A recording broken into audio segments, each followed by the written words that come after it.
When you have two teams from the same region going up against one another, you're best friends. But in the server, you want that win. You want it so bad. Our two Brazilian teams in the grand final for the first time ever.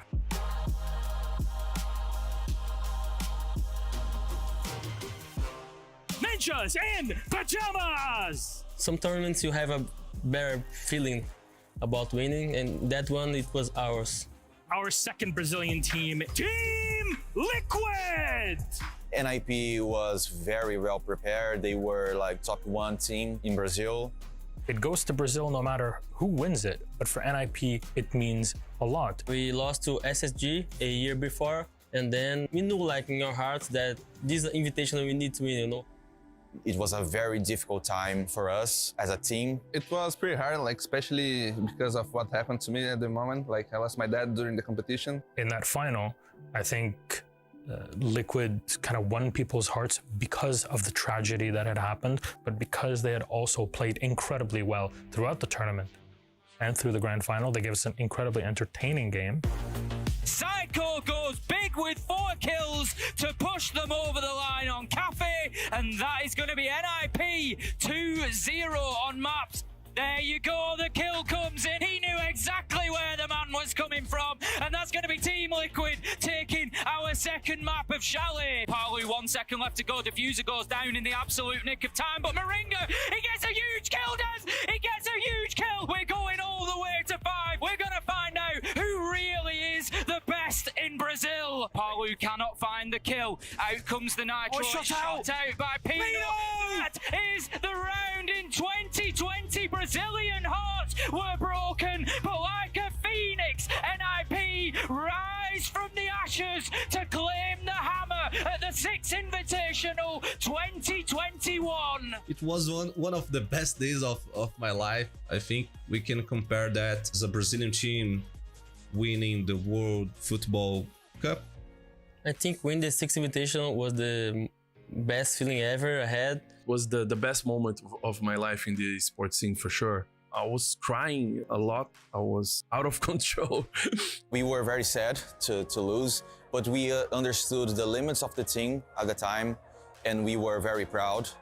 But also it was very nice to see another Brazilian get a title. After that SI, like I think it was a motivated thing to grow as a region and make it through a lot of other tournaments. At the end of the day, everyone is just friendly. So yeah, we have a very nice relationship. The friendships run deep and it goes beyond shouting and cheering on stage. You know, all of that is part and parcel of this. It's a respect that is given and earned between these players. It's an awesome feeling for everyone, you know, not just us. We win for everyone.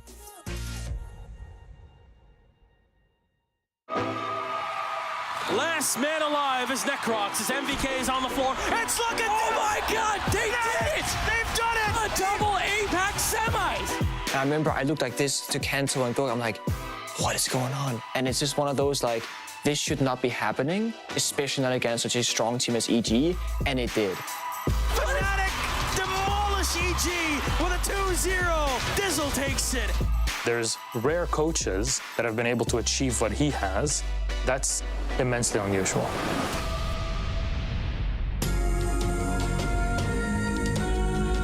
It is Evil Geniuses against Fnatic, a match that any esport would want to have. Yeah, 2 big organizations with a ton of history in esports behind them, but one has a bit of a Himalayan mountain, a Herculean task ahead of them.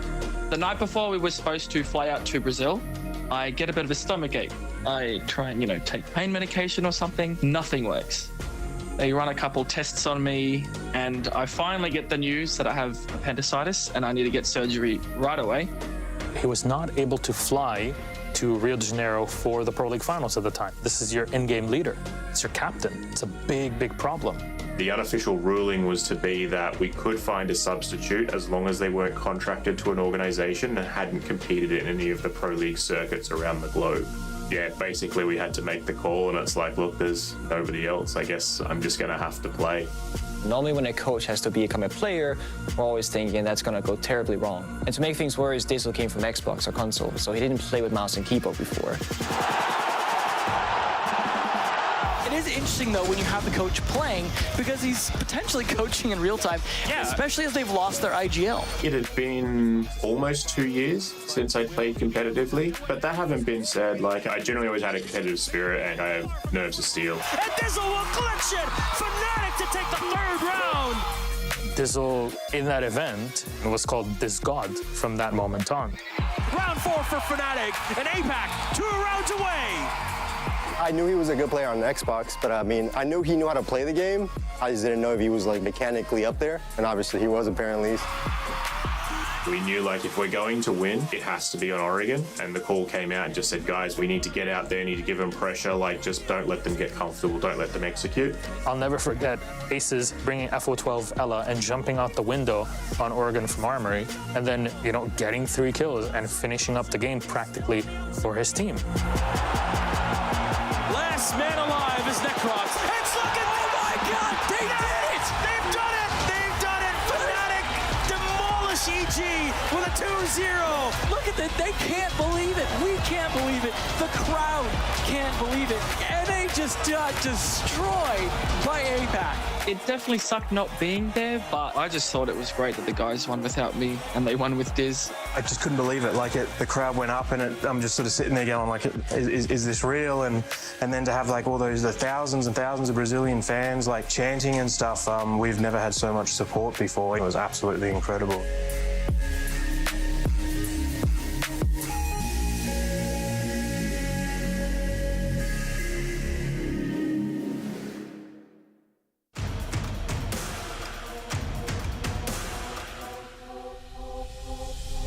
Welcome to Hit for 6. Today, we have Wolves Esports versus the Soniqs. Well, the Soniqs have won the coin toss. They get the privilege, the honor of picking the first number. Gunnar. I want 6. You want 6?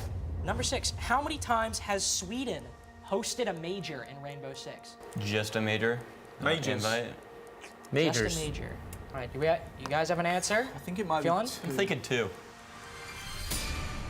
That is the correct answer. So we'll reveal number 2. It's only in the corner. What is that? I don't know what that is. Go with your gut. Go with your gut. I have no clue. Trust your instincts, Gunnar. Believe in the heart of the cards. I'm gonna count down. 5, Sean. 4, 3, 2, 1. Sunrise. Answer. Coastline. It's not sunrise on coastline. However, we can go to Wolves for an attempt there. Which number do you want to pick? 5. Number 5. How many stim pistol shots does Doc have? 3.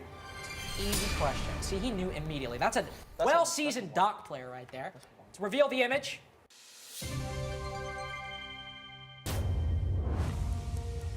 Ooh, a little bit of grass. Little block. Okay. Garden coastline. Yeah, it's the square in the middle. Oh! Incorrect, Bibu. It's not called that. We call it garden instead. Easy. Give me number 1. Next question. Wolves have unfortunately not correct. Could not make the cut. Gunnar. Citizen. No. Which number? Number 1. Number 1. We'll see if they're number 1 after this question. What is Zero's real name, boys? Sam Fisher. Sam Fisher. I'd like to guess what it's at. What is the number? Give us courtyard. Is it courtyard?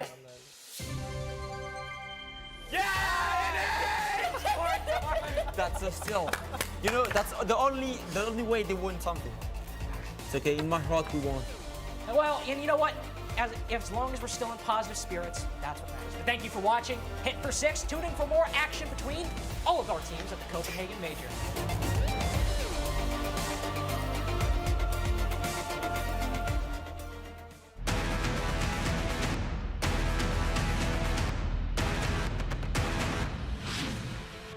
Welcome to Hit for 6. We've got the Soniqs, a kind of NA team on one side, and the Wolves, a full EU team, on the other. Representing the Wolves, we've got Bibu and Mowgli. You guys speak for yourselves. Yeah, every major since 1 year, so yeah. We are good at games, and we'll prove it today. How many times have Wolves beaten me?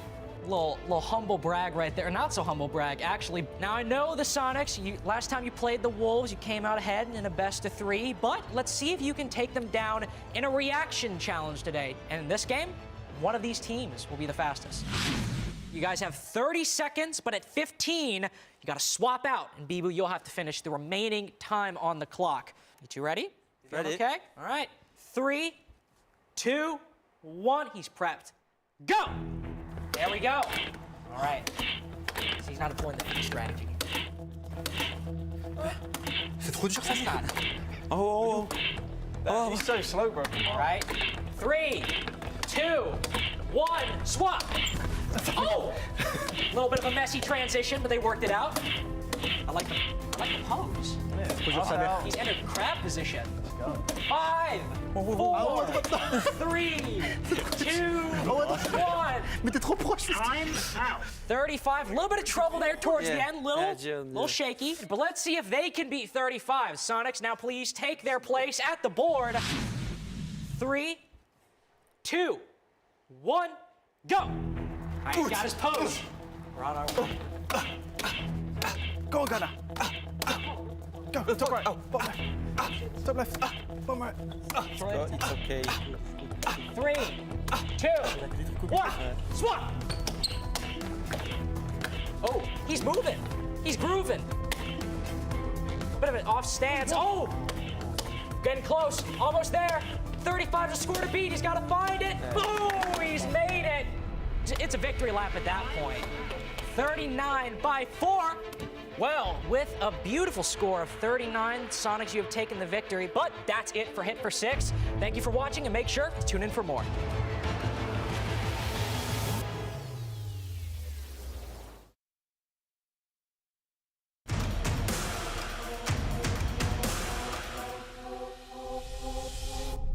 Welcome to Hit for 6. Today we have Space Station Gaming versus M&M.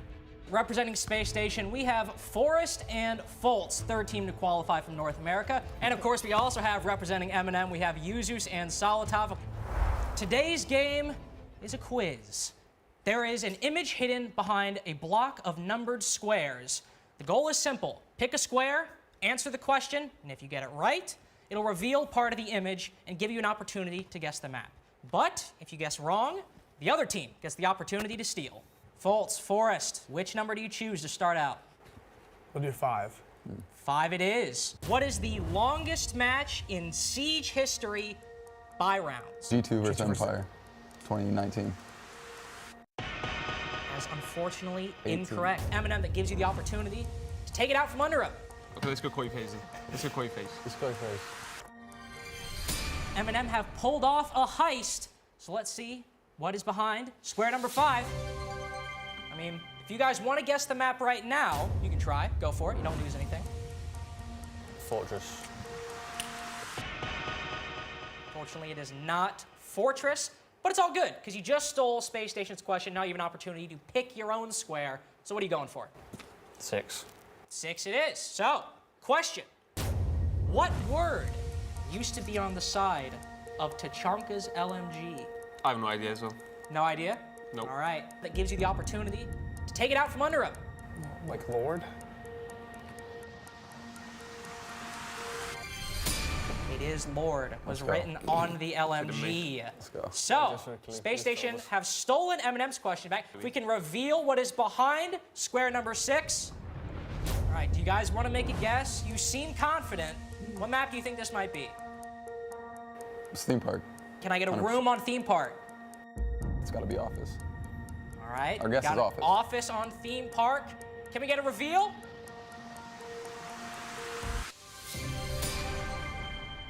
Correct. 2 squares and done. SSG have won the game. That is it for us on Hit for 6. Tune in next time.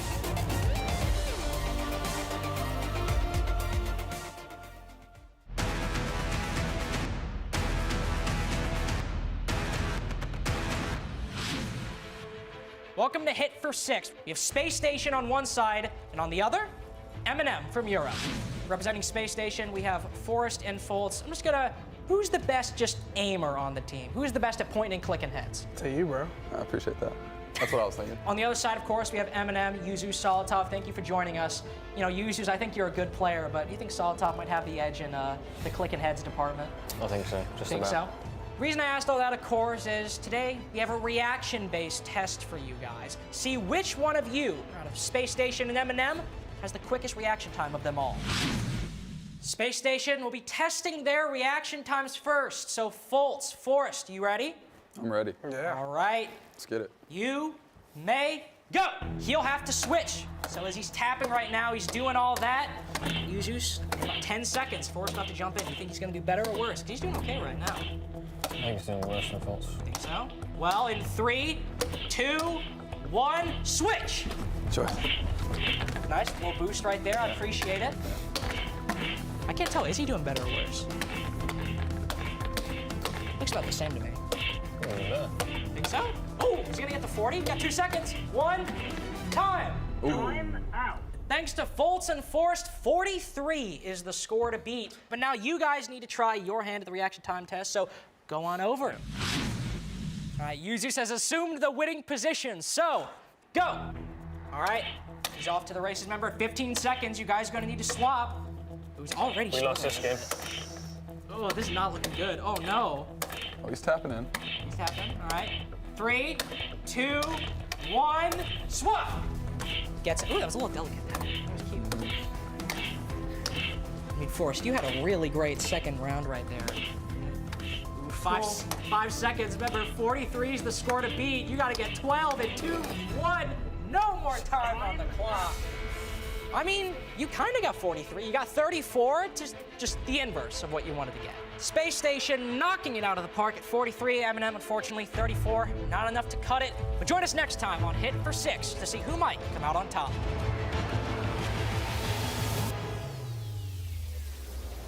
Do you want to see his moves again, or? Bro, I was watching the SI before you even knew about R6. Pengu can win with this setup. Real legend, he wins with this. Sorry guys. I know a thing or two about Rainbow Six, so follow me. Now this is the best gaming setup. EO Finals 2020. I'm doing a triple kill. The monitor had to be top-notch to keep up with our moves. Frostblade fans, they keep things cool like my hit was at SI 2018 to win the championship. Pengu goes for one on the young. Can he go the second? Penta Arnold, world champion.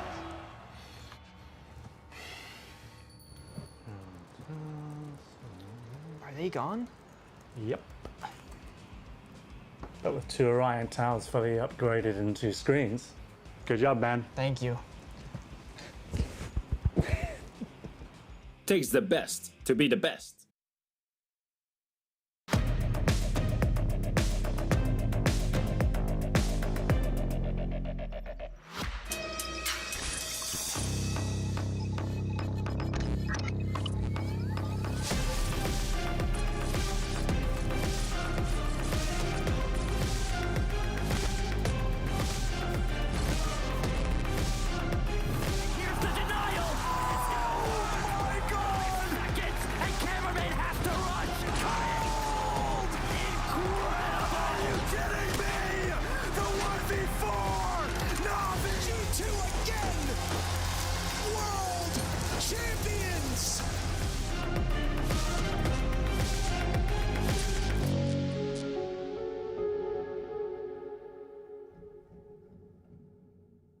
Hello and welcome to the Copenhagen Major Blast R6. I'm Jeannie, joined on the desk by Anne and Jesse, and we are one step closer once again to crowning our champions.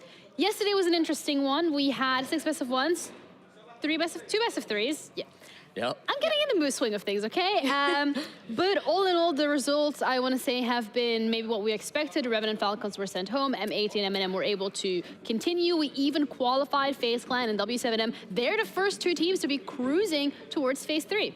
Yeah, indeed, 2 Brazil teams, so that's very good for their region. Today we'll qualify some more teams, and we're also going to say goodbye. I feel like today is like a big... It feels really weird to say, but like a big cleanup day, because we'll be sending a few teams further and just a lot of teams home as well. Yeah, we're really cutting down the number of teams that are going to be in the Swiss format for tomorrow, where we will figure out the final placements of all these teams. But yeah, today should be some exciting games coming up. An all-EU matchup for their game number 3. Could be very, very scary. I don't want to talk about it. A lot of potentially sad moments coming up for NA as well. Yeah, it happens. I mean, I'm not going to lie. When I was like trying to understand this bracket, my head was like fuming. I was like, smoke's coming out of it because I have 2 brain cells and I was rubbing them together really hard and I was really trying to understand what's going on. But yesterday we've seen some pretty incredible games, and from there, was there any game that was an upset in your regards? Ooh, the upsets here. I think that I was upset with the Space Station Wolves game. That one didn't go how I was expecting it to. Space Station not getting a single round against their European opponents. They're down now in the lower bracket against Dplus Kia today. That one was tough. Rough, yeah. Well, and did you have an upset? Did you have or a favorite game? I really like the Liquid G2 game. It was really good to watch. And the FaZe VirtusPro too, I believe. I think those 2 are my favorite probably of yesterday. Very well, FaZe through that qualified, and Liquid is now in that, you know, best of 3 format, fighting for their chance of survival. And today is gonna be, as we said it, 3, no, we didn't say it. It's gonna be 3 best of 1s and 3 best of 3s. And the losers of the best of the 3s, unfortunately, are gonna be going home. Now, I think the matchup that stands out to me personally the most is M80 with M&M. And that is because both of these teams, we touched upon it before. We said best of 1s, not their strong suit, but then you go into those best of 3s and they're doing really well. So if you get 2 teams that are really good at best of 3s, what do we expect? I'm a little worried for M&M. They've had a bit of a rough tournament so far, and M80, they had a big comeback win against Falcons yesterday. They were going down early in that first map. Shows that they're good in high-stress situations. So, I don't know. We'll see with that one. No Falcon bias here, no. Unfortunately, they did get sent home. But looking at the games today, I mean, do we have expectations? I mean, I'm looking forward to Soniqs against Wolves. I think both of these teams coming through phase 1, potentially an advantage having been here for a while. Yeah, I mean, you can see it in both ways. Some teams can probably have an advantage because they've been here for longer, and teams might have less of a jet lag. You've played more maps, you've played against different opponents. But then for those teams that haven't played as much, there's also teams that have played, and you can see what they've been doing, and you can counter-strat against them. Okay.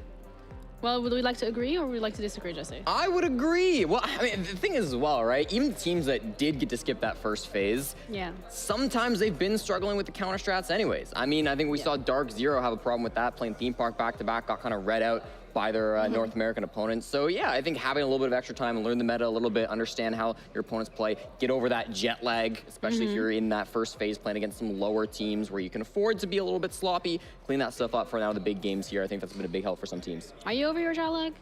I am not. I am hardly sleeping, but yay, we ball. Maybe it's all the sugar. $14 milkshake. The milkshakes are worth it. They're absolutely worth it. It looks like diabetes in a cup, I'm not gonna lie. That looks good, but very sugary. Yeah, I don't know how you're surviving off of that, but that's okay because we have, so I wanna start off with the best of 1s today, right? Because the winners are gonna be qualifying, which I think is quite an important position to be in, especially when we're looking at the likes of Soniqs and Wolves, who we've kind of mainly just seen in best of 1s. We haven't really seen them, you know, down in the trenches, digging it out, trying to make it through to the next phase. And that brings a lot of, I mean, I don't want to say question marks, but a lot of hope coming forward because when we're looking at Wolves, they came through the EU LCQ. They had a rough time there. I mean, they took on BDS, Koi, Wild to get here. We're looking at Soniqs.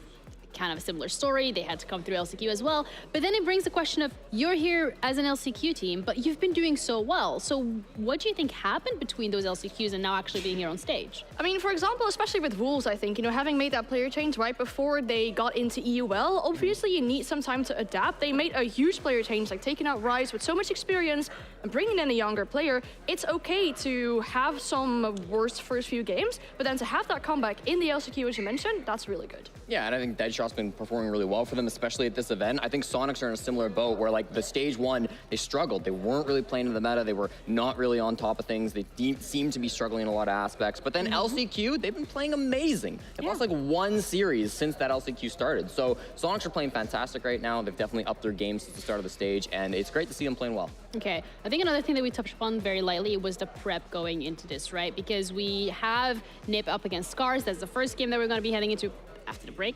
Relax. But we're looking at the prep thing, and when we've only seen teams on doing these best of 1s, how much prep realistically can a team have coming into these games?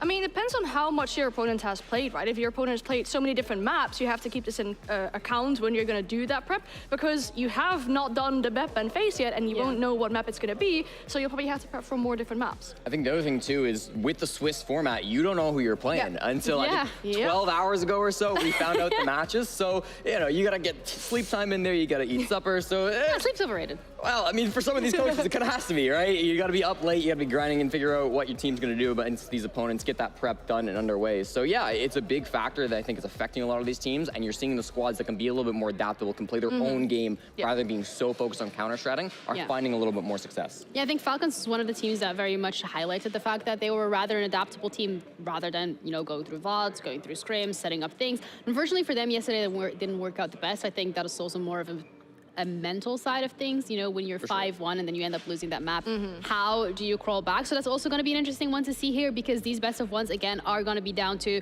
pedal to the metal, win the game. You don't really have any options in that. We're going to be heading over to a break, and we're going to be breaking down the first game. That's going to be Ninjas in Pajamas up against Scarz.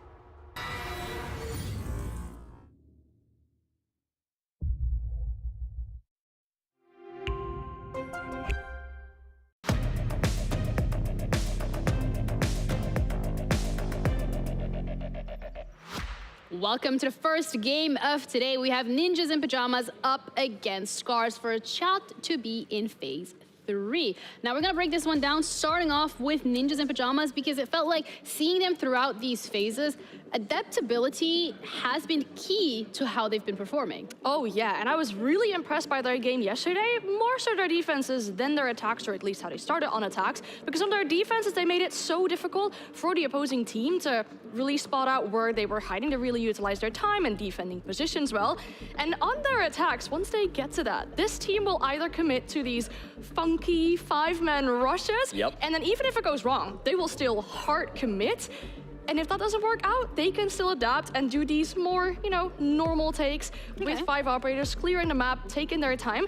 And they said in interviews, you know, they've been studying this VirtusPro play style, they've been bringing that out a little bit, and I feel like it's been working for them. Okay, well, adaptability seems to be key, but also when we're looking at individual players, Jesse, they are just as important to these games. Absolutely, and I think there's been a couple from both these teams that I wanted to highlight, that I wanted to talk about. Specifically for NIP, I think Wizard has quickly become one of my favorite players on NIP, and I like that you brought up those explosive pushes, because they really do like to go for these all-in, rapid fire, everyone's committed all at once, and I think that's where he's really been able to shine. He likes playing that Dokkaebi, he likes playing these kind of roam clear flank watch operators, and I think the ways that he can be a little bit more active, that's when he's really finding that, you know, that strength, playing on the Doke, getting in, finding some success. And then you look at the other team, you look at Dplus Kia, their Doke player, I think, has had a little bit more of struggles. Pyeon is obviously playing that role for them. He's been the guy to try to pinch in, try to find some of those support to help their entries like Rek get into the building. But I do feel like, at least at the start of the Swiss phase, he was finding some struggles.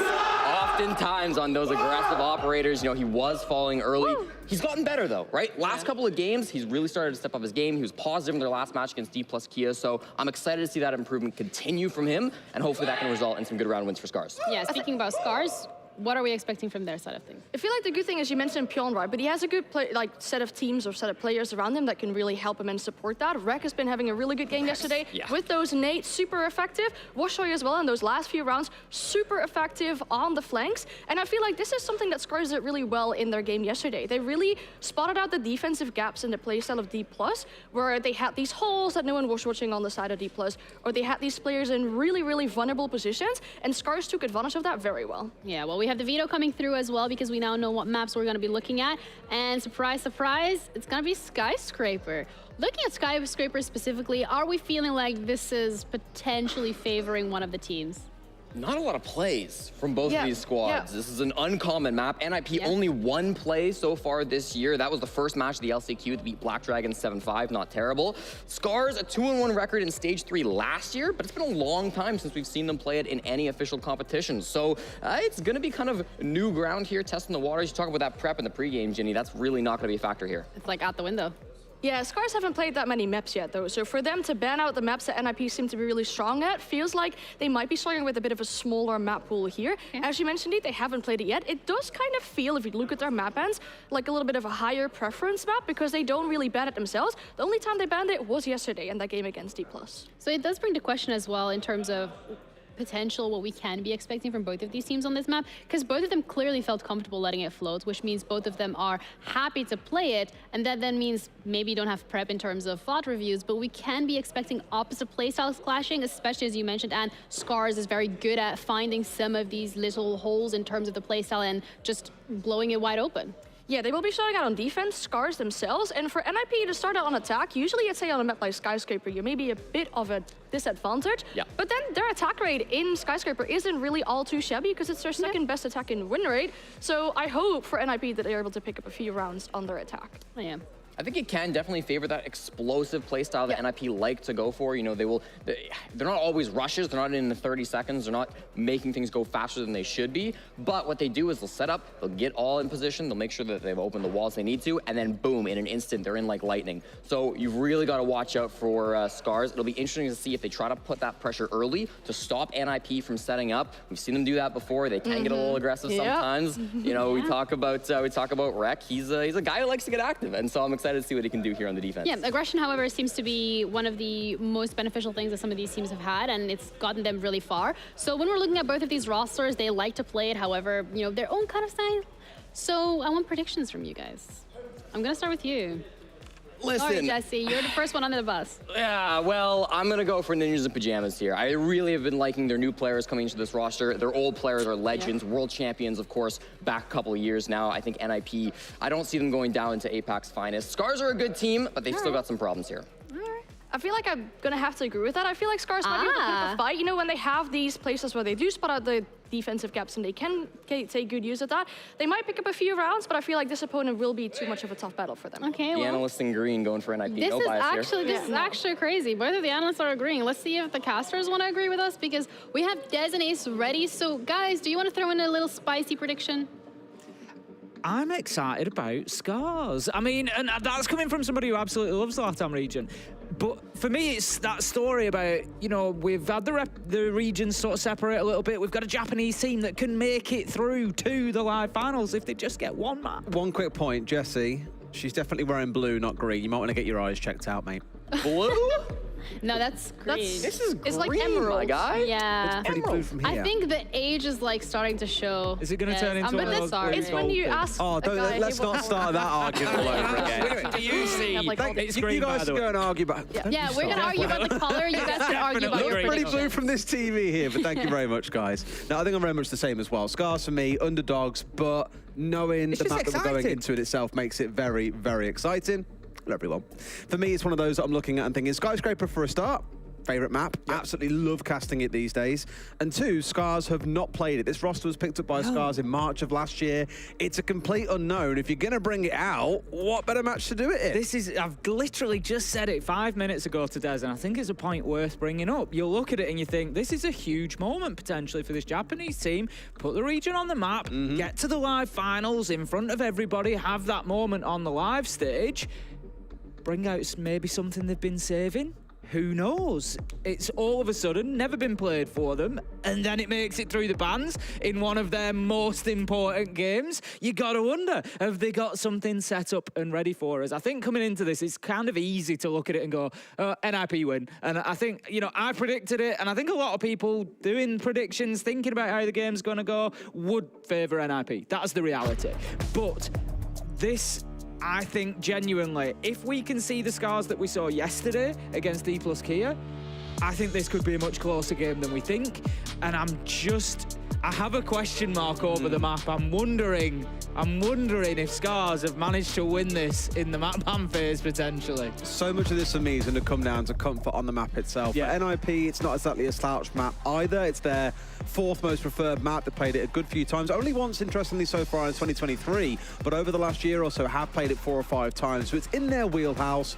but it's not their go-to if they get given the choice of where they're going to play. So if Scarz have been able to look back at that game against Black Dragons, the NIP only narrowly won 7-5, and bearing in mind, this was only 3 weeks ago or so, there's a good bit of prep work they could have done on it. As you say, if they've come in and it's been their sleeper map that they've kind of held on to for the longest time, this could prove to be really, really exciting. And I did wonder for a while, would we see an attempt to get back onto Cafe again for Scarz?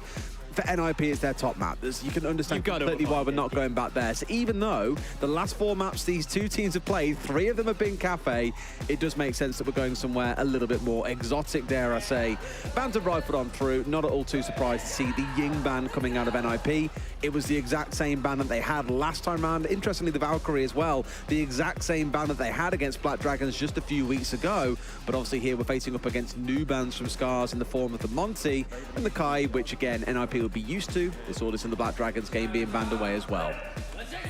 Let's get into this then. We're going to be heading over into the game any second now. We are on Skyscraper. It's NIP versus Scarz. Both teams with an opportunity to get themselves through to the live finals. Winner goes through and the loser will play again tomorrow in a decider, best of 3 that will lock in their fate, whether that be in Forum in a couple of days or whether that will be on a plane going home.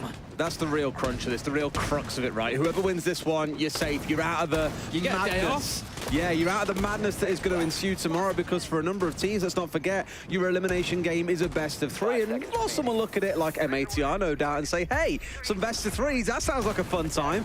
Get us down there into that lower bracket and let's have a... They aren't saying that, Tim. But it's a good little bit of warm-up for you. But I think you'd much rather hold off and only really show what you need to show in a best of 1, rather than being forced to show potentially 3 maps, including your banning strategy, by being forced down to the lower side. So this game, either you win, you make it through, you escape best of 3s, or you have to start showing your strategy early. And of course, you risk going home at the final hour.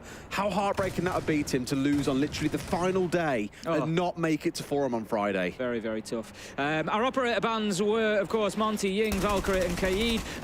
Pretty standard, really. The Monty one, I'll say it's an interesting one. It's not really an interest, you know, we know why it's been banned, particularly on Skyscraper. Very useful operator, muscling up black stairs, getting into karaoke for a plant, that sort of thing, playing in from the balcony in towards office. Very, very useful on this map. So not too much of a surprise to see Monty banned, but could be influential nonetheless. And those other 3, like I said earlier, we already saw banned away against Black Dragons. So really, Monty's the one that I'm looking at, and kind of surprised that we haven't seen it banned away by NIP. Yep. You know, normally you see Japanese teams being the pioneers of Monty, dare I say. It's not that other regions don't play it, it's just the Japanese teams love making use of the Monty when push really comes to shove.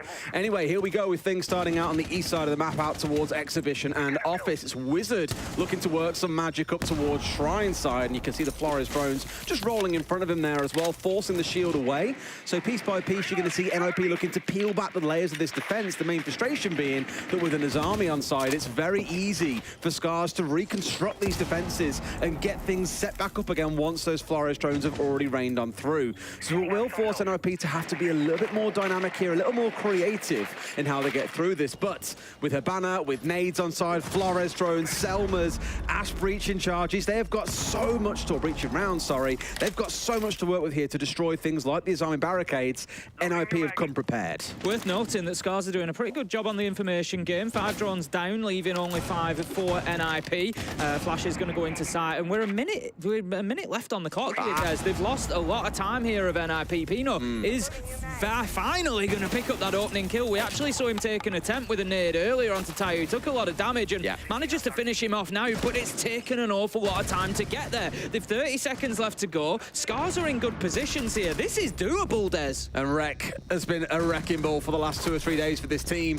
Just get himself shut down there on the not really aware that Muzi was coming pushing in, but was Shoy up on the top side, finds one back for the team too. It's tit for tat between the two, but so far it's NIP who still have 3 on side. Make it 1 left. It's all down to Pion. He's sat here with 2 gas canisters in back pocket, but I don't think he's going to be able to connect this one. That one falls a little bit short. This one might tickle at Cons, but I think he'll be able to complete and get out of dodge. This one's almost impossible to retake, Tim. Going to be very difficult now for Beyond. That's unfortunate for Scarz. They were in such a good position with 30 seconds left to go. There was a real opportunity for them, but NIP managed to carve through them like a knife through butter, Des, and they leave them now in a 3v1, trying to get anything going. Pyong can't do it. That's going to be Psycho finishing off the round for NIP. They take a good first attack, and that's 1-0 NIP. Scarz need to be careful. I know we're only one round in, and I really like Scarz to have a good run at this. They need to be careful they don't let NIP get ahead of them, because one thing I will say for NIP 100% is if they get ahead of somebody, they will stay on top of them. What I really like about this round is the map control from NIP2, you know, starting out on a full map clear out towards the east side, very quick at breaking the shrine hold, and really, even with the Azami barriers going back up, they just didn't really seem to care. Just kept on working their way forwards, and with the full control downstairs, knowing that no one was roaming down there from Scarz, even with only 2 nades on team, you saw Pino, as you commented, doing a little bit of chip damage onto Tayu and then fully finishing him off with the second one. Just no contest coming through, no attempts at C4s, for example. Really, that's where you want to see Scarz getting a little bit more busy around the map itself and looking to slow NIP down at the very least. You know, not go down and find kills, for example. Just be prepared to try and waste time as best you can. Now we move over towards the east side to Exhibition and Office, and here we go. Well, I'm not going to say a spicy comp coming out of NIP, but we are seeing Cons. Okay, changes away last second. Of course he does. I was going to say we're seeing the Ossa coming back out once again. We've seen them try to employ it a couple of times over the last couple of days. Not really to much success, to be honest with you. It's always been shut down when they've tried to make use of it. But here, last second, they changed back over again to this very nade and ranged heavy style composition. Yeah, I mean, Ossa's still an interesting one, quite sort of a niche pick, really, a lot of the time, but can be very valuable, I think, in a number of ways. Obviously, with helping getting a diffuser down, but also for stealing ground. You can sort of plant your shields, you move up to that point, you pick one up, you move it forward, you push forward behind it again, and it can really be used to sort of claw away at map control. So I'm interested to see, without that operator pick, how do NIP go about getting across that top floor, getting into the positions that they want. At the minute, they're focusing largely towards the balcony, but there's going to be work for them to do over that side as well. This is what I wanted to see in the Observer. Very naturally spun straight over there, so thank you very much. Was over onto the main double wall on site. They've left one side slightly opened up with the bottom side of it soft and a hole at the bottom. And the reason why I was looking for that was look at the utility on the right-hand side of your screen. 6 impacts sat in the back pockets of Ashoy, Tayu, and Pion. They want to use that to try and deny away the exothermics when they come down to being dropped on this wall. And given that's the only hard breach they've got to play with here, one of them already being committed towards the VIP single wall, they get that denied away. That double wall is staying very firmly closed. However, with the Ash on side, things along those lines, they can just blow at the soft side of the wall with no real threat, to be fair. And maybe that's something that hasn't really been considered here by the side of Scarz. Fishlight's done a pretty good job there. He's held on to Geisha for about 1:30. He's actually dropped himself back, and just as I'm saying that, cast the curse strikes. Psycho manages to move in and find an opener. I thought he might be able to get himself a good angle and just burn more time and lives inside of Geisha, but it just didn't happen for him. 5 versus 4 with a good opener for NIP. Pino working from underneath. If he can sneak his way up those house stairs on the knock, it could be a real cat amongst the pigeons.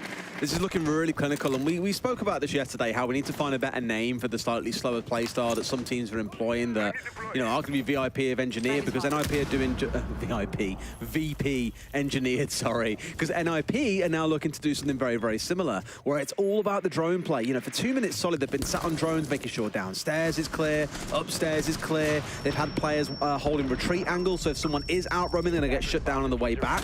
It's just very clinical and clean siege. It's not the quickest, for sure, but really what they're looking towards here, again, is being able to make use of all this utility when it comes around to hitting the site. Now, unfortunately, they've lost 2 players. Make that 3 on the push forward as Wreck has absolutely decimated them. Looking a little bit ropey here for NIP. Certainly is. It looks like they will be closed down. And the Azami just applying new Kiba barricades each time one is destroyed, going to keep hold of that dragon position. And it's Muzi that's trying to push in through there. Beautiful headshot to find the one behind the dragon and the second, but surely not. Scarz, they will drop back. They'll burn the time. The seconds tick down, and Peon in the final second manages to find that kill, and that is a better round from Scarz. I think NIP actually tried fairly similar to what they did in round 1 there. Leave it, like you said, use those drones, get all that information, leave it to that final 30-40 seconds. The problem for NIP was in the first round, they had this moment where they all pushed, they synchronized together, kill, kill, kill, and they gave themselves that man advantage. This time, it was very individualistic.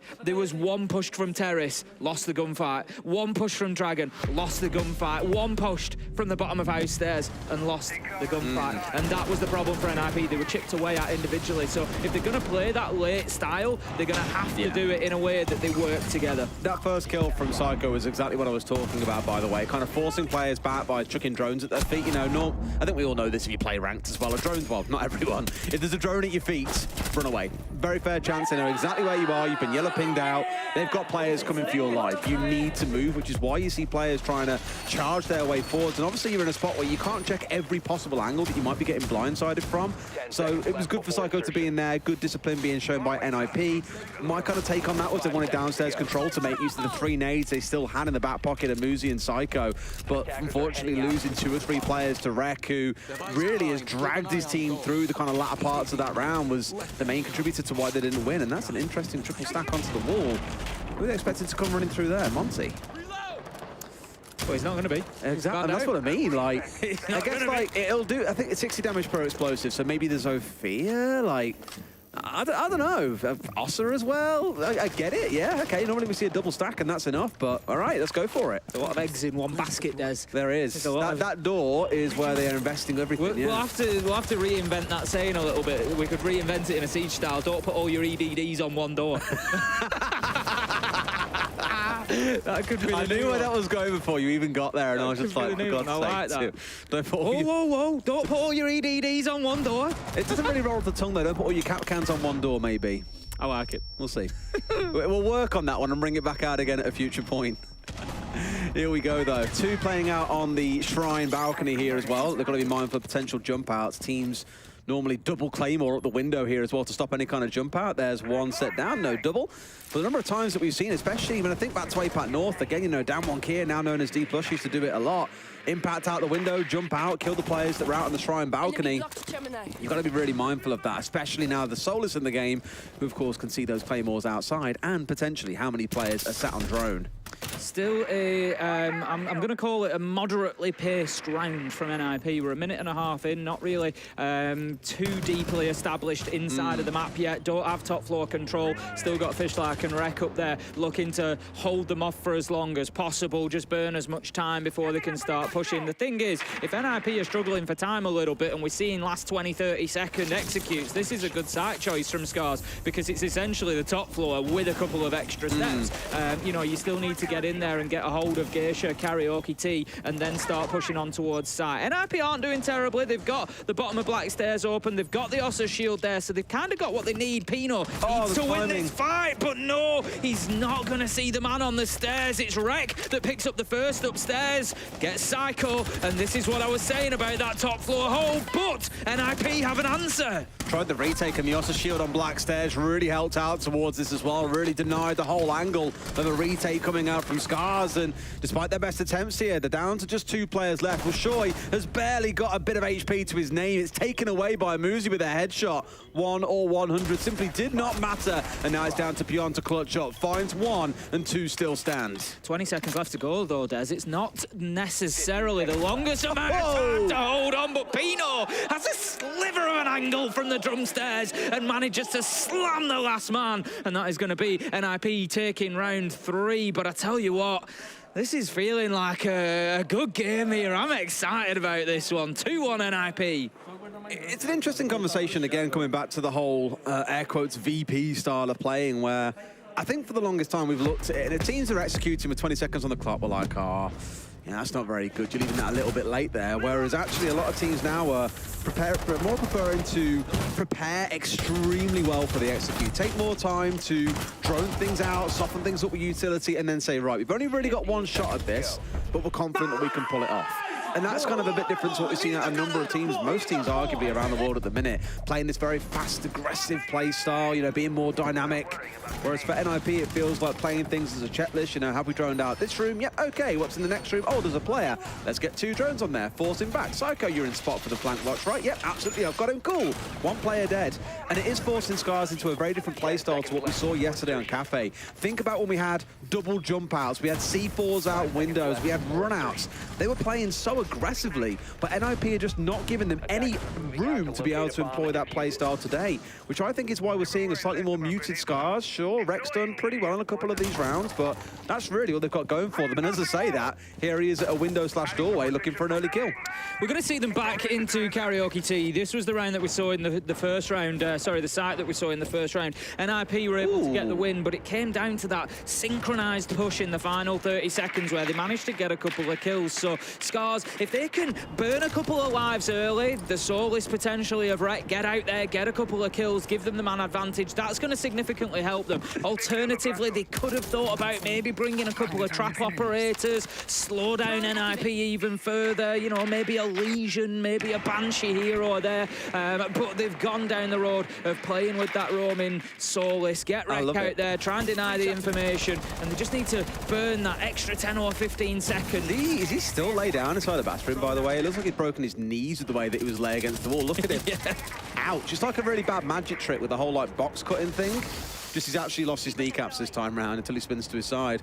Now, he'll be looking to spring up later into the round, I imagine, so rather than early aggression, let them get comfy. Welcome them to the build and make them a nice little cup of tea, see how far in they get, and then just shoot the cups up. That'll be the game plan. So keep a close eye on that one. We'll see if he does get figured out, but I'm pretty sure he has evaded all intel, coming in out of NIP so far. And Rek's going to be there. You know, he's got the gadget to support him in doing that. He's going to be using that scanner. It can see through any surface. It can see the electricals. He's smart with that play. He's not going to challenge it directly. It's a little bit of a risk. He's feeding the information in instead. I mean, Too late, he knows. He knows I that thought he was going to impact us. Be like, no, don't now. This is the thing with the Soulless. It's so flexible. It can be used like a pulse just to give that information, those key locations, and then when the time is right, Rek's going to look to push up. He is going to win or lose this round, I think, potentially. I mean, Rek on the flank, it wouldn't have been the first time or the last. That's a great shot from Pion onto Cons, who came pushing in.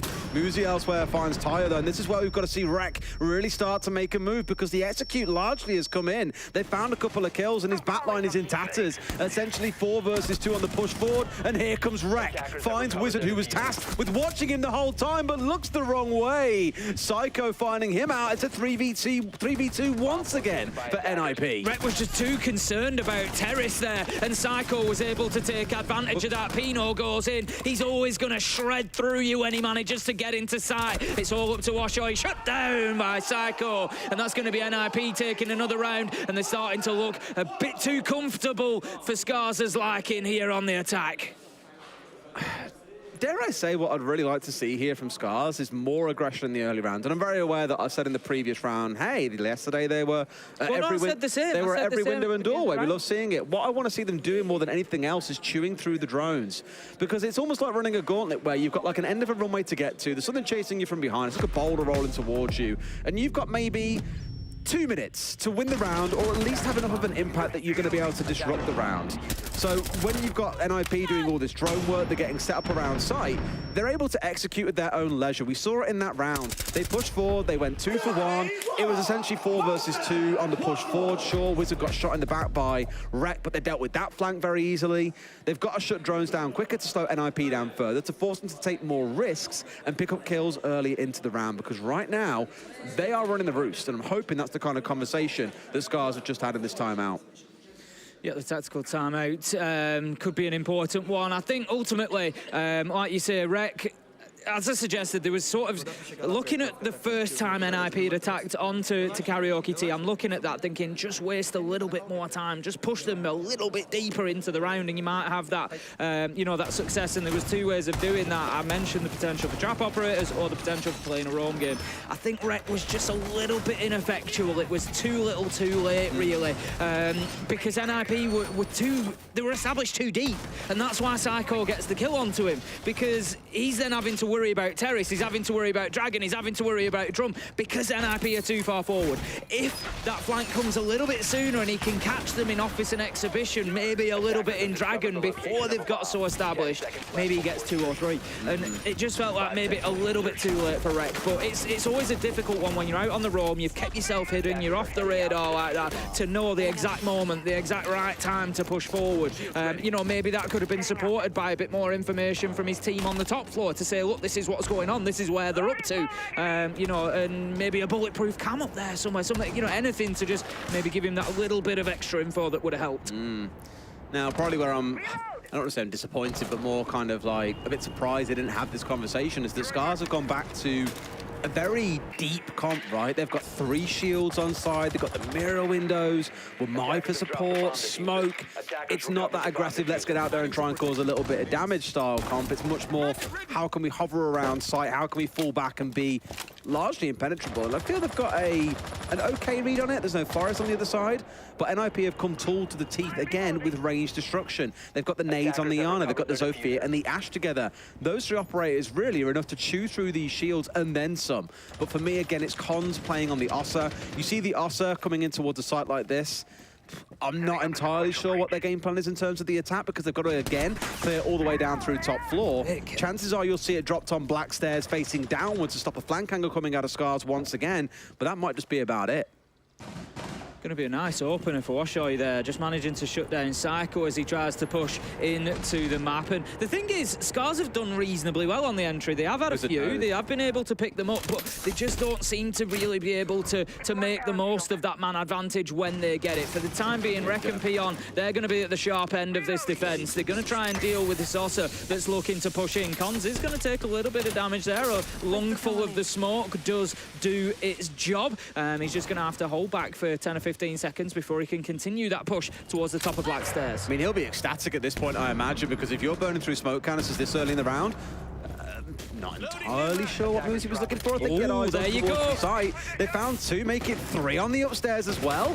NIP's pushing towards this top floor. It's fallen completely flat. Wizard might find 1, but I'm not too sure he can live up to his name and bring down all 3 remaining players for Scarz, Tim. No, absolutely, and I'm just looking back at my notes to the last time this was played in round 3, and the thing that I finished it with at the end was, for NIP, top floor equals win. And that's exactly where the fight has happened again, but this time Scarz have been able to stand up to it, and there's very little chance left for Wizard. I like what Scarz have done now. It's almost NIP-esque what they've done here, and I'll explain that in a second. Wizard pushes down the stairs. He's just looking to get some access in towards site, try and get anything going, find any kills he can, but it's very unlikely at this point. 15 seconds left to go. Scarz are playing this nice and deep. Toxic Babe canisters, there you go. Final kill comes in from Peon, and a great defense. And the reason that I say that that was NIP-esque is that's something that historically over the years NIP have actually done extremely well as part of their game plan, is they'll go in, they have that moment of aggression, they get 2 or 3 kills, and then they almost disappear into the map. And they will just sit back and they realise that the entire round is made up of ebbs and flows, and they will control that clock and that time and that aggression really, really well. And honestly, Scarz then just reminded me so much of it. You've got 1 man up on the top floor. Do they stay up there to fight him? No, absolutely not. We're all going to go downstairs. We're going to sit nice and deep inside. You can have 30 seconds figuring that out and come in to push us. And it is very much what NIP have done over the years, so interesting to see it sort of used against them almost. Well, the 2 that were left upstairs in the 5 versus 1 were like, yeah, we fancy our chances, and ultimately paid the price when it came around to KD, but as you say, the rest Beyond and Rec need a big shout there. They did a great job. The rest had sunk all the way back in towards the map. What was probably interesting about that was, because I was commenting earlier on, I want to see more roaming, I want to see more killing of drones. You know, I thought they were going to play really tight to the site, but really for this site, barbecue and kitchen, you have to be playing on the upstairs, so they committed all that utility upstairs. And in a way, I'm kind of surprised that NIP looked a little bit lost at points attacking into it. It's not too dissimilar to attacking into that site normally, but Muzi walks towards Black, kind of worried about what's going on site. They clearly hadn't droned it out. Looks completely the wrong way when he goes to push up Black in the first place, and it just kind of all falls apart from there. So good hold by Scarz, kind of proving again that there's not just one way to play Siege. You haven't always got to be aggressive on their own. You can just sit back and play very, very firmly on site itself, or at least in the extended hold behind a lot of utility. They made it work, and they have that second round on the board. We're coming back to Office then. We saw this in round 2. It was a Scarz win. This was So previously NIP, they sort of tried that late round push again, a lot of droning, a lot of information, working underneath with the knock, trying to use the nades, which isn't going to be something that they try this time. I haven't brought nades along, so I'm glad to see it is going to be an adapted take coming in from NIP. They are doing things differently because last time they were reduced into just 1v1 gunfights and it just didn't really work for them. They were pushing in a very individual manner rather than the sort of synchronized attack that we saw in round one. So they're just going to do things a little bit differently here. I think probably more of a focus towards getting the balcony open this time. Yeah, they've managed to get VIP opened up already. That's why they committed the Thatcher early on. And they've tried to open up that double wall, but I think as we all saw, the impacts came through. The first one missed, the second one did collect it. There's still 3 in back pockets, so the Ace won't be able to get it open. But NIP have the Hibana on side. If you think back to Clubhouse, for example, trying to open the kitchen hatch, teams can bring 6 impacts. The Hibana doesn't care. She can stand there all day long, just rotating through 2 of her Scarz at a time, 2 more, 2 more, 2 more. They haven't got enough to be able to deny it all away. So really that's what I'm looking towards, is seeing Cons hoping to get that wall opened up. But elsewhere, again on the downstairs of this map, Pion's been found out. The thing is with Scarz, they have been found out once or twice like that, and it's down to NIP now to go in and get the kill. As I said, Scarz have actually done all right on the entry. Looking back through, they've got 3 out of 5, so, you know, they are holding their own there. They have the advantage at the minute, and so NIP would do themselves a service to start winning those opening gunfights. You know, if they want the better than a 3-3 half, if they want to be taking that 4-2. A lot of time, again, there's 2 minutes 15 and not really any push towards site yet. What I do really enjoy is that you see in Scarz playing on the downstairs. I criticise them for this in round 1 and 2. No one to stop the nade play from below. Now, NIP haven't brought nades this round, but at least they're sending players downstairs to try and fight. So it stops the back flank, it stops any kind of nade play. It's all looking good. And NIP is, in my view at least, starting to run out of time here. But like I said, we're in this kind of 20, 30-second meta where teams can still execute in the dying seconds. My concern is they've got no information on site here. Nothing has been cleared out. They're going to have to rely on gun skill entirely, Tim. Yeah, and you just feel that that push from underneath has been unbelievable. The push from underneath was just left too late. It was nice for them to have a presence there, but there was 30 seconds left. You've still got a man downstairs for Scarz, and they saw that with Rek earlier, just leaving it too late to get themselves back into the game. If you give NIP an opening like a 4v3 on sites, for example, which is the sort of what they were facing there, they'll take it. They'll go in and win those gunfights. You know, they're certainly not scared to do that, and NIP come out the benefactors 4-2. If I'm being cynical, which me, cynical, whoever thought so? A little bit probably over-aggressive in the final defense there from Scarz. Like, I thought they'd played this really well. Like, NIP realized they couldn't get the double wall opened up. And for Scarz, they kind of like, they've won a couple of kills here. Swing 1, swing 2. Just in really difficult positions, I felt, but equally NIP had done enough prep work to make it hard to sit in those positions. They'd opened up the terrace-facing walls. They'd opened up VIP wall. So wherever you tried to sit as Scarz, you were always going to be exposed to at least one angle. And if you didn't know that every single player from the side of NIP was coming pushing in from the west side, which they were, but you can't assume that, they would have died to other angles anyway. So Scarz are kind of damned if you do, damned if you don't. I would have liked to see them maybe tuck back a little bit deeper. NIP barely had time to get inside and go for a plant, but ultimately held a little bit too forward of a line and got exposed and therefore brought down by NIP. But again, really good heart from NIP. Really enjoyed the drone play coming out of that. Really enjoyed the synergy between the players when it came round to the executes. Scarz have got a lot of work to do here on the attacking side if they want any hope of making it through to Forum on Friday. And I know that there's been a lot of Japanese fans back in Scarz. I know there's been a lot of viewers over there, you know, on the Japanese streams as well. It's a very passionate region when it comes to its siege, and they will desperately want to see Scarz going through. I know that it'll probably be quite late in the day for them now, if I'm right, time zone wise. It's like 11 hours. Yeah, of us in the UK normally. Yeah, I think it's probably quite late in the day for them. 8:30. There we go. At night. Oh, it's not terrible actually. Not too bad. This is like wind down. I just remember doing I remember co-streaming the Japan Invitational, and I remember it being through the night for me, through the daytime, so I knew it was quite a big time difference. But yeah, you know, they're going to be back in Scarz. I've absolutely no doubt they're going to be looking for a big win. Like I say, a big shout out to the Japanese community. They're very passionate, definitely back their teams. I'm looking at that VIP wall. I'm pretty sure has been jammed off, and they have no way of removing. Can we just check that quickly, observers, please? If the VIP wall has been left jammed up, I want to see that's able to be opened up in a minute. For now, the display's coming in. Everything's full widescreen. We can see absolutely nothing. But that last second design barricade, enough to keep Muzi on side here until his screen recovers. But with such limited pushing angles coming in, Scarz very much exposed here. Finally, they have got that wall opened up, but very little they can do with it. They've been absolutely destroyed by the side of NIP. Not looking good for Scarz here, just in terms of the game overall. You know, we always take a lot away from the side switch. You know, as you say yourself, there's two sides to every game of Siege, and NIP look like they've gone from strength to strength here, moving from attack to defense. They did well in the first half. They dealt with the problems that were put in front of them, and just putting up big barriers for Scarz to try and work through now. Pion's going to take a few seconds downstairs. There's probably a bit of discussion going on. I don't think that's everything here. He's looking for maybe somebody to push him, try and get a kill or two as well at the same time. But, you know, just take that opportunity, because at 5-2 down against NIP, if you remember at the beginning of the game, I go back to what I said. NIP are a team, once they're on top, they know how to stay there. You can see Pion having a little bit of a chat here as well, hands off the keyboards. They know that the round is done. It's just kind of unofficial timeout, as we call it. Bit of a chance to have a chat, figure out what needs to be course corrected going forwards, and maybe you're saying, well, Des, it's only the first attacking round. What is there to course correct? There's obviously many things along with the actual game itself that have to be considered. It can be team morale, how much you're communicating. You know, I think every pro player will tell you at some point they've been in a team or in a competition where when things aren't going so well, comms do drop. Things that you might otherwise call, you know, think about like, oh, someone's used a nade, someone's chucked a flash, this player is shooting from this angle because I know the sound of the gun. All these little things that you kind of clock in your area are really valuable information to pass around your team. But when a team is low on morale and low on energy, that stuff does not flow as freely, and it can cost you games big time.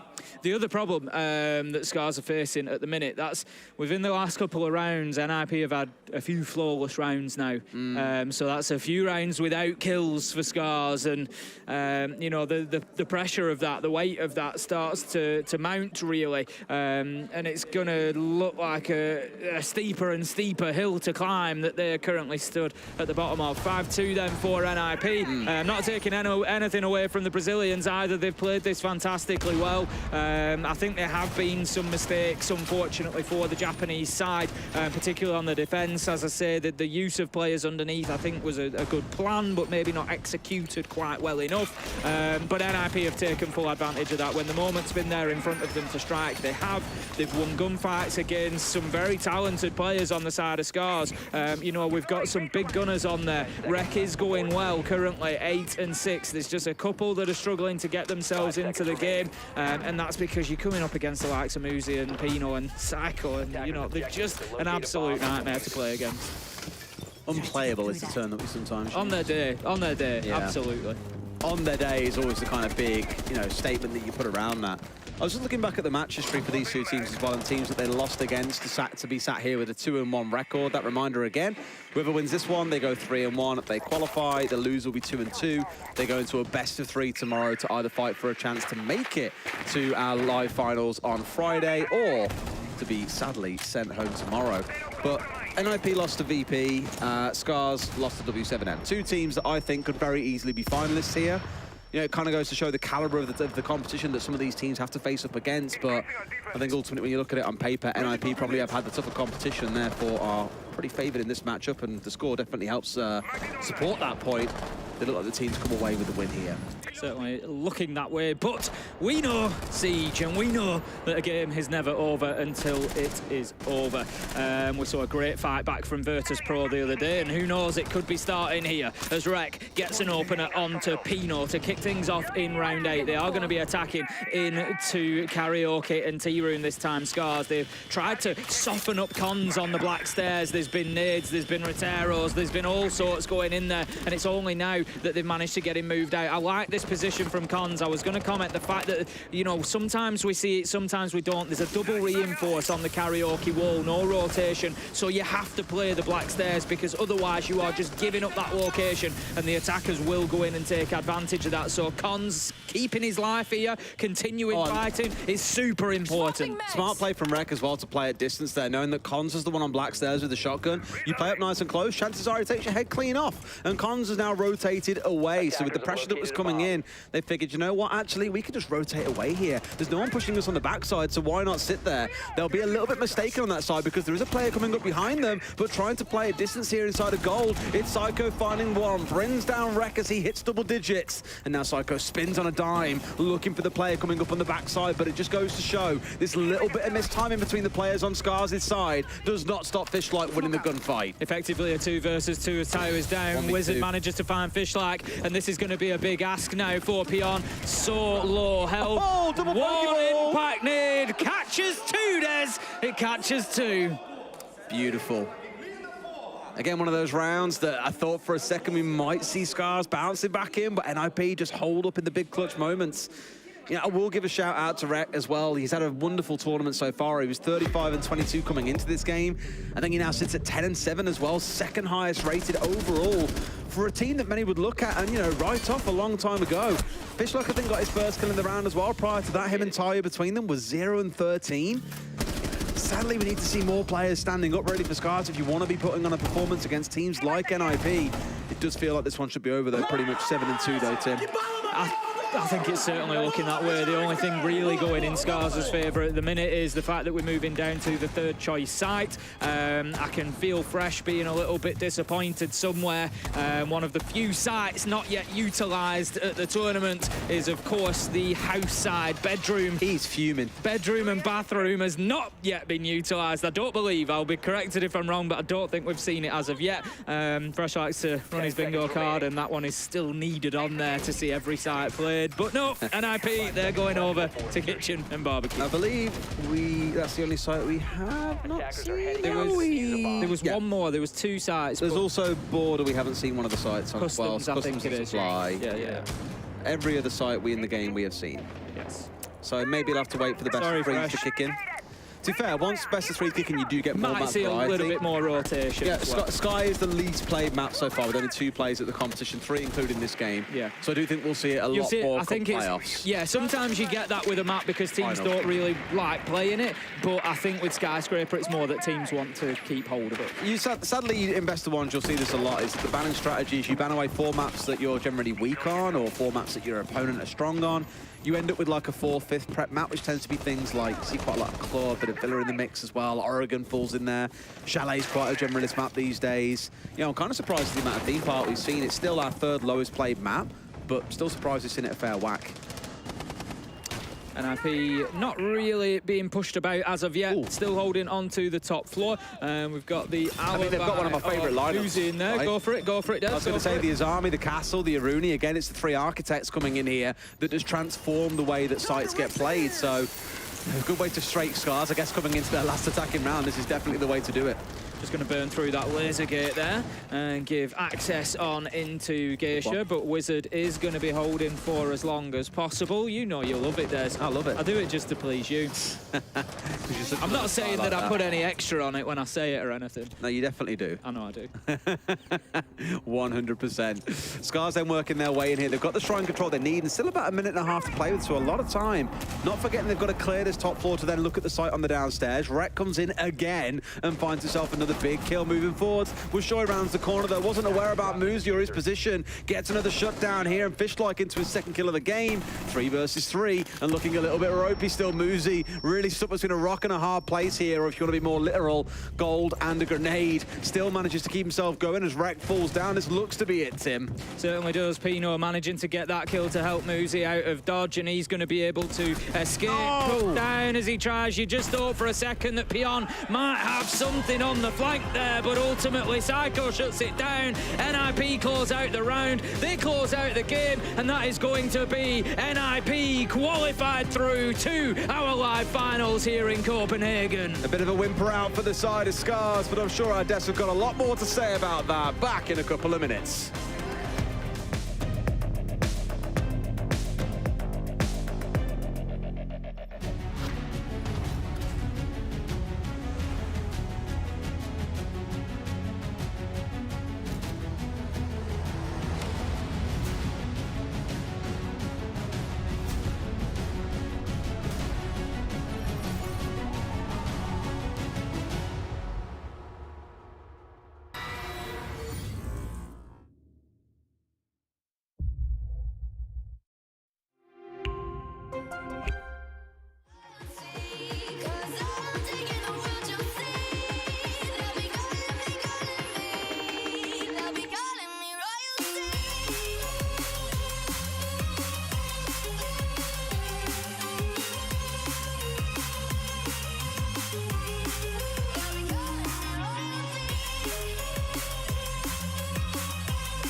NIP qualify for phase 3 with a live audience, and we're joined by Pino for the interview. First of all, congratulations. You guys came through phase 1. You lost against 6 Karma, but now you're a completely new team. So how does it feel to be qualified for phase 3? Yeah, it feels great. Yeah, it's been a long time since we qualified for a tournament, and now you're in the playoffs. Yeah. The vibes on the team is very good. So everybody's happy. Everybody is understanding each other. Yeah. So it's really nice. Now we have to keep up the work and get ready for the playoffs and maybe get on the final. Maybe. Oh, I would love to see that. I mean, from phase 1 to the finals, that would be an incredible story. But you said it yourself, it feels like you guys are understanding each other better. Is that because you're all playing together on LAN? Has that had an impact on it? Yeah, on Brazil, we played the last chance qualifiers on LAN. The vibes were great too. Yeah. That tournament, we flipped the switch, I think. Okay. Like, we finished the regular season on the last place, so it was a really bad season. Then we got to play the last chance qualifiers. We flipped the switch. Yeah. We managed to work like on a different manner, so it all worked perfectly, and we were very happy and hyped for the playoffs. Yep, I can absolutely imagine. Speaking of LCQ, actually, that was the last time that you guys picked Skyscraper. We haven't seen Scarz pick it since like stage 3 last year. So what was the thought process behind the map veto? Yeah, we were expecting to play Clubhouse with them. Okay. They surprised us on the veto. So there was Bank and Skyscraper lefting, and Chubbs told me on the veto that Sky was their permaban. So I didn't hesitate. Just let's play Sky. Okay, fair enough. That was it. Well, you have the playoffs now, and it's going to be a live audience. Is that what you're looking forward to the most? Is there something else you're looking forward to? Yeah, it's been a long time since we played with crowd. The Invitational we won on 2021, it didn't have a crowd, so it was not good. So it's gonna. Do you know how many people are gonna be there? I personally don't know, but at one point we will find out. Yeah, it's gonna be great. It's gonna be great, and thank you so much for the interview, and we'll see you with the live audience. Thank you. Thank you.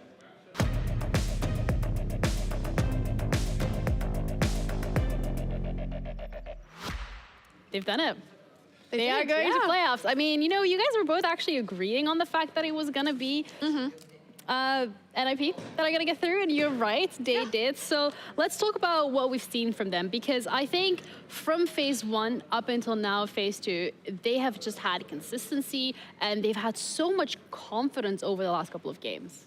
Exactly, yeah, and especially on their attacks, they started out, they really took their sweet time, which sometimes worked out for them, sometimes it didn't. They had so much information coming out. You really saw them in those first few minutes droning, making sure they know where the players are. They could find these entries. There were rounds where they also didn't find these entries, but then they had a really good recovery where they kept trading constantly. You could just see they were always taking those 2v1s. Even if they faced a loss in regards of player count, they could bring themselves back, and that's what helped them eventually win these rounds. Yeah, it's great to see NIP back in front of a crowd. We'll get to see them this weekend. It's been so long, this legendary org in Rainbow Six Siege. They had a tough year last year, but now battling out against Scarz, yeah, I think the expected result, they should feel very good with this win. Interesting to hear the thought process in the map ends as well. Them not expecting to come here. Obviously, we were a little bit shocked. It's not a very common map for either of these teams, but they said, screw it. It's their permaban. Let's take it to them. And I do think that kind of that inexperience, I don't think Scarz were not prepped for this. I don't think Scarz were like shocked to be playing this map. It felt like they had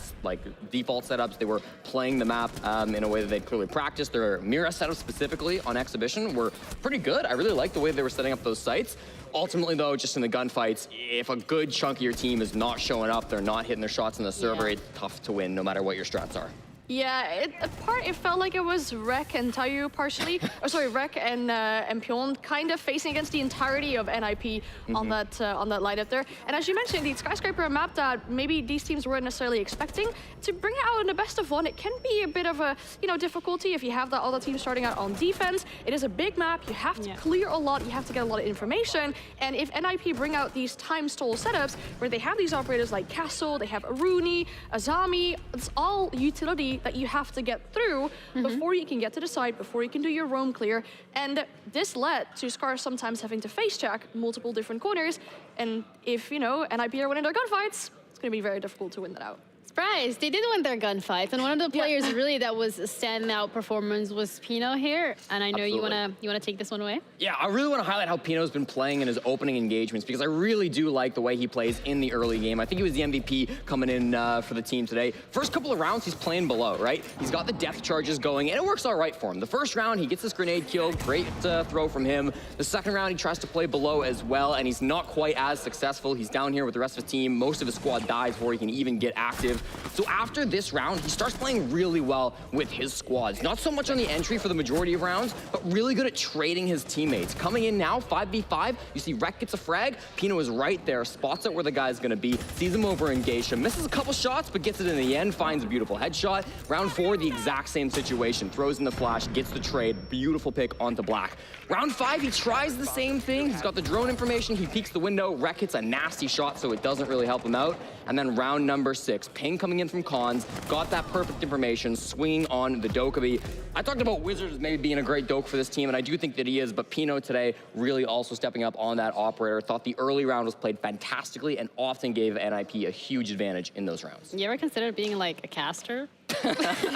Once upon a time, Jenny, once upon a time. Exactly, and as you mentioned, Pino started adapting his kind of play style. It was more like the entire team was adapting their kind of play style. It felt like, for example, that round where they took the office breaches and they just had the thermites and the impacts were working against them. They would rethink their whole strategy or the idea of what they would bring out. They had a really good read of the situation and what was needed to specifically counter Scar's play style today. All right, well, we're gonna send another team to phase 3 today, and it's gonna be Soniqs up against Wolves for a shot to make it to that live audience. Coming up next.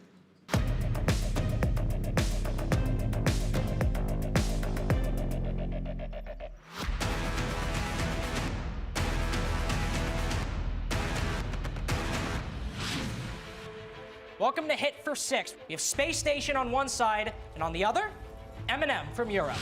Representing Space Station, we have Forrest and Fultz. I'm just gonna, who's the best just aimer on the team? Who's the best at pointing and clicking heads? To you, bro. I appreciate that. That's what I was thinking. On the other side, of course, we have M&M, Yuzu, Solotov. Thank you for joining us. You know, Yuzu, I think you're a good player, but do you think Solotov might have the edge in the clicking heads department? I think so, just think about. So? Reason I asked all that, of course, is today we have a reaction-based test for you guys. See which one of you, out of Space Station and M&M, has the quickest reaction time of them all. Space Station will be testing their reaction times first. So Fultz, Forrest, you ready? I'm ready. Yeah. All right. Let's get it. You may go. He'll have to switch. So as he's tapping right now, he's doing all that.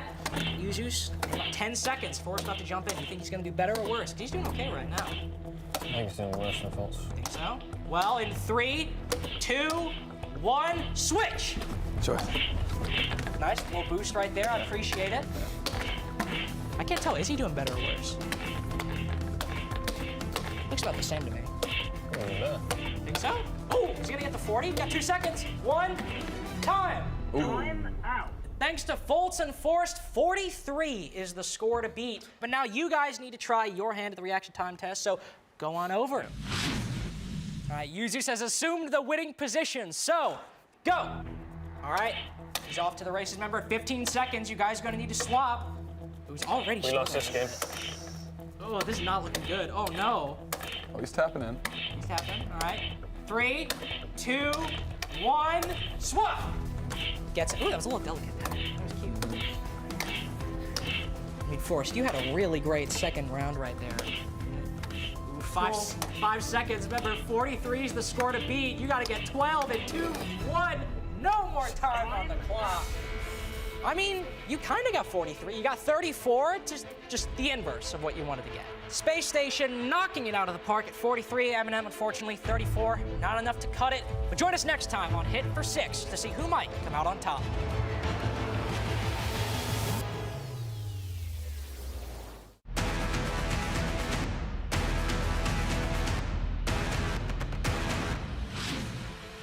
Welcome to Hit for 6. We've got the Soniqs, a kind of NA team on one side, and the Wolves, a full EU team, on the other.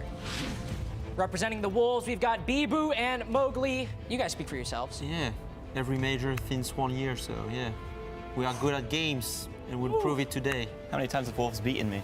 Little humble brag right there. Not so humble brag, actually. Now, I know the Sonics, last time you played the Wolves, you came out ahead in a best-of-3, but let's see if you can take them down in a reaction challenge today. And in this game, one of these teams will be the fastest.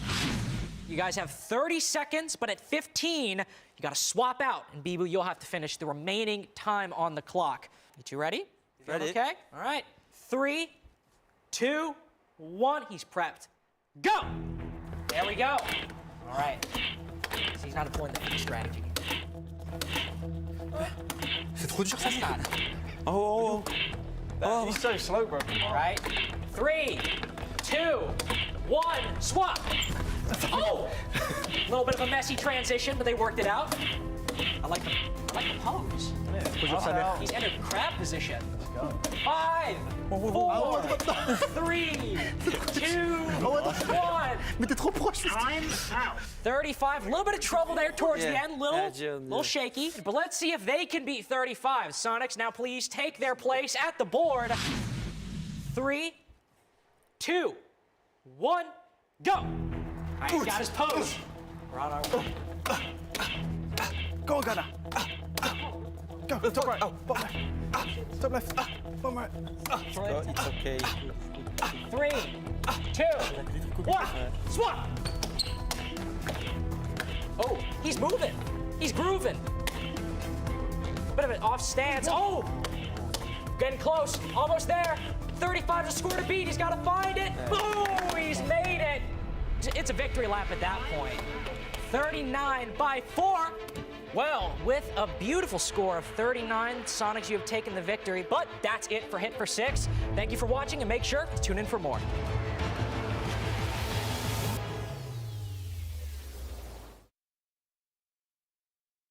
I remember things 7 years ago. Naquela época, tudo era menor. Mais en chacun d'entre nous, la flamme brûlait déjà. Über die Jahre sind wir zusammengewachsen. Y hoy son millones los que nos apoyan. 皆さんの応援は我々の原動力です。Ve sevdiğimiz işi yapmamıza olanak sağlıyorsunuz.และสิ่งเหล่านี้จะเป็นไปไม่ได้ถ้าหากเราไม่มีพวกคุณ Devemos tudo isso a vocês. Därför vill vi säga Gracias. Obrigado ขอบคุณครับ danke. ありがとう。 Kiitos. Merci. From the bottom of our hearts, thank you.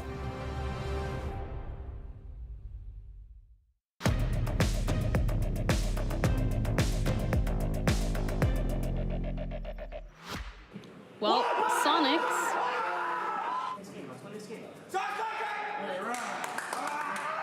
All right, we've seen the team huddle. Sonics took down Wolves on Hit for 6. Can they do it on the actual map that we're going to be looking at? Can they do it on the server? There we go. That's a better wording. I'm Jeannie, joined once again by Anne and Jesse. Let's just dive straight into this one because it feels like both of these teams have had a miracle run. You come through LCQ, you get into phase 1, and you just hit the ground running. Yeah, Wolves coming off a hot 7-0 over North America. I think this one's going to be a little bit tougher for them. I'm hoping, at least. The Sonics coming through here as well. As you mentioned, both these teams, last chance qualifier squads, both of them had really rough stage 1s. Wolves especially did not do well in EUL. No, but I mean, it's the storyline, right? They overcame that. They really put in the work between stage 1 ending, LCQ coming through. They've both done fantastic since then. Of course, only dropping 1 game so far here in Swiss means now that they play a best of 1 to make it to the finals. And yeah, this should be a fun game.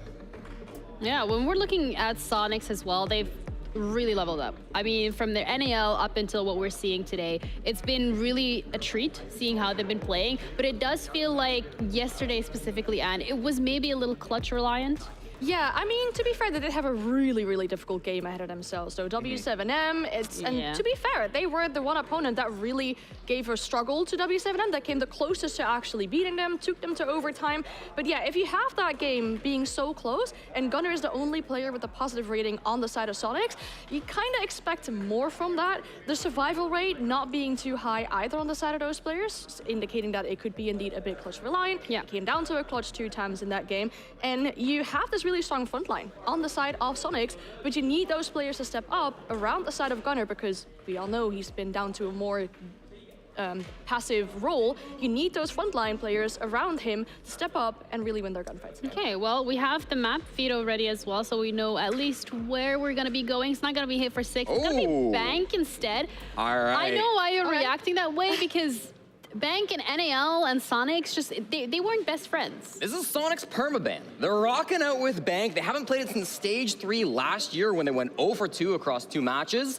This is gonna be a bit of a curveball going the way of Wolves. For Wolves on their hand, I mean, it was a good map for them last year. They played it quite often. They got a lot of wins. This year, 1 play, 8-6 loss to Team Secret. Not exactly a fantastic record coming through there.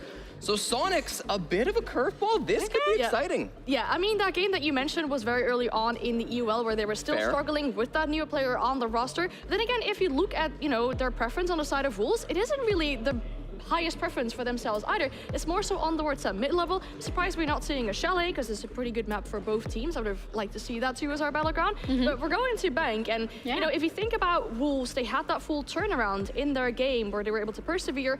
You heard it in the interview, said we're just going to play our game, we're going to hold onto our power positions, we're going to do our things, and then we'll be fine. So if they keep that mindset up today, I feel like they might have a really good chance. Okay, well, let's see what the casters feel about it because we have Lynx and Blue ready.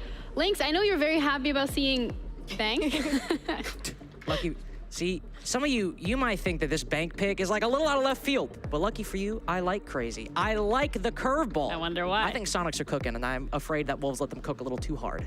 All right, Blue, how are you feeling about this one? I want to get your thoughts and opinions. Oh, we're gonna have to see. There's a few other wrinkles of this matchup, especially for the Soniqs that we'll have to talk about in a second. That could potentially throw it the other way, so we're gonna have to wait and see. Ooh, okay, well, I'm gonna let you guys do your thing, talk about it, analyze it a little further. Good luck out there. All right, well, thank you very much. Not going to be analyzing it too hard, though, as it is just about time, ladies and gentlemen, to jump into our second matchup of the day, rolling right through the high best-of-1 matches here, trying to qualify a few more of our teams into the playoffs. And this will be one of those matches that the Soniqs or the Wolves will move through from this game onto our playoff stage. Time to see, of course, which one will take it as we go to Bank, which is a pretty spicy map. It is. Given the circumstances playing into it. As Jesse mentioned, this was Soniqs permaban throughout the NAL, and I have to imagine Wolves are a very good team with a very well-respected and experienced support staff, but Soniqs throwing out their permaban, and we're not even at the main stage yet. I have to imagine that might have thrown Wolves for a little bit of a loop, but if it hasn't, and they are ready for this, and they've also improved a lot from that secret performance, then this should be a barn burner between these two teams. First ban coming through, we'll see the Nook ban from Wolves. Pretty expected, especially given Citizen has played that operator quite a bit throughout the NAL and Copenhagen so far. Hibana going to be following that one up, trying to complicate things when it comes to the hatch work a little bit, as there is a lot of that on this map, alongside the nice angle work that she could also do now due to the kind of separate pellet selection that she got a little over a year ago now. Echo will follow that up onto the defensive side. Echo gets a lot of power on maps like this one and others like Cafe as well, where he can be an incredibly powerful insight late round player, so don't want to be dealing with that if you're the Soniqs, apparently. And then finally, Cade once again goes in to counter the ban that was thrown out earlier against the hatch work that came in from Hibana. So everything making perfect sense for Bank play. We do need to mention, we got a little bit of insider info before we went over here to the casting desk. Apparently, Citizen is a little under the weather, specifically with regards to his voice, which is not great given his role in the team. It is, unfortunately, Citizen not having the full ability to calm to his team, given the fact that he is currently feeling under the weather, has lost his voice. It's going to be a problem if he's still one of the main lurkers for his team. Thankfully, he is on a roll where, especially on attack, he's playing a bit more by himself, but still could provide useful information when he maybe works himself close to the site, is hiding underneath, can maybe calm rotations. It'll be something that the Soniqs will have to deal with, especially on a map like Bank that requires a lot of control and a lot of coordination. So hopefully that's not going to trip up the Soniqs roster all that much, but we'll take some more references to that if it becomes irrelevant deeper into the game itself. Wolves have chosen to go for an interesting site to start things out, not the usual suspected one downstairs in the basement, but instead we'll go for the first floor open area to start things out here, giving them that capability to run quite heavily so, because obviously they'll be able to return to a pretty central point on the map when everything is said and done, and they do need to cull that away. So you'll see those extended setups going into areas like the upstairs main hallway here between areas like stock as well as meeting room. You can see the angle that had been opened up in meeting room and a few other areas as well, as the Wolves will try to, more than anything, waste out the time from the Sonic, but if they're also able to, of course, only a couple kills in the early round to weaken that overall execute that the Soniqs will be committing to once we hit the null timer around about 20 seconds or so, and they'll be forced into it. We'll start out by Square. Soniqs going to need to worry about that Valkyrie and the Mozzie, the intel gained and intel denied by the defense. Of course, that is Ami as well. All that utility that Wolves are bringing. Dokkaebi, one of the most banned ops at left the Copenhagen Major, but it's gone unbanned this matchup, and Citizen will bring her fairly immediately. Sometimes we'll see teams put a player on entry and then also give them Dokkaebi. It can be a very difficult position to work, so we'll see how Soniqs decide to use Citizen in this matchup. Again, they have not played Bank, I believe, since the Yongshiping Major, and they lost it to BDS. They're banned in the NAL, so a lot of what we're seeing today will be fresh, not only to us, but to Wolves as well. First Dokkaebi call goes out. Soniqs going with a normal strategy. See, you got 3 players taking an open area side and 2 players over by ATMs, trying to find some kills and apply some release pressure. Drone there, you'll see he'll get sniped out by the Mozzie on the defender's side. Should have been countered by the Soniqs themselves, though, so not going to be actively used more than likely by the Wolves. Bebo more than likely too busy to commit himself to moving that drone away. Anyway, it's going to be the Soniqs that score first kill of the game here as Rexon is able to successfully insert himself into stock there. Find the pick against Mowgli, with the alibi being eliminated. He's hunting for more. He's dead shot. Potentially a few other members of the Wolves as well. Still in play, trying to rotate away from this one. P4 between a rock and a hard place there. It's not even Citizen that does the majority of that damage to him. It's another player roaming upstairs, trying to catch him instead. Citizen just the one that manages to finish him off, and still more members of this team are being hunted down. But finally, a little bit of a bite back from Deadshot specifically. He's able to get some revenge against Gunnar, removing the buck from play. And this is before he's really had an opportunity to open up a massive amount of those top-down angles, but he still found good contribution, as we saw earlier on, at least with his assist that he's able to give out there to that first kill. But if they're not still going to be missing some of that potential soft breach, hopefully they'll be able to make up for it, or just directly contend against the site, as we are now down to the final minutes, or things start to turn a little bit more into the favor of the Wolves here. And Soniqs still applying some pressure on that top floor. Deadshot has remained. He might need to find his way back through some of the SQ players. If they're able to watch this flank, it's an effective 4v2 on the site. And it looks like Geo and the rest are in prime position to move on in, but so is Deadshot. Deadshot, once again, with a great capability to pinch out the rest of this play. Soniqs never fully clearing things out on the inside of Archives, despite such a pointed focus towards doing so. And now they haven't really been left with much of an option to complete their execute. Nitro goes up, but it's a blind one, so not going to make the impact as needed. And great execute timing coming through for Geo as well as Grixer to trade out Bebo before he can make any serious damage against this team's hold. Deadshot now needing to rotate in, but he's the only one remaining here. The Soniqs still, even with the limited time, able to successfully overwhelm the site. Deadshot's lost the plot as well for the retake, so the Soniqs are able to hold control and take the first round of this map. Very slow execute from the Soniqs, maybe losing the plot a little bit in the mid-round, but the early and the late, that was what was decisive, and that is what made the difference. Soniqs were able to start off on the right foot by taking down Mowgli early on, the most aggressive player on the Wolves. On his team, leading entry engagements, not necessarily won or lost, but in total by a wide margin. 30, now 31 so far. But on the side of the Soniqs, it's Gunnar, who's currently leading the team at 25, and Rexon, of course, getting that entry. So in the early round, Soniqs have a few key players to match Wolves' aggression as well. In this case, Mowgli's the one that fell. And they middle around for a little bit, struggling to find some movement, and even get pinched out inside of Tellers, which is where we saw Citizen playing for the majority of that mid-round. But they use their utility, they still take the time to reset and to coordinate on that final clear. It ended up working out, despite the loss of Tellers. There was certainly some worry if the Soniqs were going to be up to par on this map, specifically with regards to this attacking side, having to go onto it directly at the start of the map. But a good showing from the first round. Once again, makes us believe that once again, the Soniqs always seem to have that pocket map or two that they can bust out at any point during big events like this. And Bank very well may be that map, because they haven't shown it previously since back at the Yongshiping Major about 4 or 5 months ago now. One thing we also should talk about, by the way, you and I like to talk about that triad, you know, the Solus, the Valkyrie, the Azami. None of it is banned in this matchup. Azami, Solus, and Valk all up. And last round we saw Wolves run a combination of Azami and Valkyrie. This time it's the Solus and the Valkyrie. And Solus as well on Bank. It's one of the maps when she was first introduced, she saw quite a bit of play, usually as a replacement for Pulse on certain sites. Now, similar thing here. Moving down to that basement, P4, of course, can roam around the map and shoot some of those drones, but also use it to find intel and anybody getting on cameras using electronics as the execute moves down to the first floor. Combined with the black eye cameras, likely aiding any kind of roam, specifically on that middle floor, Wolves are really trying to use a lot of intel gathering and denial for the defense.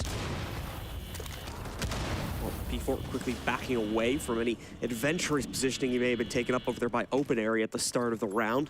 He falls back down through the hatch, but there's good reason for that. The Soniqs also very quickly taking some control towards the basement itself. No active defense being placed out on the inside of Garage here. So that is going to be Rexen taking full control for himself and setting up 2 of those deployable Ursa shields immediately to try and reaffirm that control. We'll be locking it in, and that'll prompt a few other members of the team to start poking downstairs as well, such as Citizen. Tries to go for a little bit of a swing down the main stairs, but does get hit with a bullet, so that'll prompt him to fall back relatively quickly. Other than that, though, pretty inactive start to the round here for the Soniqs, but they are well ahead of schedule, at least as far as I'm concerned here, for their map control. So I doubt they're going to be too concerned about that one. Deadshot now being found out on the inside of open area. That will shift the focus for the Soniqs. Shinka, in the meanwhile, on a completely different part of the map, going to be found out here. Nitro tosses in, but Citizen sees it coming from a mile away, so it's not too much trouble at all to back away from that one and avoid the brunt of the damage coming in from Deadshot. Now Gunner moves forward for the pinch, but they don't have the correct position of Deadshot locked down entirely just yet. He'll get away with the first one due to that lack of intel. Gunner goes down in response to it. That's the ace being eliminated. Thankfully, I believe all the Selma's already used to. In terms of utility, not a whole lot going to be lost there. P4 taken down. Again, the Insight players are being cleaned up without too much of a contest right now. But there we go. Citizen slaps Deadshot in the face when he tries to lurch out for a second kill. That'll leave it all on an already damaged Mowgli and Bibu in the depths of Gold Bar Vault to try and hold off the rest of this round. Bibu, of course, will be heavily limited due to the position that's being maintained by Rex that we noted a few moments ago on the inside of Garage. Mowgli now going for the retake. Low health, though. 50 HP, somebody watching, but everyone on Soniqs somewhat worse for wear. Citizen, one of them. Now Geo, low HP as well. He's done a great job clearing out the site. With only 20 seconds left and hatch control reestablished by Wolves, there's still a good chance they could win this. 15 seconds left. Mowgli, especially with the top-down angle here, could put a complete stoppage of the play when it comes to the plant. They're more than likely going to attempt to do so. Smokes are moving in, will block off his vision, but it's a quick hop down for him, and they don't have vision into the inside of that one either. Just pre-fire into the usual plant positions, gets away with that shot, and that'll do it. As the timer is unfortunately up now, the Wolves nicely played on the retake, specifically for Mowgli, doing it from the top side there, as they once again just barely recover, just as we saw the Soniqs do at the end of round 1. Now it's Wolves that squeaks away with it as we go into a tied situation for round 3. Combination of great intel denial, but also poor drone work from the Soniqs. You saw Wolves, they were playing aggressively on that first floor to be sure, but they weren't really spread out on that second floor. They were very much concentrated inside of open area, and by a minute 30, Soniqs were down to only 4 drones, and by a minute when they went for this clear, only 2 drones as well. There was not a lot of intel to pinpoint Deadshot's exact position, and then the Soniqs players, one pushed in, but Citizen was still playing a bit far back for the trade, so even though he ends up getting the kill and they maintain that 4v2, a lot of time was spent trying to clear out Deadshot, and that allowed Mowgli to go for the retake later on, and combined with a lot of damage done to those Soniqs players, Mowgli, even though it came down to the wire, had enough to deny the plant. The 1-to-1 exchange that'll keep us rotating on the sites. Wolves not feeling the reattempt of open area just yet, especially with how the Soniqs were able to steal away map control outside of the site relatively easily, leading up to their execute. Wolves will now go for the very risky, as it oftentimes is now for the defense, second floor hold instead here. We'll see the castle barricades try to cut away some of these angles that the attackers are going to be using, especially on the repelled side. Soniqs definitely going to be trying to bring a very execute-focused lineup to this one as well, with the Ying coming back in for Gunner, alongside of some utility mitigation themselves in the form of these Brava drones, which right now, obviously, as you can see, just going to steal away some of the default cams in lobby to prevent any aggressive peeks, especially from the inside of areas like Banana up on the second floor. Let's be a little bit cautious taking that initial map control. Soniqs have been a bit slow on the pacing side of things. This will hopefully help to speed things up to a degree that they are comfortable with. Try and take this site away in time. Also those Yings to worry about on the CEO repel. Usually when sometimes where we would see the Ying previously, it would always indicate a quick execute. Not so much anymore. It is certainly still possible. We've got 4 smoke canisters on the Soniqs.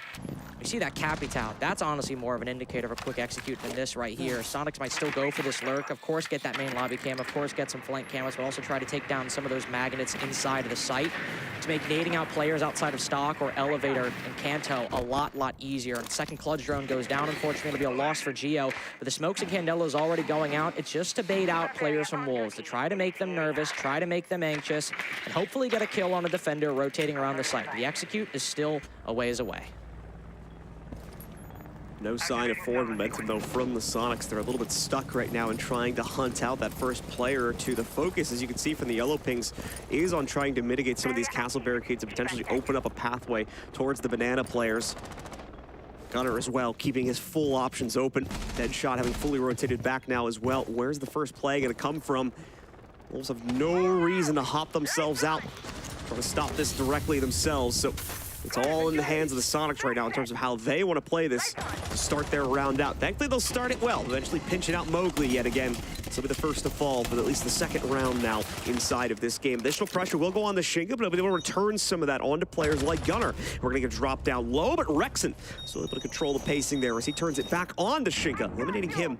Starting the round out 2-0 here so far for the Soniqs' entry. P4 tries to go for an aggressive lurk, but that'll be cut off as well by Grixer, who's now taken that front and forward control. Finally, Bibu strikes back, but it's an immediate exchange from Citizen to lock that one down. And with the smokes once again doing their jobs well, the plant will go through, and so will the round. A very clean one from the Soniqs as they do take that attacker-sided site for themselves and lead along with it at 2-1. Very clean, but very amazing that it worked. It seemed like Soniqs were making very little progress throughout the entirety of that round, just sitting on angles, waiting for Wolves to move. And say we will about Wolves, they play a very disciplined defense. They show that against M80. They've showed it against many of the teams they've played in the Swiss so far. But Soniqs' patience ends up paying off. The Candelas do eventually cause some players to rotate. Rexon and Grixer not even really needing them to use utility to rotate. They just sit there and eventually they catch Wolves moving. I thought maybe even the lack of grenades and no stock pressure would allow P4 to rotate up and cause some chaos in square, but Soniqs, they shut down every single potential for a comeback. Bomb located by attacker. Continuing to go well for our attackers here. They'll try to continue that pacing back over towards another open area hold from the Wolves. Not going to see any dramatic change-ups to the operator selections for the Wolves going into that one either. Still having the Azami played out by Shinka. Deadshot will try to continue the rotation game, this time on the Oryx, so that he can navigate between the floors a little bit more freely. As far as the Soniqs are concerned as well, things are going to look somewhat similar. I do believe the Rotera drones are going to be new there for Rexon, however, just to try and clean up the insight setup a little bit more. Gives them those extra drones if they absolutely need to use them for that purpose too, to hopefully flush out a bit more of that Archives and Tellers pressure, which was the main issue when it came to Soniqs' attack on the previous round. Aside from that, though, they went off swimmingly, so I imagine they're going to repeat it in a relatively similar way. Not the Geometrics Ash. Sheesh. I mean, he's 3-0 to start this one out, so he's feeling it. Might as well give it to him here. Anyone who knows their Siege history knows just how dangerous of a player Geo can be when he's kind of given the reins to control his own fate. So that's not a good sign for the Wolves, at least in my analysis. Oh, no. I mean, Gio is such a clutch backline player, especially on the defense. But right now, it's Gunnar on the front who's facing a lot of trouble, now cut down by Mowgli. A shift of fortunes. First time Wolves have really established that opening pick, though not the first time they've won a round, period. Mowgli able to survive on this roam a lot longer than he did last time, as he was the first one taken off the board, and now Gunnar, the main soft breach, felled. The Kanto position also struggling to be opened up.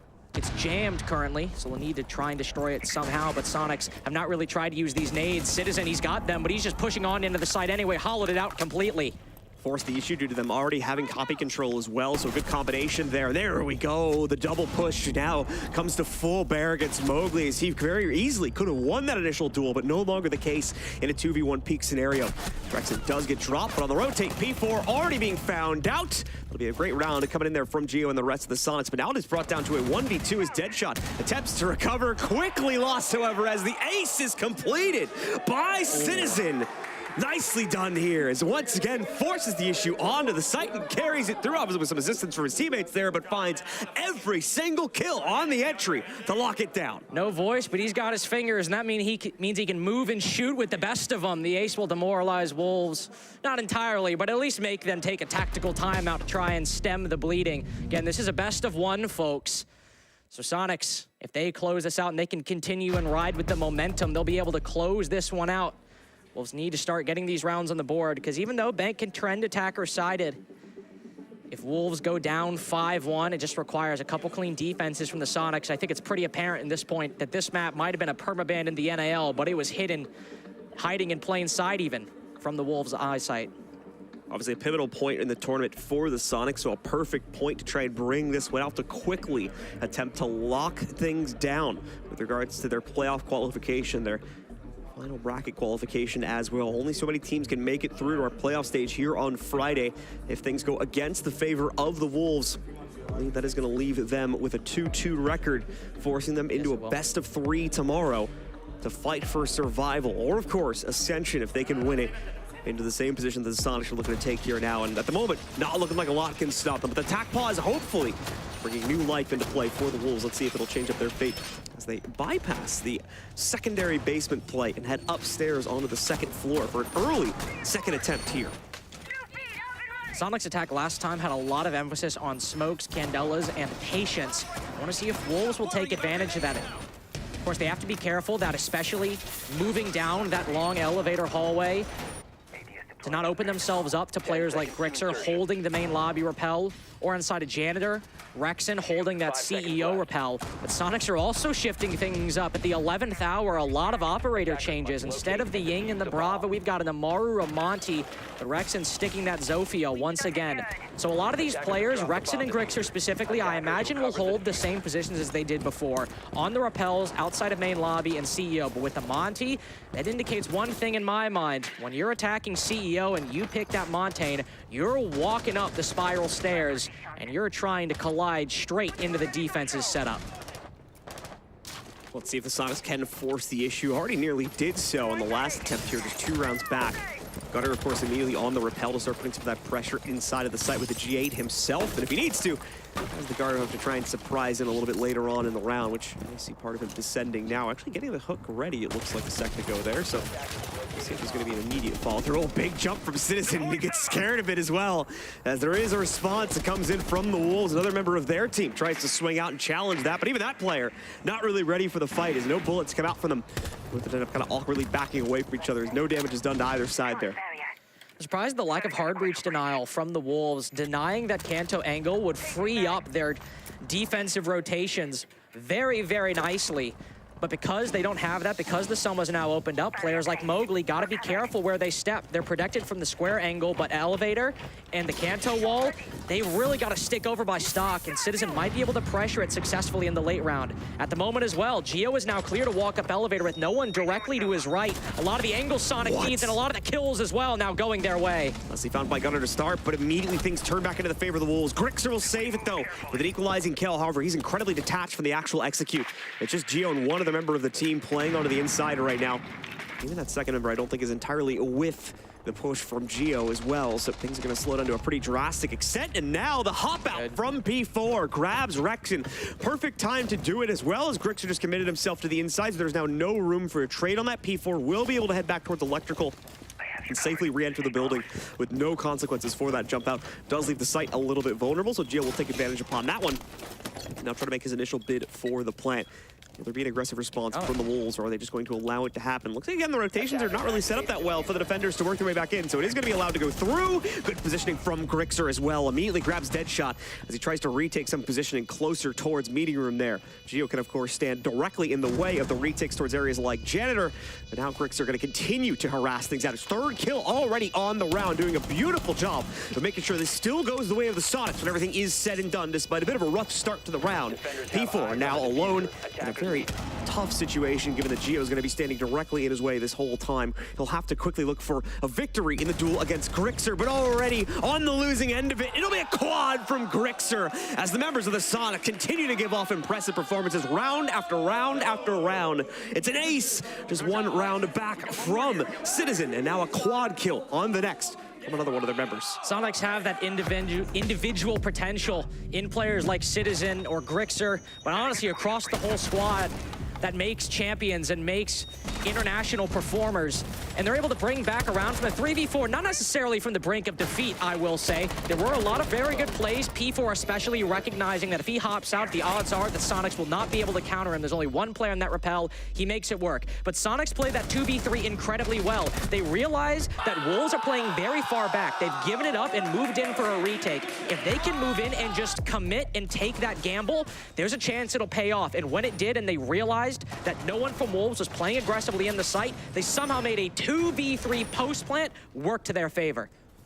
2v3 with a Monty, mind you, as well, so not necessarily one of the easiest ones to work. Grixer definitely doing a lot of the big lift in there, but obviously Geo still helping out massively when it comes to the informational department as much as he could. That's one of the main benefits of that shield operator that it brings to the table, so of course it needs to be on point when it comes to that role. Sonics continuing to dominate as far as this initial side is concerned, and this is not the side as well that you necessarily always expect to come out on top of things. It does tend to happen from time to time, though, so it's not entirely uncommon, but a 5-1, that's going to be pushing the limit to a pretty extreme extent as far as my opinion is concerned. The Sonics, see if they can get things done, though, as it is going to be another open area hold from the Wolves to try and at least lock down one more for themselves. Citizen on his flu game arc currently, 8-3, topping the scoreboard. Grixer after that round not far behind. Not trying on the final round of the attack to change things up. You can see Citizen retaking his position inside the main lobby.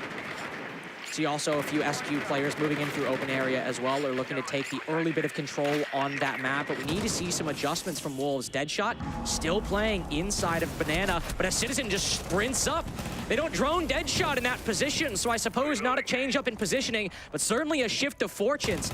2 open area rounds now, though, that Wolves have started with the opening pick. Last time it didn't matter because afterwards, Citizen just sprinted on into the site.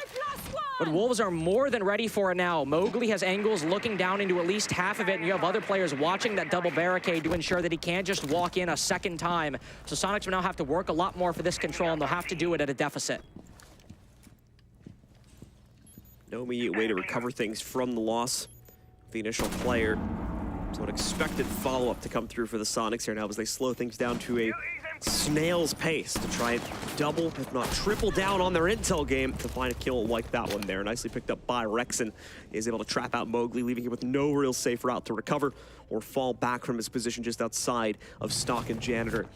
Eliminates him outright. Not even a whole lot of damage returned onto Rexon there too. Took the brunt of it from that fight. With the damage already done to Deadshot, Sonics once again quickly looking to get themselves into a winning position here, but they'll have to recover Deadshot eventually here. There we go, the drone eventually spotting him out. Was looking like Gunner may go unnoticed in that regard, or rather Deadshot would go unnoticed to Gunner, but ultimately able to lock him down, and now Rexon just kills him outright as well with the spam coming through into the CEO office. Nicely able to take him down. With that, Sonics now have the advantage, but time, much like we saw on the initial execute here the first time we played open area, is getting a little bit low, and the Sonics not necessarily near the point of contention to push themselves into the site, but they're not really gonna have a choice pretty soon here. Now they'll need to open up some more holes, but even in a 3v4, they'll gotta move in quick. Gunner will smoke this angle to drop down now, but the Kiba blocks him, and the entry might just be stopped, but no, Gunner's on point. Gunner continues to threaten things out here against the Wolves as they remove option after option away from this defensive light. They're gonna try to get out and get aggressive, and it works for both of them. Bibu and Shinka both finding kills, and now with Bibu's second, that may very well just save the round. Rexon responds, but he needs the second pickup, and Shinka's smart, knows he can't play it out. No attempt that even a plant comes through from the Sonics. They do finally drop another round right at the bitter end of the first half. I think it was a 4-2 scoreline here. 1 win on open area, 1 win on the basement is all we get from the Wolves' defensive half before we switch sides. We'll say Sonics attacks have been a little bit slow throughout that attacking half, but Wolves were not able to capitalize on it enough. Sonics, especially on the players like Deadshot, would get a bit tunnel visioned and sometimes on lockers. This time on open area, he would just sit in a corner of the map, or at least in a position on the map, and Sonics would really focus on taking him out, and it would spend a lot of time. But to Sonics' credit, they have been very clutch in the late rounds, and it got them the majority of those attacking rounds, whether it's a late full execute or just a late rush and send it into the bomb site. Sonics' shots have been hitting today, and it's required over-performance from Wolves in these rounds to win. But now as the side switch, Sonics have shown that their attacks on Bank are not sloppy. Maybe a little rough around the edges, but certainly solid at the core. Now let's see if the same proves true for their defenses. Usual site to start things out for the Sonics as they will go immediately for the basement. Wolves tended to pick the offsites a little bit more, such as open area. Those tend to be a secondary, tertiary choice for a lot of teams.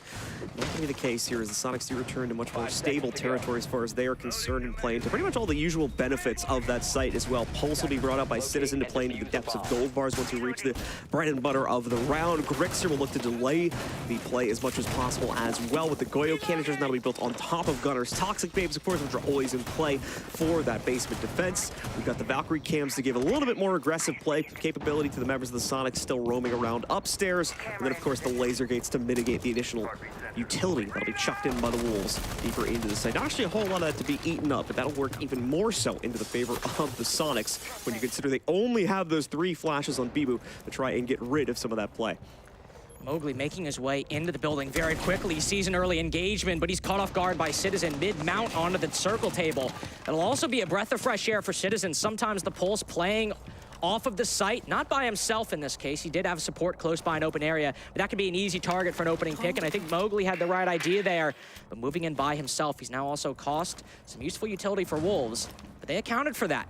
Sure, the Selmas are gone, but we have 4 hard breach charges and 2 exothermics. So enough for the hatches and even enough for a wall downstairs. They just have to be careful that they don't lose another body to one of these roamers, be it Citizen the Pulse or Geo the Valkyrie. It'll go flying across the map after that one. Soniqs not really with any necessary capability to try and get aggressive here, considering they've already asserted the player advantage for themselves. Shinka will pop that one through the floor. Again, unfortunately, won't be finding a whole lot.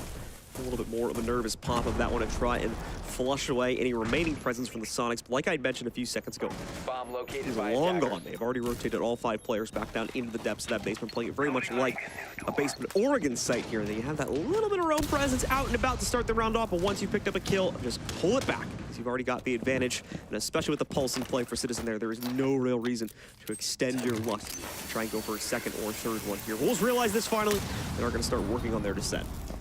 And now to see what kind of execute they go for. There's no aggressive server stairs presence from the Soniqs, but there's an aggressive server presence. They have the pulse in gold, and that can influence whoever's playing behind that server stack to go for a peek, or at least call when Deadshot is pushing him so they can either hide or commit to a gunfight. But Geo doesn't even really need to do that right now. With 45 seconds left, he just needs to sit here. The Goyos are popping inside of the site, and as they move in for the clear, the longer he stays alive and the more problems he causes, the more likely it is that Soniqs take round 7. Big swing from Shinka, finally gets the trade onto Geo, but he's already wasted out quite a few seconds here and picked up another 1-for-1, so no strides made really here for the Wolves in terms of changing up that status quo. Only just now working themselves onto the inside of server room. And look at this, the Toxic Babe starting to flood out as well. That was only the first one. Gunnar still has 2 more in the pocket. He can waste this all the way down to 0 timer.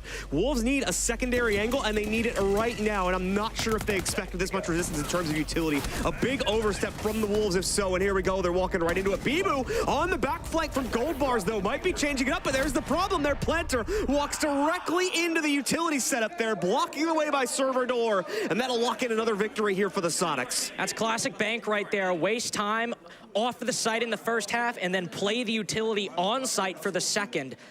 All you need to do, because Bank is so large and requires so much time and energy from the attack, you just force them to stall their clear, move through the second floor and the first floor slower than they would like, and then play your life inside of positions like server or inside of garage, and you should be able to win, especially if you have operators like Goyo to waste potentially up to 60 seconds to 80 seconds in the site, depending on how many Vulcan packs they put on that server stairs walk-up. Soniqs have now won Church, and Wolves' attack didn't look too bad. There was just so much utility from the Soniqs and so much time wasted. Yeah, like you said, just no time remaining there for Wolves to realistically make that work, and they had no secondary angle planned. Props to Bibu for trying to turn it around. Gets at least 2 on that flank that he goes for on a kind of heads-up play, but still is not able to work it back for himself. So brings it back under the control of the Soniqs here, because they need only 2 rounds left now to close out this matchup and qualify for the final stage of the tournament.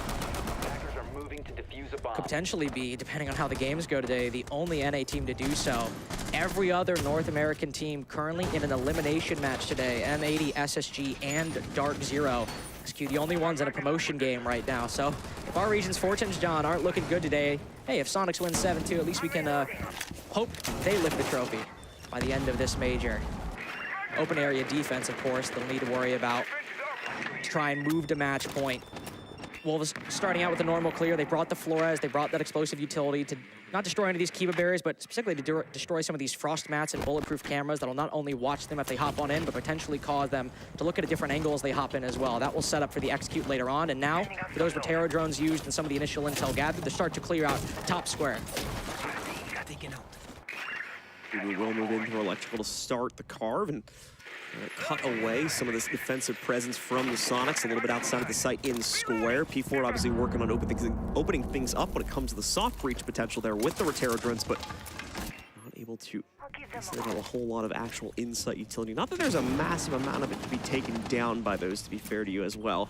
There's the frost mats, maybe a shield or two, but I'll take a look now and see we actually don't have any of those. However, once again, the initial kill once more goes over towards the Soniqs. That natural extension upstairs to the second floor is going to cut away Deadshot on the Dokkaebi as well. A crucial piece of potential extended clear utility is now no longer going to be available, and he's still causing problems. A second pickup now for Gunnar. Geo tries to make it 3. Mowgli finally is able to put Gunnar down and continues that rampage as well here. A third found from Mowgli as he's getting it all done on his lonesome. Rex in the most recent to fall. Bibu now feels the confidence to go for a plant. Rixer with a potential counter angle, but he knew there was a player on blue stairs. Had to give himself away though in hopes of stopping that planter from going down onto the ground. Does not work out, and now he's put himself between a rock and a hard place here due to the blue stairs player. But that player has backed away. He's waiting for a later portion of this round to spring back out and reactivate. Mowgli though will go for the quad. Let's see if he can make it an ace as well to counter what we saw from Citizen just a few rounds back.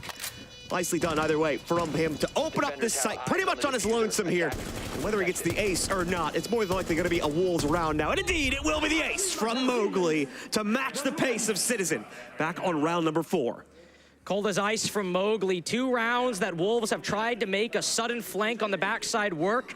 Bibu got a very impressive clip, but didn't win the round. This time, Mowgli, his shots were hitting about as well as the IGLs. He's able to make it through the fire into the site. But Wolves, to their credit as well, it wasn't just Mowgli that opened that up. The Monty had worked his way up to cafeteria a lot earlier and was just waiting, gathering intel to call this play for Mowgli to make that a 2v3 and then move into the bomb site afterwards, get the bomb down to close out a very clean open area attack. Finally going to be seeing that 4th and final site come into play here on round number 9 as the Soniqs complete their set of rotations. They do not, at least initially here, want to play things up onto the second floor. They'll go for the Teller's site, which will obviously once again have the natural extension up to the second floor site itself with the area surrounding it, places like Janitor, but obviously see the site itself be played back down on the first floor. It might prompt a few changes from the Wolves because of that one, but it's pretty minor in the grand scope of things. 10 seconds to Just going to see Shinka changing up the hard breach style right now as he goes over to a Thermite. And the IQ is also brought back in to get a little bit of a counter on the Gunnar, who brings the now uncommonly played, or less commonly played, Vigil into the fold for their roam game here. Role change recently done throughout the LCQ, put Gunnar on a more aggressive entry position. Before playing a lot of Echo on the site, this time moving to the Vigil, or ops like Jaeger or Oryx to try and go 1-for-1 early on. That's a risky strategy against Wolves. Mowgli's a very aggressive, and as you just saw, a very skilled fragger.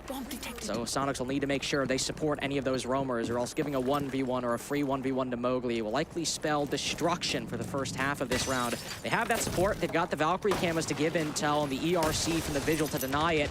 Already some early damage. Who almost an early death. Gunnar put down to 1 HP, not by Mowgli, but by P4 on the Skylight. So now, if Soniqs do want to hold these forward positions, in which they will, they'll need to contest CEO for a good portion of the round because of how much vertical holes it offers. They'll likely need to be with some more support. Gunnar now forced out of the aggressive part of this game. We'll have to see how he can potentially contribute to the late round situation for himself and the rest of his team. On the Vigil, doesn't really have much of a choice here. He has that much more aggressively leaned operator to begin with. That's part of his role here. His ability obviously becomes much less powerful if he tries to play himself into a corner pocket in the site. So see what he can reckon towards. That low HP is hurting his capability to help out throughout the rest of this round. For the Wolves, though, there's no way to leave them with plenty of an open opportunity to continue moving forward themselves. That's both of Mowgli's nades going to try and take out that bulletproof there. It's not great for the long run of things. They don't have any other nades to back that up, so if they see an opportunity to knock out a player with those nades later on, they unfortunately will not be able to take advantage of it now. Hard ping goes on to at least one of the members holding on the inside of Tellers. Mowgli tries to play on this top angle, just behind the main desk itself to catch that player, but no one from the Soniqs obliges. They're playing a bit more of a passive game right now, but it is going to allow some members of the Wolves to at least set up to start moving forward to shut down this setup outright. Gunnar, though, finds the first kill of the round and knocking down Bibu. Another kill found onto Shinka, this time the hard breach, but that wasn't a core element of Wolves' strategy. It seemed to be the kills and to set up Mowgli, but in the 5v3, the Dokkaebi calls might go out. That'll give Mowgli intel, but players like P4 are getting shut down as well. It's really all on the star player of Wolves, and it seems like he's running out of help. Deadshot and Mowgli, all that remains here. The Deadshot tries to go for initial entry himself, but now Gunnar even jumps back into the fray despite the low HP in the pocket position inside of the elevator. Oftentimes a tough one to counter, but not when he's at that low of an amount of HP. Either way, he's able to eliminate one final player here, leaving it all on to Deadshot now for the 1v5. More than likely in just a moment. Good response from Deadshot there. Finally gets the better of Gunnar, but beyond this, it'll be tough to reckon for another kills. The Citizen is the one to pop up and shut him down. And more importantly than that, a lock-in match point for the Soniqs. 1 round away from NA's first representative making it to the main stage. But Wolves have proven, especially in that M80 game, that they are clutch, and they've proven in that SSG game that they can be an overwhelming force. We know the pieces in the play is there. Can they just do it 3 rounds in a row? I think it's possible. Let's look at round number 10 to see if it happens. Soniqs' roam game was very solid, rotating at the right times, but also coordinating at the right times. And it also just helps that the shots were all landing for SQ and none were landing for Wolves. So we'll need to see a team-wide performance to mount this comeback. Soniqs are going back down to church. The big thing here, Soniqs denied map control for the first half of the round and just denied any form of an execute in the second half. Wolves struggled tremendously to make this execute work for themselves, mainly due to a lack of time because of how much of it was wasted on the roam clear. And very much we could see the same thing happen here, not just because of the roam strap potentially coming out for the Soniqs, but a new operator, a new wrinkle that's been added into things here as well. They're going to be trying to delay things even further as the clash has now come out for Geo. Also, which also plays quite heavily into that sort of delay mentality. So we'll see how the Wolves try to work their way around that. If they find a quick path to dealing with Geo, could be the opposite. We could see Wolves having a much more confident push this time. But it's all going to be found out in the round itself. So let's see what we will get if the Wolves can survive the first of the next 3 rounds, that they need to pick up for themselves to trigger overtime now. Ooh, real no middle floor pressure from Soniqs. I have to say, this might be a bit of an oversight. Wolves won't really care. They're fine with it. They are completely okay with middle floor control clear. They're also not a team that will just stall out if there is nothing. If they realize that the second and first floor clear, Mowgli will be in that in the first 15, 20 seconds. That's exactly what's happened. So they can start working these hatches, moving on down to the bottom floor. And there is a clash, and that's always something that can throw players off guard. And Gunnar is playing more aggressively on server stairs this time. So it's not like Soniqs are playing as passively as they were before. But they are giving up a whole lot of control for the Wolves, and that'll make their setup and clearing out Gunnar and Geo later on a lot easier. Relatively quiet beyond that, though. The Soniqs not wanting to show face. It seems they give an opposite philosophy on this round here. Nade goes deep, but it's really only going to clear out the barbed wire down below. Could have been part of the attention. He was kind of hoping they would get a bit more player damage on that one, but it was not part of the cards here, apparently. Once again, those can openers quickly opening up all of the hatch work to try and give them that clean path down into the basement itself. More importantly, all the angles to use in a pre- or post-plant situation here. The Thermite contributing to that as well, but half the round now gone. Good news is still plenty of time, at least in my opinion here. Oh yeah, for Wolves to try and make this work due to the lack of any mid or top floor pressure that Carter mentioned a few moments ago. Really relying heavily on Geo's potential delay from that clash to save the day and burn out the rest of the time here. But that assumes Wolves are going to kind of respect the usual state of play on this site and go directly for a server take, which is not going to be happening as Geo has probably now realized reascending to the top of blue stairs and seeing absolutely no pressure here. You can even see him calling it out now over here on bottom square. Wolves also lacking some utility to deal with this clash. They've only really been running one set of nades, and Mowgli's down to 1. The Ash charges could be used, but one will land on a piece of utility. The Candelas as well now going out. This might signal something from Wolves, this time on the backside. P4 still going to be able to strike first, though, as Gunnar goes down. Rexen will prompt him for a response, and he nearly is able to get 2. There it is. Grixer finishing it off instead against Bimu.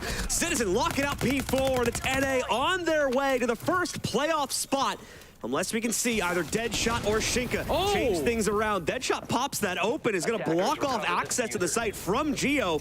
Works out in the favor of our attackers here, but it's also a little bit of a double-edged sword in play here, too. Deadshot needs to watch out for that garage pressure. He's not going to be able to do it.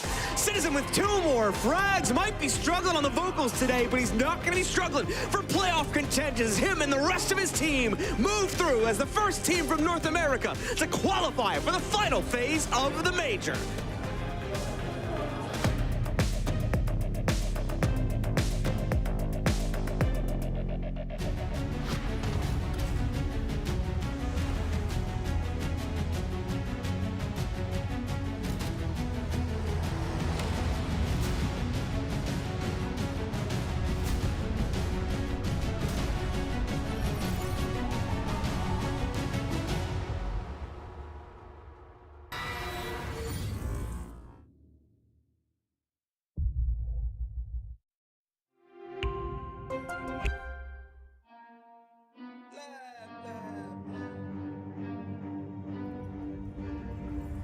They got problems on problems on problems on problems on problems on problems. I solve them. I run through the money. The pressure be calling. Left on my blessings. I feel like I'm falling. The birdie is back. Tell me I'm garbage. I'm going through something. That's why I ain't calling. Phone and progression is all that I wanted. The phone and affection. I summon and dub it. Cause I got problems on problems on problems on problems on problems on problems. I solve them. I run through the money. The pressure be calling. Left on my blessings. I feel like I'm falling. The birdie is back. Tell me I'm garbage. I'm going through something. That's why I ain't calling. Phone and progression is all that I wanted. The phone and affection. I summon and dub it. Why you be all on my line about nothing? Why won't you go get you $1 or something? Don't hang with it who line for nothing. I see that we different. You riding, I double. I don't do discussions on bragging about hundreds. Don't go to your places. I know that they sunken. Don't call me your brother. I barely could trust it. I talked to a shorty. She bagging the bucket. And I'ma need all of my dollars on corporate. So hand me the money. I divvy the pie. I'ma give all of my people a portion to build them a fortune. I'm flipping the ride. I can't be mixy when iffy the vibe. And 40 on 50 is really the time. Why are you all on my phone like you want me? Like you wasn't pushing the kid to the side. I run through the money. The pressure be calling. Left on my blessings. I feel like I'm falling. The birdie is back. Tell me I'm garbage. I'm going through something. That's why I ain't calling.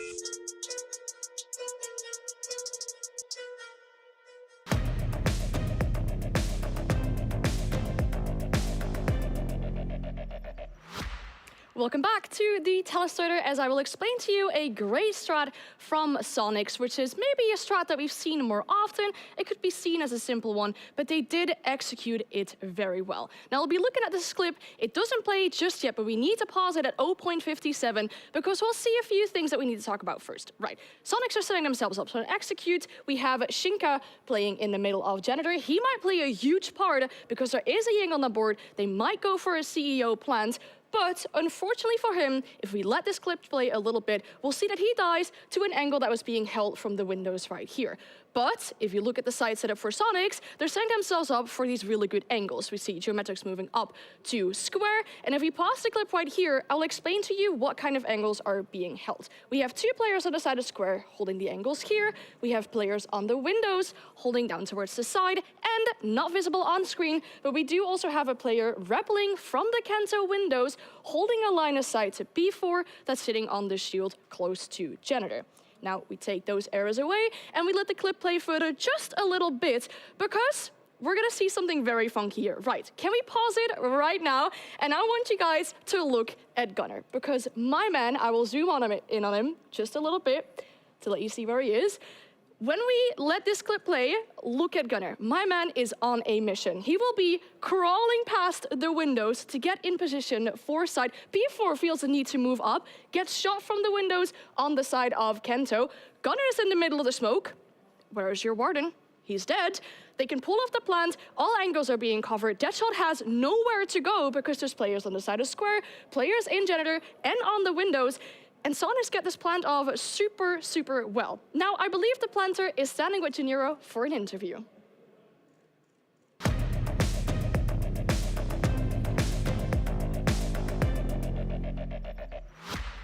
Yeah, that's right. We have the planter here, and it's Gunnar.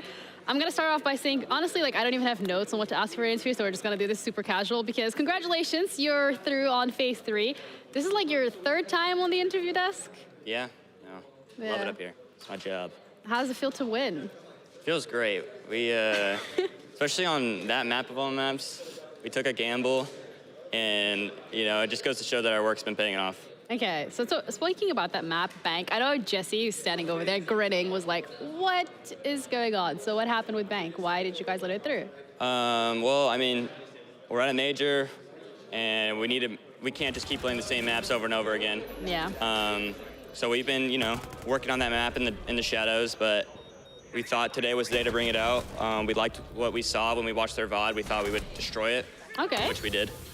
Yeah, well, I guess you guys really looked into the future with that one because that was a pretty one-sided game. You're now qualified for phase 3, which also means that some pretty big names are going to be joining you up there. You have a live crowd. Are you excited? I'm so excited. I haven't played in a crowd since Yonkaping, so. Oh, wow. It's been a while since then. Do you think being with the crowd, having, the cheers might affect you to some degree? I thought it would have, but once you're there, I mean, those headphones, you can't hear anything. They squeeze your skull. Does it help with your gameplay? No, it hurts. Make a note of that. Okay, well, I mean, I think we've kind of discussed a lot of things over the last couple of phases, and I want to say that I'm very proud from how far you guys came, and I hope you guys are proud of yourselves as well. Thank you. So before I close it out, would you like to say anything to the doubters? Because you guys came through LCQ. I don't know. I mean, people hate us, but we're working, man. Yeah, so we're just gonna keep working. Yeah, well, you know what? Let that hate be fuel for phase 3. Thank you so much for the interview, and Thank we'll you. see you around.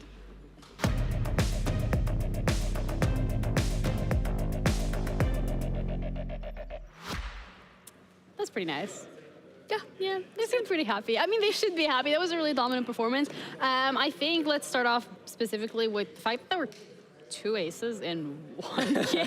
Yeah, right? I like those aces. 2 aces on the exact same bomb site. We saw, of course, Citizen getting his first, Mowgli following him up, not to be outdone. What I thought was really impressive by those 2 plays as well was just how important support players were to those pushes. I mean, both Citizen and Mowgli hit ridiculous shots, but if you focus, here's the ace now, you focus on what Gio's doing, he's droning for his teammate. He's being a distraction. He's even jumping in and letting his teammate trade. He's getting the down so that Citizen can get he's getting the finish off of Citizen's down. They're working together, and I really appreciate that in the big plays. Even when it looks like a massive individualistic play, the whole team is helping out. They're funneling kills to this one player, and it looks so, so beautiful. Mowgli as well had the Montaigne helping him out. He had some drone work coming in from P4. So all in all, love that teamwork, even in the individual rounds. Exactly, yeah. You said teamwork coming out and the whole team showing up. It's more like that on the side of Soniqs. They had more players stepping up, more players equaling out score lines. On the side of Wolves, there were some players that were really important. Mowgli had that super important flank in that first round, had that ace indeed, as you mentioned as well. But then I think on the side of Wolves, there were some players as well really costing that game. Okay, well, when we're looking at Wolves, I think one of the things that we highlighted throughout was the inconsistency that we've seen from them in their performances, not just today, but over the last couple of games. Yeah, they had struggles against VirtusPro. They then turned around 7-0 SSG. And now, again, here, they seem to be struggling against a team like Soniqs. A good team that wants to play in those finals in front of a crowd needs to make sure that they are consistent and can't be relying on, hey, we're having a good day today, so we'll win. And then, you know, we'll see what happens tomorrow. It might be a worse game. Yeah, I mean, Wolves as a team are often very structured, and I would say reliant on Mowgli as a player. He's always that first one in. He's got one of the highest entry participation percentages of any team, or here at the events. So it was tough to see him not having the worst day, but still going negative for the majority of that match before the ace. I believe he was 4 and 6 coming through here. And that meant that players like P4 and Shinka, who are kind of more backline players who want to be supporting their front guy, just aren't really able to have the best of days. 2 and 10 looks kind of bad for P4, but a lot of rounds he was just not in a good position because his usual entries, who are typically getting a lot of value in that early round, weren't really hitting their same shots. Yeah, when we're looking at Gio, however, one of the players for Soniqs, it does feel like they're on their A game. Yeah, I mean, Gio at the bottom 4 and 4, but you really can't understate the impact he had on this team. I thought it was interesting how there were oftentimes this game giving the kit to other players. Grisher took the defuse kit quite often, and Gio was actually playing a lot of what I would consider to be like Rexton roles, right? He was playing a lot of Twitch, a lot of this Brava as well, these drone operators, which I think are typically associated with Rex, and he loves to play these types of ops. Gio was rocking, and he was doing a great job. You look at the Twitch play, I believe round number 2, really early on in that game, the Brava being utilized as well, coming through here was really, really nice to see from Gio. So despite the low stat line there, only 4 and 4, I thought he had a massive game today. I thought he played very well. All right, well, if you guys are sad about the fact that you've seen one EU team lose already today, don't worry, because we got another one coming up. It's G2 up against VirtusPro, which means that mathematically EU is unfortunately going to take another L. We'll be back after the break.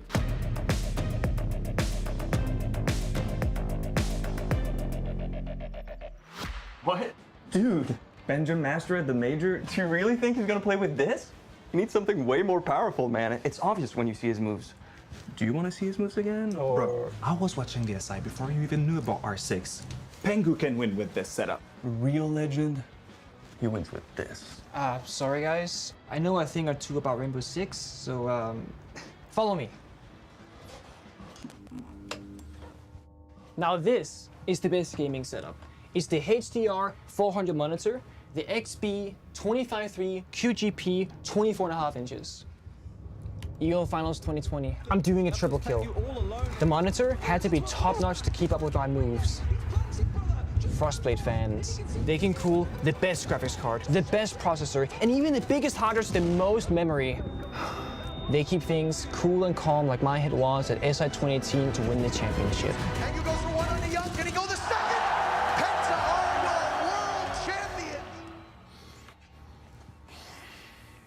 It takes the best to be the best. Are they gone? Yep. But with 2 Orion tiles fully upgraded and 2 screens. Good job, man. Thank you. Takes the best to be the best.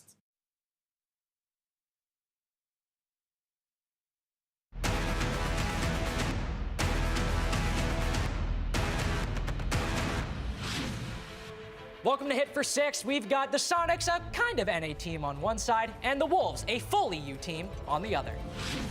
Representing the Wolves, we've got Bibu and Mowgli. You guys speak for yourselves. Yeah, every major since 1 year, so yeah. We are good at games, and we'll prove it today. How many times have Wolves beaten me? Little humble brag right there. Not so humble brag, actually. Now, I know the Soniqs, last time you played the Wolves, you came out ahead in a best-of-3, but let's see if you can take them down in a reaction challenge today. And in this game, one of these teams will be the fastest. You guys have 30 seconds, but at 15, you gotta swap out. And Bibu, you'll have to finish the remaining time on the clock. You two ready? Ready. Okay, all right. 3, 2, 1, he's prepped. Go! There we go. All right. So he's not employing the fake strategy. C'est trop dur, ça. Oh. He's so slow, bro. All right. 3, 2, 1, swap. Oh! A little bit of a messy transition, but they worked it out. I like the pose. He's entered crab position. 5, 4, 3, 2, 1. Mais t'es trop proche. Time out. 35. A little bit of trouble there towards the end. Little shaky. But let's see if they can beat 35. Soniqs, now please take their place at the board. 3, 2, 1, go. All right, he's got his pose. We're on our way. Go, Ghana. Go, top right. Bottom left. Top left. Bottom right. It's okay. 3, 2, 1, swap. Oh, he's moving. He's grooving. Bit of an off stance. Oh, getting close. Almost there. 35 to score to beat. He's got to find it. Boom, he's made it. It's a victory lap at that point. 39 by 4. Well, with a beautiful score of 39, Soniqs, you have taken the victory. But that's it for Hit for Six. Thank you for watching, and make sure to tune in for more.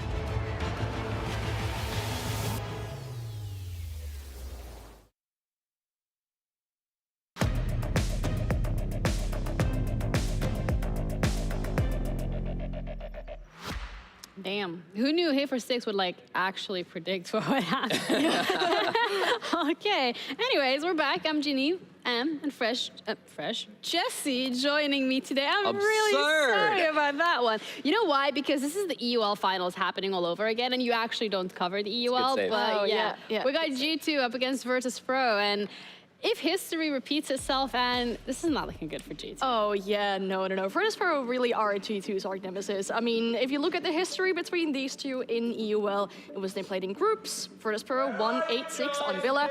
Very important clutch from Dan in overtime. And also played each other in the finals of the EUL deciders, where VirtusPro once again beat them 2-1.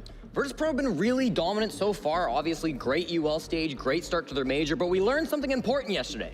Absolutely. The bear can bleed. Finally losing a map against FaZe Clan 7-5 yesterday. That's why they're not in the playoffs yet. That's why they have to come here, play against the world champs to try to make it in for that second round into the playoffs, into the finals. So it's gonna be an exciting one. These two squads have battled against each other a lot, and now coming in against each other, a historic matchup in the second game here. Yeah. If you guys heard anything in the background, it's because G2 is asking where Joystick is, which actually brings up a good point, because we spoke about Joystick as well and their individual performances so far at the major.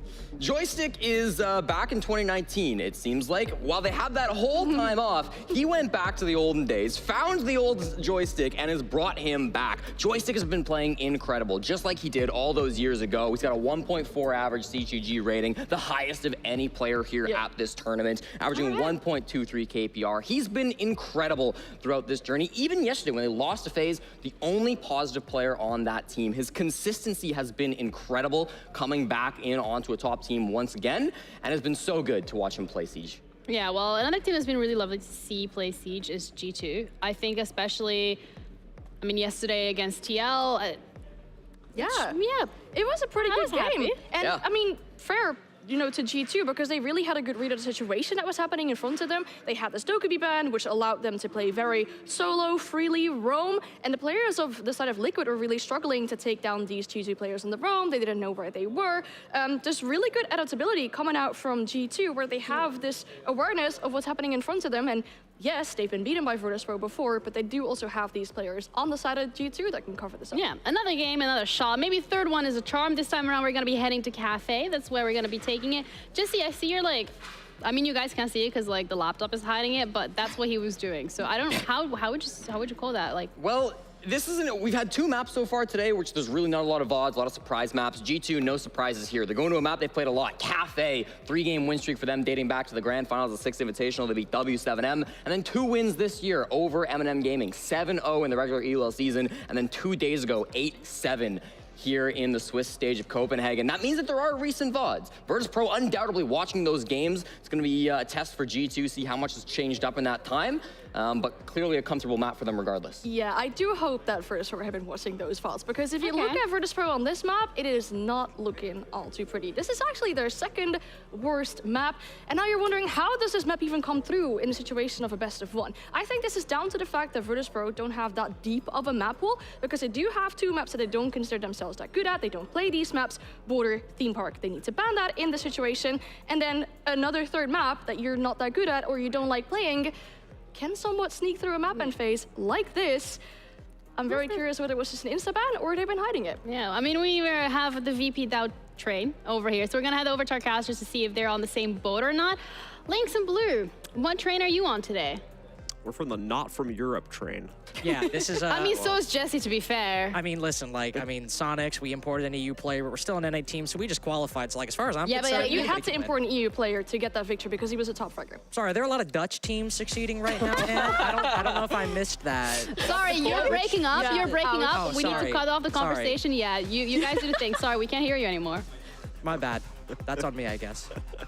All right, ladies and gentlemen, we're going to get ourselves ready here for the next matchup. I believe this is going to be our final best of 1 for the day before we shift over to those best of 3 matchups where the stakes get a little dodgier for our teams. But inside of this one, it's a good day for both teams. They both have an opportunity to qualify cleanly, and if they drop it, well, they still have one final match tomorrow in the 2-2 bracket. Let's see, though, who from the European League Finals is going to be moving forward. Will it be the world champs? Will it be the newly rebirthed VirtusPro taking it instead here as we go to Cafe and immediately get ourselves into the bans as well. G2 has the first and final ban, including this one right here, as they're going to knock out Thatcher, and VirtusPro has the next 2 coming up right now. Of course, Ann talked about the Dokkaebi ban on the desk earlier. We'll see the Thatcher come out first. Will VirtusPro decide to take it from them? No. Instead, they will knock the Ying off the board for a team as structured as VP, especially on those defenses. Ying, something that might make you uncomfortable, cause you to make some plays you wouldn't otherwise. Yeah, you won't want that operator on the board. A zombie ban to follow up, very good operator on Cafe. I would expect the Mira ban to follow through just because of how strong she is on Cafe defense, but perhaps G2 will want to use her power as they start out on the defense.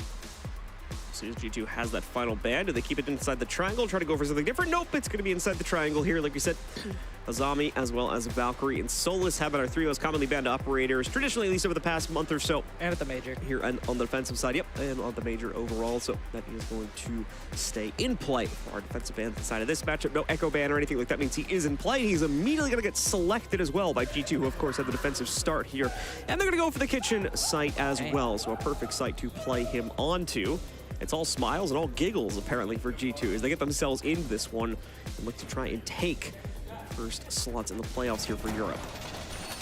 Joker laughing at the player booth. I'm a little nervous, John. I mean, he's like, they've taken us to Cafe.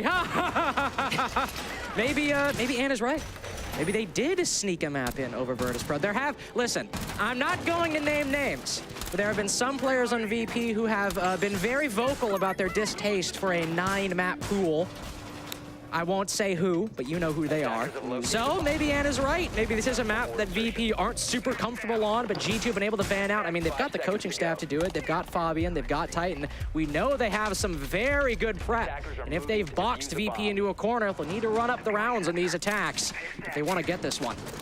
All right, first round has begun. VP on the boards. Let's see how they try to clear things out against G2. I don't know, going for the scout there with the pulse in play to try and see if he can spot out any of the early advances being made up the repelled side, but unfortunately on the wrong side of the map right now, as everyone else, pretty much, literally everyone from VirtusPro is going to be working their way up through the bakery kind of half wall there instead, with one single player being the exception to that. Away from that though, just pre-positioning some of these drones as you can see them setting themselves up due to the fact that it is going to be that first floor site, and the fact that VP looking like they want to go for the vertical clear on this one. It is going to be some time before we get that first bit of action. VP want to make sure they don't make the initial mistake of taking too much back control early on and then trapping themselves inside the roam setup from G2 here. But already nicely laid out here from Joystick. Doki obliges the peek over by Red Stairs. That first kill of the game, it goes over to VP, Joystick specifically. Doki, one of the biggest performers on G2, not only well, at least at this tournament in some of these games, but also at SI and in the EUL. But when last time they played Cafe against M&M, it was all Benjamaster, but very poor performances from the rest of the team, Doki included. He still had some very good showings and a lot of big moments on that map, to be fair. But Cafe was a struggle and a game of attrition between G2 and M&M. And VP starting out so dominantly early on with that opening pick. Now they'll be able to move in through the rest of the map, clear out that third and that second floor, generally at their pace. And then their big worry needs to be the Pulse and the two C4s down inside of the site. Of course, you got to make sure you worry about the Echo. It could deny your plant later on in the round. But if you're going for some vertical destruction, like Pasha or Always, you got to watch those C4s. But the first one goes out, and it just might hit.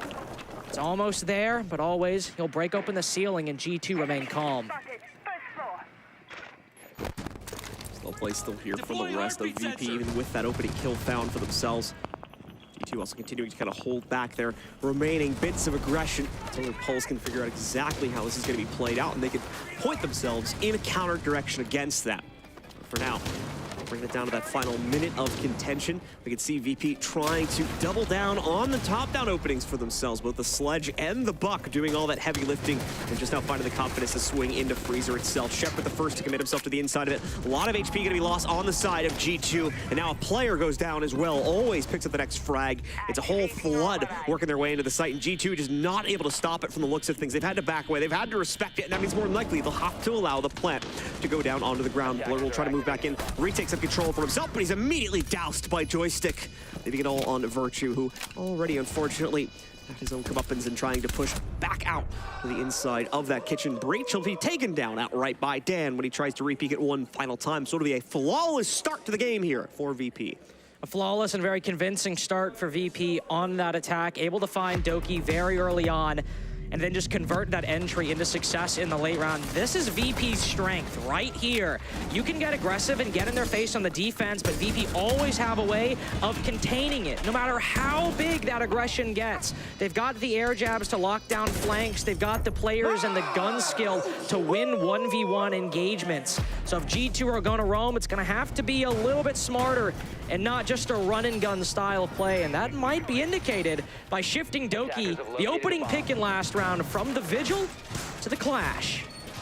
The more direct method of confrontation is going to work out. G2 actually calling that was a little bit of a fluke as well, as they're going to go for a retry on the very same site. Oftentimes does tend to be the best spot for our defenders to start out from, but given the way that first round went, maybe second thoughts on it being given to G2 now, as they do try to go for an immediate retry. A few other operators being changed up as well to hopefully delay the utility onto the site a bit more prominently. Instead of the Echo, for instance, we're going to have the Goyo being played there by Benja, and a few other pieces of delay utility also being added in, such as Alamau, bringing a Legion in to try and trip up some of the more direct advances from VP. See, though, as VP did not really struggle in any sense of the word with that clear, and they too have brought a little bit more of a tactical flair to this assault this time here, both the Capital and the Dokkaebi, hopefully giving them a little bit more prowess when it comes to the actual execute.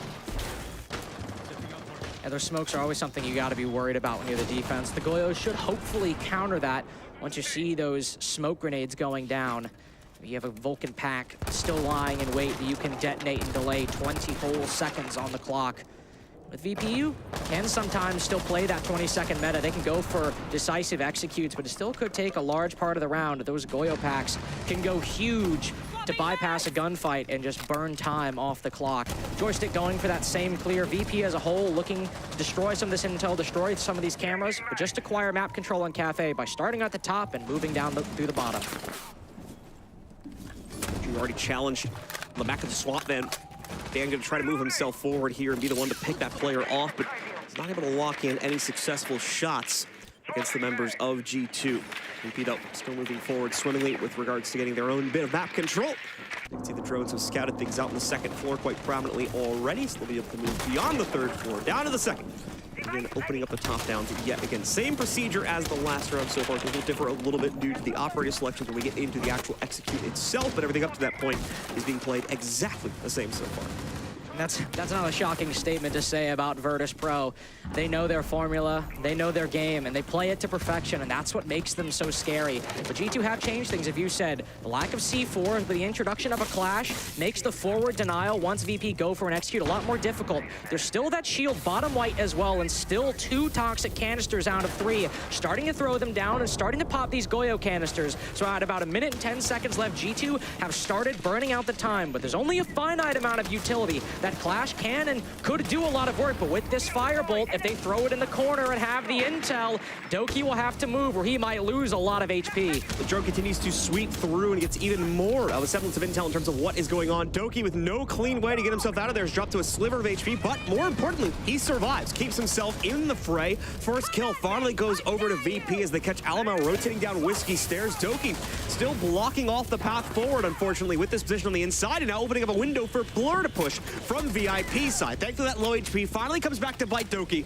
As Shepard gets the whack, knock the legs out of the way, and open up the pathway for more damage. Always immediately domino effects onto that one with another pickup onto Blur. Leaves it just on Virtue now for what is essentially going to be a 1v3 for him due to Benja already being down in an irretrievable position closer to the main site re-entry point. Looks like he may try to work himself over there, but like I said, it's more than likely going to seal his own fate, in my opinion, at least if he tries to go for the pickup onto Benja. We'll see if he can potentially reckon it at the end of the day. BP with still 2 players on the top downs. In fact, all 3, it looks like, now playing onto those top down positions as well. They've been able to fall completely back, re-rotate themselves up through the white stairs. And as a result of that, I'll correct myself, Benja is actually retrievable at the end of the day, but that doesn't mean it's winnable, as Benja is immediately knocked out yet again, this time by Always. Virtue now alone here inside of the 1v3, trying to play it out, but the time is already up, unfortunately. Even if he was able to work himself back onto that one, he was unfortunately too late to the party, and VP was going to win it anyway. Coming clear at this point, at least when it comes to their attacks. This is not a map that caught VP entirely off guard. They are more than prepared, recovering from a loss in the regular season of EUL to BDS all the way to the Copenhagen Major. Their attacks look clean, their adaptation's solid. The Cappied how to deny that clash playing inside or outside of that dining hatch drop, I mean, it's perfect. Doki low HP, and that allows Shepard to move in later on. And they sure didn't have a direct answer to that white stairs position in terms of utility, but if you're just gonna dome the smoke, a couple bullets will do the job of maybe multiple grenades and flashbangs, and that's what VP relied on, and it worked. So with the bottom floor not working out for G2 2 times in a row now, there's an immediate shift away from that one going all the way to the other extremity, up on the 3rd floor. Can't work it out when you have to play the entire map. Well, let's limit it pretty much to just one single floor. That's going to be the new strategy from G2 here, and immediately you see quite a bit of that traditional drone presence coming out too. Predicate itself upon that play. Benja, for instance, going onto the Solus will let him go out a bit more wildly down on the 2nd floor and potentially over towards areas like Pixel upstairs, depending on where he himself wants to specifically play it. We'll have more than that, though, in the form of Blur, Alamo, and to some extent there, Doki as well, given how that utility is going to be either pre-placed or used in the midst of the round in an open position anyway. We are going to see, however, once again, an interesting one there for Shepard is we got the sniper coming out. Not an operator we tend to see all that often. With the Thatcher banned out, if you need that direct form of hard counter utility, that is going to be your best way to get it. They will have to make sure that those lances land true with the addition of the Jaeger and the Wamai from G2. A lot of opportunities to catch projectiles, be they flashbangs, be they lances, be they pretty much almost everything that VP have right now, at least in terms of secondary and primary utility. So those lances can serve as burn for the grenades. They can serve as maybe something to deal with that hard breach denial, depending where the Cade is placed. But what a kill by Benjamaster. Joystick involved in every opening engagement so far, but now for the first time in this game, he's on the receiving end of one. Down goes a set of nades, and down goes such a great entry. Hard counter comes in there from Benja, nicely played. A great moment of opportunity too, as I believe he caught Joystick on cam, so just some unfortunate timing for Joystick as he was overwatching for one of his teammates and has to pay the ultimate price for it. We're going to see still some quick pacing coming up from VP in terms of setting themselves up to begin taking the map control in areas like Cigar. As you can see, that 6-panel X-Kairos wall being opened up, opening a path forward here now for himself and the rest of VP, but not going to be taking it outright just yet. Still a bit of a risky one to claim, especially on your lonesome, given how much presence the defenders tend to put on that room. Continue to see kind of a slow follow through due to that one, because they need a few more players in a better position to reckon a push in that direction here. Starting to wind up the utility tosses to begin moving forward into the actual bar too, but at this point G2 are giving nothing away, because why should they, as Benja scouts out a whole massive utility upstairs here for his teammates not to get tripped up by if they want to try to move forward beyond their positions in both the White Hall and that bathroom setup that you just saw a moment ago. Shepard's surely not going to be the first one to drop. Not going to go for the close quarters off inside a cocktail. To go for that first lance, try and deal with the bathroom position, but it's not working out. Late flank by Dan. Well, he's not long for this world either. It's all G2 all day in round 3. The first defense goes their way in cocktail. Pretty pitiful end of the round ultimately from VP, as they just do not have a reply to any of the immediate counters we got from G2 there. They just continue to play into it until they're back down to a 0-player count, and obviously the round is over past that point. So G2 with a convincing win finally onto the board after a bit of a rocky start given those 2 kitchen plays. They'll have to eventually reckon a possible return down to that one. They still have to think about it, but for now they at least have the second floor sites to play onto, and that's where they'll rotate to for this next upcoming round here. Let's get another nice replay once again onto the opener from Benja. And again, I'll actually correct myself from what I said earlier. Joystick was out and about from the looks of things there. Just some unfortunate timing as he was caught looking the other way, not expecting that aggressive swing to come forward from the inside of the mining window. Come on! Now move down to reading room and dining. Similar story to cocktail, albeit with a bit more complexity. Of course, you will defend that top floor for a good majority of the round, but you have that additional layer of the second floor and also an additional option. Really from cocktail, sometimes we'll see teams go for that cocktail take, but it's really fallen out of favor over the past year or two. So the main take that they'll do is they'll go on the stage rappel and they'll basically do what VP did, which is moving from Cigar, moving from stage, and try to get some kills that way and get an execute that way. This time, they'll start over there, but there is another option. They could move up the red stairs and try to get an execute inside of dining, using train and stage, not necessarily as full control, but as holding angles and waiting for the defense, in this case G2, to peek. So we'll see what VP decide to do. They do love their full clears, and they do love taking as much map control as possible to widen the amount of options they have once they go for an execute. But they do have, at least in theory, different ways they can take this. And if we see them take stage and take Cigar, but hold back a little bit, they might not be stalling out. That might be what they want to do. All right, so once again, and the rest of VP here winding themselves up. Work their way down through the depths of this setup here. Alamau seeing what he can spot from the base floor. Should be able to peer up through quite a bit of it. Not sure if this is one of the maps where he can see all the way up to the tier 3 floor or not, but he's trying to play it out from there to spot out any of those descents a bit more early on. Virtue, in the meanwhile here, countering out the aggression being thrown at him. But unfortunately, a little bit alone on this island right now, so he needs to be careful of the follow-through from that one. As VP have been spot on finding these entries and finding these opportunities to quickly knock out some of the early presence from G2. Like you can see, a bit more support available, of course, from that teammate a bit further back, and a nice pre-fire from Dan, just a bit off the mark, and of course the wall blocking the way. That's the kill from happening outright. Always going to try to put some direct pressure onto this setup, of course, and Joystick with the final commitment working itself forward. But now we see defenders are ready to challenge that one back. Virtue gets some serious damage on the Joystick, so I'll have to think twice about going for a peek like that, as will Dan now at about 50 HP. G2 holding on to this top floor hold and slowly expending VP's utility. Always nades are gone, and they're just going for these gunfights now. The Yana clone debate, but it only gets one kill. Excellent C4 below from Alamau. Benja also now moving down these white stairs. This is Zofia watching close by, but he'll make it past. and yet G2 remain.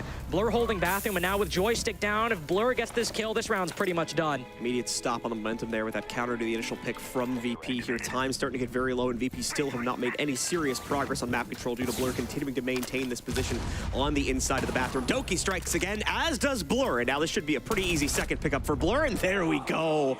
Nicely done. Hook, line, and sinker as VP walk right into the setup and give another round over to G2, continuing to dominate here after they got themselves off the kitchen hold, so expect another second floor site to follow that one up more than likely. A very disciplined game from G2. They are holding on to these positions as long as they can, and even though Virtue is holding aggressive angles, he's not getting aggressive beyond his position in the strat. He's supposed to play Freezer, he's supposed to contest that cigar angle with the DMR, but he's not supposed to do any more than that in the round. So he'll put some damage onto Joystick, and because of the Aruni gates and the ADSs, they can't just go from Skylight and nade him immediately. There wasn't a lot of wherewithal from VP to do it as well, all just contesting those angles.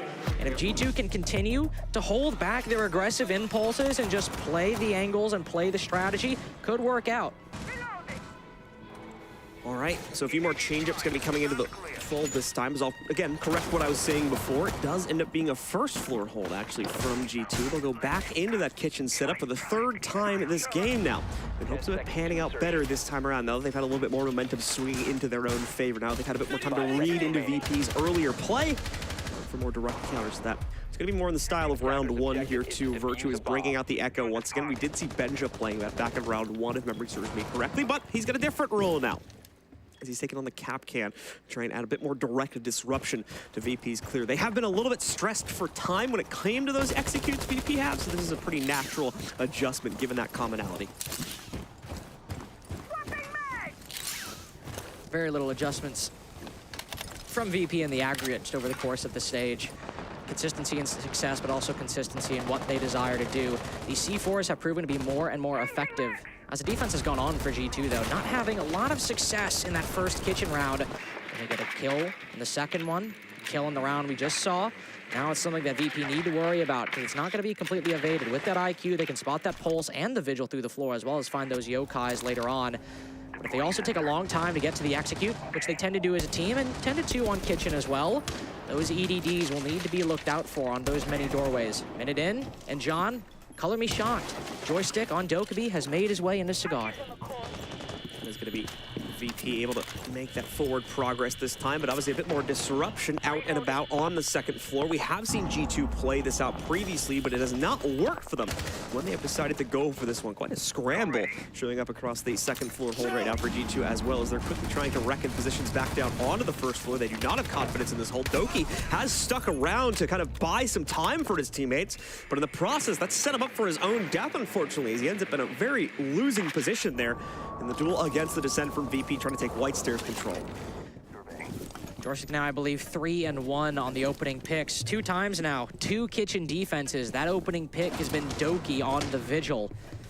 So now VirtusPro will move down in the final minute, start opening up these holes through the floor. There's no clash to speak of, and the Capital falls in response, or fell earlier in the round. So G2 really relying on these C4s and these yokais to land, but both C4s go out and neither meet any purchase onto the attackers. So with 50 seconds, what do G2 have? They have the bottom white angle, and they have the yokais. The Echo specifically getting aggressive outside that bakery doorway, anticipating a lurk maybe from one of the VP attackers, hoping to catch them off guard as they drop down. But if nobody takes the bait, it's all gonna be focused on the Freezer side once again. 30 seconds to go, so that gambit to bring the cap can in here and hopefully trip up a few members of VP is now going to come into huge effect as they drop themselves down into the site and try to play it out. Here comes the push forward here. First door is not going to capture anyone, as they don't have any on that position here. You can see as well, the Echo Drone going to get spotted back out. It has stopped the initial plant attempt, but now look at this. Salamao leaps back in, drops the case into a possibly irretrievable position. You still have players from G2 trying to get in the way of this execute as well, but kills going all over the place. Still in the favor of VP, but time no longer the case, and now Virtue ties it up and runs us out of time as G2 on their third attempt finally lock in a victory downstairs on the first floor hold. Very interesting turn of events. VP had their setup. They had the execute they wanted to go for. They don't really push that bottom white shield. They send 2 players to drop the hatch, tuck in the corner, and if the White stairs player gets aggressive, you have someone on the stairs to make sure he can't just run up on you. And they had players up above as well to make sure that nobody could just straight up run and kill the guy with the diffuser as he moves into plant. But G2 frankly did not care. They did not care. They sent Alamau in, gets the diffuser. VP sent another guy in. They send Virtue to sprint at him with the MP5 and take down that guy. G2 said, okay, you have your setup. We have one goal in mind, and that is just send it, cut our losses, go for broke, and try to stop the plant, and by God, it did. That adjustment finally gives them a sight that has been evading them of the entirety of this half so far, and the lead along with it now. 3-2 in the favor of G2. The possibility to make it 4-2 as well as they make another return to the third floor. Second time they'll play this in the half. And back to it as their first adjustment away from the initial losses on the kitchen site. He was able to lock it in pretty much immediately. VP did not have an answer to this site execute the last time they went for it. There's going to need to be another big adjustment for them. We are going to see that in terms of the operator selection at least. The EE1D, interestingly enough, is going to come out from Pasha to try and capture some of that second floor movement more than likely that's been going on, and that got at least the first kill from G2 back in the last time this site was attempted. It also helped to find Benjamaster on that Solus. Still a lot of utility you got to worry about if you're VirtusPro, of course. You've got those 4 sets of nades. You've got to meet those Jaegers and Wamais. They really didn't have a lot of focus. VP seemed, oddly enough, stuck at the doorway moving into this site, and G2 have correctly realized that they don't need to make many changes. Hopefully we'll see a bit more encouragement from VP to get Benjamaster down below. They are not a team that often just forgets things or forgets part of their checklist. With Joystick dying early on to Benja last time, I have to see we'll see a bit more activity or be a bit more cognizance of his presence. It's all focused on the top floor, though. Instead of trying to clear out the roamer down inside of mining, they're focusing on these power positions, specifically dealing with Virtue as a smoke goes through to burn the magnets. A C4 flies in turn, but Shepard's still alive, and that means he can clear out this bathroom position with one clean firebolt. It's going to be Pasha to strike back against that, though, on a different part of the map as Alamau is found out playing onto the Jaeger. He'll be eliminated first this time, so a much better start to things for VP. How will they clear out the interior site setup, though, as that's what evaded them on the previous round. The roam gate might be failing here for G2, at least to start things out, but the site setup is holding for the time being. Will it stay that way, though? That is the big follow-up question. As of course, the damage is being done quite nicely to a few members of this VP squad, such as Shepard and Joystick, who tried to pressure the bar area a few seconds prior. VP has been able to move into VIP at least, or Cigar rather, and take some control for themselves on the upstairs Christmas area. A lot more still needs to be claimed, and thankfully, a good amount of time still in the bank to do it. We're only just now approaching that 1 minute mark, and you can see once again, nicely done there with the electrical trick. That is going to keep the kitchen wall set up alive. Nades being thrown in that direction too, just none of it landing here. Excuse me, that is going to continue to maintain the spot for Virtue. That's the issue that VP are facing. All that utility, the Capital bolts, now the grenades and the Hibana pellets are failing to clear out this Cade mirror window setup, and G2 are starting to fight back. Blur's got a big kill on a Joystick, and as long as Virtue can sit in this position, VP will just have to take a 50-50 gunfight if they want any hope at acquiring Whitehall, and then guess what? There's still Doki on pallets. VP are stuck at the door. 30 seconds to go here.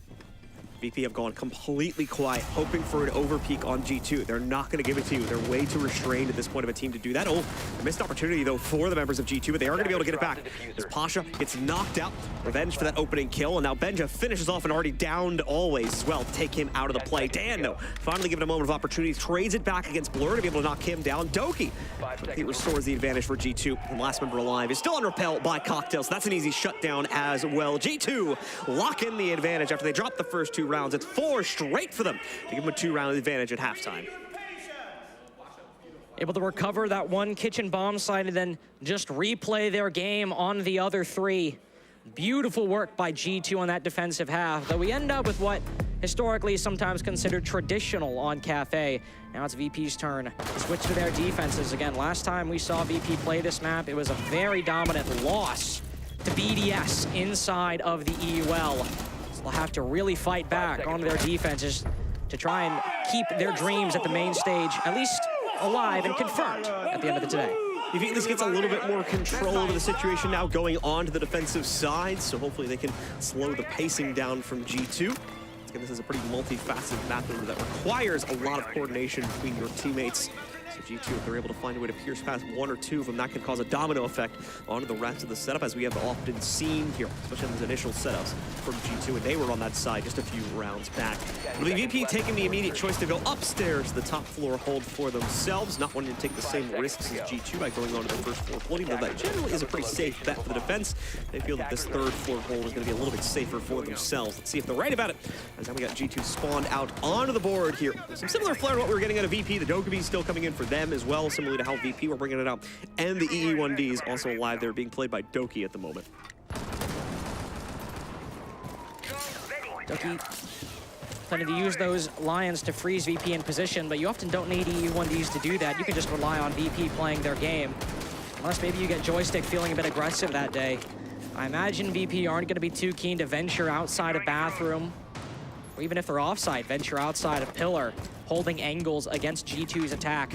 Recognizing that, though, they'll make a smart decision early on. They'll move over to the cocktail balcony, even if it's just to burn some utility. Still good that they're aware of it, because if Virtue and Alamau can stay alive on the eastern side of the map on these two rappels, and the rest of the team can help slowly push the VP defenders back, there'll be a hammer and an anvil, and G2 will be controlling the swing. 1 minute gone, and it's relatively quiet on the map from G2. Not taking a risk on anything just yet, but the phone call is in, and so is Benja on the second floor, taking some control for himself. Joystick is not, I don't believe anyway, had the opportunity to cancel the phone call for himself just yet. Nade is gone, it'll blind out always. That damage is coming from the nade right there as well. It's a nice combination, just not able to get him close enough to the nade to outright take him down. Only have that about half or so HP to discount instead. Pasha, so a very adventurous position for this late portion of the round, and moved all the way forward. Benja just given a treat there, always peeks out onto new defender balcony. Was able to pop down, always finishing off the damage from before. He is in a somewhat safe position, however, so there's a possibility still for VP to fall back and potentially reconcile him to still keep him in the fight in the later portion of this round. Virtue's watching. He's got the guy in freezer cut off. There's still Joystick down below, and Benja lurking, trying to find him. Indeed, he does. That's technically the first pick, but it's also technically a 5v3.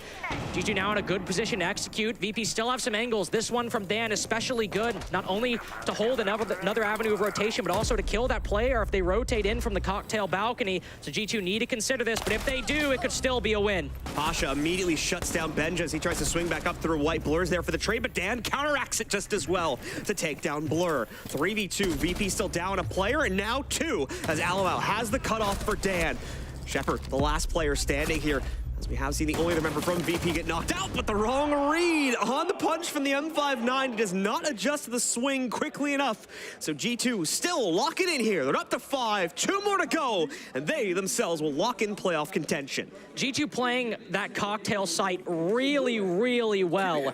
They know that the defense does not have a lot of room to move, and this was also true for VP attacking cocktail. But the difference was all VP really did was take stage, take cigar, and just try to brute force their way through G2's defense. Instead, what we had G2 do was they had Benja Master down below in pillar to pressure the cocktail position alongside players like Virtue doing the same on the cocktail rappel.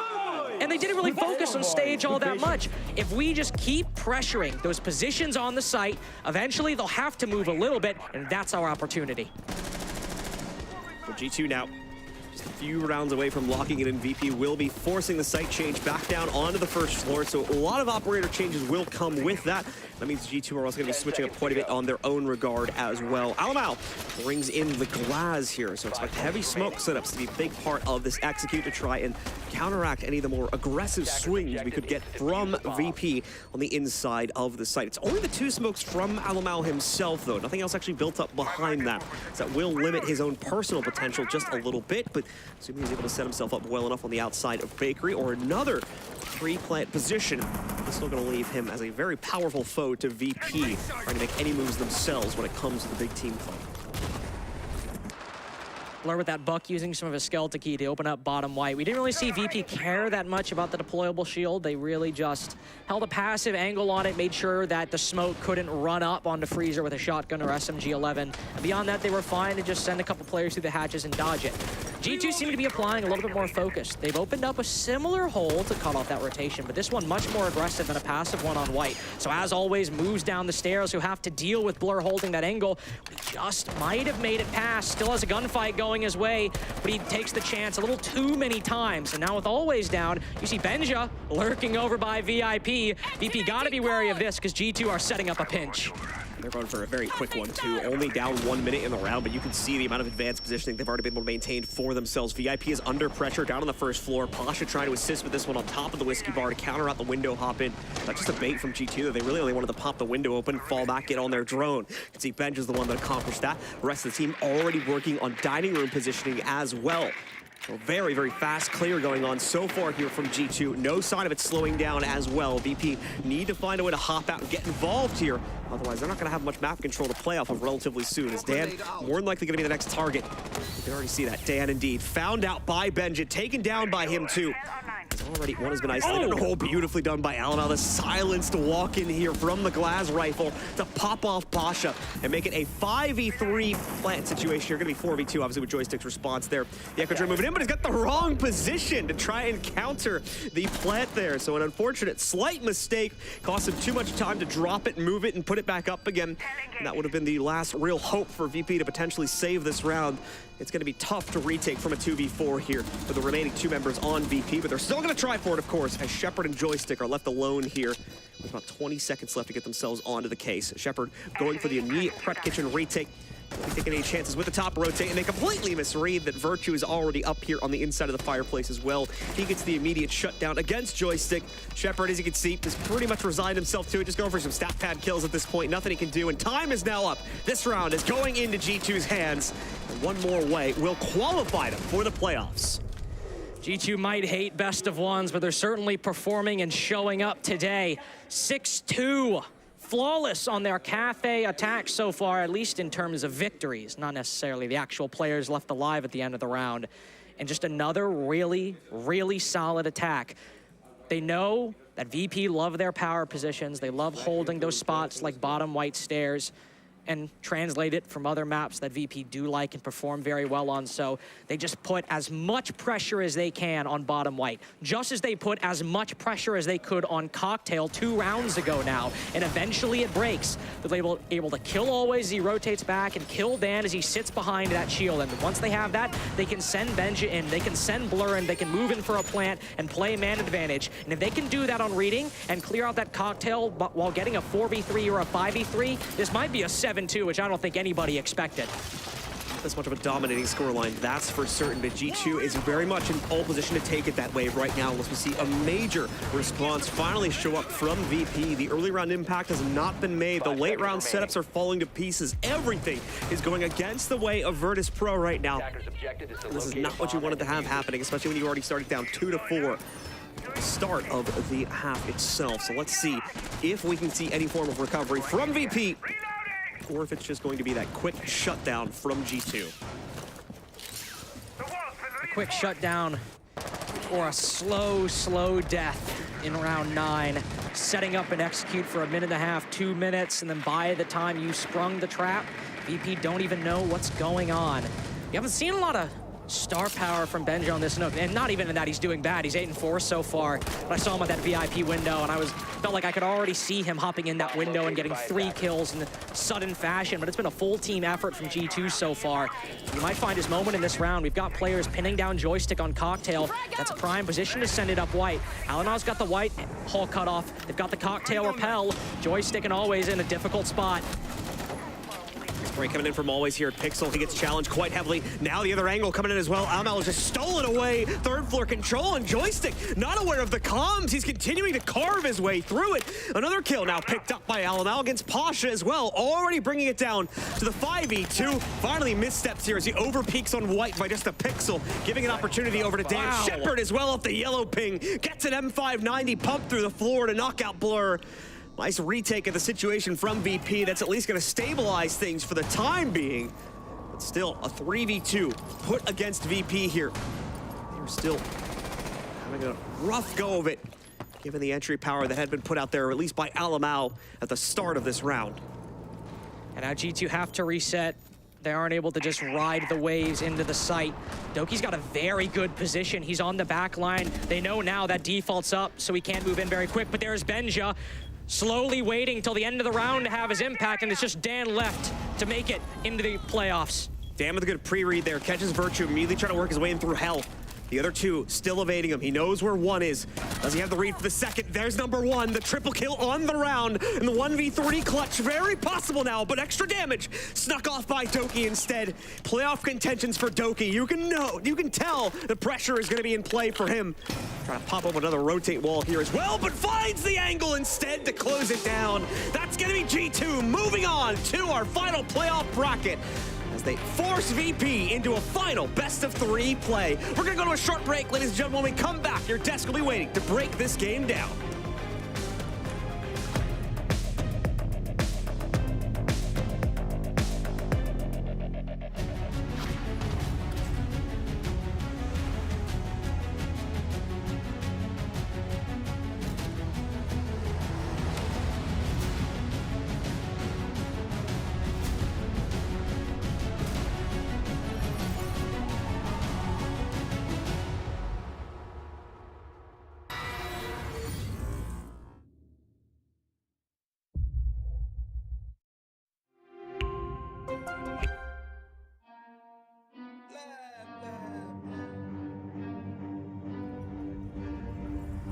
I got problems on problems on problems on problems on problems on problems I solve them. I run through the money, the pressure be calling. Left on my blessings, I feel like I'm falling. The birdie is back. Tell me I'm garbage, I'm going through something, that's why I ain't calling. Phone and progression is all that I wanted. The phone and affection, I summon and dub it. Cause I got problems on problems on problems on problems on problems on problems I solve them. I run through the money, the pressure be calling. Left on my blessings, I feel like I'm falling. The birdie is back. Tell me I'm garbage, I'm going through something, that's why I ain't calling. Phone and progression is all that I wanted. The phone and affection, I summon and dub it. Why you be all on my line about nothing? Why won't you go get you $1 or something? Don't hang with it who line for nothing. I see that we different, you riding, I double. I don't do discussions on bragging about hundreds. Don't go to your places, I know that they sunken. Don't call me your brother, I barely could trust it. I talked to a shorty, she bagging the bucket. And I'ma need all of my dollars on corporate, so hand me the money, I divvy the pie. I'ma give all of my people a portion to build them a fortune on flipping the ride. I can't be mixy when iffy the vibe, and 40 on 50 is really the time. Why are you all on my phone like you want me, like you wasn't pushing the kid to the side? I run through the money, the pressure be calling. Left on my blessings, I feel like I'm falling. The birdie is back.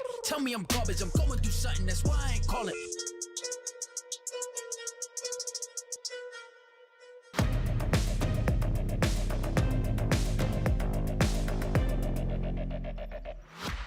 Welcome back. We have Doki for the interview, the man himself who clutched out that final round. So how was that? How was the feeling after that one? That was a good match. Like, I think we did the right preparation this time for it, and everything just actually worked this time compared to the last two times we played them. So about time we played them, and it was a good match, so very happy. Third time's the charm. So what was the main difference between the last two times and this one coming into it? Well, first time we played them, I went like 4-13, so I played really bad. So it was like, and the match was really close. It was like 8-6. So I think if I played a little bit better, we would have won that game. And then second time in the best of three, like it was the one that we played like with some bad circumstances. So like I think it was just a tiring match for both teams. So like it was a bit difficult. But today I think we were really prepared.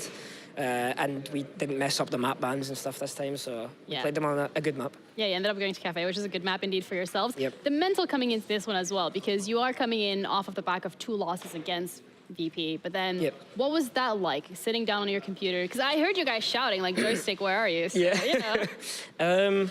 I think like we respect VP because they're like one of the best teams in Europe, or even the best teams in the world, and especially on LAN, like they've always came like really far, you know.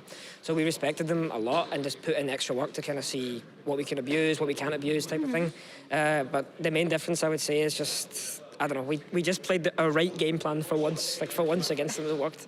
So what was the biggest learning experience then in terms of being here for phase 2 and now you're going to phase 3? You've had the best of 1, so pretty easy cruise. I mean, we don't really like best of 1s, like we prefer best of 3s. Okay. So I think we're going into a more comfortable place for us now. So I think teams are starting to realise that we're looking scary, because against SSG we looked really bad, but that was a fluke. That was just a warm-up game. So yeah, it happens. Yeah, it happens. But now we're good to go. So yeah.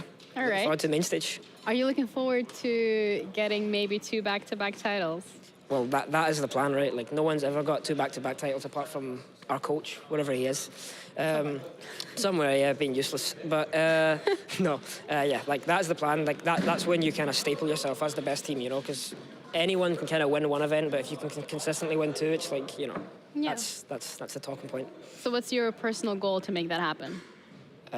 Don't play like I did versus SSG. Yeah, and then we're on a good go. Yeah, that sounds good. Well, thank you so much for the interview. Thank you. It was a pleasure, and we'll see you in phase 3. Congrats. I will do. Bye-bye. Bye.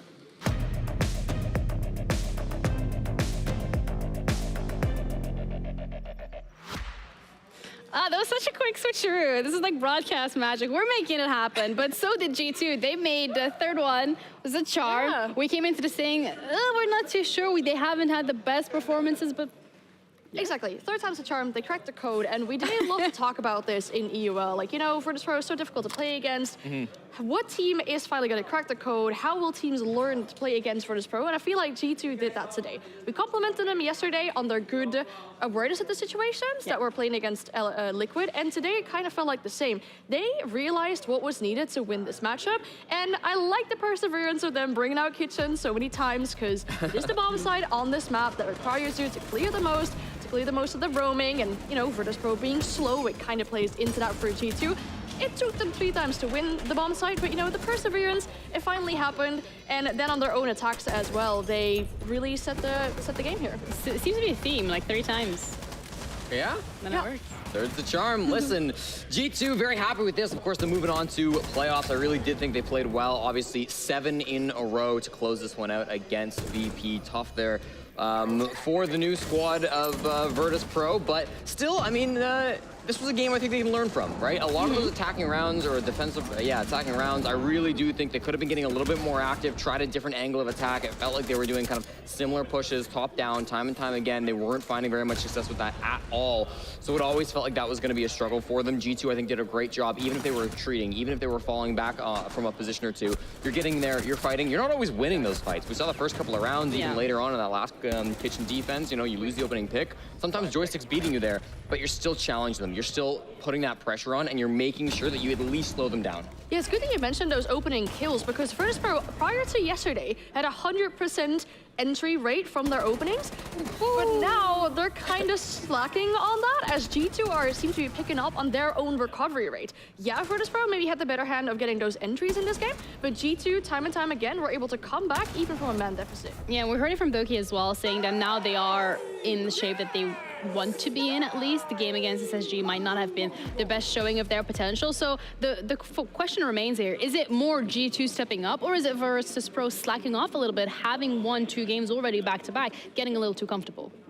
I mean, I think G2 have been playing amazing. Like, I don't think you look at that SSG game and you're like, oh, we're worried, this is a problem. Right? Like, SSG came out in that game against G2, some cool strategies, some gimmicky stuff, they caught him off guard a lot, whatever. That's not gonna be a consistently problem, and I really liked seeing from G2, them being able to take that down, them being able to bounce back from that, playing so well here. I think one big thing as well coming through this game was the vertical pressure. Constantly, we saw them being able to toss up C4s. We've got some highlights for you guys, because I really wanted to look at this. Only rounds 3, 4, and 6, so it's gonna be very condensed, but just look how many C4 kills or vertical kills come through anyways. Benja being able to find one out through the window, the C4 coming out with the 2K, Benja here as well, massive, making sure he's not getting cleared down below, the important pick, and then he got a kill from below right after that as well. The pulse play from Alum out today was fantastic, always knew where these players were at, constantly giving himself that intel, and I really wish we would have seen something better from VP in terms of going down below and hitting those more horizontally. So often we see VP just wandering around top floor, trying to get those horizontal picks on the upper levels. Never were they sending somebody below. Never were they sending somebody to pinch that. And so I really did like that from G2. Maybe something for VP to work on. It's kind of characteristic for the playstyle of VP as well, right? They move as a unit. They don't really have those 3, pushing this side, 2 pushing that side. And then for G2, they could capitalize off of that. Having one person downstairs, indeed, as you mentioned, with that verticality, the map is sometimes breachable. Like, you can hit those C4s from underneath easily, and especially against a slow team. If you're wondering where VP is coming from, you have that info on them. You can use it very well. Yeah, well, with that, we are going to be sending G2 to phase 3, but we have our first best of 3s coming your way, because this is going to be an elimination. We have SSG up against Dplus. Loser is going to be going home. The winner is the one to qualify for maybe qualify phase 3. Listen, like I said earlier, that bracket, okay, I'm gonna ask my very smart analyst here. Doesn't winner qualify for phase 3? Winner qualifies for tomorrow. Winner qualifies for tomorrow. And then tomorrow they can qualify. And then tomorrow they qualify. Yeah. See, guys, you're not the only ones at home that don't understand it. You got someone on the desk that doesn't understand. Maths under pressure is difficult. Yeah, math under pressure is really hard. I wasn't even good at it, like, without pressure, so, like, you add a little sprinkle of pressure, you're like, all right. But we're gonna be back after the break with SSG up against Dplus.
What? Dude, Benjamin Master at the Major? Do you really think he's gonna play with this? He needs something way more powerful, man. It's obvious when you see his moves. Do you want to see his moves again? Bro, I was watching the SI before you even knew about R6. Pengu can win with this setup. Real legend, he wins with this. Sorry guys. I know a thing or two about Rainbow Six, so follow me. Now this is the best gaming setup. It's the HDR 400 monitor, the XB 25.3 QGP 24.5 inches. EO Finals 2020. I'm doing a triple kill. The monitor had to be top-notch to keep up with my moves. Frostblade fans, they can cool the best graphics card, the best processor, and even the biggest hard drive with the most memory. They keep things cool and calm like my hit was at SI 2018 to win the championship. Pengu goes for one on the young. Can he go the second? Penta are world champions. It takes the best to be the best. Are they gone? Yep. But with 2 Orion towers fully upgraded into screens. Good job, man. Thank you. Takes the best to be the best.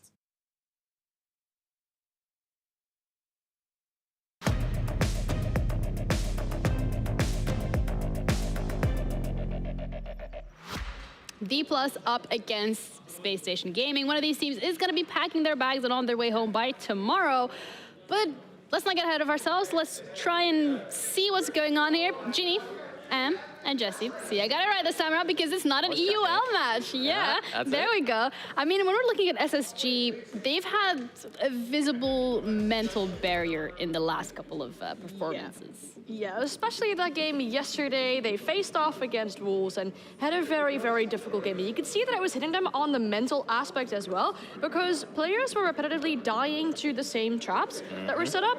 There were incomplete site setups. I mean, if you have a downstairs defense and your mirror shotgun has not made holes on towards the mirror towards Laundry, that's a bit odd. They had a Monty pushing in solo with no real help from the teammates being close around it, and I just hope for SSG that they can recover from that yesterday. Yeah, I think SSG versus Wolves looked more like a 10-man co-op mission to end that game as fast as possible. It was really rough from SSG, and I recall back to a quote from SSG's former coach, Lycan, back on Twitter earlier in the tournament. He talked about how a lot of the kind of APAC teams coming in have been using a lot of gimmicks, a lot of shortcuts to try to get these rounds on, and that really is what it felt like for Space Station yesterday. They were doing a lot of these, gimmicky rounds where they're not bringing operators that are typically seen on that map, trying a lot of creative strategies that were not landing at all for them. So I'm hoping we see them dial it in a little bit. Space Station have always been a creative team, and it's been great for them so far in the NAL, but it's not going to be consistent. And now that you're in a best of 3, you need to make sure if it isn't working, that you switch that up and try something new. Yeah, maybe they were just learning. Or maybe like Doki said, it was a warm-up game. But they're going to be heading up against Dplus, and that's another one of the teams that we've had maybe some questionable positioning from. Yeah, when that game yesterday finished, I had a few question marks about the decisions being made within Dplus. I mean, if we highlight, for example, Woogieman, right? A player that has a really good performance so far on this roster. But then on that game yesterday, he was put on operators like Smoke, put in positions where he doesn't really get any assistance from his team, and he's just let there to die all by himself, whilst he should be the star player on that roster in terms of statistics.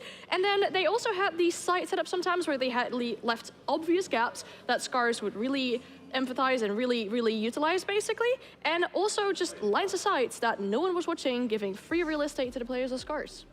There's definitely been some mistakes coming in from Dplus Kia, but I do think overall they've got a lot of talented players. I think Yas has been, throughout the Korean League and throughout this major so far, a really star player for them. His entries have been fantastic. He likes to get in. He likes to find those picks early. I think that sometimes when Dplus will lose that entry, when Yas goes in, doesn't find that pick, they stall a little bit, and I'm hoping we don't see a whole lot of that. If they're not up against a team like Falcons where they're just kind of being given swings and they can shut that down, if they lose that entry, oftentimes what we're seeing is they're just kind of not getting those pushes together, stalling out a little bit too much. So that's what I'm looking for today. I want to see that being a little bit reined in, a little bit more cautious, and if they do lose the ass, somebody else steps up. Okay, so we're looking at both of these teams to kind of bring back some of the performances that we're used to rather than coming out and trying new things. With the map veto coming through, we're going to be heading to Oregon. Pretty staple. Are we expecting crazy things here? Well, it'll be Oregon 3rd if we get there. I know you're it's a best of 3. You think it's going 1-1. I understand you. I mean, I think for Dplus, looking at the map and veto, if it gets to a 3rd map, it's going to be difficult. They might have to clear it in 2. If we look at that decider, we'll look at it later, starting out with Border first. It is a pick by SSG. It is their highest preference map. Their map pool looks a little bit weaker maybe at times, but this is a map that they do seem to like. It is a victory for Dplus as well. Dplus themselves, they pick Villa. They have some victories on this map against Falcons, against Sandbox, and that, in comparison, is a lower preference map for SSG, so should be a good showing for Dplus. Yeah, it does bring the question, though, the wins against Falcons and Sandbox, both are the teams that are not here anymore. Yeah, and I guess kind of same for the decider for SSG, because if you do end up going to Oregon, yes, SSG have a 6-2 track record on it, so 6 wins, 2 losses, but those are against teams like Elevate, Rent Free, and they had a loss against Wolves. Are those really the top teams teams that you have taken a victory from then? That's a good question. Let's bring in our casters, see if they agree whether or not these are the top teams that they've taken a victory from or not. Why do we always get presented with a direct question? Fine. How are you guys feeling today? Great. Amazing. You guys look really happy to be here, so I'm going to let you do the thing. Thank you, Jenny. Go on, Tim. What? SSG versus Dplus Kia. The thing is, on paper, it's looking pretty one-sided, if we're honest. Dplus Kia have struggled so far.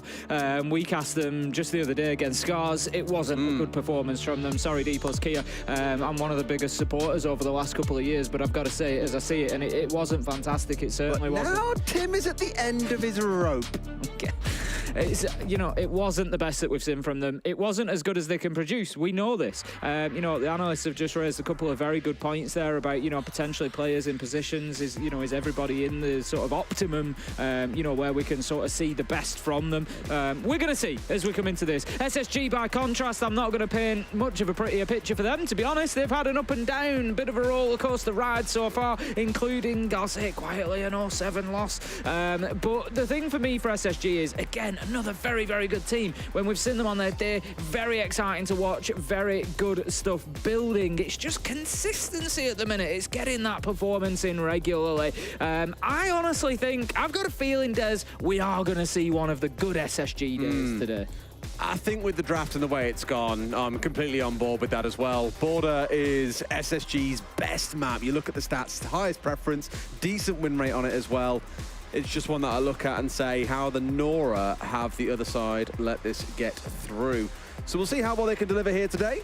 If that first map goes their way, I think they could very well turn around and roll it into a second. You know, Villa, not quite their strongest map, but it's still up there around a third or fourth preference, the same as Dplus Kia. So based on the draft, I think I'm expecting a 2-0. I know backstage we've been speaking about this, Tim, and a 2-0 does feel like it's on the agenda. However, there have been plenty of surprises and upsets at this competition. And something tells me I wouldn't be hugely surprised if it turns out to happen in this series here. One thing that we've had consistently at this competition, and we picked up on it in the last game, is quick games. Very quick games. You know, you look at these games at the beginning of the day, and I said it yesterday, I had a terrible day on my predictions yesterday, 3 out of 8, an absolute nightmare. Doing much better today, but I look at it and the games are so 50-50 on paper when you look at them, you know, but one way or another, teams just seem to come in and either fold or just roll over other teams. And it's been very, a lot of one-sided games that we've seen. Before we get into the game, I think that'll sort of taper off now we're getting towards the best. Before we get into things, can I ask, have you had any of that Fax Condi yet, the drink here in Denmark? Other drinks are available. The other drinks are available? I have had a little bit of it, yeah. Fax Condi is banging. Yeah, I enjoyed it. Please drink Fax Condi if you come to Denmark. It's actually changing my life right now, and I'm really sad that we don't have it in the UK. Early little spawn pick attempt coming out from Merc. As you can see, taking down quite a bit of shit damage on the attempt there as well, just being read into by the members of Dplus Kia. So in terms of the defense that you're seeing in this round, nothing too surprising here to see Fultz holding up inside of CC, trying to contest down towards Break Room.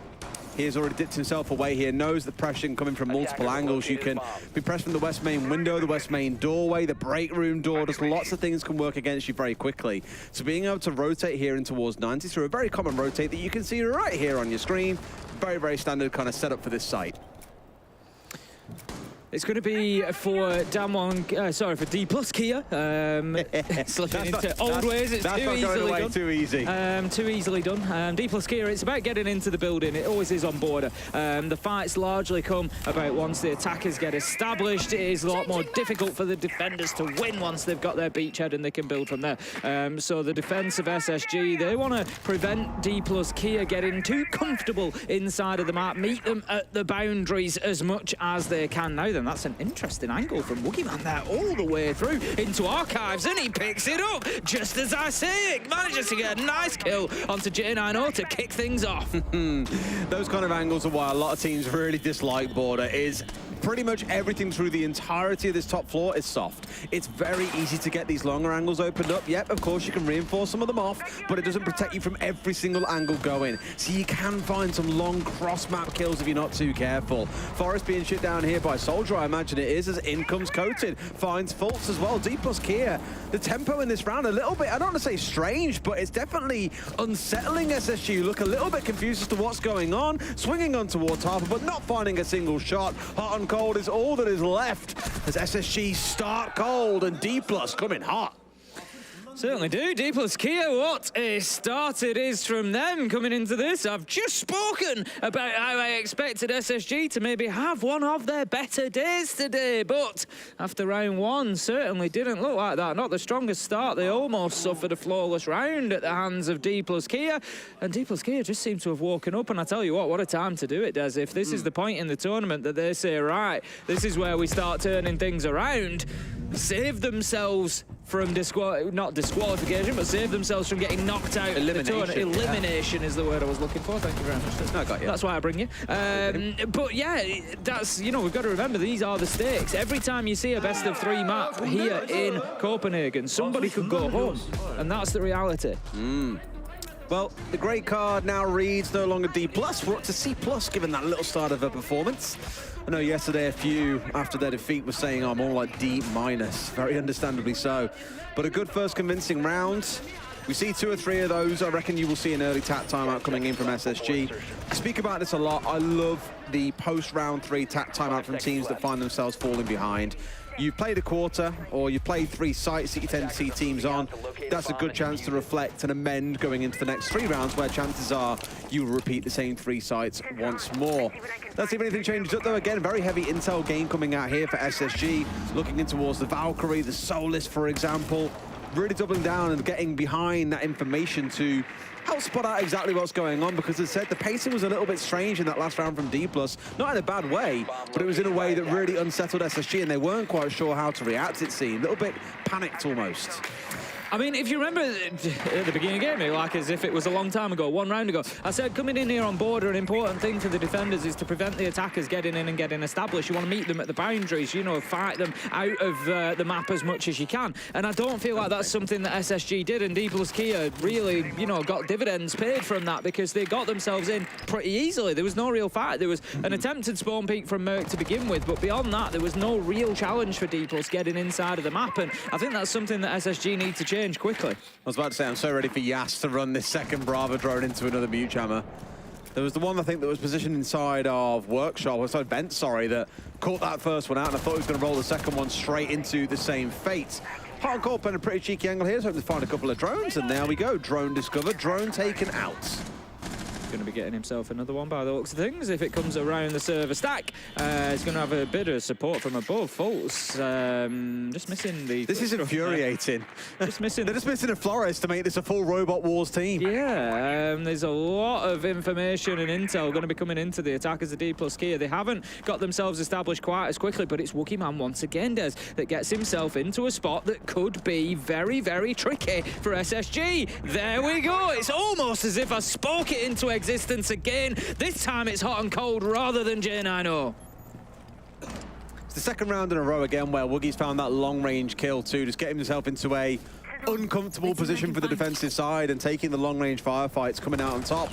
Now Merc's running straight into an angle being held out. Now J90's here to go for the trade and makes it happen as well. Didn't expect to find a second player, and he'll get Merc back on his feet. Massive turnaround for SSG. Yeah, SSG really starting to improve and to settle into this game a little bit more, which is what they needed. And if you notice, a lot of those kills are coming around the breach walls. They're coming around those entrance points into the map, and SSG able to get out there towards those boundaries and make it difficult for Dplus Kia to feel comfortable inside of things. There is going to be a smoke grenade goes off, but Harper's actually going to take the rotate rather than challenging the hatch, and instead he's going to try and find a little bit of action from the main door, but unlikely to be successful as SSG, they're happy to sit back here, Des, with 10 seconds.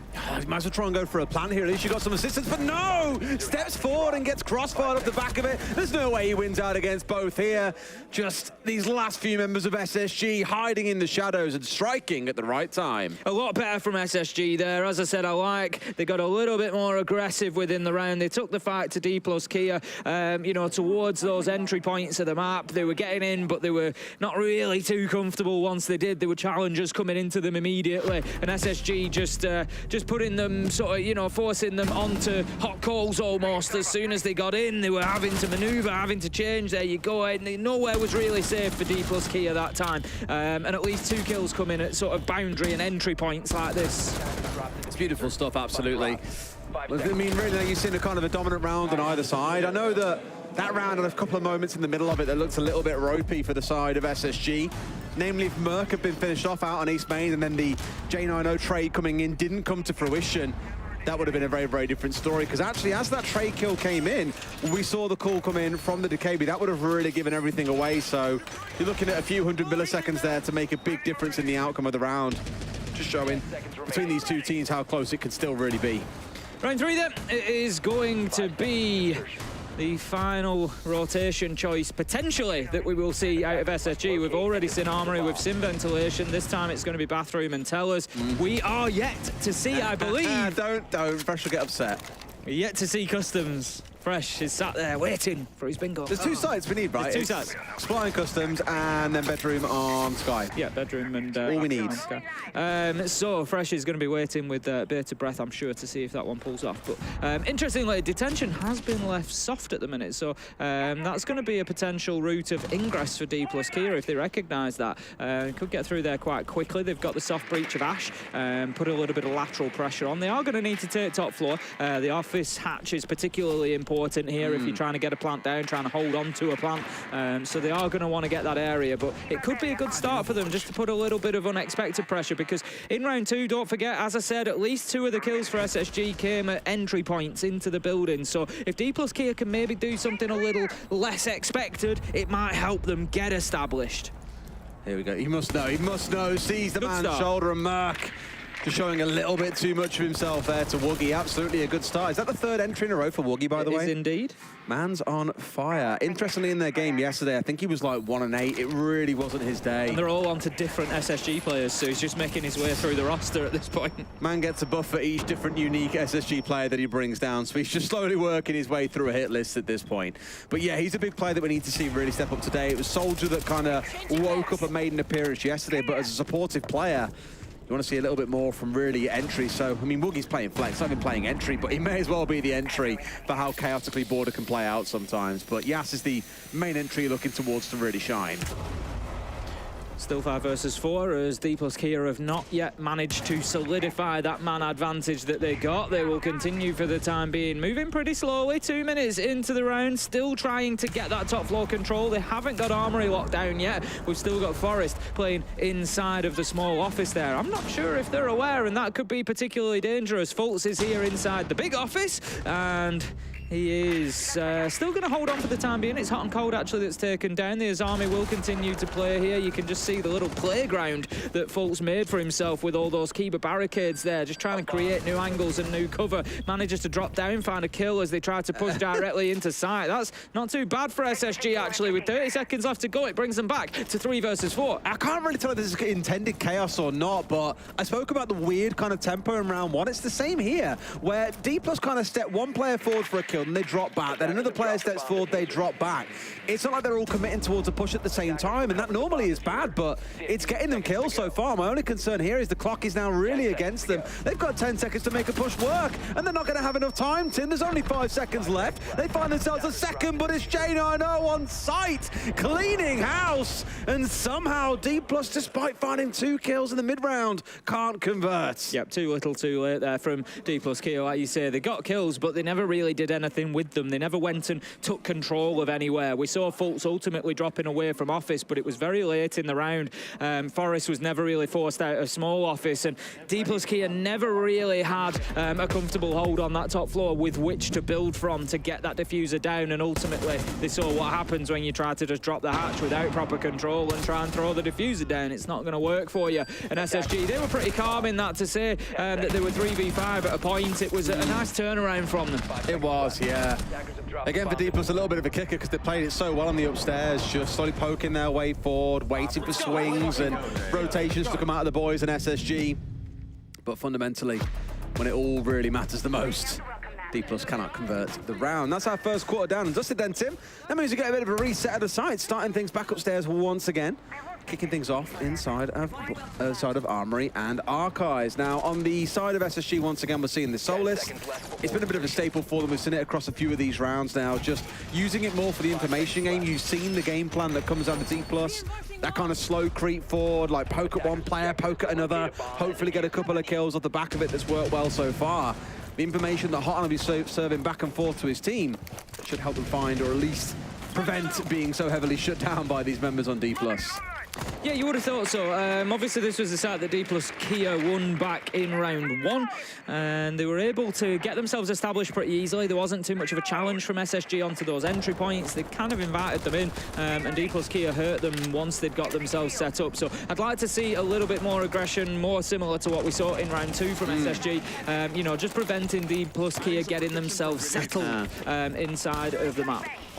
There we go. This is exactly it. This is. I'd love to see this from Merc. Well, this is the same spot we had last time. It was Fultz on the mute previously playing in this position, but if you remember, he rotated out towards 90 quite early, whereas here, he's gone deep inside of security instead. So for all Dplus know, if they haven't drawn this out properly, they're about to walk into an early grave. Yeah, exactly that, and this is what I like. SSG holding on to this much tighter, like you said, than they did last time around. We're a minute into the round. We haven't got an opening kill yet. Merc's going to continue playing onto that break door. A little bit of cover offered from the keeper barricade that Fultz has given him. Fultz goes for a little look, knows that he can't stray too far because that notification is very, very quick now. Woogieman looking for another opener, but he's not going to find it. Just misses his opportunity. Merc, he's dancing back and forward, but don't forget, a lot of time is being wasted here. Hot and Cold picks up the opener, and this time it's Woogieman who suffers, and Hot and Cold, he goes in for some more Des and takes down Soldier. It's flank on flank on flank, and it's a battle for the break room.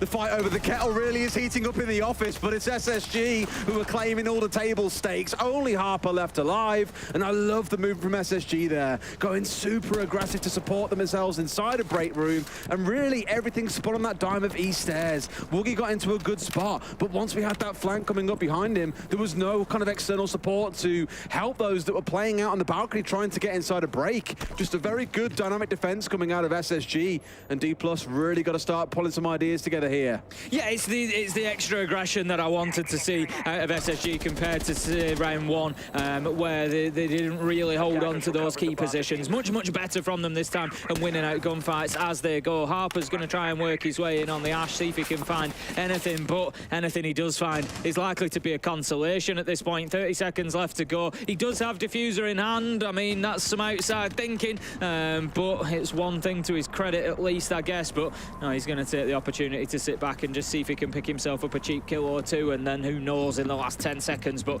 doesn't look like that's likely to happen. No. I think for Dplus here, timeout probably is the go-to call. Realistically, where I feel they've fell down quite a lot in this round is the simplicity, the lack of complexity to their attacks. You know, they've stationed 3 players on the break room door. They've sent Woogie off towards East stairs. If that fails, it's like, oh, well, we still have nothing else to work with. And a lot of that, I think, came from the kind of false pressure coming out of Fultz. Once he had that half-run-out attempt coming onto West Main, they just knew, okay, we can't easily push up towards West Main here. We go up that long balcony outside, we're completely exposed, and he'll have us for dinner absolutely for free. So they were limited in options. They had really one angle to work with once they lost this first player. As soon as Hot and Cold gets the second kill, it's done and dusted from there. So more ideas needed, a bit more creativity, a little bit more urgency, I feel, as well. Also needed in there. Oh, no. I'll say, please don't do it like this. Not being left hanging there. Tim. No, I'm gonna. Tim, no, Tim, no, Tim, no, Tim, too easy. Tim, too easy. Tim. You remember that time you turned my microphone off, Des? Yeah, I remember. Yeah, enjoy it. I got it on video. Enjoy it. SSG then 3-1, and a much better couple of rounds for them after the opener that they had in the first. They're going to head down to Ventilation and Workshop. They won this in round 2, much more aggressive as they were in the last round about holding on to that top floor. You know, much better round, took the gunfight.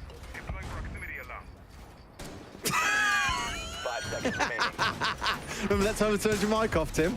Such a child. I just realised, I was like, oh, I'm next to the control boxes. And I was just stood there for a second thinking, should I go and fist bump him now? I feel a bit mean. No, don't bother. I don't feel mean at all anymore. So you shouldn't, Tim. So you shouldn't. All right, let's look at some of the added complexity coming into this round from Dplus then. Again, what I want to see is a little bit more of a multifaceted attack. They kept it nice and simple in round 1 and 2, and SSG have now started saying, right, well, let's just throw people towards these angles and really look to contest them on their entry into the building. And as you saw in that last round, it worked out beautifully. They've got that extra step to work through here where they've got to get top floor control first and then worry about the downstairs. But looking back at Bastard and Tellers, looking back at this site last time round, that really was where things fell apart, and they're trying to get a little bit cheeky on the jump out there. Coated a little bit too wise to these kind of shenanigans. They're used to that sort of thing, Tim, over in Korea. They certainly are, and I know I've asked for aggression from SSG, but we don't need to go that far. A second Let's jump out. rein it back into round 4. That was perfect, but we are going to see Coated get down outside. There's an opportunity for him to get picked up, I would imagine. I'm not sure if they're aware. They really want I know he's certainly looking for the confirmation, but I think Dplus Kia likely, there we go, get Coated back onto his feet, 20 HP. But not the end of the world. It sends a message from SSG. It says, you know, yeah, we can play that style, we can get ourselves in unpredictable places, and you need to watch over your shoulder, and it will just burn more and more time for Dplus Kia. Woogie's being so cheeky here as well. I mean, the fact they've had 2 players go for a jump out SSG in this round, and they got the down on the second jump out. All right, you lost a man at first, but at least you've got something back in terms of HP onto Coated. Still has 2 phone calls in back pocket, so a kill secure onto the Decay B, in my opinion, at least would have been more than worth it. Just not quite able to fully convert. Went to that kind of mid-round lull here, whilst Dplus again assess what it is they need to do. They've got the information because the Solus is offline, but they've got to start finding some kills. Yas is going to go in and do exactly that. Finds his man, takes down Merc. Doesn't go for a second. I kind of like that. He dips out, dips back in, keeping it unpredictable. He's now in a position to find more. Red pings are coming in. He knows there's one back there. Fultz is going to be the one to get taken down by Coated, and that leaves us now in a 5 versus 2. J9O taking damage. His days were numbered, and they counted down. Dplus Kia with a flawless round to fight their way back in, and it's now 2-3. Big difference in that round to the previous one for me, information. Yeah. Dplus lost so many drones in round 4. Round 5 there, you saw yourself, the majority of them on site. They knew exactly where these last few players of SSG were, which you saw the call coming in, for example, from Coated. Everything just starts working in their favor from that point forwards. And again, looking back at the jump outs, this is kind of the avalanche that you see in Siege sometimes. That first jump out that came in, the timing on that is so unfortunate. Coated just came up the ladder at the right time. What a killer. And then they couldn't kill confirm onto Coated. He gets a call coming in, which helps his team out. He gets 3 kills for himself in the round. Again, it just goes to show how a couple of bullets being missed in the early round can lead to a round loss. It does. It just goes to show how vital it can be if the opportunity presents to pick your teammates up.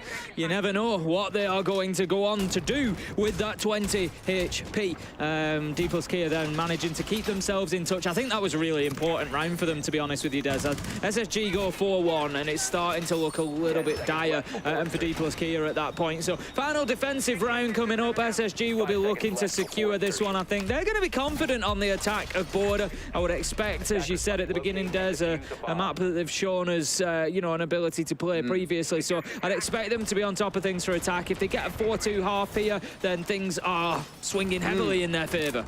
I like how they're doubling down on the whole like drone thing as well. Again, the information game from Dplus has been their kind of like crux. I mean, most teams should really be leaning into intel as a thing anyway, but a big time leaning towards that for them to kind of guide and inform their moves forward, to catch out players that are still holding off in less than ideal angles. So here you've got the Solus on side, you've got the Mosley on side. The Valkyrie's also going to contribute in terms of information, but it just screams to me that on the SSG side, they really want to try and shut this down and keep SSG on the back, keep Dplus on the back foot, sorry. Yas is getting himself across that top floor. Challenge is going to be incoming pretty soon. It looked like the Solace of Merc ahead of him, if I spotted the silhouette correctly, which I did. Merc's going to drop down. Yas taking a lot of damage for absolutely no gain there, realistically. So, no idea where he was shot from either. No, exactly that. Not even gaining information from it. That's a nice little meeting for SSG as Merc manages to find Coated as well. You commented on the lack of the Solace, but he's going to be found out as Yas goes in and gets the kill, levels things up. Forrest just wasn't there in time to offer the cover. This is what I was talking about back in round 3. The kind of step forward, poke around, get a kill, then drop back out and join your team again. Like, most teams when they get a kill like that will keep on marching forward. They'll try and capitalize and make it a second or a third kill. But so many times over now, we've seen Dplus find that entry or find a kill halfway into the round or so, then get it, then draw back, straight back on drones. It is very slow and controlled. And again, comes back to what I spoke about for teams like NIP, like VirtusPro. This very slow, controlled style is really starting to evolve as we go through the competition.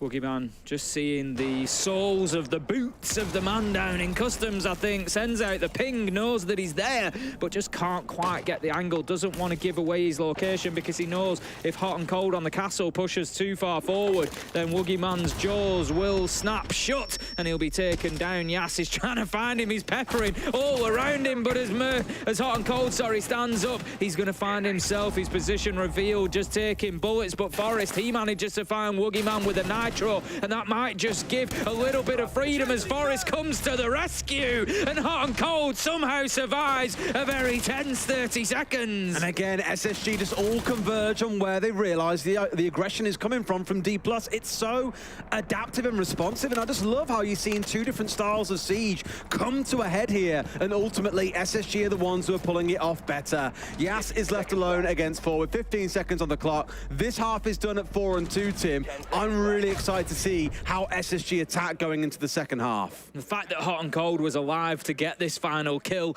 is nothing short of miraculous. One for his own movement, certainly some fancy footwork down there in the customs to keep himself out of the line of fire, but then Forest just swooping in towards the end and getting the double to keep him going. And as you say, there's SSG very reactive to what's in front of them as defenders, and they've done very, very well. This is the double kill for Forest. He gets one and then swings on to the second. So well played to support his teammate. And SSG, they're looking pretty good at the minute, Des. I said I thought we were going to have one of their good days. You know, consistency's been a little bit of an issue, but I think we're seeing it here. This is SSG starting to really warm into this one.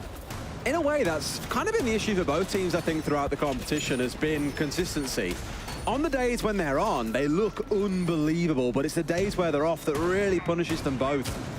And I think, to be fair, coming into this series, you and I both said it backstage. Others we've spoken to backstage have said the same. We do expect SSG to come out on top, but that consistency is really going to be the problem, and I just feel Dplus haven't turned up with it so far. You know, I don't at all mean this in a bad way, but when Coated is your top fragger on side, it kind of goes to show that you need more from those that are meant to be more in the front lines. Players like Harper, like Yash, you know, even Woogie to some degree here on the operators like the Oryx.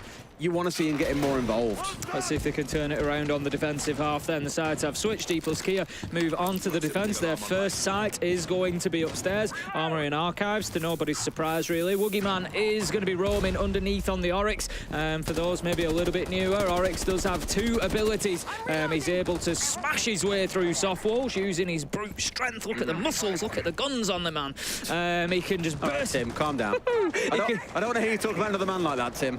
He can just burst his way through walls. He can also use that strength to get up hatches as well, so he can actually climb vertically between levels so long as the hatch is open. So Woogieman playing underneath might just give an opportunity for a little flank to come through if he can get himself up one of those hatches. This concentrate back and forth utility is going to be one of those.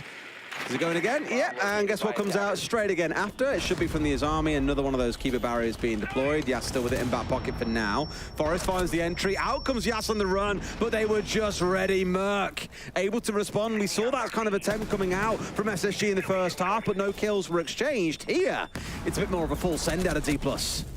Certainly is. They are two very, very quickly. As I said, I expected SSG to be better coming even than they were on defense coming into this. Look at this, they're hunting in packs. That's absolutely terrifying. Just lining up one after another for that final kill. Flawless round, SSG, and a great first attack. 5-2, and the gap continues to widen. Really interesting, that kill actually came from Break Room as well, not from any of the three players that were flooding in through Fountain.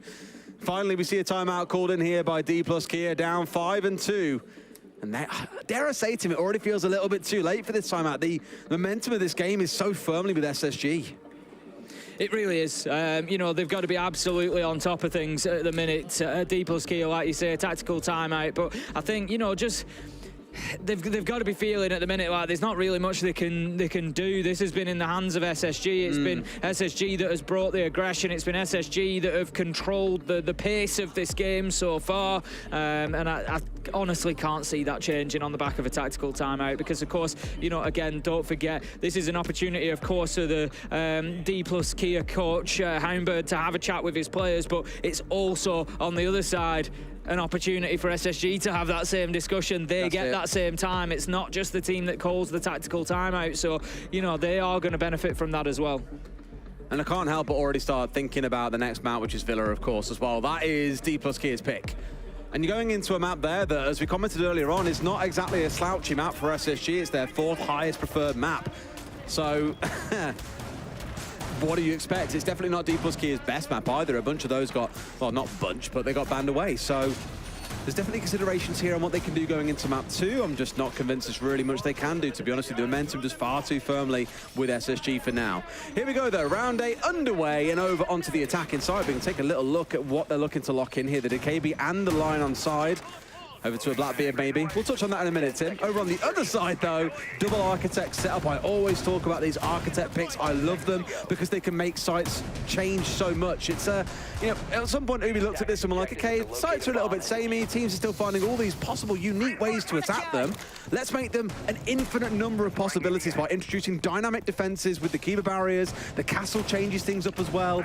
It just really changes the way that maps can be played out, and I love seeing both of them in lineups. Well, that's it. It becomes a moving target, doesn't it? Exactly. You know, rather than, like you say, just being knowing that this is how the site is always likely to look, this is how we're going to set up for it. You don't always know what lines of fire you're going to be going into. You don't always know what angles the defenders are going to be able to hold, what sort of obstacles are going to be in your way, and that is why they are so important to Siege and offer so much variety. So, heading into round 8 then, SSG in control at the minute, 5-2. They are on the attack and absolutely flying. Yeah, you see the Bravo's got a couple of those default cams hacked out here as well. Forrest has been a busy boy inside the map on those 2 drones. The Kludge drones, again, I think one of the most horrific words I've ever heard in the English language, but still doing good work for the team overall. Does the job, Des. Yeah.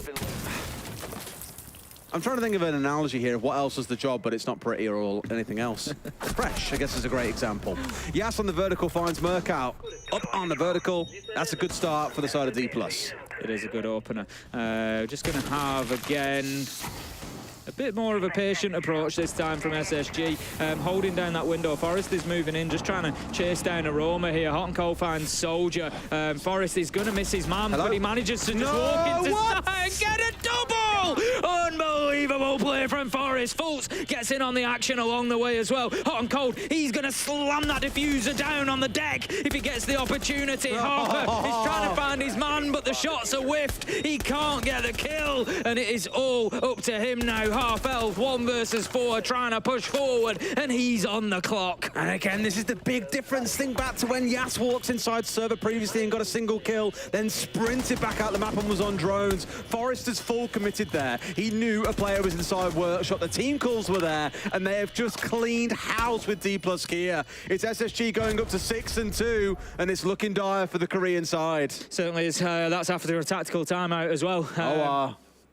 You know, that's, as I said, yes, it's of a benefit to Dplus Kia to take that tactical timeout, but the same is true of SSG, and we've just seen there that they've made just as much use of that opportunity as Dplus Kia have as well. So 6-2 now, SSG starting to run away with this, and it's been a better day for NA so far today, Des, I think it's fair to say. They had a good result out of Soniqs earlier. Obviously, we're into the best of 3s for the day now, so all the games that we've got left, for everybody watching, every game that we've got left today, basically whoever loses gets sent home out of the tournament.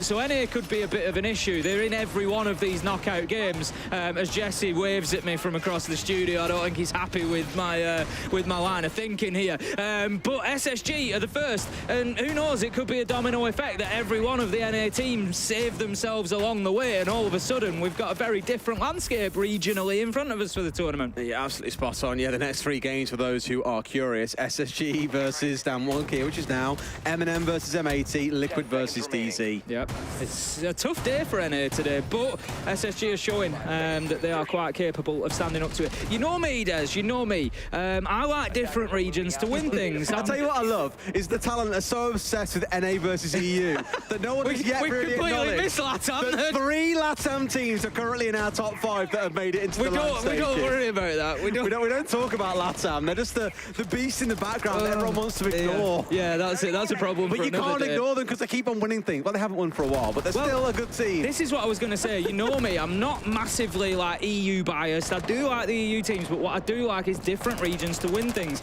I backed NA. Is that saying you want us to lose now because we've won like 3 or 4 events in a row? But I'm saying EU have won a good few events in a row. I like to see different regions come through because I think it's very positive for the regions to win things. It drives the teams and the success and everything else. So for me, you know, I said that I was back in NA for SI in 22 when TSM won it. So I'm not saying NA are going to go on to win here, but I wouldn't hate an NA or a LATAM winner, I've got to say it. So hopefully a good day for NA. SSG, they're just continuing what here. Gets you disowned, Tim. Give it a rest. I've been like this for years. I'll support everybody. You know me. I just love to see people win, Des. I just want to see people happy. That's all I want. I hate your positivity sometimes, Tim. I know you do. I want to see you happy too. Oh, thanks, Tim. I still hate that as well. I hate that you want to see me happy. How dare you? Says as Yas manages to take down Fultz, who won't be happy about that one. Nice long-range kill from Yas, though. Just finding his man trying to push into break room. 5 versus 4. Another good opportunity for Dplus Kia. We saw them get the man advantage to begin with, and then quartered. He's just trying to go for just some unnecessary aggression, a rotation through to his stairs. You've got to go through the animation. You got to crouch. You're always at a disadvantage. That kind of aggression we've seen were more later into the round with flanks coming out of players or sending 2 players off together late in the rounds, go for a trade. Not kind of one-man blind aggression, hoping it works out. Forest has gone from one engagement into another, though. Merc has found Soldier. The Balk in front of him is also in a little bit of hot bother here as well. A second one goes down. SSG once again in full control in a 3 versus 1. I don't know if they know that Yas is coming. J9 manages to get Harper. Yas has an opportunity maybe to push around, but I think the cover is there on Archive's door. Certainly is. Yas knows that he's going to be being held, and I'm not sure they know exactly where he's coming from. The guns are facing the wrong way at the minute. Yas manages to take the head off of J9, but Hot and Cold has got himself out of the window after getting that diffuser down on the ground. He's got Forest underneath. No nades in hand, though, so Forest's ability to play from down there and have an impact on Yas is going to be limited, but Yas goes in and finds him. There's the battle, though. There's the end as Forest finds the final kill, and Space Station Gaming, they take map 1 in a real fashion. Oh, we have liftoff for the Space Boys, but there is still more to do. Back after a short break.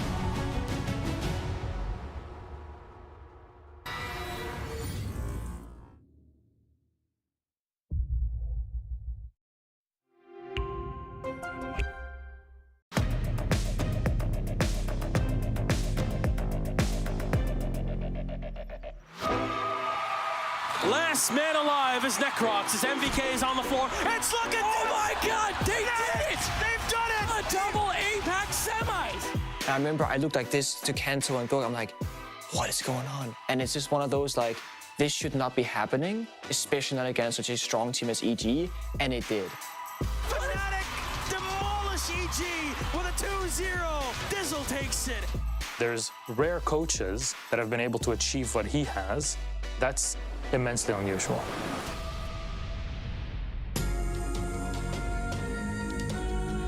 It is Evil Geniuses against Fnatic, a match that any esport would want to have. Yeah, 2 big organizations with a ton of history in esports behind them, but one has a bit of a Himalayan mountain, a Herculean task ahead of them. The night before we were supposed to fly out to Brazil, I get a bit of a stomachache. I try and, take pain medication or something. Nothing works. They run a couple tests on me, and I finally get the news that I have appendicitis and I need to get surgery right away. He was not able to fly to Rio de Janeiro for the Pro League Finals at the time. This is your in-game leader. It's your captain. It's a big, big problem. The unofficial ruling was to be that we could find a substitute as long as they weren't contracted to an organization and hadn't competed in any of the Pro League circuits around the globe. Yeah, basically we had to make the call, and it's like, look, there's nobody else. I guess I'm just going to have to play. Normally when a coach has to become a player, we're always thinking that's gonna go terribly wrong. And to make things worse, Dizzle came from Xbox or console, so he didn't play with mouse and keyboard before.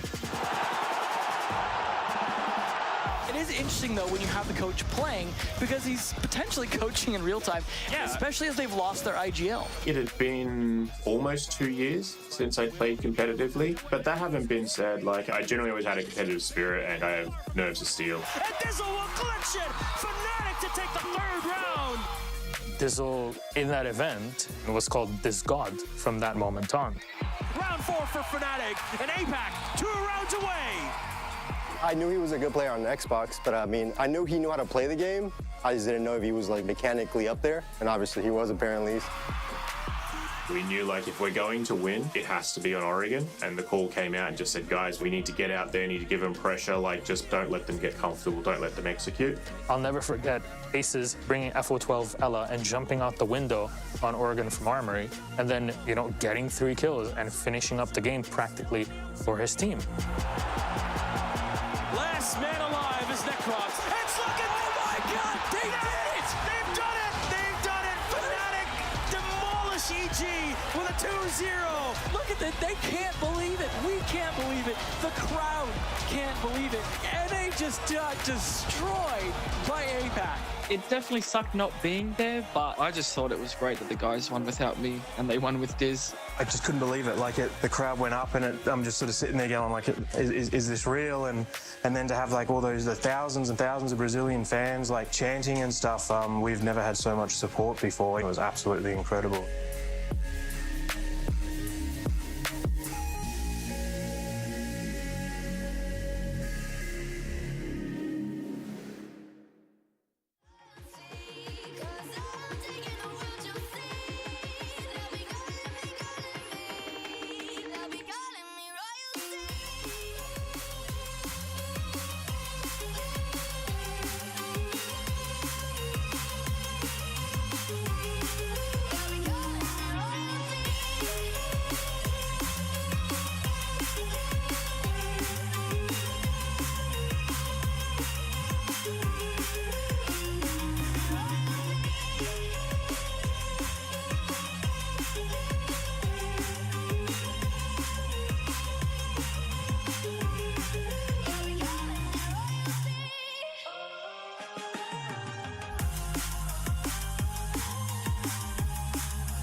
I remember things 7 years ago. Naquela época, tudo era menor. Mais en chacun d'entre nous, la flamme brûlait déjà. Über die Jahre sind wir zusammengewachsen. Y hoy son millones los que nos apoyan. 皆さんの応援は我々の原動力です Ve sevdiğimiz işi yapmamıza olanak sağlıyorsunuz.และสิ่งเหล่านี้จะเป็นไปไม่ได้ถ้าหากเราไม่มีพวกคุณ Devemos tudo isso a vocês. Därför vill vi säga gracias. Obrigado ขอบคุณครับ Danke. Arigato.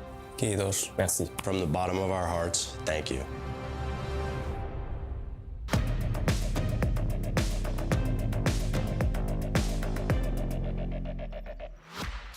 Space Station Gaming took the first map against Dplus Kia on Border, and they did it with some fantastic rounds, so good, I want to just show one of them to you. I'm going to call this the 1-2 hold. We've got the Azami inside of CCTV, setting up her Kiba barriers. You see one there on the desk, you've got one on the break room door, you've got one on the other break room door coming in to security. Then you've got the 2. The 2 coming in is the Wamai, and you can see the Wamai has been prepping this setup. He's, of course, full of Wamai magnets. Take a look at that one in the pocket right now, and their whole goal here is to make this difficult. The Azami with the 1 is being able to create so many angles that you can't walk in and take gunfights. But then the Wamai makes it so you can't nade them out either. You can't get direct kills, you can't get indirect kills either. And what we see is we're gonna see a little bit of combo. The flashes from the Habana and the nades coming in from Yas are gonna attempt to clear out this Wamai, but we'll see exactly how that goes. I'm gonna press play here on the clip. You'll see the Wamai playing back. Already one flash is has gone in, it'll be the nade, then it'll be the first magnet in Merc's pockets, there it goes, and then it'll be the second nade. This does nothing to the hold. It's extremely successful from Space Station Gaming, and Dplus Kia, they reach an impasse with this two-man hold. And so they start to get a little bit worried. The nades have both gone out now, the flashes have all gone out, you haven't been able to deal with this guy. So they do what the proper thing here is to do. They're gonna start sending their Nomad over to East Stairs. And you can see already we've got Woogie Man over on the East there, and he's trying to hold the hallway. He's got a great line of sight here. He's working his way into a pick if they can force him around. But if we pause this clip, what we notice is that this is not a 1-2 hold at all. No, I lied. This is a 1, 2, 3 hold. That's right. We've still got Hot and Cold down inside of waiting room, but a flank up. He's playing the Solus. He knows that the 2 air jabs that have not been shot from Woogie Man are still in his pocket. He shot 1 on the top floor. Nothing is protecting East Stairs. Hot and Cold knows that, and he is going to be the secret weapon. We'll play this clip as it shows with him walking up these East Stairs. It's a good idea from Woogie. He's in the right spot, but he didn't place down that utility. And because of it, he goes down. His teammate follows him shortly after. It's a big 2K to start the round from Hot and Cold. And these are the close little rounds that SSG were able to pull out. Great setups here, but they had some great frags as well. So let's take a look at the highlights, and we'll move over to the desk. Thanks, Jess. That was a really lovely illustration segment, but let's start off. I mean, Dplus Kia, they had a really strong beginning, but it felt like it just kind of went downhill after that. Yeah, and Dplus Kia had a strong beginning, especially Woogie Man at the beginning of that game. We mentioned how he hasn't been having the greatest of games yesterday. Yeah. He was put in those more passive roles, and now they actually used him more towards that entry, and he was very successful on that in the first 3 rounds. But then afterwards, his progress in the game kind of stagnated. Whereas if you look at this highlight here from J90, he had a really good start to the game. And whilst his progress maybe stagnated a little bit as well, it was actually all of his teammates to then catch up to his performance to make it a more equal performance on the side of SSG. To me, it felt like Dplus Kia had a very slow attack coming in. There was good entry conversion on the side of SSG as well. Actually, not just good, great. 100% of the rounds that SSG got the opening kill, they were able to convert that into a round win as well. That's a really great stat to have. It's going to boost them up a little. But when we're looking at SSG specifically, it felt like for the majority, if not the entirety of the game, they were dictating the pace of how it would go. Yeah, I mean, we started with some great opening picks from Woogie. We talked about this, right? He started off on a great foot, 3 in a row. But even in those picks, it didn't feel like SSG were playing dumb. It didn't feel like they were playing goofy. It didn't look like the Wolves game, where they were taking more risks than they needed to, where they were trying to get cute with their strategies. No, they were playing good setups, and sometimes they would fall first. Sometimes there would be an angle they weren't watching. Sometimes they'd lose a gunfight. But all in all, they weren't playing a hyper-aggressive style on border, which I really like to see from them. They were sticking to their roots. They know that this is a team that can punish that. They've done it against other teams in this tournament. So let's slow it down. Let's play calm. Let's not lose our minds, and that worked for them. Yeah, and when we're looking at Dplus, it felt like they slowed down as well, but not in terms of it being a positive thing. It felt like more it was the complete opposite in their case, and them slowing down actually had a negative effect on their performance. Yeah, exactly. With some attacks that actually ended up the round or the timer being the deciding factor, just Dplus not having enough time left in that round to successfully execute.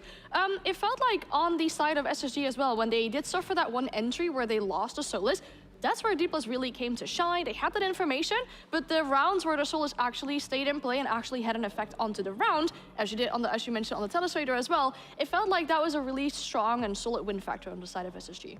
Yeah, and we're moving into Villa. That's going to be the next map. But this one around is Dplus's pick. So moving into this, I think we have certain expectations on how they will be performing on this map because they are comfortable enough to make it their map. Yeah, we mentioned how the previous map was the highest preference map for SSG and how they also picked it themselves. This map is a lower preference for SSG, and for Dplus themselves, they picked it. They have 2 victories on this map against Falcons and Sandbox.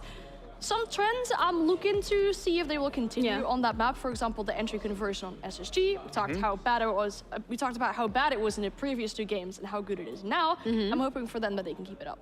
Yeah, you can recall back to that Falcons game, the last time that we saw Dplus Kia on Villa, and that was one where we saw lots of aggression coming through from Falcons, and Dplus did a really good job shutting that down. Woogie especially was very good on his entries, as he was for some rounds today. Yeah. But I don't think SSG is going to give them that much space. I don't think they're going to give them that much much aggressive fighting. Maybe they will, but time will tell. And I think if they do, Dplus Kia can shut that down. I feel like knowing SSG and how they play, we can be expecting a little funky business into the next map potentially. We're coming here saying, all right, as long as SSG doesn't give them the space, but you know, maybe they did a little oopsie and they do give them the space. Yeah, if they get aggressive, if they want to jump in, if they want to take some fights. I mean, this is also a map where we can see traps being a pretty big thing. It's a big frost map. You can see some cap cans now and again. SSG seemingly afraid of operators like that, banning out the cap can, which after the Wolves game makes sense. I mean, it shows that not only are you aware of your weaknesses, but you're like, screw it. I mean, we'll take these traps out of the board. Be interested to see if they do something like that again today. Yeah, let's have a little bit of fun. We're going to be heading into the second map of today, Villa, which is Dplus Kia's map pick. Thank you very much, Jin.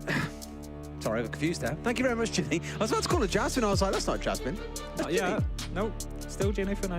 Jasmine, Ginny. You try and say that fast enough, it will lose you. Try and do it. Sure, like a tongue twister. Yeah. I got some good ones of those, actually. Have you? I've done them, you won't remember from before. I've done them a few times. You have, to be fair. Do you want to try this one again? No, I don't. All right, chat can try it then. Genuine, unique New York. Go on, try it for me. Genuine, unique New York. Keep going. Genuine, unique, you know. That's a good one. And then the other one is Irish wristwatch. I'm gonna take the L on the first one. I'm gonna leave it there. Quit while you're behind, Tim. Yeah, exactly. That's not normally how this works. Exactly that. All right, well, you guys have a bit of a go with that one whilst we wait for us to load into this game. It is Villa, as you can see on your screen, between Dplus Kia and SSG. In case you are only just tuning in, first off, welcome. Hope you're having a wonderful day so far. SSG certainly are, as they stomped Dplus Kia 7-2 on border about 10-15 minutes ago. So really, this is the last one song for Dplus Kia, unless they can pull this out the bag and take us through to Oregon. Their run at the Copenhagen Major will end here. Here we go, though, Tim, with our operator bands. And this is going to be part of the problem, I think, for Dplus Kia. So far, when they've been under pressure, like we saw on border, I don't think we've necessarily seen the best out of this side. Oh. And so this is going to be more pressure than they're going to face at any point. SSG, interestingly, coming in with a blitz banner. I love it. I mean, on Villa, we've seen it once or twice. Used to clear out main stairs, I guess. Sometimes you're going through study window, just rush into maps, try and force an entry direct into Aviator games, for example. So we've seen it once or twice. You know, there's, I'm sure, plenty of reasoning for it. Ying is going to be our next attacker ban from Dplus Kia, and then they will take out our first defender. If you're, again, one of our newer viewers to Siege and you're wondering what's going on, what are we banning? Basically, these operators will be unavailable. Each team gets to pick 2 attackers and 2 defenders, and each of these operators will be unavailable throughout the entirety of Villa. If we do go on to Oregon, they'll go back into the pool and we'll go through the same process again. Pool. You almost sound Scarz when you say that. Pool. You are a Liverpool fan, though, so you can get away with saying pool. Pool. Going down the pool. It's just that we put an extra vowel in, that's all. A vowel in.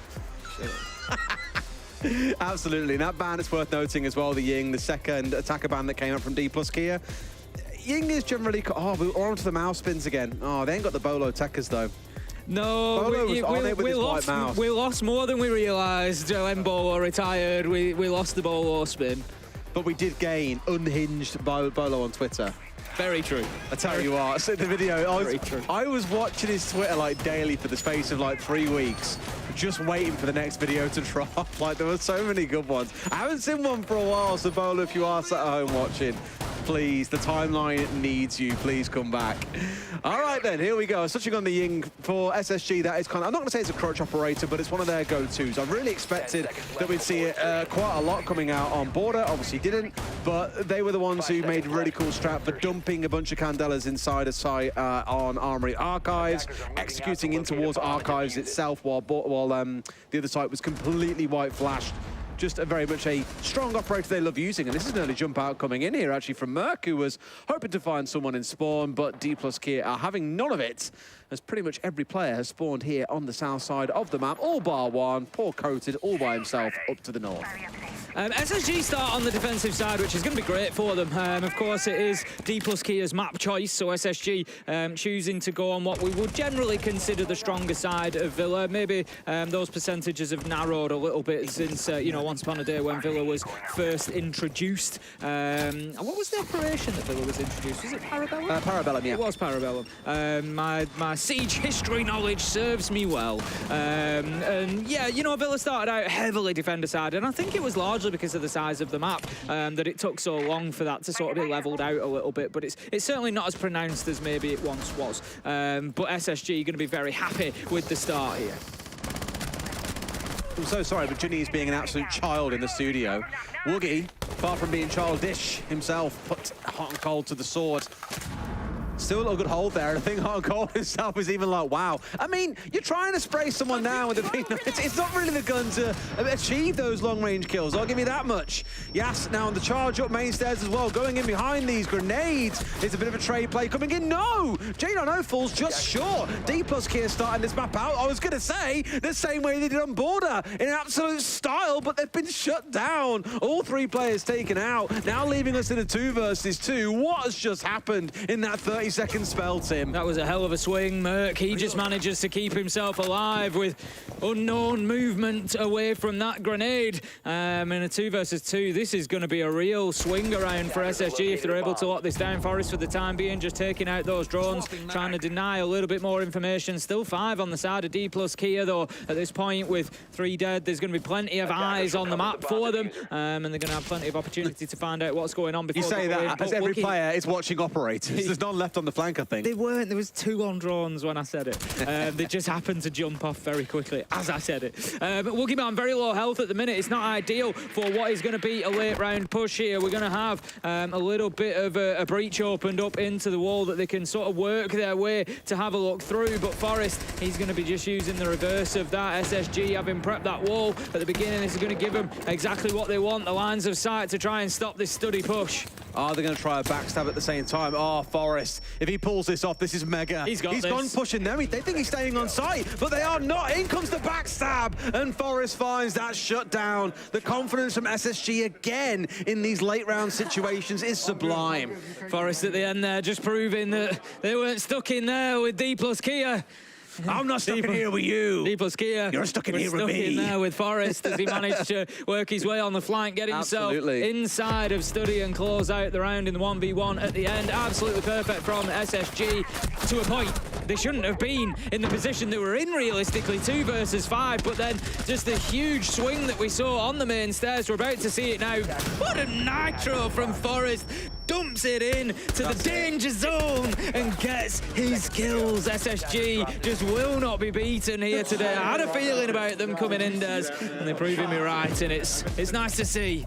I mean, I came into the competition and we were speaking about potential finalists, and my 2 names I kept drawing out the hat, well, not really out the hat, but out of my brain, same sort of thing, was W7M and SSG. They were the 2 teams that honestly I thought might make it into the final. Now, SSG have kind of flopped a little bit throughout the stage. Consistency has been their challenge, but I think on their day, when they are actually properly switched on, they are a lethal force. And as the tournament has gone on, I've maybe more put SSG as being, you know, a top 8 team. Will they make it all the way? Not really expecting so at the minute, but you really can't write them off. Crowd energy is just a little bit different. Form is very important, as I keep saying, and if SSG... It's also temporary, Tim, but class. If you can find that form at the right time in a knockout tournament like this, it can push you a long, long way into it. SSG, yes, they've had their ups and downs, but if this is the start of the turnaround, if this is where they start locking in win after win, they might just have done it at the very right time. You know, the potential is there. There's only 3 matches for teams to win at those live finals. Quarterfinal, semi-final, final will see you crown the champion. So from this point on, they only need to win 5 games. Oh, God. I think even Forrest wasn't sure he was safe there, so rather than lying down, opted to just jump out. We normally love this hold as well, where you can do exactly what J9O is wonderfully demonstrating now. Making use of these 3 castle barricades gives you ultimate safety to move out here, challenging towards Cubby, to challenge on towards bathroom window. It's really oppressive for the attackers to get any kind of control, but that's where you start looking at players like Woogieman, like Soldier here, to get rid of these castle barricades at range, but so far, they're still standing. Yash just coming down off the rappel, going to look to pressure master window along with the others. There's going to be a peek coming through from the bathroom window anytime. Courted is going to pick up Forest. So once again, advantage Dplus Kia, J9 all low health as well. Not going to be easy to hold on to the closet and the bathroom for the time being. I'd like to see those castle barricades opened up, but Yas is going to actually use their safety to push in here. Soldier manages to find J9. Yas is going to be deep inside a site in about 5 seconds. They work both ways, those castle barricades, and you're absolutely spot on, Tim. Yas is dancing around them and using them for gunfights here. Another 5v2 comes out. Yas will not be stopped. Marches through for another, and hot and cold is all that's left standing. He can't win it out against Soldier. Dplus Kia on the board in round 2. Yep, much better. The thing is, we've got to remember from round 1, Dplus Kia were well on top of it, but for a big nitro from Forest, it was a great play. You know, fantastic to see, but ultimately, Dplus Kia were realistically in charge of the round up to that point. They've come in and just absolutely decimated SSG in reality there. They've broken that hold without too much of a problem. And I'm starting to see very quickly why this is the map choice for Dplus Kia. Villa, they are absolutely rolling through these attacks at the minute. They are. I mean, again, 2 5v2s they've brought it down to. Last round, you look at that wonderful double C4 coming out from Forest. We'll see how things go here in round 3. Going to be heading down to kitchen and dining then. That's going to be our next round, round 3. SSG just, they need to get something going on the defense here. Like I say, but for a big nitro from Forest, it's a little bit wobbly, a little bit shaky so far. And this is going to be the half where they really need to rack up the rounds. You know, this is where we would expect them to be coming out on top realistically if they want to get this one inside 2 maps. Dining in kitchen then, our third choice site here for round number 3. Robot Wars is coming back online here as well with the Brava and the Twitch on side. As I said earlier on, missing the Flores should make it a full house. On the other side though, Merc's also got that Mozzie, so really got to be careful here as Coated or Yas to not see that taken away. We've seen Yas throw a couple of the Brava drones into mute jammers before, which are made for easy pickings. Only here, it's not a case of having them destroyed, they'll be stolen. And we all love the idea of these crazy interactions between Brava drones being stolen and hacking back a attacking utility like the Claymores, for example. It'll be good fun to see. It just turns into a wheel within a wheel, doesn't it? You know, you can grab the Mozzie pest that could maybe grab a Mozzie drone. It just goes back and forward, round and round. You don't always know, but Coated is going to be able to get that Twitch drone inside a site, can start taking out some of that utility as well. And we're going to have Soldier looking to open up the pantry wall. Should be able to do so from relative safety. Yep, that's going to be done. So again, this is a good start from Dplus Kia. We're a minute into the round. They're destroying the utility of SSG. There's going to be very little left. There's going to be very, very little left at this point that's on the side of SSG. And Dplus Kia, they've got the wall open. They're going to be holding angles into sight. It's going to get very uncomfortable for the North American side. Stealing what they want and destroying the rest. Really the summary of that. Destroying the can traps, but taking away the default cams. And I wouldn't be surprised, truthfully, if there is also a Banshee or 2 that has been taken over by the attackers. Been a pretty calm round, all things considered, given how crazy the first 2 started out. Again, a massive flurry from Dplus Kia in those first 2 rounds. 3 kills to their name before we saw any kind of bite back from SSG.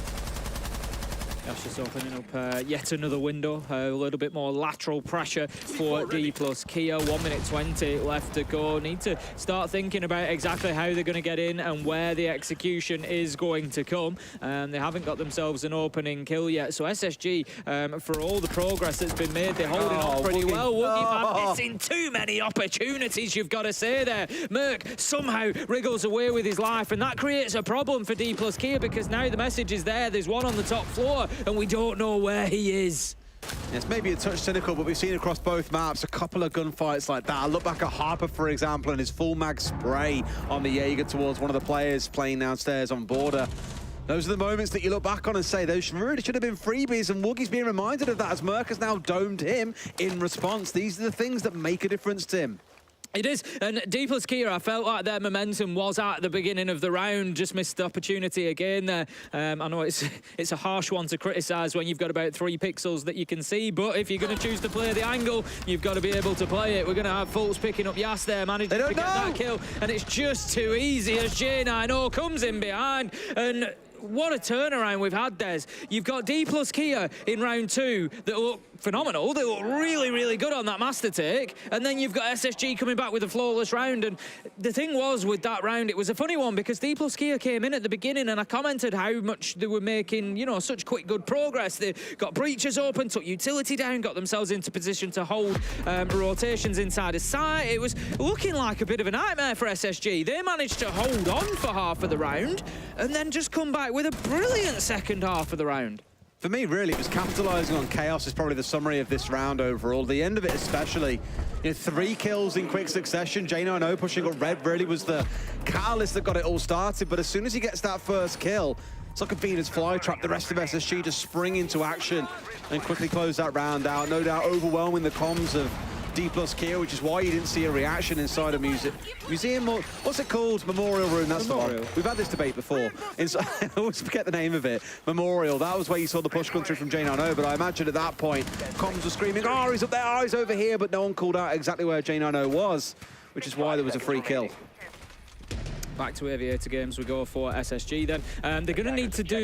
it's easy to look at the stats and say, oh, they won this in round 1, but they're going to need to do better than they did. The win in round 1 was heavily reliant on that double nitro kill. It was, as I've said before, well played, but not something you can rely on happening. I'm sure Dplus Kia are going to avoid that this time. They're not going to be stacking up on the main stairs quite in the same way they were. Rotero is going to clear out that bit of utility, the barbed wire at the bottom of the stairs, so that's going to make it a little bit easier. Maybe signals the direction that Dplus Kia will be looking to push in from, but certainly more attention being paid towards Master this time. Merc so close to taking the head off one of the attackers pushing in.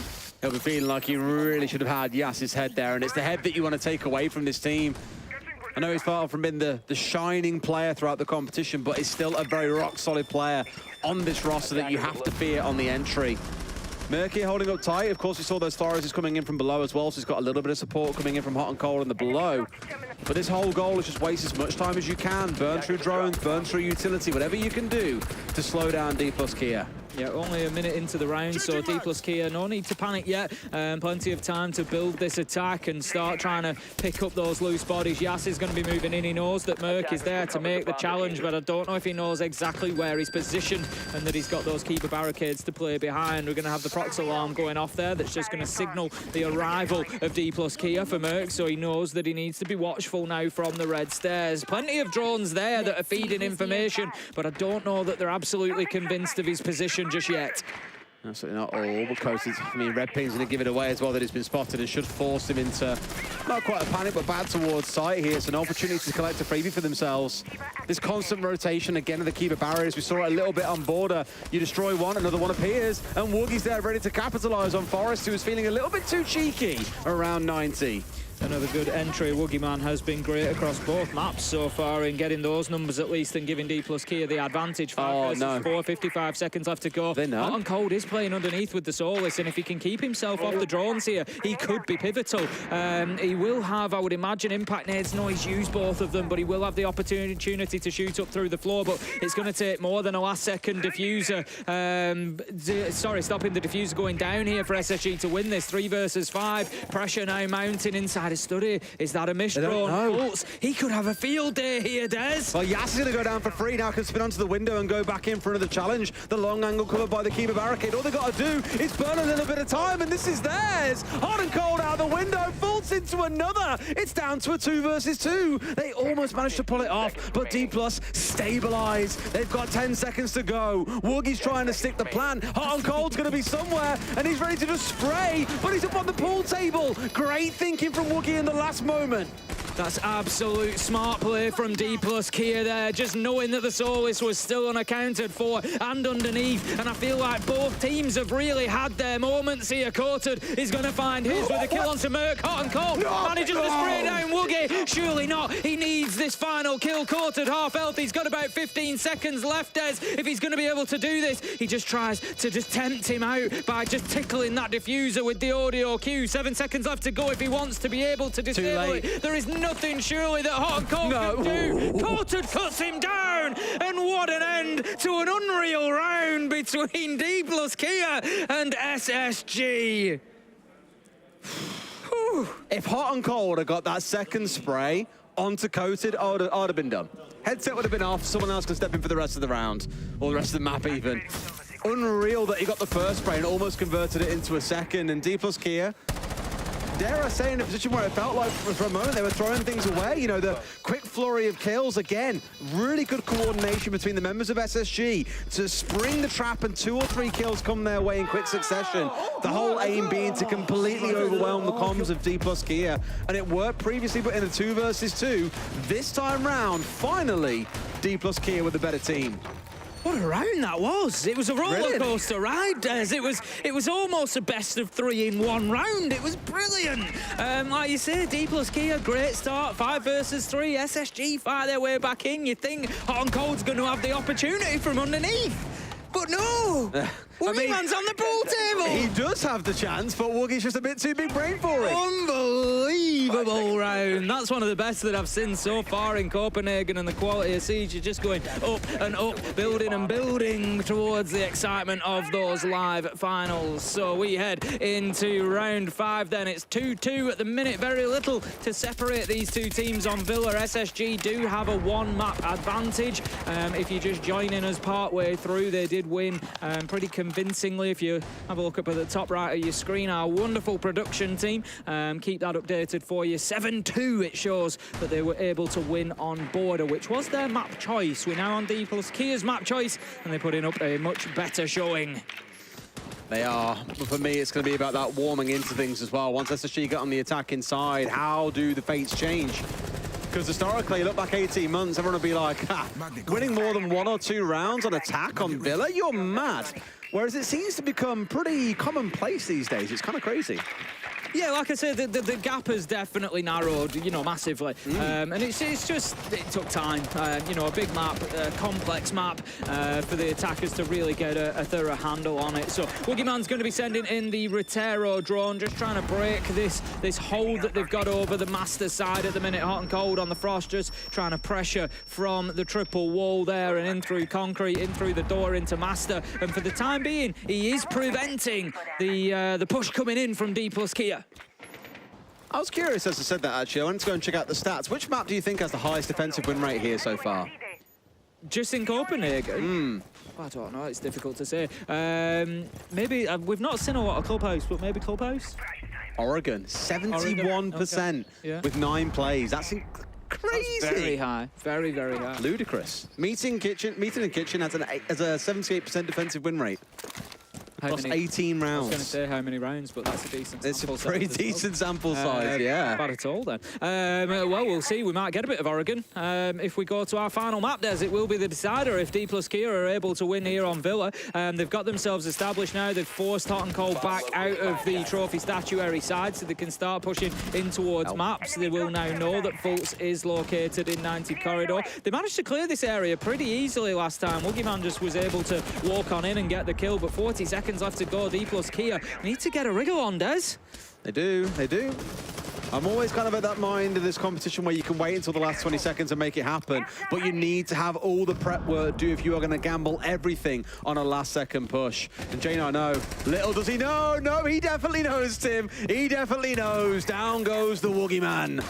It was a nice opener from Jane. No, just sneak into Study. And I feel like Study as a space has been something that Dplus Kia have maybe just let get out of their control one too many times. We're in a 1 versus 3 now as Hot and Cold takes down Soldier. It's going to be all up to Coated here as he pushes on into sight. Can he find one? No, dips away behind the bar. Does get the second, who was hard left. But with time running out, it's unlikely that he finds those kills. And that is going to be SSG taking the round, giving them a 3-2 lead now.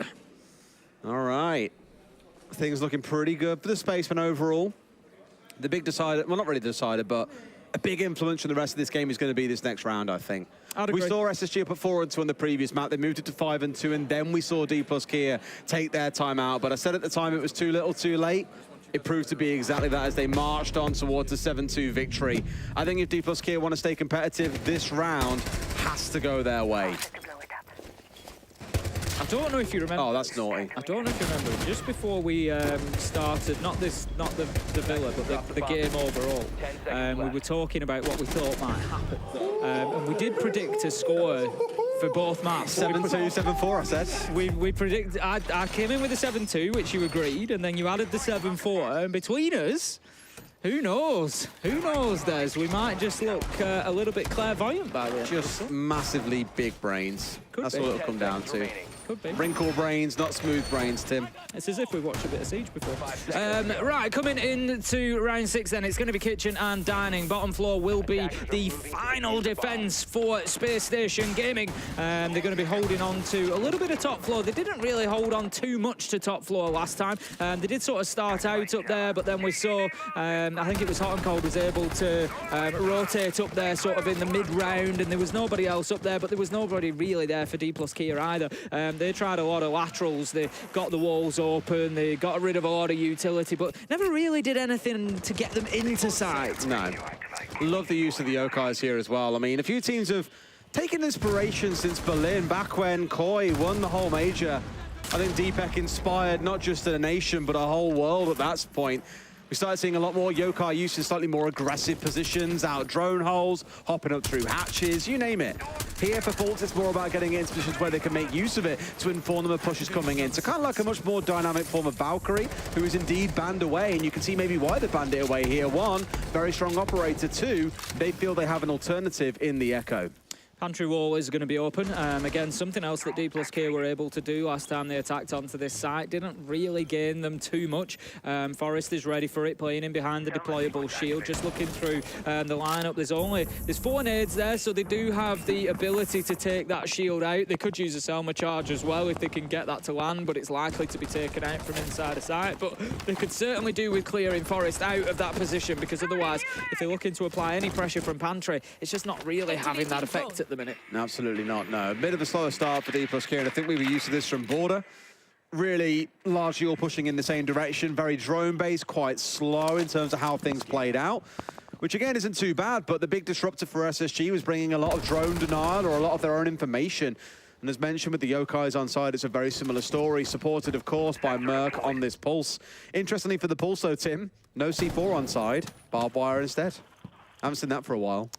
Interesting choice, like you say. Usually, you're going to try to get those vertical kills. Looking maybe more instead the information to play. Game they want. It's information, but also can play in tandem with J9 or Hot and Cold. They both had a nitro each, and can just tell them when to pull the trigger essentially. Do they know? Fultz is going to be down in basement. He's going to be feeding information in as Coulter manages to take down J9. But Dplus Kia, they're going to make a bit of a push for sight here. Woogieman manages to take down Merc, and they might just get away with this 5 versus 3. And it feels like SSG might just be on the back foot, might be out of control, letting this one slip through their grasp here, Des. Forest in this long angle, it's a cry, moves away. Really thought we'd see the charge through, but you can see the pings coming out as well. That's just SSG aware. Faults on the flank, but no! Can't win against Woogie. Find themselves yet again, Tim, in a 4 versus 2. And it's down to a 2 versus 1!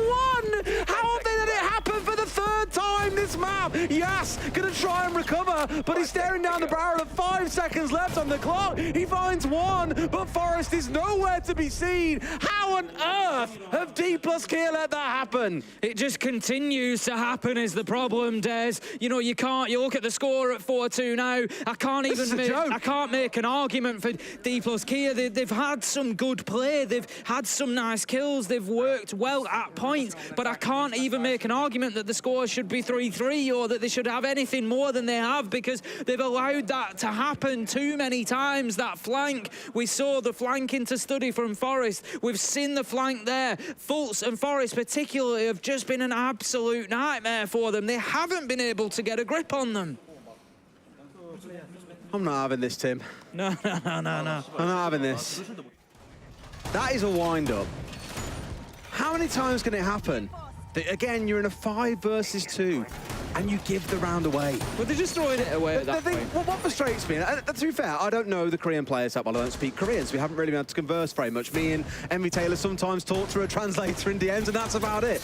But the number of times that players will sit there and go, oh, well, we should have won that round, it was ours to win. It's like, yeah, until you didn't win it. And 3 times in that half it has happened, where SSG, again, I will give all credit to them. That kind of, I called it the Venus flytrap earlier on. They spring this trap, and all their players just spring into action. They are so good at pulling things back from not just one-man disadvantage, not even a two-man disadvantage. It's a three-man disadvantage time and time again. Full credit to them, but Dplus Kia will be ruining the fact they've given away so many, you know, dare I say, guaranteed winnable rounds. Yep, you know, big opportunities. Massive opportunities. At the absolute least, and like you say, Space Station Gaming just not knowing when they're beaten today. Like I say, they've come in here and they just look sort of towards their best selves, essentially. You know, they really are making life very difficult. 40 seconds into the round, already breaching study wall, attacking onto Aviator Games. This is going to be a big telltale round now. If SSG come in, much like they did on Border, if they can kick it up a notch, if they can go to that next gear and start accelerating through this now they're on the attack, then Dplus Kia are in big trouble and likely are on their way out of the tournament. Well, it looks to be a slightly slower start as well for the side of SSG. That Flores really needing about 75 seconds to get all the drones out to clear away any utility that is desirable. You're going to see a lot of this, I imagine, throughout the rest of the competition too. The kind of Azami versus anyone who can destroy those keeper barriers that just keep on getting replaced and chunked back in. As the call comes in here from Fultz. That's both his calls down to him inside, what, 80 seconds of the round? That's pretty quick.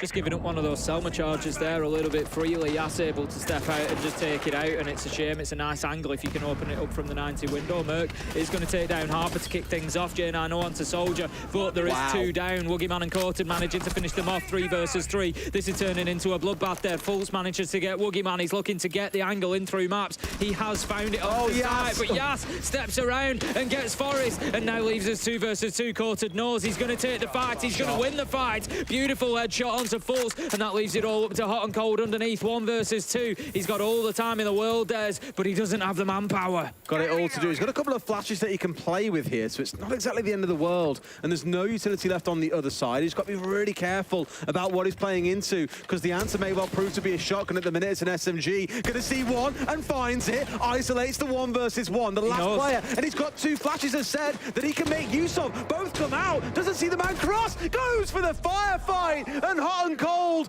clutches it up for SSG. They win yet another man disadvantage round.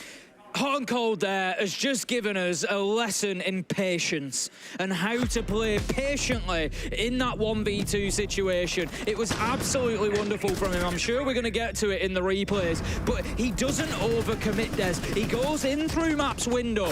He plays to the advantages that he can. So I'm going to take a little peek. I know it's a short angle into Vault, so I'm going to take my chance with the skeleton key. I don't find anybody. But the way that he flipped between gadget and rifle, depending on which engagement he thought was going to come, was fantastic. He picks up the first one into study, but then the telltale sign, the spray of shots that comes through from Vault, is all the information that Hot and Cold needs at that point, and he knows he's got him. You can see that he knows he's got him. The flashes go out, and all he has to do is wait for the man to be flushed out of Vault, and that was just absolutely classic Hot and Cold. It was beautiful play from him. 1v2, absolutely loving that. Quick technical rehost coming in, so we're back into game in just a second, and truthfully, I imagine Dplus Kia very thankful for the small reprieve that they get here, because I haven't been keeping count, but I would love to know the count of 1vx's, or even like clutch situations, 2v3s, that sort of thing, where it's come down to either a, well, even like a 3v3 too included, to be fair, but situations where all things are equal, or at least advantage to Dplus Kia, that they have then lost. I imagine there's probably only 1 or 2 that they have won across this whole series, and I'll probably tally up as many as 7 or 8 potential situations like that they could have won. And this is where you're seeing the difference, right? There's probably a number of rounds that you look at and say, look, it wouldn't matter if Dplus Kia won that. They got slapped 7-2 on board. It's not going to make a difference. But it's the fact that the repetitivity of it, the number of times that they're losing these rounds and these situations, it's costing them big time. And as I said earlier on, they could very well be heading home very soon. And truthfully, it's all on their own back. They start rounds so well, but just cannot hold on in those last 30 seconds. I mean, again, it just goes, you know, I've spoken about that 1v2 from Hot and Cold's side, but look at it from Dplus Kia's side. I'm pretty sure when the challenge comes in onto Study Door, they've had the shotgun blast from the skeleton key into Vault. They've got a very good idea that he's on map store, but they don't challenge it together. They go and they give him the 1v1s. That's you it. can't do that. You need to just wait a second on that study door and let your man push himself up out of vault so that he can get the angle, so that Hot and Cold is very unlikely to be able to find both of you. But no, instead of engaging together, they go at him one at once. And yeah, at this point, you know, ultimately, Des, you don't get to move on in tournaments because you should have won a game. And that's what Dplus Kia are going to be in the position of tonight. You know, they're going to sit back and look at this and they're going to think, we should have won that. But you don't get to move on for that, unfortunately. No. At this rate, you get sent home for that. Yeah, really it came down there to, you know, it's the blue pill or the red pill. Which way does it go? Either he's going to keep on pushing and try and challenge the player in vault, or he's going to pull back and look to take the challenge inside a study, and they gambled wrong, essentially. But it was a really, you know, good bit of composure being shown by Hot and Cold. It's been in those situations enough to just know how to play it out better. Now, all players are back in lobby. We'll be back in things in just a moment. And in case you're curious sometimes about why these rehosts can take a bit of time, is we have to get all the players back in order. So the way that you can see them sat, we line them back up. So they have to join one at a time. It's not like all 10 players can just jump in. They have to go in kind of like, in this case, it's Coated, then Woogie, then Yas, then Soldier, then Harper. Then we go on the other side, it's Fultz, then J9O, then Forest, then Merc, then Hot and Cold, and we keep on kind of going through that process each time we have to rehost. So do bear with us on these little moments like these. It just obviously make sure we can get things back in the way nice and quickly and simply. And here we go, we're loading back in. We're straight back in, and I said it yesterday, I think I'll say it again. I think, you know, overall the major's been very smooth so far. You know, big shout out to the admin and the technical teams and everybody behind the scenes that has kept They've been great, yeah, running as smoothly as they have. Certainly deserve their shout, along with the production staff as well. So heading into the round very soon, we'll just make sure everything is you know, tickety-boo and that everything's okay. But as soon we've got to work on this spinning technique, boys. As soon as we know that it is, we will swap over. Don't worry, you won't miss a second. We're going in now, Des, to round 8. And this is so important for Dplus Kia. I don't honestly see any way that they win this if SSG get the match point here. For me, you look at it, yeah, if you get to 6 rounds, there's no more mistakes. For me, for Dplus Kia, there are no more mistakes now. I think the fight back, the comeback has to start here and now. They need at least the next 2 rounds. Well, if you recall, Tim, probably back in round 1 or 2, I said, on the last map, we got to this exact scoreline, 5-2 to SSG, and then we saw the tactical timeout called in. Dplus Kia haven't taken their tactical timeout, I don't believe, on this map. We're at a point where, obviously, we had the technical timeout, not the tactical timeout. The tactical being the one where players are allowed to speak. In case you haven't noticed, during technical issues, players aren't allowed to talk still. Obviously, otherwise, you could be like, oh, no, my mouse stopped working. Okay, guys, what the hell are we doing next round? It stops that kind of thing happening. You have to use your tactical to be able to have that 45 seconds or so with your coach. So, understandably, silence is demanded during the technical ones. But that hasn't been brought in here. We haven't had the chance yet to see it recovered. I'm just kind of nervous that they've missed an opportunity here to have that conversation. Well, this is it, you know, with that technical timeout as well. It's a real... It's one of them situations, you know, everybody's just alone with their own thoughts kind of thing. You know, you've just got to... And if you've had a couple of rounds where mistakes have cost them you, that's going to start to cook a little bit. That's going to start to stew in the minds. And, you know, it could be a bad thing for Dplus Kia, really. It could be unfortunate timing. Alrighty. Let's see if they can bounce back at all on this one. Coated's getting out a little bit busier here on the Solus as well. Not really the kind of operator you'd see him step onto. Normally a bit of a smoke, mute player, that sort of thing. Forrest is already in and being juiced up by, well, himself on the Finker, which is in and finding one. There comes Coated up for the trade. I mentioned about him on the Solus. Obviously not really using the gadgetry to find that kill, but it's a march on forward. 2 quick kills come into a 4 versus 2. But Tim, you just can't count SSG out. At this point, we know not to, not to decide that SSG are going to lose a round, because they've shown us that that's not necessarily always the case. But these are the rounds that Dplus Kia have to be winning. They've got themselves good man advantage again, and they've got to take advantage. I don't want to see them pushing, chasing these kills. Let them come to you. Okay. J9O manages to find Yas, and he's going to look to continue to push through. And again, Des, you're in a situation now where 4v2 is now 3v2, and it starts to look winnable for SSG. Juiced himself back up again. I mean, they've got themselves in good positions here, and Dplus Kia looks scared.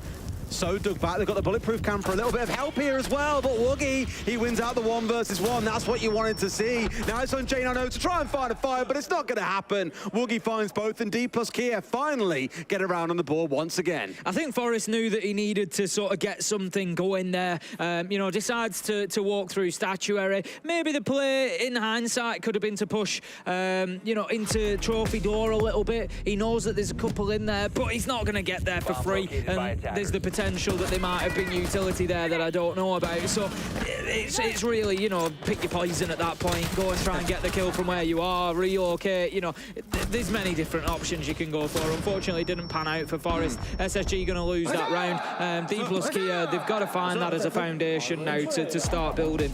Maybe they just missed the opportunity previously for a tactical timeout, but Dplus Kia have now taken their tactical timeout. Again, thought we maybe see it at the end of the technical, but nope. They've called it in here after a round win, whilst they sit at 3 rounds to the 5 of SSG. I'd rather, again, they use it now, because if they lost this next round they're coming into, they'd be down 6-3. At that point, it feels a little bit late, but equally, maybe you're giving SSG a little bit of an int here as well. It's always the risk that you take is your tactical timeout doesn't just mean that only you get to speak to each other, it also gives the opportunity to the other side as well. It certainly does. You know, we saw that back on border. We saw the tactical timeout come in, and we saw SSG, if anything, ramp it up a gear after that point. So, you know, yeah, it certainly does work both ways. We're going to be back into round 9. It's going to be downstairs. Dplus Kia certainly not fancying AVG again, even though they were close, to be fair. It came down to a 1v2 that Hot and Cold had to win out, but instead they're going to choose to go down to that ground level and try to hold on to kitchen and dining. Alrighty, the off-site, so to speak. This is where in fact, I'll tell you what, Tim. I'm pretty sure when I was looking at my stats, I saw something that really surprised me. I meant to tell you, but didn't tell you. Where is... Would you like to look it up and tell me? No, I've got it now, yeah, I have. So Villa has a 61% defensive win rate overall. Guess which site has the highest defensive win rate? Kitchen and dining? Absolutely. 74%, Tim, across 19 plays. That is ludicrous for, again, what is often considered the off-site. Trophy and statue, by comparison, is only 48%. It's been played more, but it does explain why a lot of teams have kind of had aviator games as their primary, then they take dining and kitchen as their secondary, and some even completely swerve trophy and statuary altogether, and they go towards living and library. But the standard is definitely that trophy and statuary is the third choice site. Normally in league play, obviously here in this game it has been the secondary choice site choice, but hey, just some fun little numbers for you for the nerds out there that like their numbers like fresh. I'd expect to see some vertical presence here from SSG. It wasn't something that we saw Dplus Kia sort of invest into heavily. But looking down there, operators, they've got 3 that have brought soft breaching charges. They've got the fuse on side as well. I'm interested to see how the fuse is used. We actually saw an interesting use from Bibu on Wolves the other day on Clubhouse, using it across 3 levels. So actually fusing from logistics down into kitchen to actually blow open all the soft floor. You don't really have the same opportunity here because the floor you want opening is upstairs, but you could do it from a barricaded window, for example. So we'll see if they do that. We're going to have the opening kill come in. It's going to be Harper that's taken down. SSG, man advantage. An early one as well, which is why Merc has backed away there, I imagine, to get back into a spot where he can sit back on the drones, because their main focus really, in fact, he's still running around, but their focus 100% is that fuse, right? They want to get it into position, start dropping them down. The C4, ooh, a little bit of chip onto J9O. That would have been such a critical kill. And I spoke earlier on about the value of early round kills and how it can snowball towards a winner or a loss. That might be a C4 again that they look back at and say, that was the moment. Fulch just taking the choice of a soft breach gadget to open the barricade there, so he's not stood behind it as he does it. Soldier just feeding information in. We've seen this coming not only from the Pulse, but from the Solace in previous maps that we've witnessed today being used in the same sort of way, but this time going for that heartbeat scanner. Hot and Cold going to take down Woogieman. 5 versus 3. It's not looking good for Dan 1 Kia as Forrest manages to find Soldier. 5 versus 2, and this is starting to go downhill quickly. You gave us a 74% win rate for the defenders. It looks like the attackers are going to find the 1 in 4 shot that they've got to close this out, but the fight starts back as Corton manages to hit Berg, manages to down another, but taken out as Hot and Cold is there on Overwatch, ready to protect Forrest. A little bit greedy there for that second kill, but in the moment itself, you're not going to be thinking rationally all the time. Here we go, though, at a 4 versus 1. Yas has been in these situations so many times, it's weird to see one of the entry players on Dplus Kia be the one left in these 1vx's time and time again. SSG take the round, they move move up to match and series points for a chance to fight again for a spot on our LAN at Forum on Friday. Oh boy, this is it for Dplus Kia. They really do not have any lives left. It is now or never. They're going to have to fight their way all the way back in. Third choice site did not do the business for them. I suppose the real plus that they've got in front of them is that they do still have the primary site choice of AVG that can go there now. They only lost it on a 1v2 clutch coming in from hot and cold. So surely that is a site that they can get done and get over the line. That then leaves them with trophy statuary to go back to as well. So there is a world where this could find itself 6-5, Des, but if it does, they're going to have to go back to kitchen and dining, which did not go well for them. Or I guess they could take living room library, but the downstairs has not been kind so far to Dplus Kia. You know what I've just realised, Tim? What have you just realised, Des? I was looking across the studio, our wonderful analysts in these three over here, and I've realised this is the Small People broadcast. We are the five smallest people on the broadcast in the studio. I tell you what, we're in a strange world, bro. I think I'm the tallest out of the five of us. Yeah, I think you might be by half an inch or so. I'm 170, Jesse. He's smaller than me. Jesse has no idea. He's speaking in wrong units, that's why. Yeah. Speaking in North American measurements. Don't say that, you'll wind him up. An American, I like hockey. I didn't say American. You said North American? North American. I'll give you that. I don't know if that phrasing's okay for Jesse. I'll ask him later. We'll work on it afterwards. Here we go, though. Last chance saloon for Dplus Kia. 3 rounds in a row they need to win to force it to overtime and even have a chance of still being in. We're battling in yet another best of 3 tomorrow. And that's a reminder to you, SSG win this, they don't suddenly qualify. It's not over and done. They have to win another best of 3 tomorrow. Their opponents will be determined later based on how our next 2 best of 3 goes. And every single best of 3 today, if you're an NA fan, you're going to love because it involves all American teams. Here comes Woogie Man, starting out to hot and cold. A good start, but as soon as you find that and as soon as you say it, Forest is there for a trade back onto Harper. I tell you what, Hot and Cold and Forest have been working very well. I know it wasn't Woogieman that got picked up there, but it seems like every time one of them takes a death, the other one gets a kill. They've been there to look out for each other a couple of times. I'm thinking back to Customs on Border. We just saw it in the last round there. Hot and Cold came in with the rescue for Forest, and yeah, both played around each other very, very well so far. We're going to have the drone just flying in there. The Rotero is going to take down the deployable shield, and it's going to mean that the Azami Kiba barricades come out. I think he messed it up. I think he did. We're going to have things not leveled up. It's the advantage SSG now, 4 versus 3 Des. They're just flooding into sight. They are, and why wouldn't they? Soldier brings one back. Forest, though, finds his second victim of the round. Just starting this march on forward. A 2 versus 2. We've seen so many of those. Falls finds one. Soldier has got 5 HP to his name. 5 HP and a dream, Tim. Woogieman, why are you sprinting there? Just straight into danger. Loses his life. Fultz picks up the final kill, and that is going to be the game for Space Station Gaming. They find themselves in a best of 3 knockout today, Des. They had the answer, and they keep fighting here in Copenhagen. I was about to say, all right, boys, don't be too excited. It's not that you've just survived elimination, but they know that the work isn't done. There is still far more to come tomorrow. We'll cut out to a break, and when we come back, our desk will break that down for you.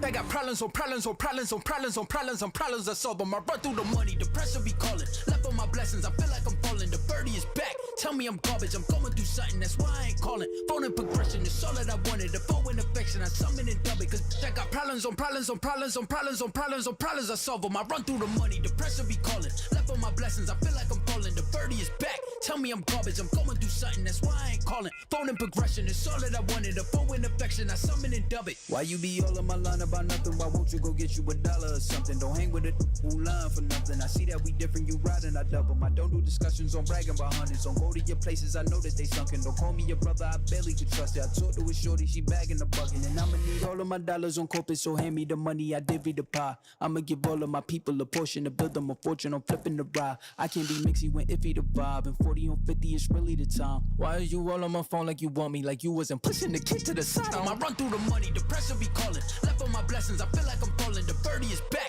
tell me I'm garbage, I'm going through something, that's why I ain't calling.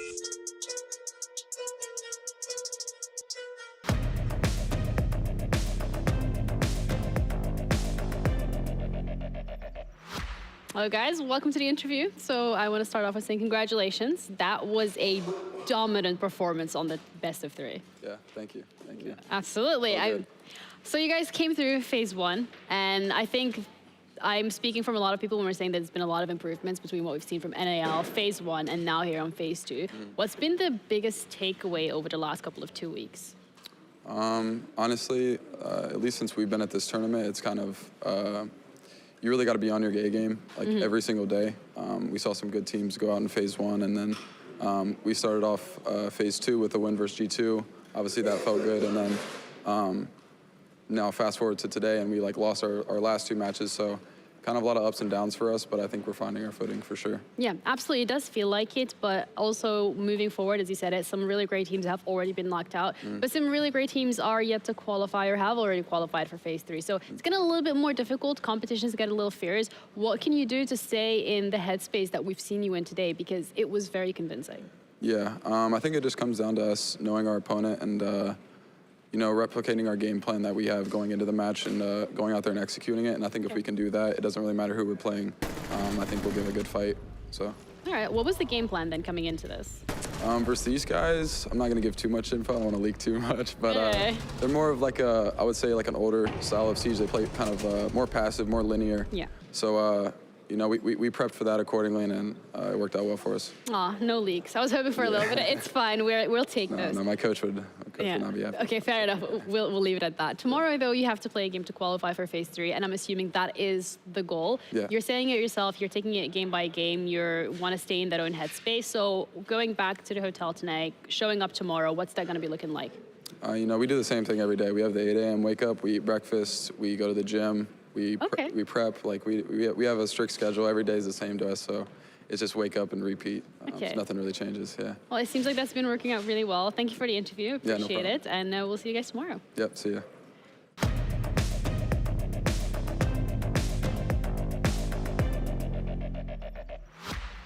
Cool, calm, and collected would definitely be a way to describe SSG, not just during the interview, but also during their gameplay. It felt like they had everything under lock and key.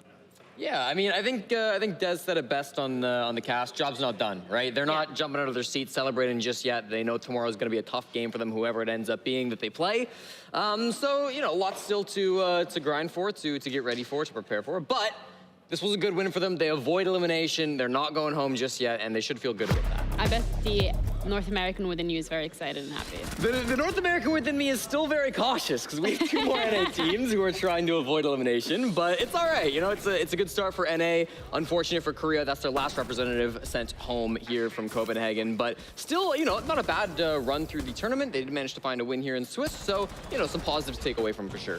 Yeah, there were some rounds where Dplus had a really good start of the round. They got the entry, but then as we say, there were some rounds on the side of SSG where they were able to very successfully recover. There were a few rounds that were even 2v5 situations. And yeah, what was that? That was crazy. I mean, it comes down to good decision making on the side of SSG and maybe a little bit less awareness on the side of Dplus. Yeah, I mean, Fultz was talking about the game plan here a little bit. Didn't want to go too in-depth into it, but I think what we saw was like they knew that this was going to be a slow team. Yeah. They knew that this was going to be a team that was going to push across the whole entirety of the map when trying to take onto the top floor. They did a great job of making sure that even though they were taking a lot of ground from them, they didn't take it very quickly. They didn't give up numbers for free. And that meant that once they got to those final situations, it was hard for Dplus Kia to close it out because it didn't have time. The clock was always so low. It was so tough for Dplus Kia, which led to a lot of those throws where it goes from 5v2, 4v2, 3v2, you've lost the round. So I really think the timing of this match really favored SSG. They did a good job slowing this game down, and I think it really benefited them. Yeah, then you look at the opposite side of the coin, it was Yas that was left on many 1vx's throughout, and he's the entry fragger. What's going on there? Yeah, it's kind of unfortunate if you have that player stuck in those 1vx engagements and not able to really solve those out. I mean, obviously, if you have SSG, what I really liked from them is they kept on making these players on the side of Dplus, leaving them guessing. Yeah. They had these plays where they indeed contested map control. On the other side, they had a lot of utility invested in that, a lot of players invested in that. But also plays, for example, of Merc where he gets shots while going up the red stairs, still goes all the way onto 90, C4s that hatch, runs back, just making that player guess, where is he going to be coming from? Like, is he on the hatch? He just C4'd it? Is he going to be coming down the red stairs? That leaves Dplus with little time and players in clutching situations. Yeah, well, with that first best of 3 concluded, let's have a look at the schedule to give you guys a little bit of a reminder of what's coming up next. I mean, MAT up against M&M. Ooh.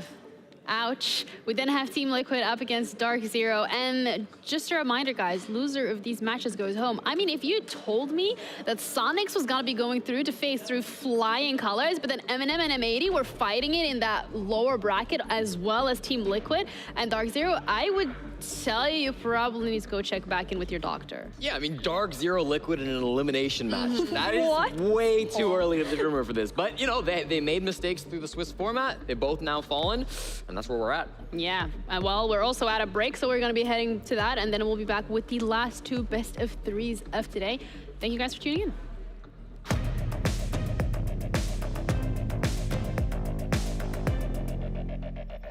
What? Dude, Benjamin Master at the Major? Do you really think he's gonna play with this? He needs something way more powerful, man. It's obvious when you see his moves. Do you want to see his moves again, or...? Bro, I was watching the SI before you even knew about R6. Pengu can win with this setup. Real legend, he wins with this. Sorry guys. I know a thing or two about Rainbow Six, so follow me. Now this is the best gaming setup. It's the HDR 400 monitor, the XB 25.3 QGP 24.5 inches. EO Finals 2020. I'm doing a triple kill. The monitor had to be top-notch to keep up with my moves. Frostblade fans. They can cool the best graphics card, the best processor, and even the biggest hard disk, the most memory. They keep things cool and calm like my hit was at SI 2018 to win the championship. Pengu goes for one on the young. Can he go the second? Penta are world champions. It takes the best to be the best. Are they gone? Yep. But with 2 Orion towers fully upgraded and 2 screens. Good job, man. Thank you. Takes the best to be the best.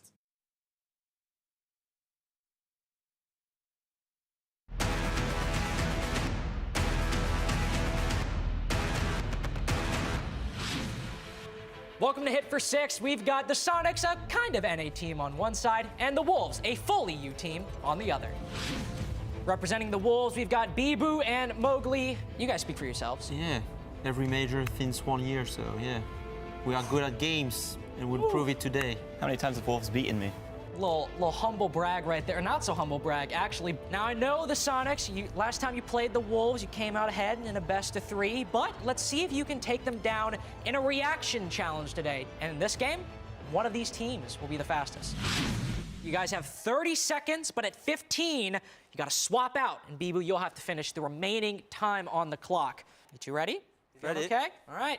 3, 2, 1, he's prepped. Go! There we go. All right. So he's not employing the strategy. C'est trop dur ça. Oh. He's so slow, bro. All right. 3, 2, 1, swap. Oh! A little bit of a messy transition, but they worked it out. I like the pose.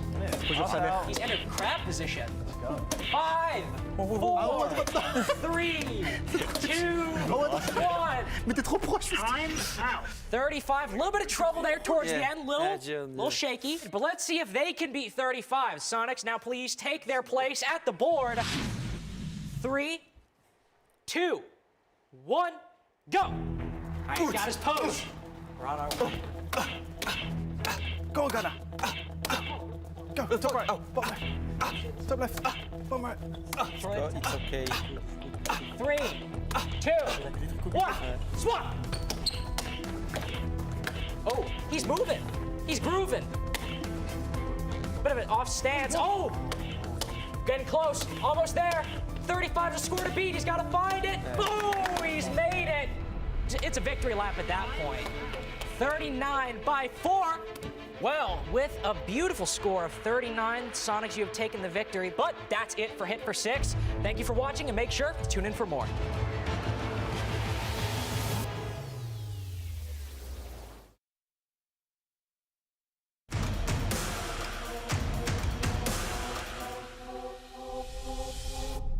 Welcome to Hit for 6. Today we have Space Station Gaming versus M&M.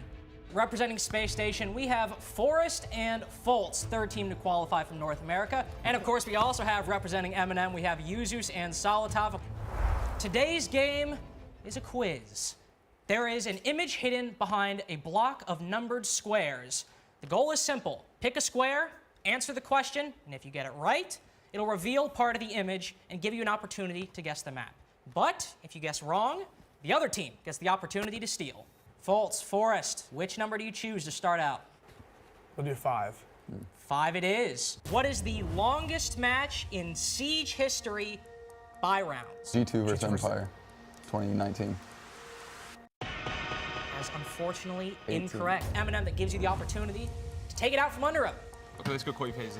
Let's go koi phase. Let's go first. M&M have pulled off a heist, so let's see what is behind square number 5. I mean, if you guys want to guess the map right now, you can try. Go for it. You don't lose anything. Fortress. Fortunately, it is not Fortress, but it's all good, because you just stole Space Station's question. Now you have an opportunity to pick your own square. So what are you going for? 6. 6 it is. So, question. What word used to be on the side of Tachanka's LMG? I have no idea, so. No idea? Nope. All right. That gives you the opportunity to take it out from under him. Like Lord?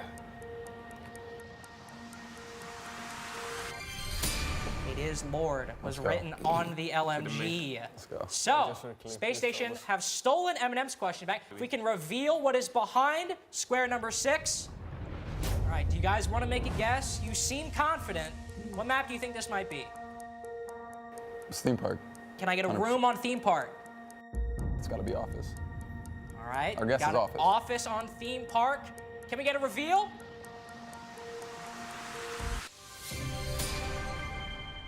Correct. 2 squares and done. SSG have won the game. That is it for us on Hit for 6. Tune in next time.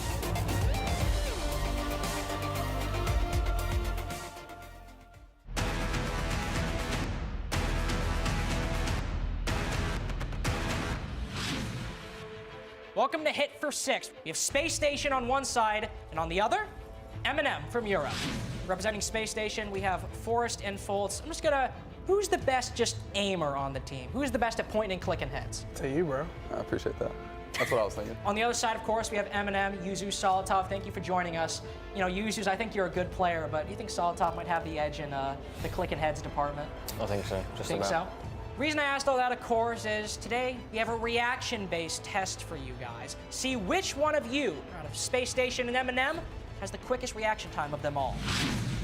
Space Station will be testing their reaction times first. So Fultz, Forest, you ready?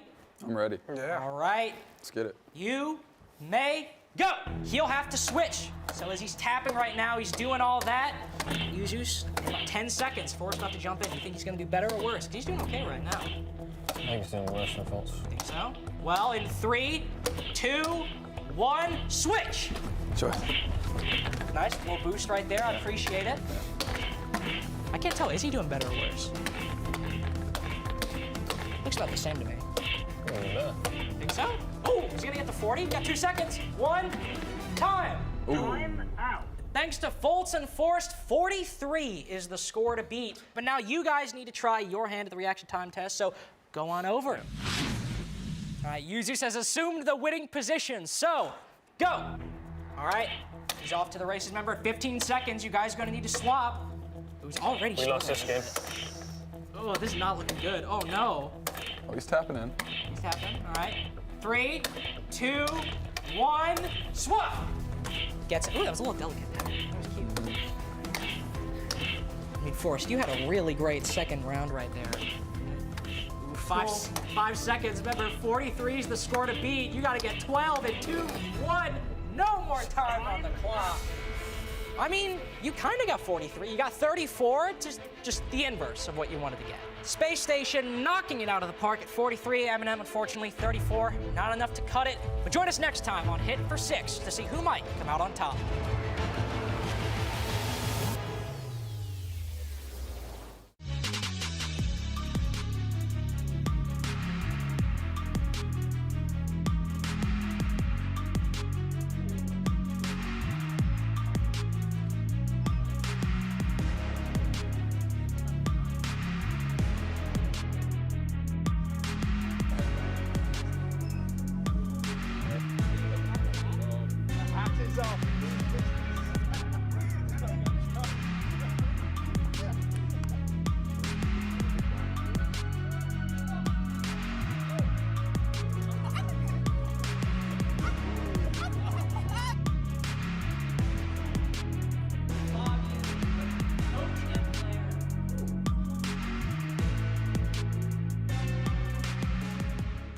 I remember things 7 years ago. Naquela época, tudo era menor. Mais en chacun d'entre nous, la flamme brûlait déjà. Über die Jahre sind wir zusammengewachsen. Y hoy son millones los que nos apoyan. 皆さんの応援は我々の原動力です Ve sevdiğimiz işi yapmamıza olanak sağlıyorsunuz.และสิ่งเหล่านี้จะเป็นไปไม่ได้ถ้าหากเราไม่มีพวกคุณ Devemos tudo isso a vocês. Därför vill vi säga gracias. Obrigado. ขอบคุณครับ Danke. Arigato. Kiitos. Merci. From the bottom of our hearts, thank you.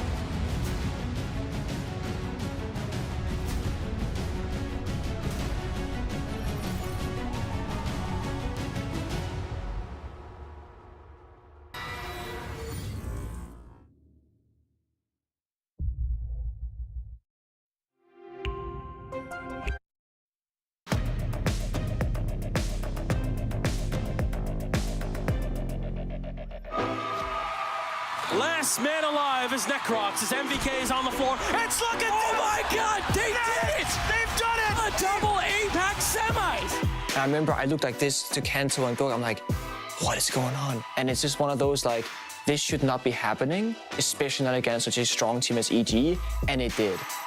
Fnatic demolish EG with a 2-0. Dizzle takes it. There's rare coaches that have been able to achieve what he has. That's immensely unusual.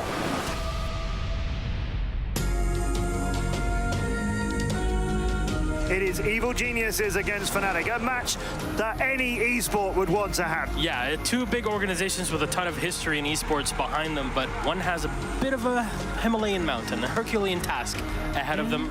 The night before we were supposed to fly out to Brazil, I get a bit of a stomachache. I try and, take pain medication or something. Nothing works. They run a couple tests on me, and I finally get the news that I have appendicitis and I need to get surgery right away.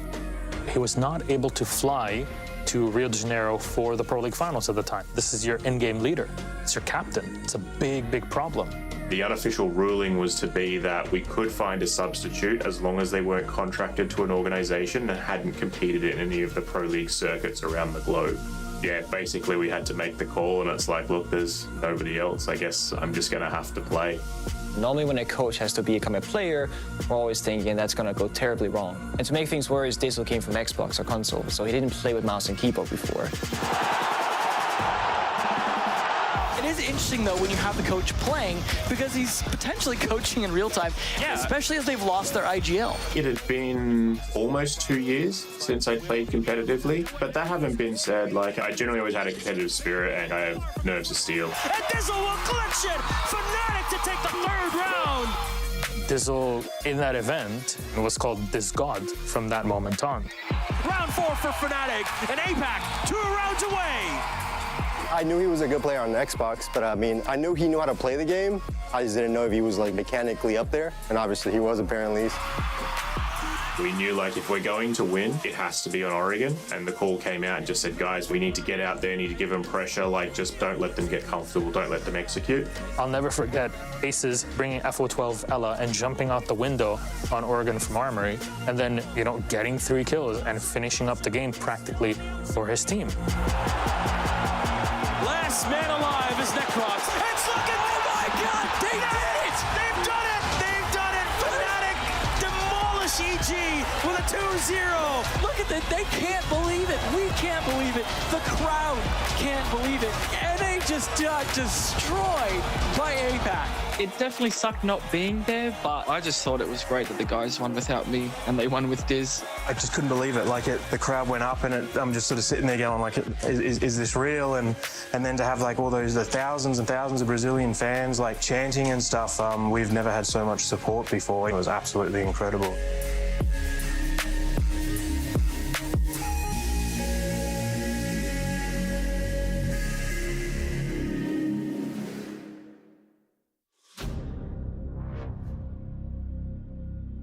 When you have 2 teams from the same region going up against one another, you're best friends. But in the server, you want that win. You want it so bad. Our 2 Brazilian teams in the grand final for the first time ever.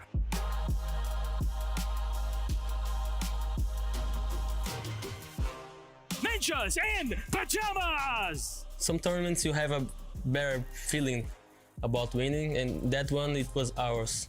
Our second Brazilian team, Team Liquid!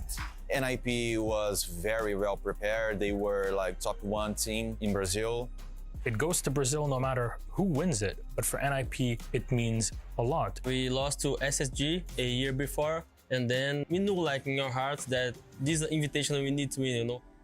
It was a very difficult time for us as a team. It was pretty hard, like, especially because of what happened to me at the moment. Like, I lost my dad during the competition. In that final, I think Liquid kind of won people's hearts because of the tragedy that had happened, but because they had also played incredibly well throughout the tournament and through the grand final. They gave us an incredibly entertaining game. Sidecore goes big with 4 kills to push the...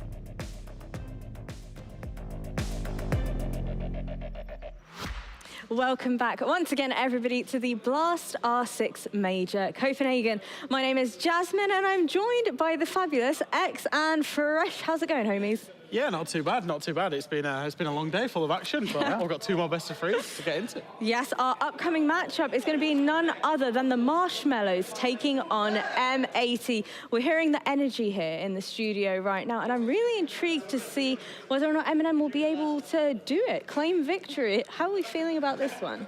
I think it's a big game on our hands here. Yeah. I know that me and Fresh have been really looking forward to this one. Obviously, M&M, a team from our home region, a team from EU, and then M80, 1/5 our own region, we can say. They've got spoiled, they stole 1, but still a cracking team from North America. One of them's got to go home, and I don't want either of them to go home. I'm just like, ah. Especially when you see those adorable marshmallows, right? Yes, they're set on fire, but they are incredibly adorable. And I'm super excited to dive into this one because, as you did mention, one of these teams will be going home, which means this is going to be a best of 3. Now, M80 haven't necessarily given many of us the performance we were really hoping for. I think a lot of people kind of would have assumed that M80 would have been one of those teams most definitely making it through to finals. Agree or disagree? Yeah, I think so. I think, you know, the words we used yesterday is this team is too big to fail. This team is too big to be in these positions. But the one thing yesterday is they did have a big scare yesterday in map 1, but when they came through map 2, it felt like the juggernaut had finally awoken. Like these boys remembered, hey, we're some of the best players in the world, and we know how to play well and win as a team. And how about on the M&M side of things? Do you feel like the Marshmallows have got some game of their own? They've definitely got a little bit of game of their own. I think, from my point of view, they've potentially underperformed a little bit here so far at the Copenhagen Major. I say the Sweden Major, we're nearly not far away, but at the Copenhagen Major, they've potentially underperformed just a little bit, as have M80. They're in a very similar position. Yeah. We know that they're capable of a much better quality of siege than what we've seen so far. Now, for the side of M&M, I have a question I want to kind of propose to the two of you. Obviously, they've previously lost versus teams such as G2 and FaZe, and won versus Revan 2-0 yesterday. Do we think the caliber of teams that M&M went up against previously is slightly different to that of M80? Potentially, yeah. Potentially, yeah. I think obviously getting the win against Revan there, there's an expectation that they're going to get that win. You know, there's an expectation that they're going to come out on top. Very similar to M80. There's an expectation they get the win against Falcons. So in terms of who these two teams have played coming up to this point, the bracket's working. The system is working well because they've both had a very similar journey. I think one of the things about M&M is we've always said they beat the teams they're not supposed to, and then lose against the teams that they're supposed to beat. They managed to overcome that yesterday because they were supposed to beat Revan, and they did it handily in the end. So, you know, hopefully for them, or for their sake, you know, that's a good sign. Now, how about once we start to focus in a little bit more on this best of 3 veto? Talk me through this, gents. So, the map pick there straight away from M80 is very surprising. Now, there'll be a lot of people who say, wait, M80 have picked Skyscraper into M&M because M&M were unreal at Skyscraper. Were being the key word, is that there was a big change, you know, at Six Invitational 2023 where Skyscraper really started falling out of their map pool. For M80, it's a bit like the Soniqs game earlier where it was like a permaban for them and they've now picked into it. So they've gone away and they've worked on that.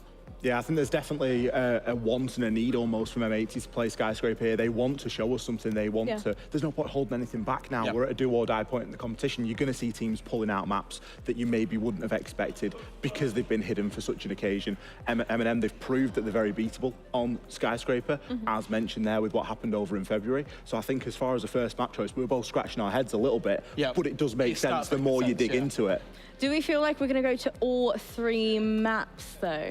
Ooh. I think there's a good potential for it. And the reason being is that the second map, if M80 win their map pick, the second map is Club. Now, M80 will know it's coming, but it's a weak map for M80, and M&M love it. They've got an 80% win rate on it this year. Played it 10 times, won it 8, and only lost against some formidable teams as well. It is a weak map for M80, but they did a fantastic job yesterday, albeit against the Falcons, okay, so a team that for the first time at the Major has done incredibly well, not the same stamp as M&M by any stretch, but M80 was shocking. They were terrifyingly scary last night on Clubhouse. Some of the executes, some of the way that I think back to that last round. Yeah. It was just Spoit. It was the Spoit show. He just rushed in down blue. The shots were being called by Iconic, and you could see everything was falling into place. Well, I think without further ado, we should throw it over to Blue and Lynx. Homies, what do we think? Third map incoming? M80 doesn't lose here. M80 does not lose here. I will say, I think we are going to all 3 maps. I think they don't know you like that, bro. They don't know you like. You know, I'm taller than the camera angle, right? Like, I want to get it out there. All right, how about you? How are you feeling about this one, Blue? You think we're going to end up going to the 3rd map? Yeah, no, I think we'll end up on a 3rd map for this one. In terms of the way it goes, it's hard to predict. Both these teams have been giving out good performances so far, so it's a tough one. All right, well, I think without further ado, let's throw it over to the 2 of you to chit-chat a little bit further. All right, well, we'll indeed do that. It's going to be the last game for the 2 of us here at the Major, so we're trying to rock it as best we can as we'll be going live with the first map pretty much immediately here, folks. M80 up against M&M. Battle of the M's. Who will win it? We'll have to wait and see. Only one team can carry forward past this point. What will it be? We'll be finding out over the course of these next 3 maps. Let's find out as we get ourselves into the ban phase. Right now for Skyscraper, M80 starts in the attack. They'll have the 2 center bans for the blue ones there in the middle. M80 will have the 2 outer ones, including this one, coming up right now. As the desk mentioned, this is a map picked into by M80, one that they don't usually play, and one that M&M really looked weak on in SI, but also against Fury earlier on in this tournament. So M80 might have an advantage here. The first ban is definitely a surprising one. Thermite taken out by M&M.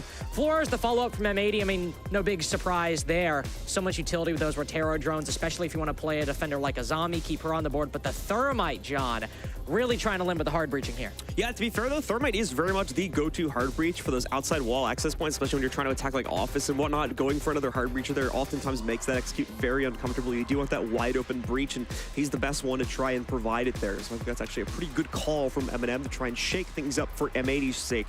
defender bans, though, are going to make perfect sense. Mira being knocked out. Mira gets a lot of powerful play here. She's allowed to stay and play, and then the usual triangle set of operators there throughout the defenders there for Azami. That is, of course, going to leave Solus and Valkyrie in play, and we should see at least one of those immediately bust out here for Eminem. Looks like Valk is going to come into play for the first site choice, which surprisingly is going to go downstairs for Eminem. Not going to go to the usual tea room start.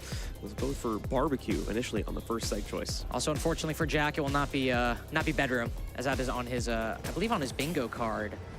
Is that, I don't know if it's bedroom specifically or if it's just all sites played in general at the Major on every map, but he does need bedroom, and I don't believe it's been played yet. But barbecue kitchen, close enough, at least for our case. Well, you use that Valkyrie to extend pretty decently onto the top floor. Because on this site, if you give up that geisha control, if you give up that karaoke control, you give the attack a wide ability to cover a plant that goes down in either of the bomb sites. So priority number one for Eminem will be to hold that karaoke position and that geisha position.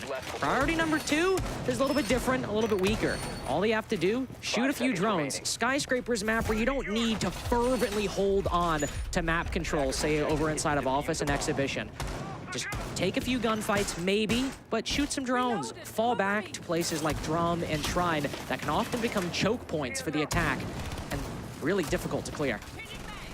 You have MA spawned out, so we're beginning to see them move towards the building and clearing things in just a second here. Eminem, of course, well set up and ready for that now, especially with the layers of defense they've been able to build for themselves. They're not even on window entry going to show up as well, with the Thorn being brought in from these is not an opportunity to see commonly played all that often, but this is one of the maps where is going to find a potential state of play on quite a few of those rounds. Away from that, though, pretty slow start for this one as M80 definitely wants to take the tactical approach to things.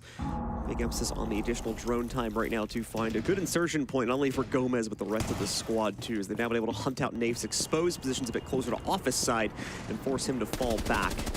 He's going to try to cut some of that off there with a bit of pre-fire that he's gone for, but obviously unsuccessful due to the lack of pointed info in terms of where specifically he's being played from. Diaz there almost gets a few bullets sent back in his direction, though. You can see him trying to take out that soft breach potential right there, but once again, none of that actually ending up connecting. Well, you see the geisha play now start to come out and becoming much more important here because the Valkyrie Solotov has gone directly inside of it and is going to be contending against some of that window pressure, but may not be able to last very long here given the already loss of a wall.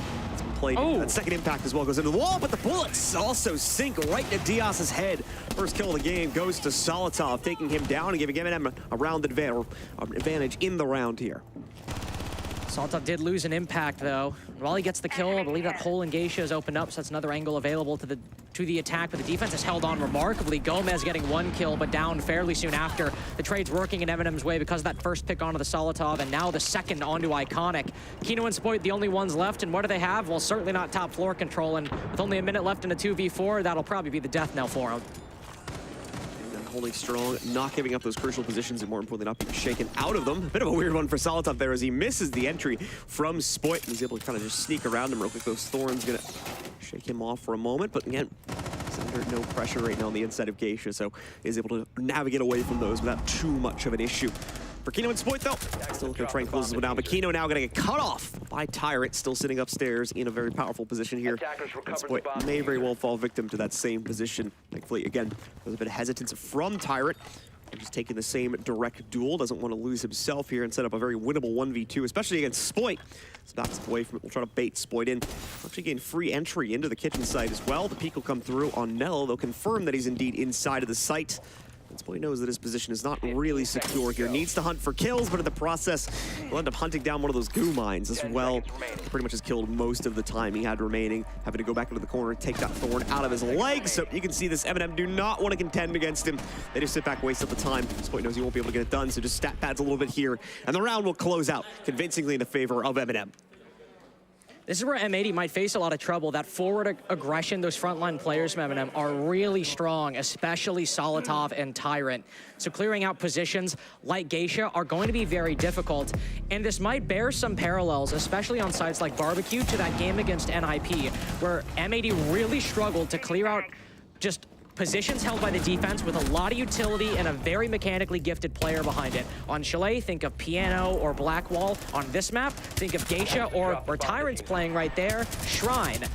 The defense will hold aggressively, will hold those forward positions, and M80 have struggled to clear them throughout the tournament, partially because of some poor coordination, but also of some players who, aside from Spoit, have been a little bit quiet. We're going to head upstairs now for the second site defense on M&M. They'll shift over towards the office, and that'll predicate quite a few operator changes that come along with that. M80 will be changing up their style as well, going for a much more execute-heavy form execution into the site here. Most notably, Kino, of course, bringing the Ying in, which has been a big part of their strategy on multiple maps throughout this season so far, but it's all going to get shifted up. Potentially expecting another site to be played out here instead, so they go a little bit more for the direct hard brief. They actually bring two of them, as Diaz is going to lock himself into the original selection of the Hibana, and now it'll be boosted by Kino's ace, alongside a usual assortment of execute and soft breach operators here, and even the intel op coming from Iconic too. They're playing onto the playing onto the Joker, excuse me. See what they do for the roam clear could certainly help out in clearing out those M&M defenders. A bomb has been located. Starting out down below at the moment, there's specifically one person holding down below inside a bedroom, but Diaz only worried about the run out, making sure that Gomez on the drone isn't taken out without at least a little bit of a fight from the Hibana.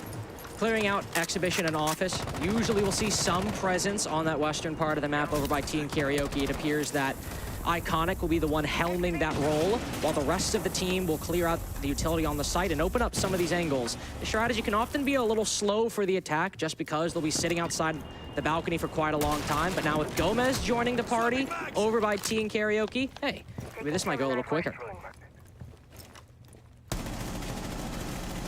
M80 still looking for as much map control as they can gain here, so not seeing any immediate action come in from either M&M or M80 themselves, but we're going to see it soon. Nafe with the lineup, but just fires a bit too early. We'll back away from that position, and Dragon takes up the corner spot instead.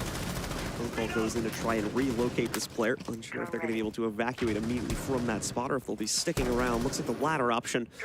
M80 still moving quite slowly on their own clearance to try and set up with a small office pinch and bleed out into the primary site after that point. Good angle to be opened up by Diaz Lucas. A lot of M80 players now stacking on the entry into Terrace.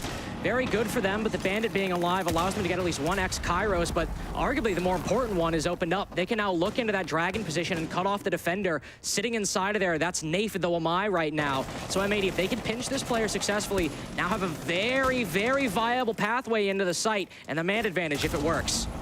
Nade goes through, but it's going to go way past Nave's position, so no impact being made there. Tyrant is the one to actually get the kill. Nitro a little bit elsewhere. Nave still under pressure, but also still in the position here. Has not been challenged outside of it. Great angle to knock out Gomez, and he peeks directly to the inside of it. They lost one of their own, but now it's been instantly traded from the kill we just saw, of course. Diaz finally sneaking some damage off onto Nave here on the inside of Dragon, but he's wasting so much time on top of the kill he's already scored for the team that even if he goes down right now, it's not a bad thing in any sense of the word. Fires just a little bit too early there, so the recoil goes wild. Iconic picks up a second one. That may reignite the potential for the team, even given the loss of Kino. We have to see with time getting low. Diaz is caught on the cross here. Iconic recrosses that as he needs to pick up case control. That was left sitting on the outside of Shrine. And now Iconic, unfortunately, been brought down to just a sliver of HP. He'll be put into a very similar position that Spoit was here, where it's just not winnable at the end of the day. M&M excel yet again to take control of a second round here. Looking convincing as well. Ooh, M80 timeout. 2 rounds into the game.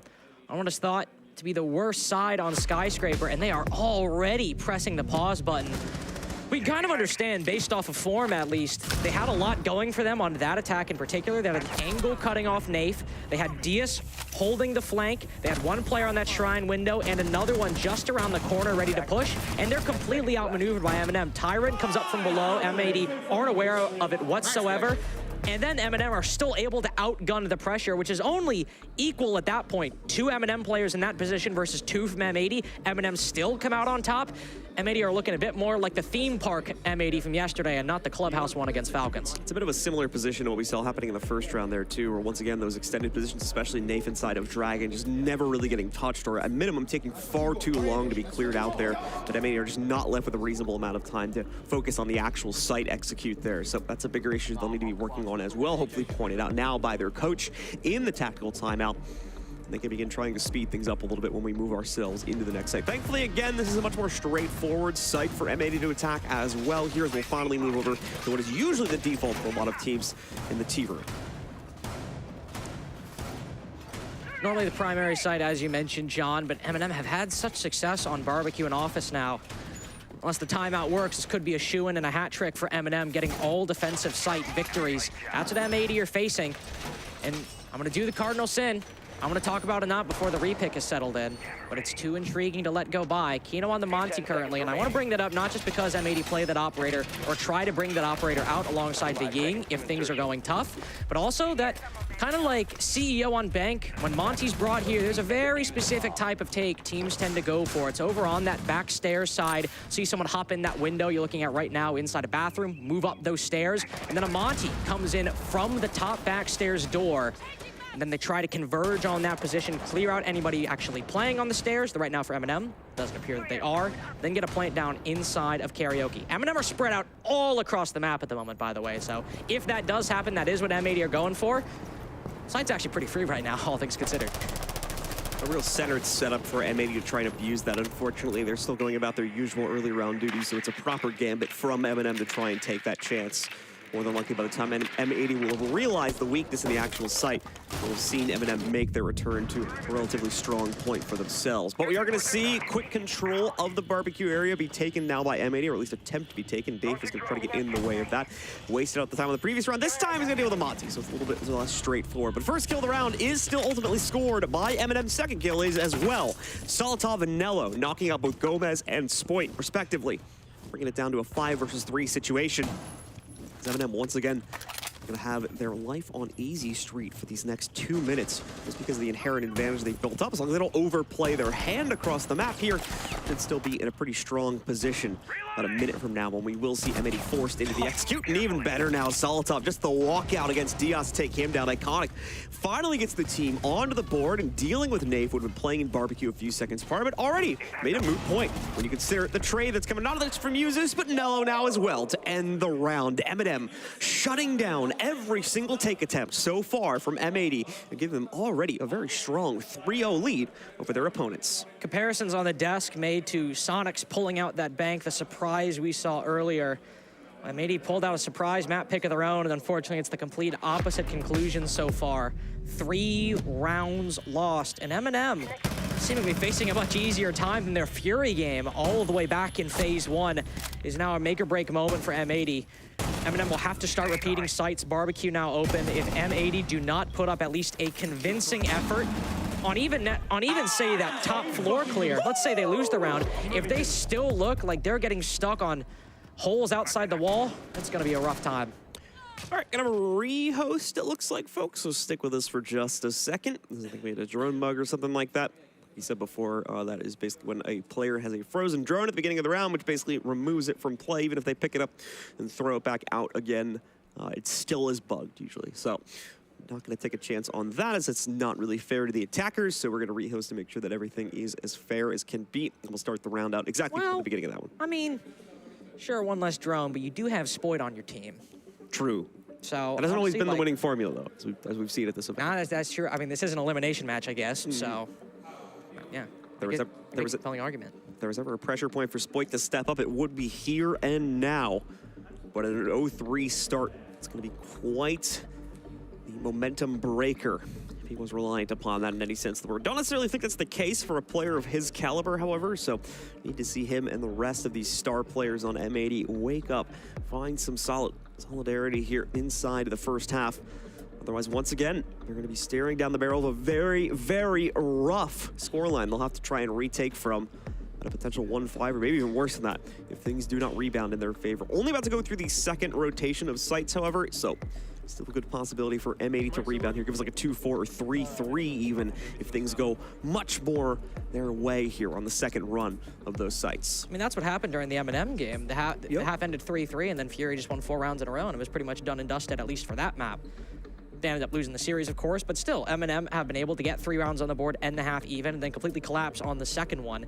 So M80 can look to that game, at least in theory, that, hey, it's not done yet. Sure, it's 3-0, But if we make the adjustments necessary and win all 3 of these sites, sure, it might seem difficult in theory, but we can make it work. We're certainly a team that has the potential and the ceiling to do it. On that site as well, you know that on Barbecue, they're going to hold Geisha, they're going to hold Karaoke. Maybe if the Geisha side is giving you trouble, try to go for a clear inside of Karaoke. Get someone on the rappel, get someone to move in from backstairs.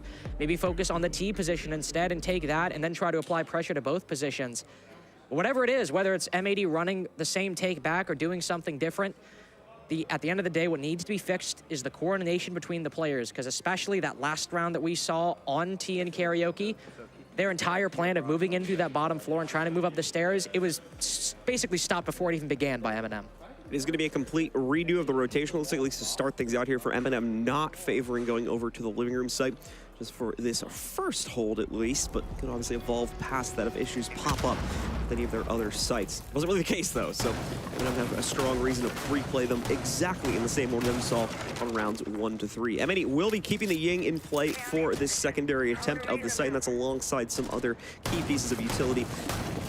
Notably utility tracking as well there on Kino, as he'll be bringing the IQ in to try to spot out things like the Thorn traps, as well as a few other key pieces of utility, such as the Valkyrie cameras as well. Quite a bit tactically to be spotted out here, as the IQ has quite a bit of work to do. Try and prompt our teammates about what is potentially lurking on those initial entry points. You can also see the impact of that thermite ban on the M&M side of things. Just notice there is no thermite ban at the top. That's a little awkward, but figured out. With no thermite allowed to be played, you have the impacts on the side of M&M, 4 total. And so Solotov, knowing that there is an ace on the board, or knowing that there is an ace or a Hibana, the odds are they're not going to use all of their hard breaching to just open up one hole, so you'll be able to impact it and completely stall them out. And a hole that is opened up to benefit the attack ends up becoming a vessel for time denial and utility denial for the defense. That's how Solotov was able to stall so much time inside of Geisha, on top of just straight up killing the ace as well. And if they're able to reliably do that again, with DS retaking the same position as before, we're likely going to see a similar trend around 1. So 80 still taking a slow pace here to start out the round, already with a little bit of control built up for themselves, but the big issue on the last attack here was being unable to clear out the kind of natural extensions that M&M deploy into. That's the areas like Geisha and the surrounding areas near T-Room above the actual site, which is currently being played. If they struggle in that same way again, they're going to have that same exact problem. They will ultimately run out of time and have to try to go for just a haphazard execute, walking more than likely directly into the setup from M&M and feeding them a whole bunch of kills in the process here. Uses a little bit more of a direct contention out on the walkway here, in the way of that initial clear from office side that M80 is certainly going to be going for, but they need to find the confidence to move forward into Drum. Actually start challenging some of these angles first, and indeed they will do that, but once more, there's additional counter pressure coming forward from some of their other teammates too, but Usus is not going to be present inside of those angles here. Someone needs to take the swing from M80, and they just don't seem to have the confidence to go for it at this phase of the round. They're really stuck behind this deployable shield and by this shotgun tucked around the corner. This is exactly where M80 were struggling in round 1, but in a very different execution. Solotov was able to get the first onto Diaz, so we're literally retreading ground at this point. And M80 are completely stopped in their tracks. Candela's going out, but still no follow-through because they're stuck inside of Geisha and outside of Drum. So what are they to do but slowly whittled away by M&M? Nice. Finds a moment of opportunity here and walks right back up after the Candelas fade away. Immediately puts a huge amount of damage onto Iconic, making him think twice about that again. Nicely done as well from Solotov as he denies the opening of that final Candela just by shooting it out entirely. Kino will be able to finally pierce the veil, and Drum, but is immediately shut down to the slow follow-up. Nafe is allowed to rotate up the stairs because of that one. Gomez, though, finds another pickup. Able to trade out onto Tyrant and still keep his team's hope alive, but now Iconic has gone into a down state, so it is truly just Gomez against the world here in a 1v3. Time is minimal as well, 15 seconds to play it out, and he's got the wrong read, at least initially on the corner, but adjusts very nicely to still pick up Gomez. After that, though, it's the shutdown from M&M as they still keep the perfect scoreline going at 4-0 against M80. And with no tactical timeout to save them, M80 are struggling to find anything against these theme park or these skyscraper defenses. And I think you can forgive my slip of the tongue because this is feeling a lot like that Falcons game yesterday where it was only 3-1 at at this point in the game because of a 1v5 ace clutch from Iconic. That game only went M80's way by the end because two different times, two different players on M80 saved map number 1. Iconic in round 2 and Gomez later on in round 9 with a quad C, or a triple C4. And there's no individual performance saving M80 this time. Spoit's having a decent game, but he's been picked off early on twice so far, and DS Lucas, normally the backline hard breach player, has been picked off the other 2 rounds. M80 from front to back are all performing below where they should be and where these players are capable of, and it hurt them in the Falcons game, and it's hurting them again in map 1 of the M&M game. We're gonna excuse the out of gameness for a second here, folks. We did have to go for another rehost, so apologies once more for that. We should hopefully be back in as soon as we get the lobby rolling. I think Des explained it earlier. We do have to bring the players back in the same exact positions that they started out, just so you guys don't get thrown off on the in-game UI. So that's why these tend to take a few extra seconds. It's not just a matter of immediately throwing everybody back in the lobby and hitting the start button. Our observer or our in-game lobby host has to do a little bit of work as well to make sure that the bans and the previous round conditions are also set up properly, so we don't come back in with a 0-0 score line and confuse a whole bunch of you at home. So this is why these tend to take just a few minutes to get us back in game, but rest assured we will eventually get ourselves back into it, hopefully without any further interruption. It looks like we have all 10 players back in now, so once we have confirmed the settings, we'll be good to continue onwards. Once again, if you're just joining us though, it is a 4-0 lead currently for M&M, only at the start of the series, but similarly to M80's series yesterday, it is on M80's own map pick that they are faltering to this degree. Need to see a big turnaround and need to see it now. Otherwise, we could be looking at a very quick map number 1 in the favor of M80, or excuse me, in the favor of M&M. And that's the worry. You're going to drop your map pick, and M80 looked a lot more confident on Clubhouse yesterday, even though it was Falcons' pick. So if we're following a similar trend, just because M80 might not play a lot of club, and it might be their opponent's pick, doesn't mean they're going to underperform. They are a best-of-3 team, to be sure, and maybe they're showing that by losing a lot of best-of-1s and seemingly looking weak on that first map, but then closing it out on the second. It's a very risky strategy, a very risky game plan, but it might be what's happening here. It's still, they would still like to see some improvement in these final 2 attacks as M&M continue their site rotation, which has so far not been halted. 4-0 lead again for M&M here. M80 so far without a single serious answer to that. Not even a close one, unfortunately, at the end of the day. They have all been, at least in my opinion, handily under the control of M&M every single time so far. We've already seen the tac timeout used 2 rounds back. So what does M80 look to change up their fate? What did they potentially bring out and allow to post forward here to maybe, just maybe, allow for them to win out another round? We'll be seeing in the next few moments. Nothing crazy when it comes to the operator setup, as they are having to focus pretty heavily on the hard breach part of this round here. Office is quite the tricky one and can be very difficult to actually get full access to if you don't have those sidewalls open back up. So that's going to be the priority here when it comes to utility from M80 this time. Every single M80 player has lost one of their drones in the prep phase. Really? We're down to 4 drones now because another one's just been shot. Solotov going on a tear with the Solus before the attackers have even touched ground, and it's not working out as the round continues.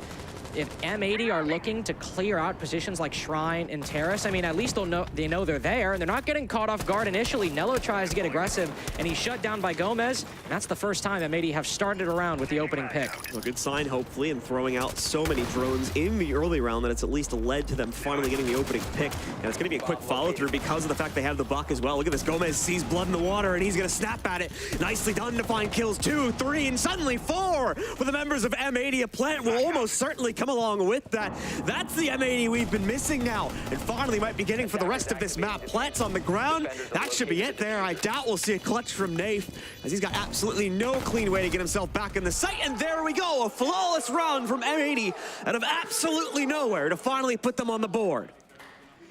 That is the M80 we've been missing, and that's a good round to bring back the momentum. Quick, clean, and then you're done.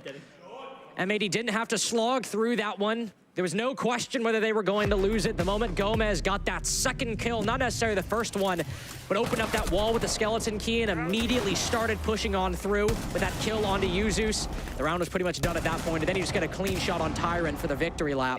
Very good play by M80. I doubt M&M will replay Office, though. They've still got T and Karaoke.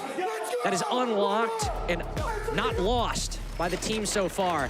M80, unfortunately, don't have a very easy way into the site like they did on Exhibition and Office, as we just saw. They will have to work for this one. You can't just blitz on in.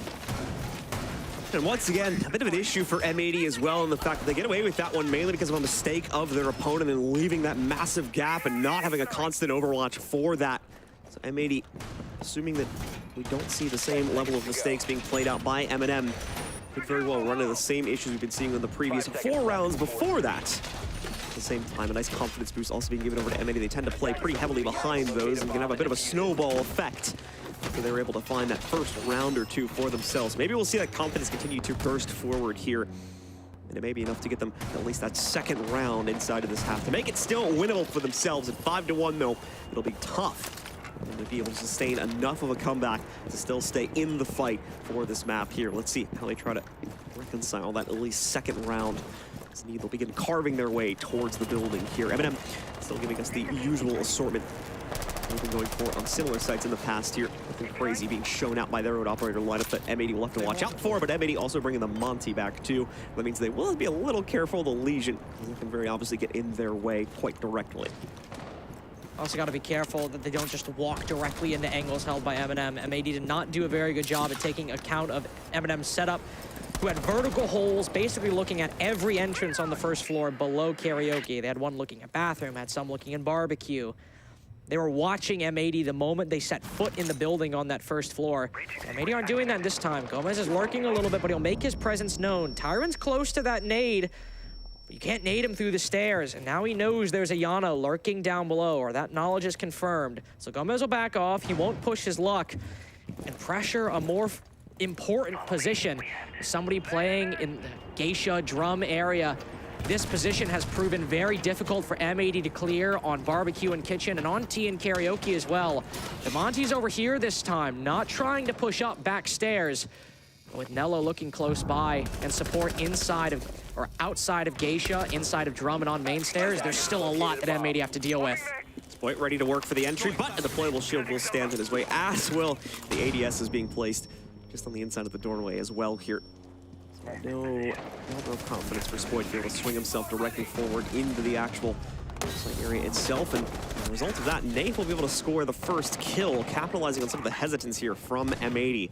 M80, though, in the meanwhile, did move in, took Geisha control. Kino's just brute forcing it, walking himself all the way into the inside of Karaoke. Will try to go for the pseudo-safe plant position here, surrounded by a couch and one table. He's got a few teammates watching him as well, and that'll work out as Diaz holds the line, even against Solitop, pushing through the smoke as well. Finally uses, gets the cutoff against him. That'll leave us even, down to a 3v3.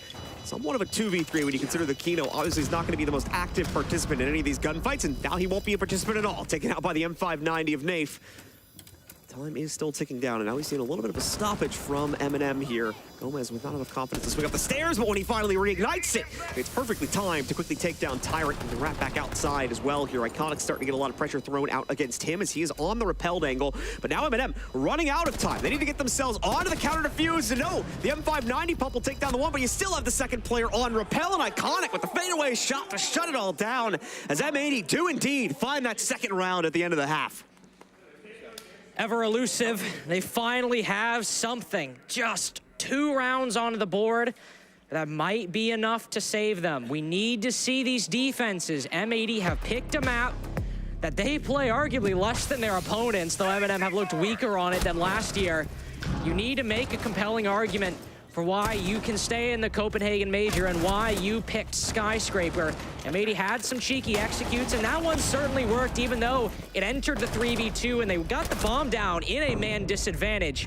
These defenses are what we need to see. 2 in a row to even at 4-4. M&M have lost rounds in a streak before on Sky against Fury in this tournament. That's what M80 will have to do if they want to take their own pick. All right, so the sides flip. M80 breathes a little bit of a sigh of relief if they get a good start to this one, which in going to T-Room, you would generally expect them to be able to do. They should be able to bring this to a much more palatable scoreline and still have a chance to recover their own map, but just like we saw them do yesterday against the Falcons. M&M will bring a very similar flair to their attacking lineup that we saw out of M80 when trying to go for the same sites. The Monty's back, the Dokkaebi in play as well to overwatch in the post plant, and of course, give out those phone calls for additional intel. Aside from that, though, just the one kind of pocket hard breach from Nate if they do end up needing it. Not by any means going to really be a requirement here, though. And then Solotov and Uzus playing on the more hard-focused fragging roles here. Uzus can be such an impactful player, but Solotov and Tyrant have already shown why they're the main two on M&M, but Uzus can always pop off when need be. Spoit, the player on M80, him and Gomez playing aggressively inside of Office and Exhibition. Again, similar story from what you'd expect on M&M's defenses earlier. Just shoot some drones, fall off. They're not, well, I was about to say they're not looking to get too aggressive, but Spoit is now open to the opportunity for a run out. Gomez not even fighting the hole made inside of the reception wall. His rotation back is going to be a little bit more difficult, especially if M&M are watching it intently. A lot of the damage they wanted to do might be done. M&M down to 6 drones, still a majority, but some damage done. And now M80 will rotate back. So what we'll see is a very, very tight hold on Drum and Shrine as M80 try to stop M&M from pushing any further. Solotov being extra careful to make sure there isn't going to be additional pressure from Geisha if he decides to take the fight here on Drum's side. Doesn't want a surprise pop out from the left, and Beach will be avoiding that, thankfully. Diaz ends up on the losing end, at least of the initial pressure thrown out against him. And Gomez over here by Shrine as well. Gonna force it back by chucking both the Pokeballs at him. It won't work out for him, but for Solotov, he'll be able to strike true on his duel closer to Drum there. Finally finishing off Diaz, whether through catching him into mid-rotation or just forcing out another fight. And also now Gomez being hit quite heavily, still trying to support that position over by Shrine and force back Nello and some of the other members of M&M. It has not worked out. M&M has taken at least his initial staging positions closer to the site. They need to build up the confidence in the remaining player count needed to commit themselves to this execute. Diaz, one of the most clutch players in the late round, has now been the opening pick 3 times so far, 0-3, and that's a very curious position for him to find himself in. You'd expect players like Spoit and Gomez to take that mantle, but they're both on low HP. Any kill they've gained, it'll just be an equalization, but Solotov is on 1 as well. M&M are taking a little bit of time. Nello's got to make his way on in. The M&M don't entirely have solid control. That's the benefit of a 5v4. They can trade this out. Even if it's bloody taking control of Geisha, Shrine, or Terrace, if they keep this advantage, they still have a chance. Nello forced away yet again as the second Toxic Babe has just come out from Keto. He can stack those together to delay it all the way down to 10 seconds and remove Nello from basically being able to push himself into T-Room. Keep in mind, he needs to support Nath, who currently has the case in hand as well. This is just not the winning setup at the moment here for the players on M&M. They have tried to waste out the time far too much, and as a result of that, they're going to fall to the same problem that we saw M80 fall at issue 2. Tyrant is all that remains now, and he's out of time as M80 claim the first round of their defense and bring it back to only a 1-round difference between them and M&M now. Yeah, M&M got to the point where they needed to start clearing out those power positions, and it just did not work out. You saw how late they went for that Selma onto the T-wall. That was a last-ditch attempt to bring back that round because clearing it the traditional manner was not working. That's a lot of what M80 were suffering from on their attacks. Trying to clear out Geisha, it failing, trying to rotate and reposition, getting cut down or stopped completely. Even though they got the pick on a DS Lucas and M&M were able to make some progress, they just took far too long to get into the bomb site and start putting that bomb down. And if we're gonna see 2 slow attacking teams on Skyscraper, that is not a winning recipe. And M80 will have a much easier time on their defense compared to their attacks. Second round goes over to the expected site for M80 inside of the office there. Well, M&M struggled, like I said before, in a similar fashion how M80 did. They still had another inherent advantage that M80 never really captured for themselves, and that was being in prime position to execute onto that site. It was just a matter of not having the confidence more than anything to pull the trigger and risk their own lives in the process. So hopefully a quick fix for them. They do not expect, it seems, to go to necessarily this site for the second one, or they're bringing a different strategy than originally planned. It's 4 out of 5 of them end up re-picking operators. Everyone except for Uzus, who stays on the Ash. That means the Ying is surprise brought in alongside other important change-ups like the Nook for Tyrant, which can hopefully sneak up on some of these M80 extended setups that are going to be out by Dragon and a few other areas on the map to try and waste out time.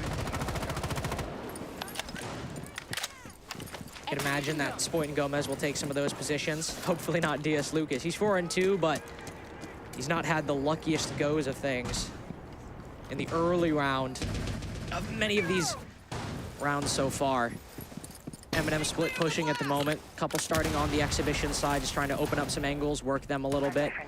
Maybe rotate over and join the attackers on the other side, similar to what M80 did on their attacks. This will likely be won by how successful that early round can be for M80. Can they shoot some drones, maybe win a gunfight or two? They've shot 3 so far, so M&M are down on intel. But this is that important pick, that switch up from Tyrant. He's moved to the Nook. He can start creeping upstairs and clearing out these defenders on the other side of the map. Tyrant with the insertion, but he's still quite detached from any sort of winning angle here. He's trying to go for the long cross to those main barbecue stairs right now. Just is not going to have the winning angle. Reactivates the presence detector. Trying to shift himself a little bit closer. I'm trying to see if he can open up a pathway to get himself over by the main hallway there as well. But in the meanwhile, M80 has struck first, taking down Nello here. A few other members of M&M trying to work their way back in through that armory window. Take some direct sight control from these defenders. And now it's Solotov with the kind of sudden hit as well. Nicely played as he drops off the roof, chucks in the Candela, and is able to negotiate a first kill with that. But Kino has now traded it out. However, quickly collapsing upon the rest of the setup over here by Drum. We're seeing multiple kills flood back out. Solotov has been able to push that control forward alongside quite a few kills from his teammates, but now Spoit with the equalizer to take down Uses. They're not getting away with this one just yet. We may be seeing that early presence from M&M work its magic, but now Diaz still left alive here finally. Comes into the clutch as he always does. Leaves it all onto Solotov as he gets out that last Candela. Solotov finds his 3rd kill of the round to knock out Spoit. Now it's him against Diaz here. 40 seconds. No case control currently, at least for Solotov. Should be able to get it back, though, as it sits right around the corner from him. Just needs to reconcile with the swing, and he'll not only swing, he'll kill as well to pick up the 4th one of the round, and one that'll win it for M&M, and more importantly, keep them in the lead over M80. M&M still stalling out, but Solotov and Tyrant break the tension. And the deadlock stops once those Candelas hit the floor inside of Shrine. Tyrant was waiting, holding a passive angle as Nook, just seeing now that he's snuck up if anybody's getting a little bit too relaxed inside of the site, and then Solotov is what kicks things off. He's able to get 2 big kills, potentially even set up by the supports on their team. Because that round was starting to look like if something didn't happen at around the minute and 45-second mark, it was going to go the way of T and Karaoke. Spoit able to get the first pick as well, the 2nd time so far that M80 have got an opening pick in the game up until this point. And it doesn't work out. M&M able to clutch that 1v2 off the back of their 2-star players. M&M now going to try and lock in map point for themselves. One more, and they will indeed guarantee at least the overtime. If M80 is going to continue to cause some more problems here, M80 will potentially have that rotation of fallback on a T-room going in round 10 as well, so possibly M&M discounting that a little bit at the moment here.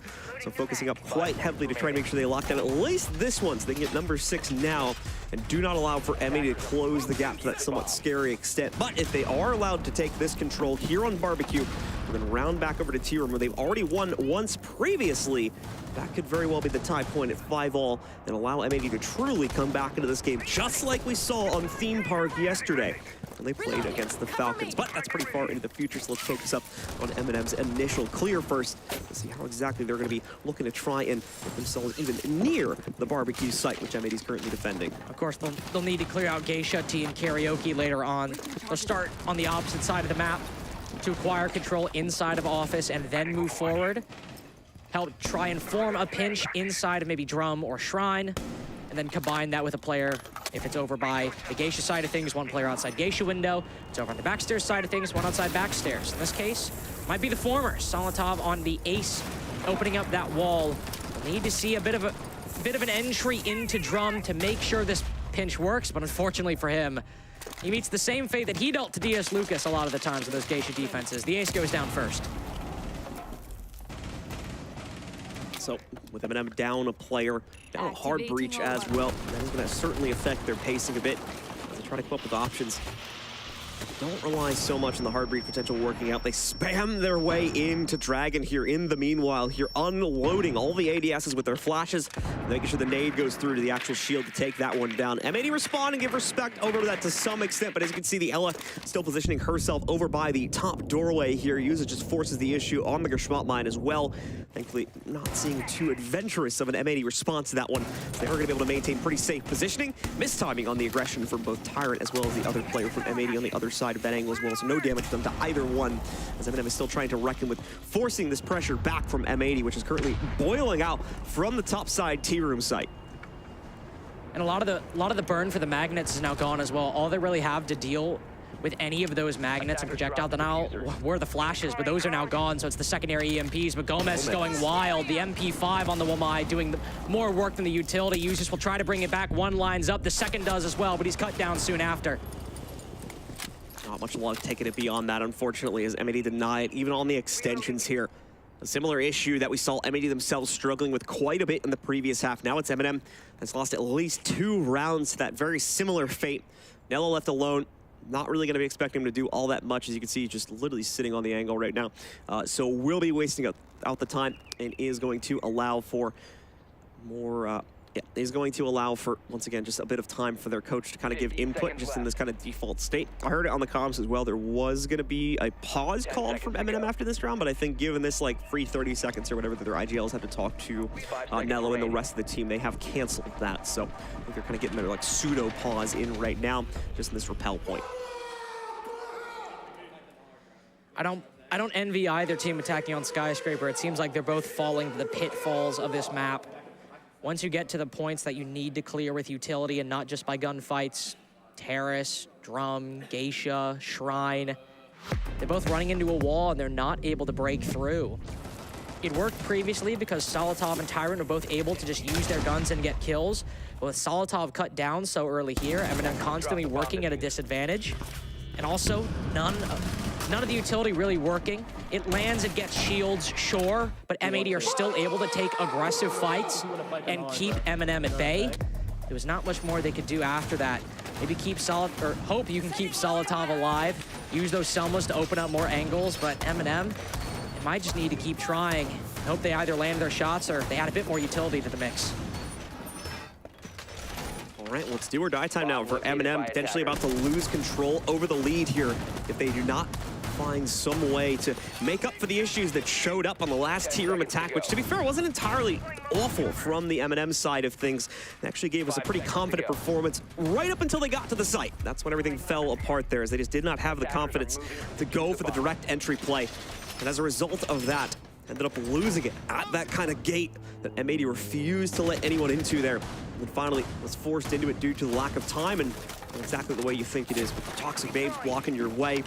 The rest of your execute basically being funneled into one point. It is going to go very handily onto the side of the defense more often than not. Need to try and avoid the same fate here, and they are going to bring a little bit of a different flair to try and do so. Specifically as Tyrant, of course, brings the Gara hook into play here for round number 10. More than anything, just to bring the G8 out, but we'll see. As actually, I haven't seen the G8 yet. He's walking around with the SMG at the moment, so we'll see. He's trying to do something cheeky, potentially with the Supernova. That's what you got to be worried about. I mean, other people have done it before him, but Merc with that silent Supernova on Bank specifically, he might have been the pioneer for a new wave of Amaru play. That's for later.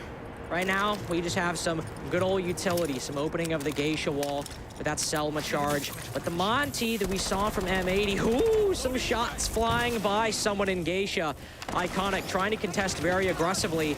I wonder if he knows there's a Monty around the corner that's trying to do something similar to what Kino did, which is hop on in. They'll be able to pressure the players inside of Drum, clear out that position, and that should clear a way for the Monty to move into Karaoke and get the bomb down later on. But there's still a massive bulwark from M80 standing in their way that needs to be pushed back before we even get close to there. Well, once again, M80 getting close to the border, as it were.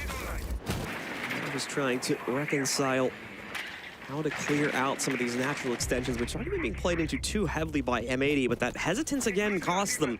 Solitav eventually goes for a bit of a peek, but he'll get dropped this time around. Tyrant will be able to trade it back out.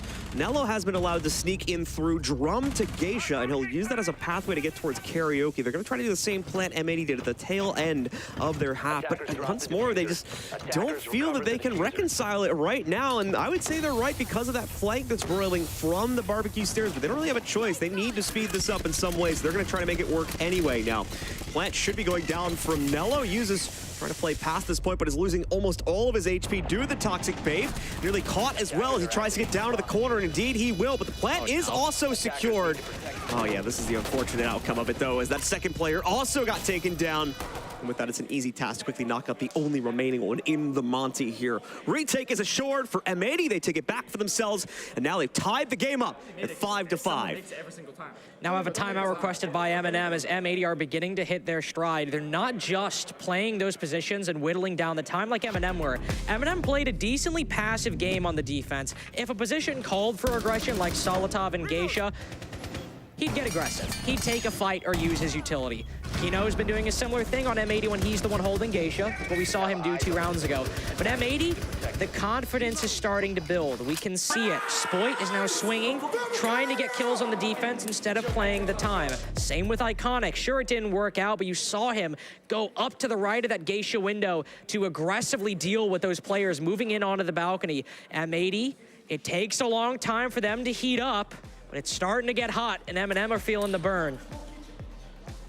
M&M indeed calling for their own timeout now. See what exactly they can potentially change up on these attacks to make it better for themselves. Office is going to be the usual site we go to now for M80 to try and continue subvert the expectations of this matchup here after falling behind. Once again, it's always the M80 late game comeback you got to watch out for here, as they've shown us this not just once, but plenty of times back during the normal NAL season as well. Once they're given that opportunity to figure out their opponent, the ins and outs of their play on a round-to-round basis, they tend to do a much better job in the later portion of that first map and then following it through into the second and third map as well, by just countering out the general strategy that their opponents tend to bring to the table. That's happening once again, just like we saw against the Falcons the other day here. And M&M more than likely going to have to be a little bit concerned about that, especially if this comeback comes to full fruition and this ends up being M80's victory after all. Especially because Solitav has now been shut down 2 rounds in a row, one of the top performers for M&M. It's not that Solitav carries the team, but even if the team does badly, you can usually rely on Solitav topping the scoreboard with an impressive stat line, given whatever occurred in that game. And of course, when the team's doing well, you can probably be sure that him and Tyrant are doing about as good as the rest. But Solitav has now been the opening death 2 rounds in a row on Barbecue and on T. He's moved to Glass now. Not with the smokes even, only grenades. There's no smokes to speak of on the defense, or on the attack, excuse me. There are some flashbangs in the hands of Nafe. Solitav won't have a fully automatic weapon. If you're relying on a man to just hold an angle and click heads as they rotate and peek in, he's probably the man to do it on an exhibition defense as well. That's typically the name of the game for a good portion of this round. They'll open up the right side of the wall, and if they move in to go get the plant and the bomb down, Solitav will probably back out and just try to play the angles. We're going to try to go for a quick opening here. A few of the access points a bit closer to the site. Kino, nice. Cricket, I believe he did it. Nicely done there. He was able to get that electrical off just in the nick of time, and more importantly, avoid the EMP charge from the Thatcher as well that Usus had just thrown out there. So I'm going to be a little bit frustrated with that, as that'll get in the way of their primary plans. They've not been that great at kind of making up for a secondary one when this type of hard denial has come out previously, so that is going to cause some serious issues for M80, or excuse me, for M&M. M80 will be very happy with the outcome of that. Solitav backs out and half the round now gone. M&M still sitting on this balcony. They're pitching a tent, roasting marshmallows, but they'll need to start moving forward and packing up at some point, because M80 have all of the western side to rotate through to go for flanks. M&M have shown they are okay putting some pressure and taking some control down below, but it's all really focused on this top floor, and M80 have had time to settle in. Claymore destroyed. They know Diaz is peeking, but he's ready for it, hoping to get a kill onto that ace. It's been a quiet game now, 2 minutes in, and M&M are only now starting to make their way through the bottom floor, but M80 are ready and waiting. 1 minute still to go here. M&M, once again, not enough confidence to just throw themselves at it, trying to stack up the flashes. Now here we go, finally in through Arsenal, and they sneak past Solotov here as well, or rather the players inside of the site. Immediately though, M80 shut it all down, 5 in a row in just a matter of a few seconds. Another flawless one from M80, and it'll set them up for map point. Every single cross, bro. I actually can't say it better than Kino just did. They had every single cross, all the angles, because M&M didn't clear out anything. They opened up some holes, sure. The double panel inside of office, tried to open up the single panel into reception. They opened up the window, but all that M80 really needed to do was sit in their positions and hold the angles, because all M&M were betting on were the flashbangs working and the rush as well. And M80 didn't need to adapt their behavior. They had the Warden to look through the flashes, and if somebody got blinded, they had players close by to fill those positions. And it gets about as simple as that. So, do or die time now for M&M as we reach the final endpoint of the rotation, yet again back into another barbecue hold, where M&M have struggled to clear out these extensions just like M80 did on the opening half, but M80's made up for it in spades now as they take the lead outright away from M&M and have this, to be fair, one and only opportunity, but still an opportunity to end the game here and now. If M&M does give the proper response, though, that'll take us into overtime. 3 more rounds set up to find the true winner here and give at least one of these teams a bit of a sigh of relief to play into as we move over to our second map, which, again, a lot of comparative points to yesterday's M80 game, is also going to be on Clubhouse as well. That's where M80 really came alive as well, was able to shut down the rest of that series too. So I'm sure they're perfectly fine to be making a return to that map for the second one over this series. Especially because Spoit, Gomez, and Diaz Lucas, since switching to the defense, have really started to heat up. Spoit, Diaz, both 8-2, 8-3 respectively. Gomez with 10 kills, but all basically on par with each other. The 3 star players, or at least 2 of the star players on M80, putting up some very solid numbers. M&M going by the traditional playbook, going to open up that Geisha wall, but we'll need to see some changes in the mid-round. Hopefully Solotov is, well, that's the player I'm watching, because the Candelas, they've been hit or miss for M&M so far, but Solotov, who's had a very, very quiet attacking side compared to what we know he can do and what his standards are, if he can hit a flank on backstairs or even maybe move up delivery into the site, the Nook is a prime operator to bring this back, get one attacking round on the board, and push it to OT. A little bit of passive play here for M&M now. They've got that wall open and a few other access points as well. You can see Tyrant has been very busy in terms of sniping away as much utility and default cams as possible there with those Bravo drones. The rest of the team is not set up already to clear things out upstairs, has been focused on finding the safest path forward to hunt down Diaz and a few of the other members holding on a bit closer to the site. Diaz will spawn out that one stolen default cam though, so pretty heavy emphasis on trying to hunt down the Frost being played out by M80 right now, but not necessarily going to be able to isolate them all that easily. Solotov, though, sneaks himself forward. He's going to get very close to the site with this one. Diaz has relocated, so no longer going to be hiding out in that corner, but he still goes for the direct insertion to the site, finds it. A red thing to play off of here, too, but he's been prompted over still. Marks the kill, as now Nave also gets a second one to prompt the rest of this put forward. A third also found here by Nello. Finally, M&M get a solid execute going for themselves, but Diaz still on the play. He brings himself back into the fold, and so will Gomez in just a moment, going with no real workable angle, and he's been hard countered here, but still wins an important fight. Now needs to wrap the corner. He's missed his opportunity, though. Both the members of M&M already got themselves outside for the post-plant positioning, and Gomez is going to try to chase that down on an outright run-out. He'll find it, too, and another kill on top of that one. Beautifully played by Gomez for the triple. Nello has to hop through the electric wall here to try to hold post-plant positioning over the top of the case, but of course, M80 will now be trying to bait him out from that. Nello has read this rotation up through the staircase here. Another counter defuse attempt has come through, but Nello holds strong on top of that one. Drops into it, stops the counter defuse, and now just has to dash away to give the round over to M&M and trigger overtime instead. Nello had what he needed. He had the hatch, and he just barely had the play. Doesn't even commit to the fight with Gomez. Drops and bets it all on Diaz Lucas sticking the plant, and it works out. A near throw from M&M. But they've managed to save the game thanks to Nello.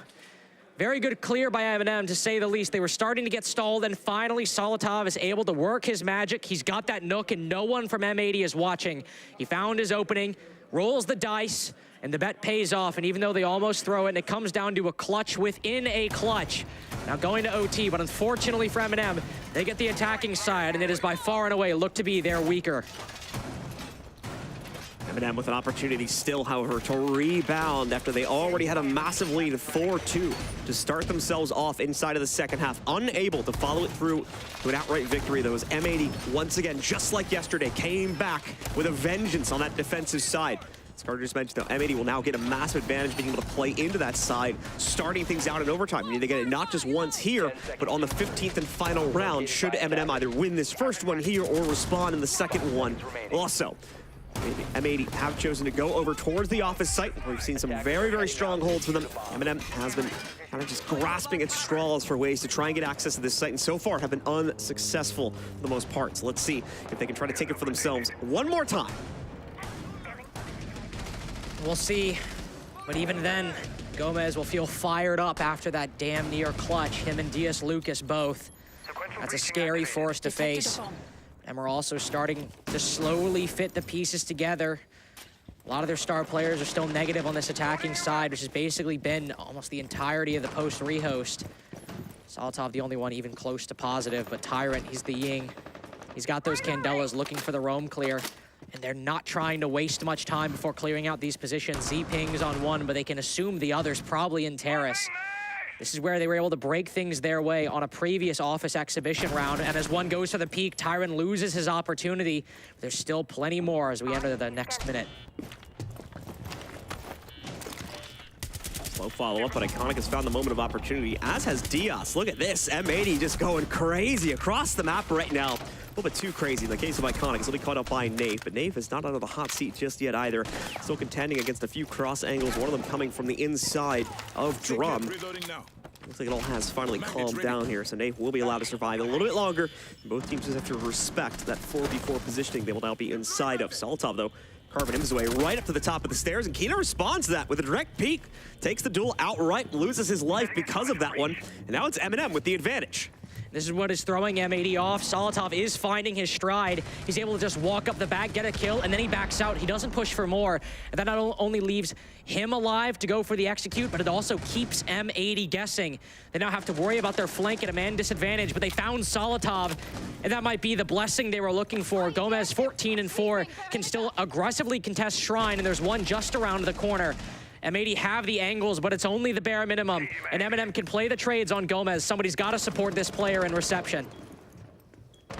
Gomez still off on an island. He has a little bit of cross support from his teammates deeper into the site itself, but that same problem starting to show up for M&M as well, where they have great opening kills, but then there's absolutely zero follow-through for that onto the actual site, as they're still trying to set their players up for that to begin with here. Look at the timer, 35 seconds left to go. Just a great drum control, but really unable to reconcile it past that point to push themselves into the small office and take the site. Instead, they're going to reposition Nave entirely on the outside of the Samurai Armor Room.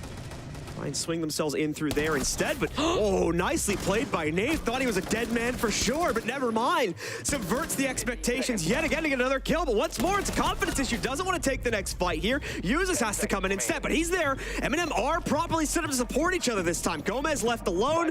No way to really stop this plant unless, no, he does have a floorboard to shoot through here, but it's too late. He's missed the plant counter opportunity, and uses follows him out downstairs to shut it down. M&M take an unexpected first round in overtime here. And now it's their map point. So many missed opportunities in that round for M80. They were gifted a lot of 1v1s, and they unfortunately just did not win them.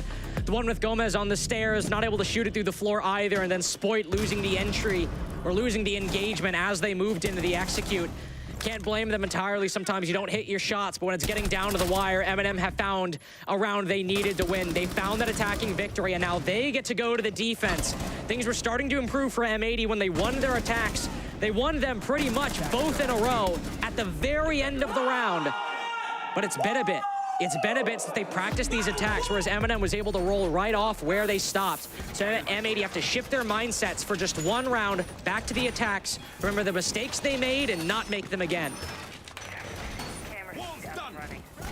For M80, we're going to see a pretty solid lineup showcased here, but probably going to have quite a few repicks onto it, including Gomez there. The whole team, except for Sport, it looks like going for a change up to their operator selection here, as they just don't have the right picks to begin with.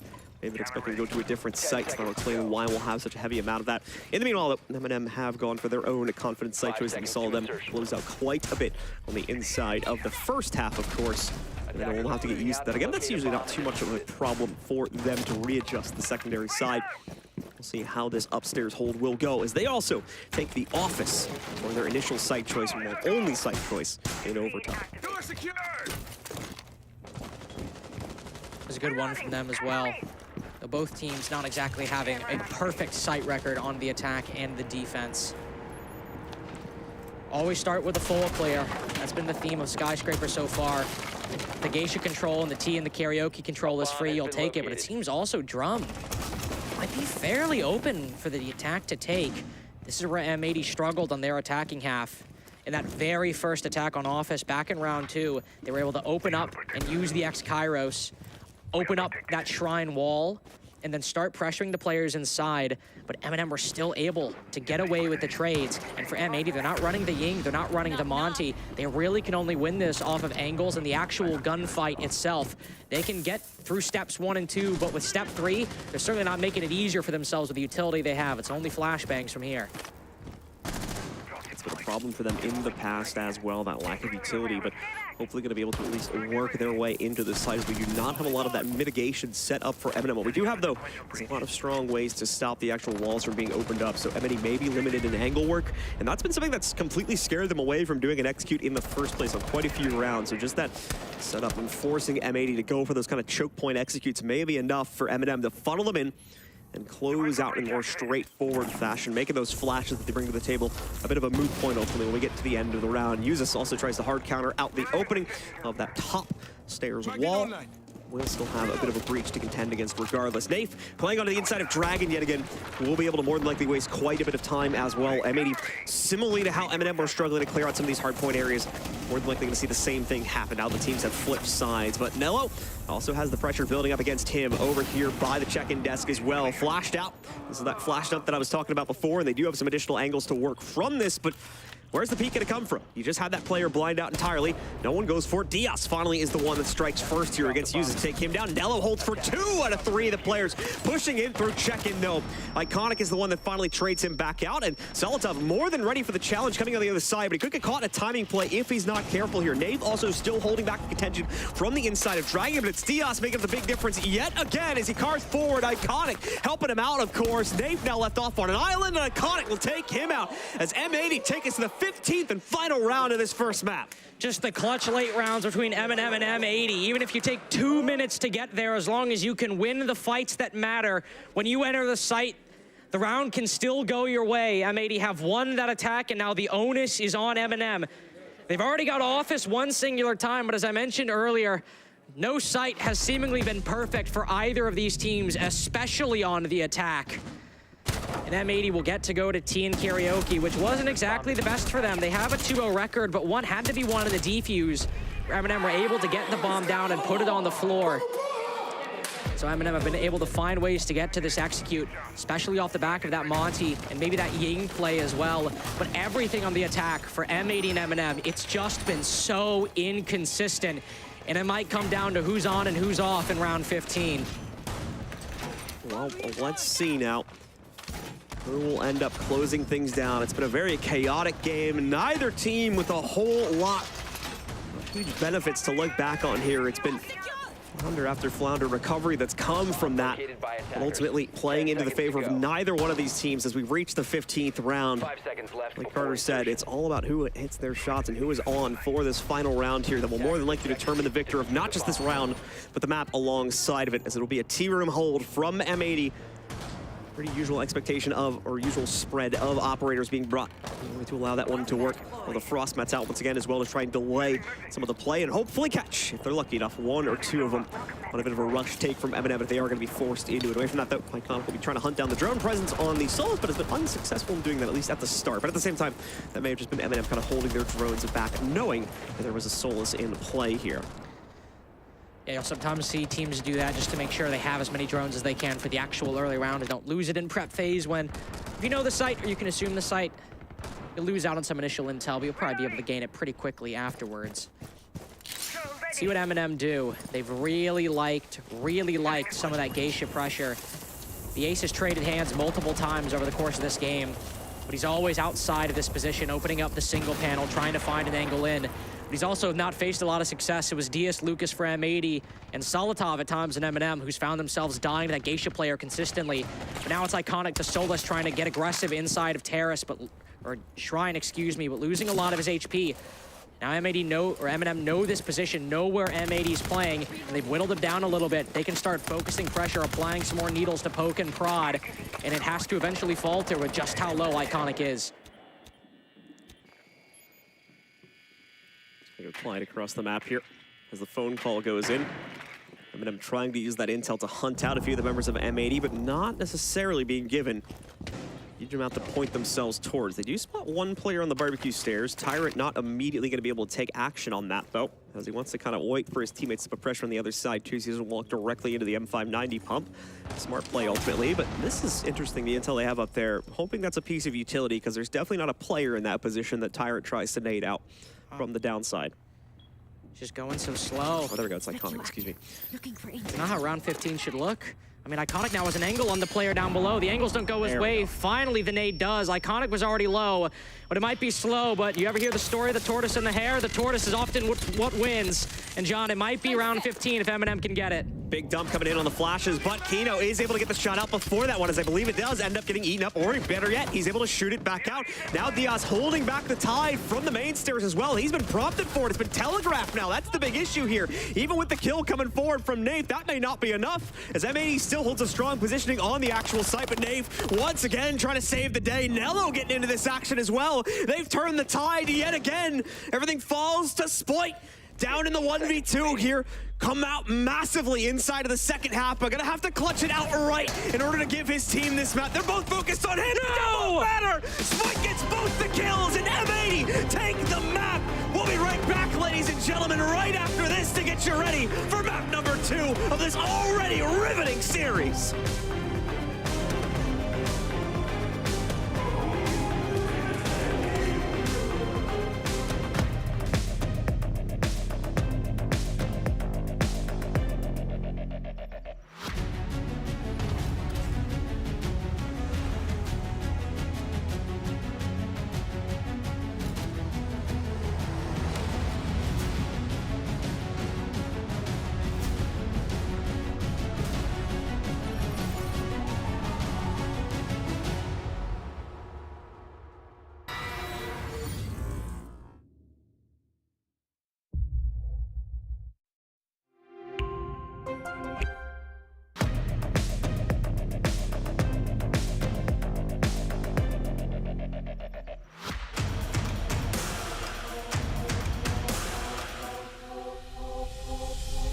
Welcome to Hit for 6. Today, we have Wolves Esports versus the Soniqs.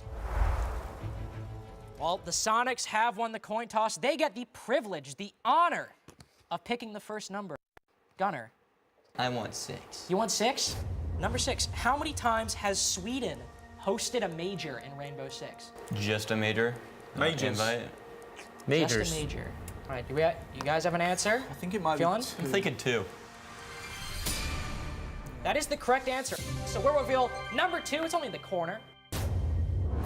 What is that? I don't know what that is. Go with your gut. Go with your gut. I have no clue. Trust your instincts, Gunnar. Believe in the heart of the cards. I'm gonna count down. 5, Sean. 4, 3, 2, 1. Sunrise. Answer. Coastline. It's not sunrise on coastlines. However, we can go to Wolves for an attempt there. Which number do you want to pick? 5. Number 5. How many stim pistol shots does Doc have? 3. Easy question. See, he knew immediately. That's a well-seasoned Doc player right there. Let's reveal the image.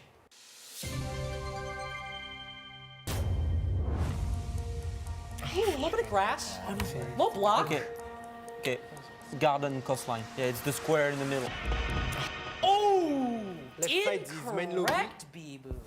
It's not called that. We call it garden in French. Easy. Give me number 1. Next question. Wolves have unfortunately not correct. Could not make the cut. Gunnar. Citizen.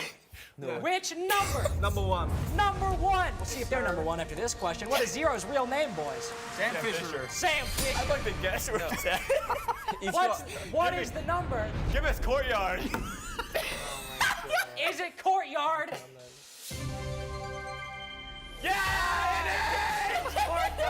That's still, you know, that's the only way they won something. It's okay. In my heart, we won. Well, and you know what? As long as we're still in positive spirits, that's what matters. But thank you for watching Hit for 6. Tune in for more action between all of our teams at the Copenhagen Major.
Do you want to see his moves again, or? Bro, I was watching the SI before you even knew about R6. Pengu can win with this setup. Real legend, he wins with this. Sorry guys. I know a thing or two about Rainbow Six, so follow me. Now this is the best gaming setup. EO Finals 2020. I'm doing a triple kill. The monitor had to be top-notch to keep up with my moves. Frostblade fans, they keep things cool like my hit was at SI 2018 to win the championship. Pengu goes for one on the young. Can he go the second? Penta are your world champions.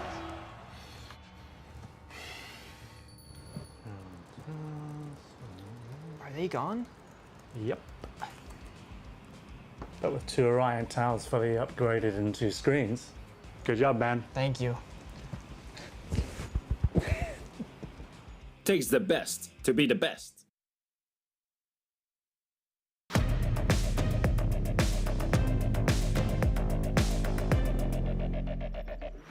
Well, what a way to close out map number 1. M80, by the skin of their teeth, managed to take away their own map pick in overtime nonetheless, and in a 1v2 nonetheless. I'm a little bit speechless by that, guys. I think we're a little bit speechless as well. It was certainly not the clutch that we were expecting in that situation at all. Spoit has done a fantastic job to get it, no two ways about it, but what a map.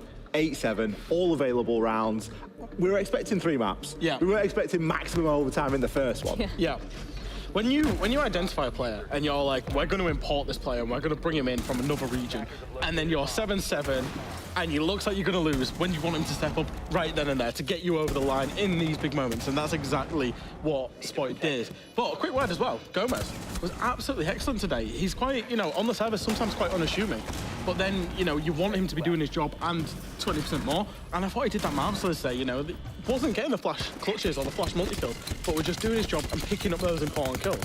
Gomez, a player that before today coming into this series wasn't actually positive. Wasn't actually positive in the KD. There were only 2 players. I was going to say, I bet he is now. There was only 2 players on the side of M80 that were positive. It was Spoit and Diaz. Between them, they had plus 27. Now, M&M, they've played a lot more maps. They played a lot more rounds to get to this point. So there's a couple more players that are positive over on that side. But for me, Gomez stepping up today was exactly what M80 needed, because a lot of those rounds really were quite close. Now, considering the fact that this was a 4-2 split during half-time, for me, M&M having that really good lead for them on their defense side, sure, that's great and all, but let's focus a little bit more on the attacking side of things. For both of these teams, wasn't necessarily looking the best. Yeah, I think honestly it was kind of fitting that the game came down to a 1v2 clutch in an individual moment of brilliance, because I thought both teams on the attack was generally very, very linear.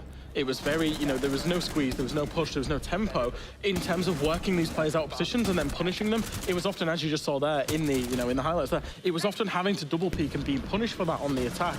And both teams are not going to be happy with the way they attacked that map.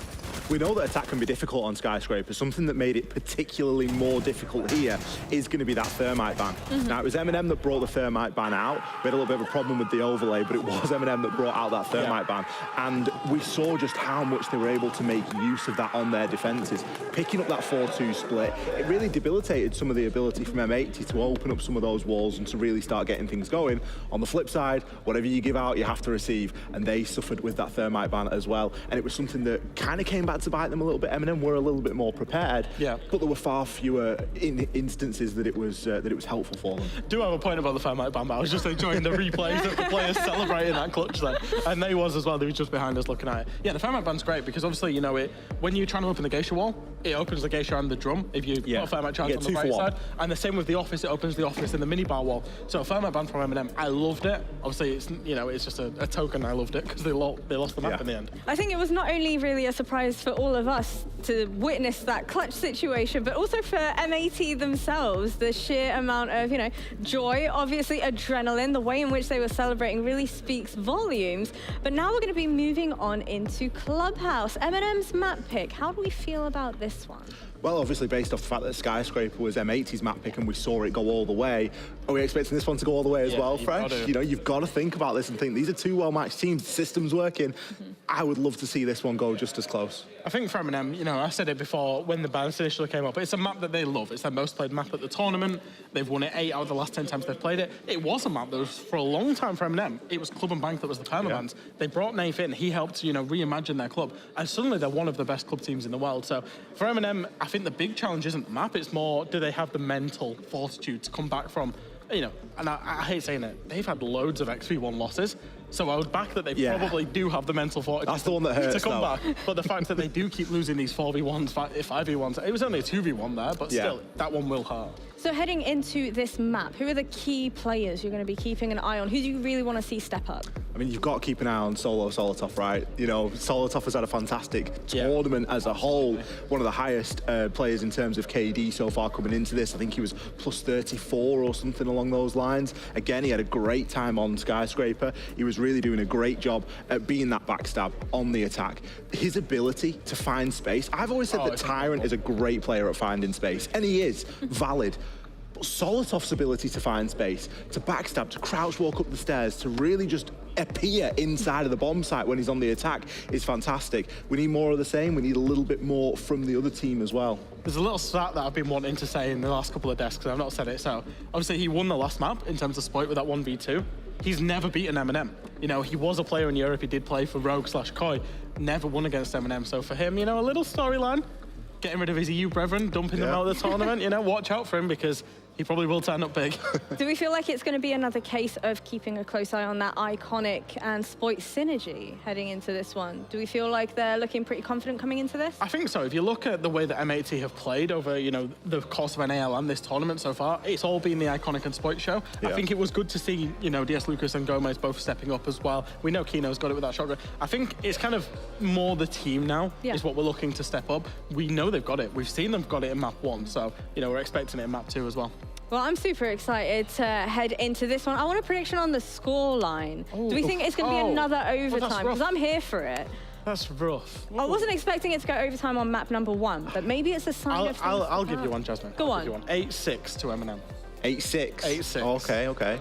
I'm going to go 3-3 splits. I think 3-3 splits is fairly... Yeah. I think we're expecting that here. It's Clubhouse. It's a map that can just go and fall straight down the middle, especially with some changes that have come in. You don't see Bar being played as often. You know, we've got Brava in here now. We're seeing a lot more teams go back up to CCTV and Cash. Yeah. I'm excited to see what M&M are going to bring in terms of a ban. I thought the Thermite ban on Skyscraper was wonderful. More of it, please. I want to see something else there that's as ingenious and as effective here on Club. I do love on Clubhouse is that the site everyone goes to, Church and Arsenal, it's actually only got a 41% if defense win rate. Right. It's an attacker-sided site at the minute. Teams are loving attacking it despite it being the primary choice. So for these teams, both of them actually love the defense. You know, you could argue for both of them that they're the defense merchants, right? So I think that site is going to be like the key to who wins this map. Well, I'm geared up and ready to get things started. This is Blast Star 6, and this is going to be M&M taking on N80. All right, thank you very much. Let's get into it, ladies and gentlemen. Time for map number 2 to get ripping and roaring here between M80 and M&M. It is M80 currently with the map advantage. Time to see if they can carry that forward just like they did yesterday against the Falcons.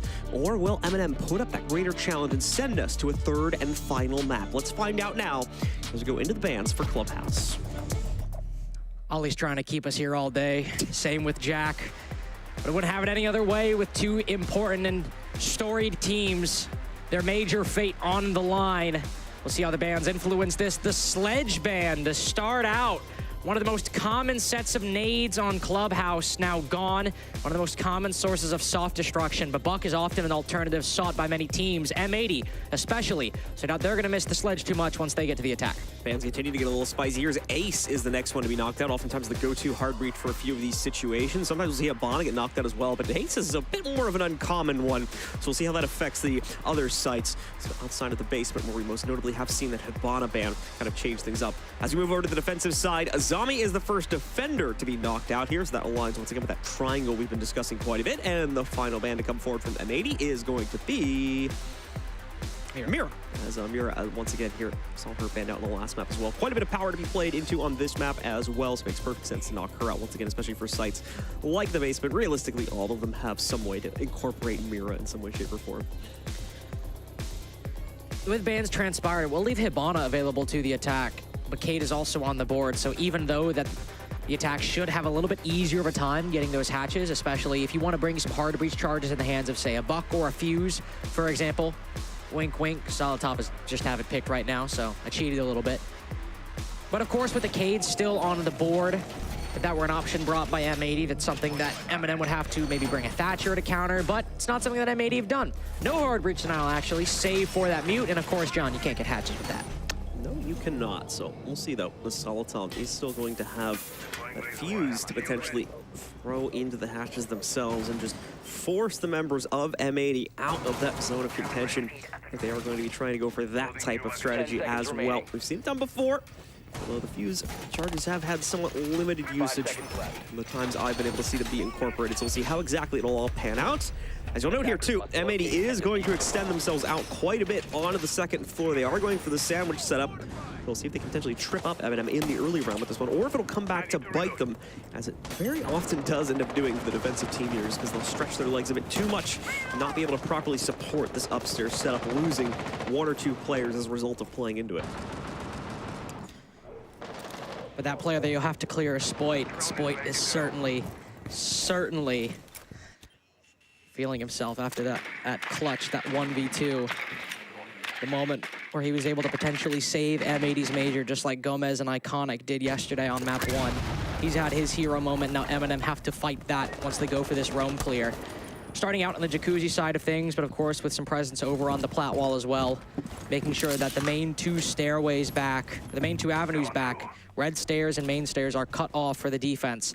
Something Iconic will have to consider, as now MNM have that avenue cut off, and Spoit and Iconic both from the Dokkaebi call starting to face pressure.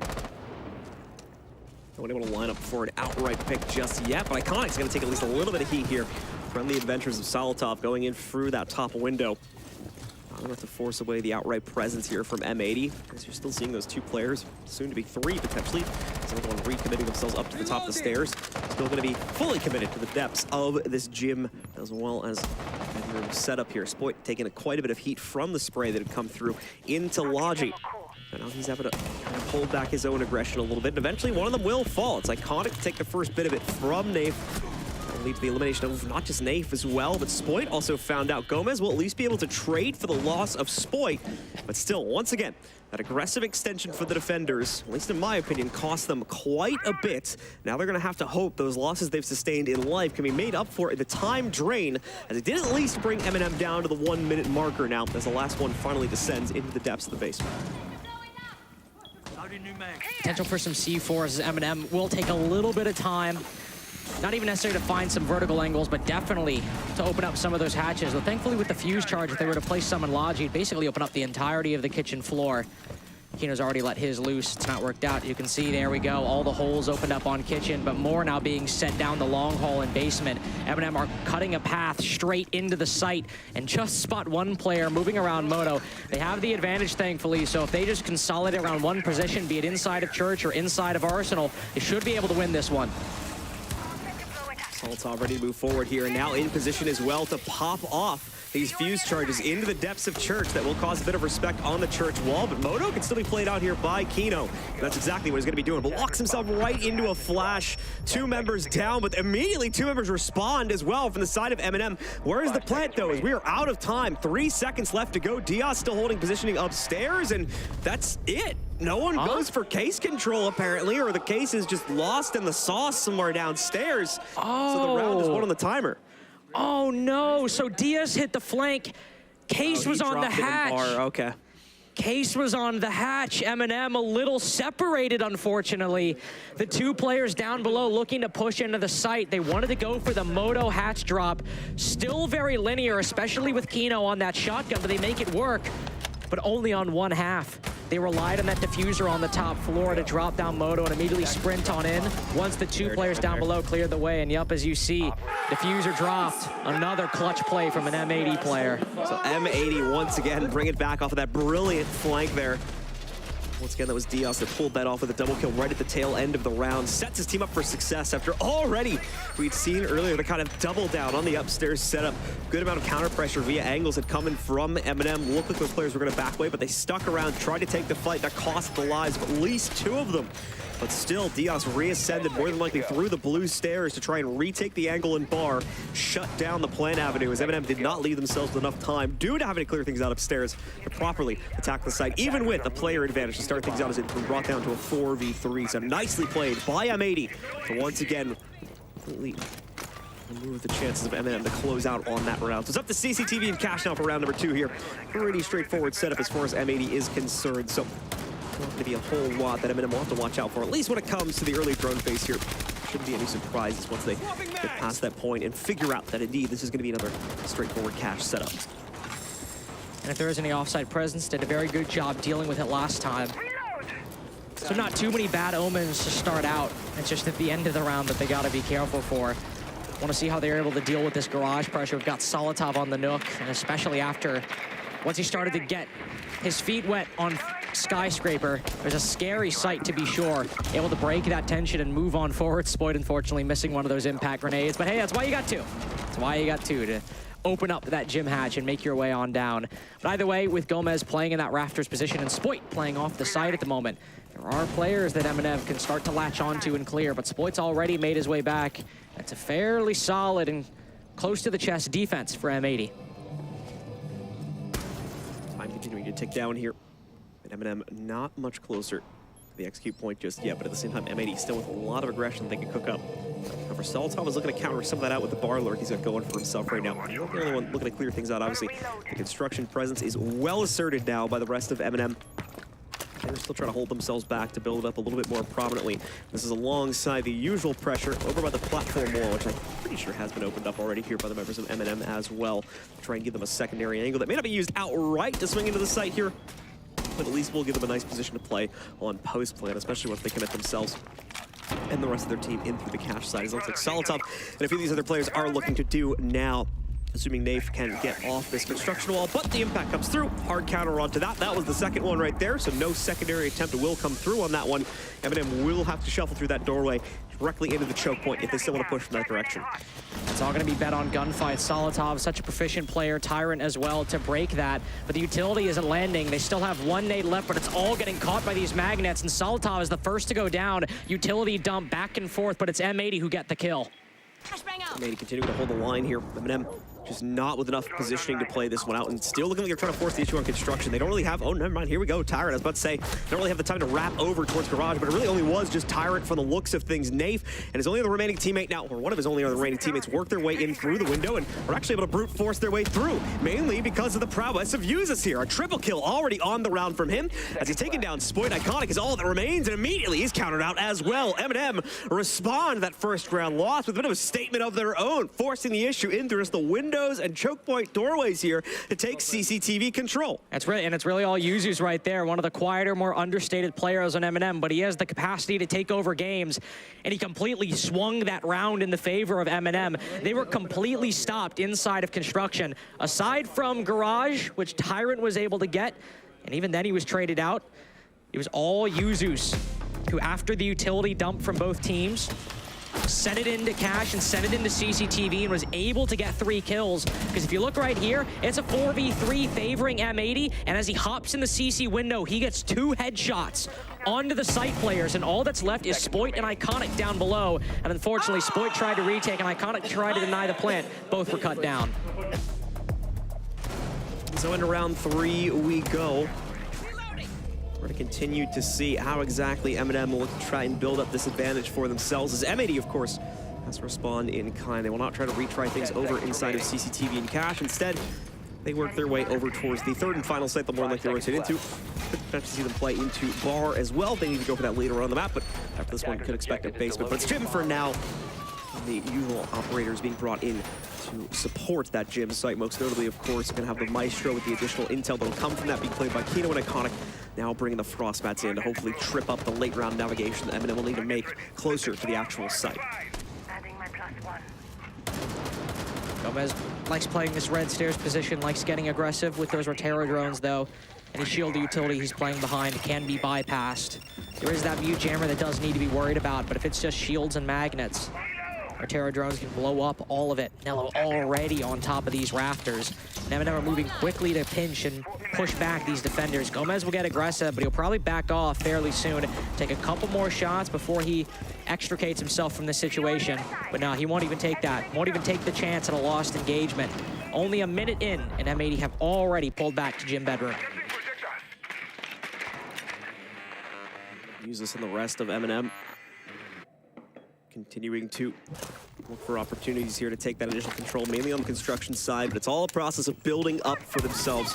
And they can work into here later on in the round itself. M80 have gone relatively quiet, giving that respect over to M&M's clearing pressure, so that they can kind of bait them closer into the actual site. Set up no reason to get hyper-aggressive here, especially with the strong drone presence that M&M have deployed across the rest of the map here. Continue to waste out the time here as M&M look for proper setup to move forward. Just clearing out utility.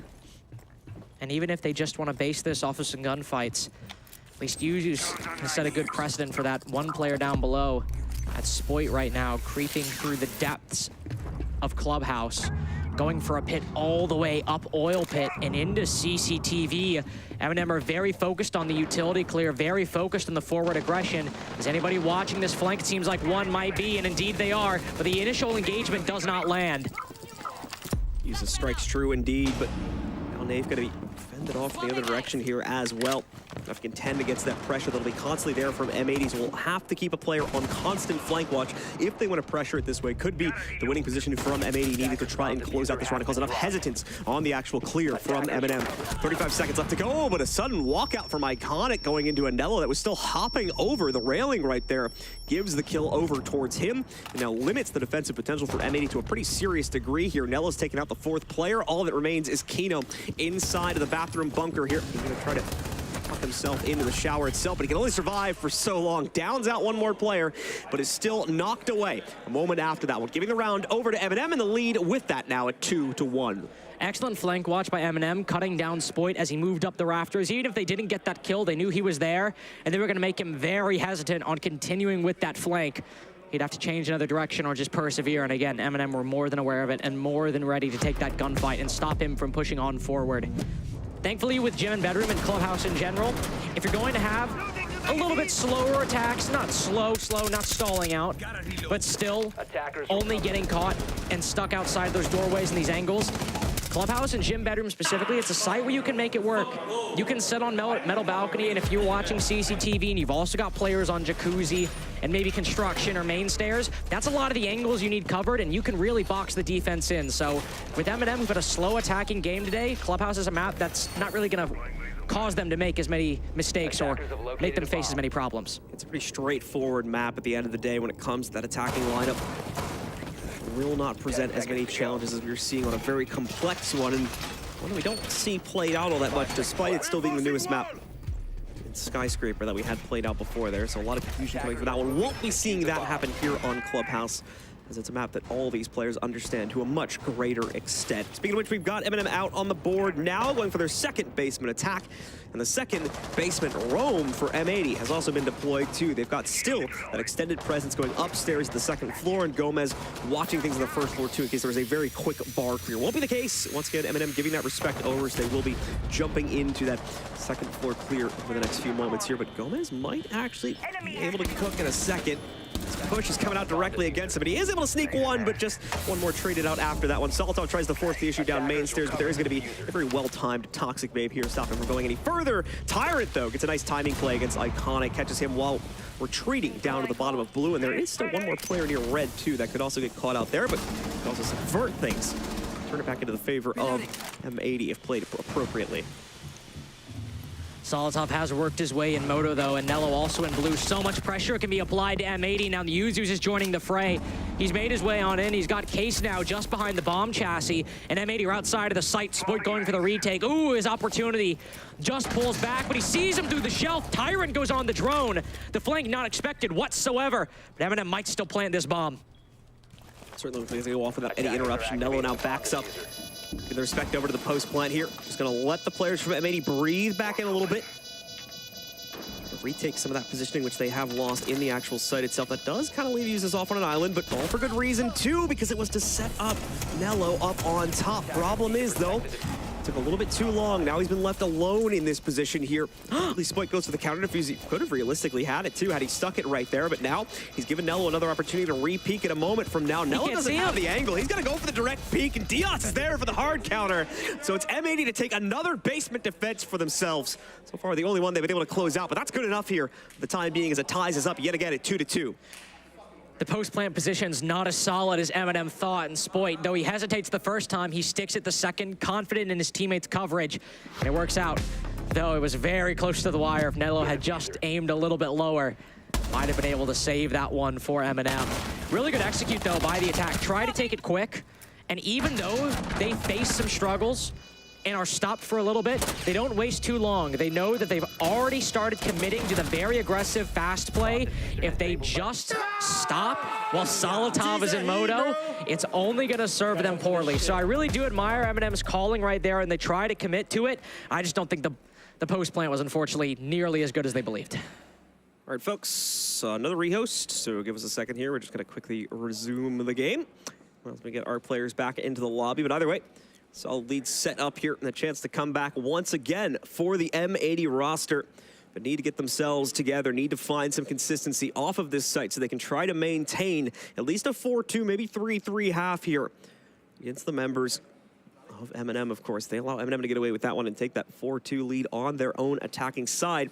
It could be bad omens to build up into the second half here, especially if their own attacking prowess is not going to be nearly as strong as what we are seeing from the defensive sides. Well, figuring that out over the next few moments here. Once again, once we get ourselves back into the game, not entirely sure why we did this rehost, but like I said, it should just take a moment or two to get ourselves back in the game. Yeah. Drone bug again. Well, I was going to make a joke, but our observer was like, this is why the rehost happened. You should inform the viewer and do your job. I was going to say something dumb, like, I don't know, but I'm sure it would have been funny, at least. Thank you, Easy. Shout out to our observer. But, all right, that was very mean. Oh, that just hurt my ego, John. I don't even want to talk after that. Once again, a close game between both M80 and M&M. The battle of the M's here. As one from North America or one from Europe will be moving on into tomorrow, but unfortunately, one of them as well will have to say goodbye to them. They have reached that rough 1-2 score marker here, so need to try and find some way to keep themselves in the fight, in the chase for one of those final playoff spots when we get to our last series going into tomorrow at the end of this stage, as we get ourselves ready for the final stage this weekend, where we finally invite you folks at home in as well to watch it live here in Copenhagen. But once more, we've got all 10 players in the servers. Should just be another second, and then we'll resume the game. You can see everybody giving their nice little handshakes and whatnot. High fives all around. Try to keep the vibes good between these two teams as they get ready to jump into the game one more time. Yeah, the fist bumps are the universal sign for rehost done. We're back in the game. And I'm just excited to see that. Of course, if you're just now tuning in, I'm not going to tell you about the scoreline because you'll see it in a second. I will tell you, actually, it's 2-2. We're going into round 5. But we've sent 2 LATAM teams to Phase 3 so far, 1 North American team and 1 EU team, that being G2, the current world champions, looking to win back-to-back majors. Now, this is not a promotion game. This is elimination. John, as you mentioned earlier, M80, the champions of the NAL, still fighting for their life, still 1 best-of-3 away if they lose it from elimination. But M&M, the journeymen of Europe, who have always been so close to success and seem to have the right formula with the right players and the right composition, have always fallen below what we believe to be their ceiling. They're 2-2 so far, and the rounds they've dropped have required very good performances from M80, especially from individual players like Spoit and DS Lucas. Their attacks are very still winnable and very could likely end at 4-2. Well, let's see what's going to end up being the case here. You see once again CCTV and Cash deployed out for M80. They're going to work their way up onto that site. We'll see once more if they can get the better of M&M, but it's these offsites where M80 have been struggling so far, where M&M have been able to take the cake in some very close fights, but ones that have ultimately went their way. M80's tried to boost their own in-fight capability, of course, with the most obvious adjustment to that being Gomez being promoted to Doc here. He'll be playing, of course, on the inside of the garage balcony. He can continue to kind of re-bolster himself if M&M try to focus pressure against him. But keep in mind, M&M didn't really try to play too heavily in from the garage angles. This is a bit of an unnatural evolution of the setup right now. It was more so on construction side that M&M tried to play things out, at least on the last attempt. Yeah, it's certainly not an adjustment I expected. I thought we would see kind of Gomez stick with that Mamai he's been playing on multiple sides, or just stick with an operator that on Raptors you think would try and just stop the utility, but then focus on taking some gunfights with the players sitting inside of construction or moving in through construction. Instead, Diaz has the Wamai, which I believe he had last time on CCTV, which is still good. You can layer up magnets in that Red Stars angle, which M&M were really keen on clearing out, though, to some middling success. Able to clear out the utility, but not really get a lot of solid kills until Yuzu's got in the fray. We also have Iconic down below. Who would have thought? He loves this basement so far on Clubhouse. Spoit trying to bridge the gap, allow him to rotate back to the site, but Solotov has worked his way up close. The X Factor, the desk, and John and I have talked about on this operator, and in this role, he's looking for a kill.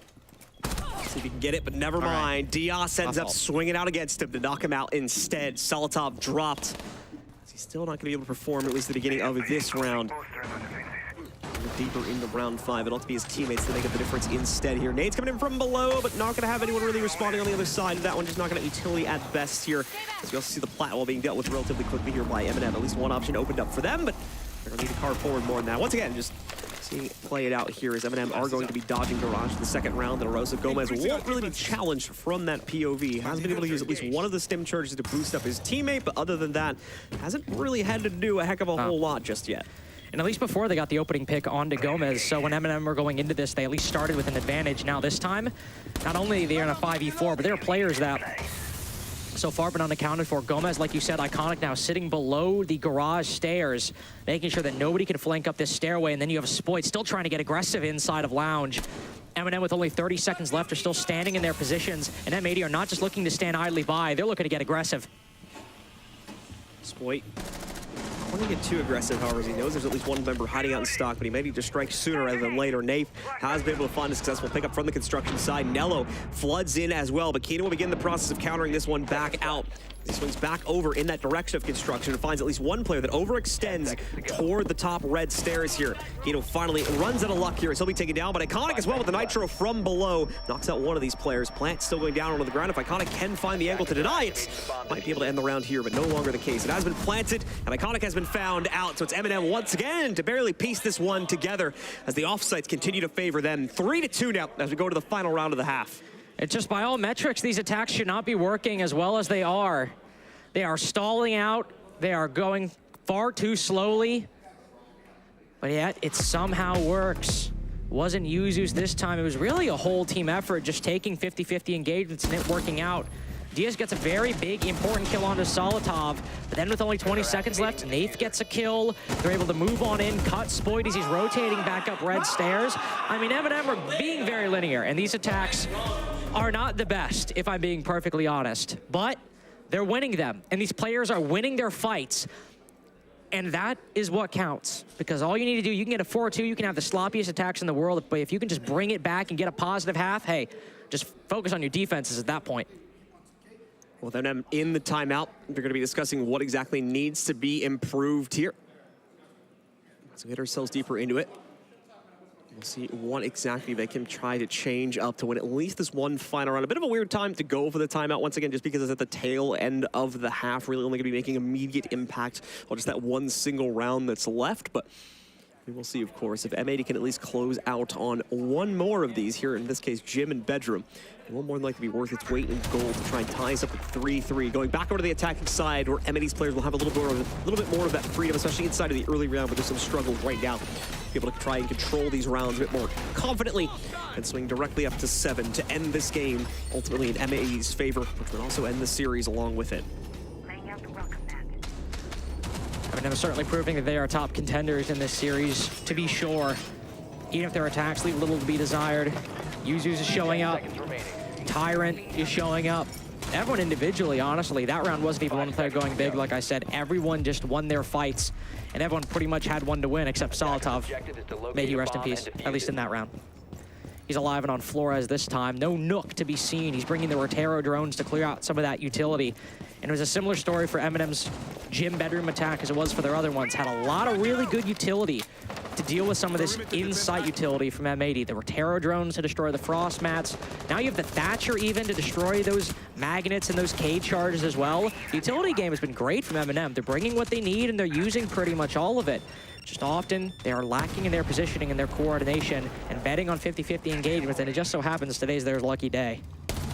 Immediate peek from Diaz, so close to finding the kill against Nath, but he's just barely able to escape to the top of the stairs. Nowhere near a safe position yet, though. As you can see on the other side of that wall, there's at least one, if not two members of M80 looking to continue challenging him. Even so, those players are now going to be forced to back up due to the opening of that wall. They don't want to stick around and potentially get pinched out by additional presence from M&M waiting outside of the windows. The drones will continue to flood in, reconfirming that they need to back away from that spot and just kind of respect the early clear so far from M&M. Tyrant will just fill the space and we'll move to the second phase of the round. M80 giving that respect, as you said. There's one player who's not with the rest, who's not with the program.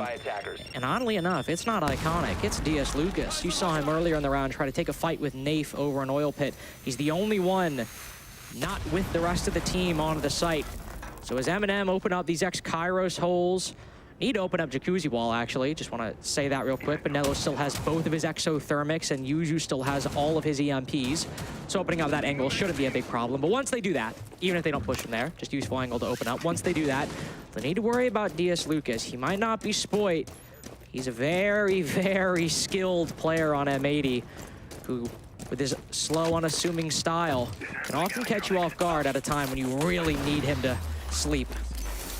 Attempt being used to try and open things up on Jacuzzi Balcony, and they will indeed get that job done. Keto will respond by slapping shut the bathroom wall, creating a little pseudo bunker for himself to play into. Nello goes on repel angle, just tries to see if anyone from M80 is going to take a peek out from Logi or inside of Gym somewhere nearby here to ensure, of course, that they pick up as many opportunities to penetrate this M80 defense as possible. And they nearly find one, too. Spoit gets down, but I think he's in a safe position just inside of Logi, so I would imagine someone can rotate over to get him back up. But oh, my. We'll find out soon for sure, as Diaz as well as Solotov have a very awkward duel between them lurking in the future. I don't think either one of them necessarily knows it's coming as well. Diaz spots it, but it's going to be Solotov regardless that wins it. Tyrant finishes off Kino upstairs as well with the nade, and keep in mind, Spoit never got brought back. So it's all execution coming forward now from M&M as they get themselves a flawless end of the half at a 4-2 overall scoreline. Able to break through. All they're doing, setting up angles, using utility. Sometimes it seems like they're stalling out. It might just be them waiting for everything to fall into place. Unfortunate loss of an engagement for DS Lucas as well. Even if he's not able to maybe affect things after that, having that main stairs angle would have made that defense a little bit better and put up a little bit more of a fight, but it really seemed like M80, the pieces all finally clicked in round 6, and that's not good for M80. That'll end a 4-2 half for M&M, and now M80 got to go to the attack on the back foot, and by the way, earlier, it was M80 who took that tactical timeout. So now they don't have the option to pause later on if these new attacks pose problems. So into round 7 we go, as M&M look to try and take absolute control of this matchup here, or at least this map. Taking it for 3 more rounds. 1/4 of this game just needs to go under their own control, and we'll be able to send us to that 3rd and final map on Oregon. But for M80, they still have the chance to prevent that. It ended here and now, but it's going to take a pretty big rebound and a pretty quick one at that in order for them to still have a chance to end it on this map. 2nd one of this series. Away from that, though, M&M also going to be deploying to that room, giving some reinforcements going down upstairs. We'll see what exactly they can potentially build up towards as they try to get us some trouble in the early round, and just like we were seeing M80 do at the beginning of the first half.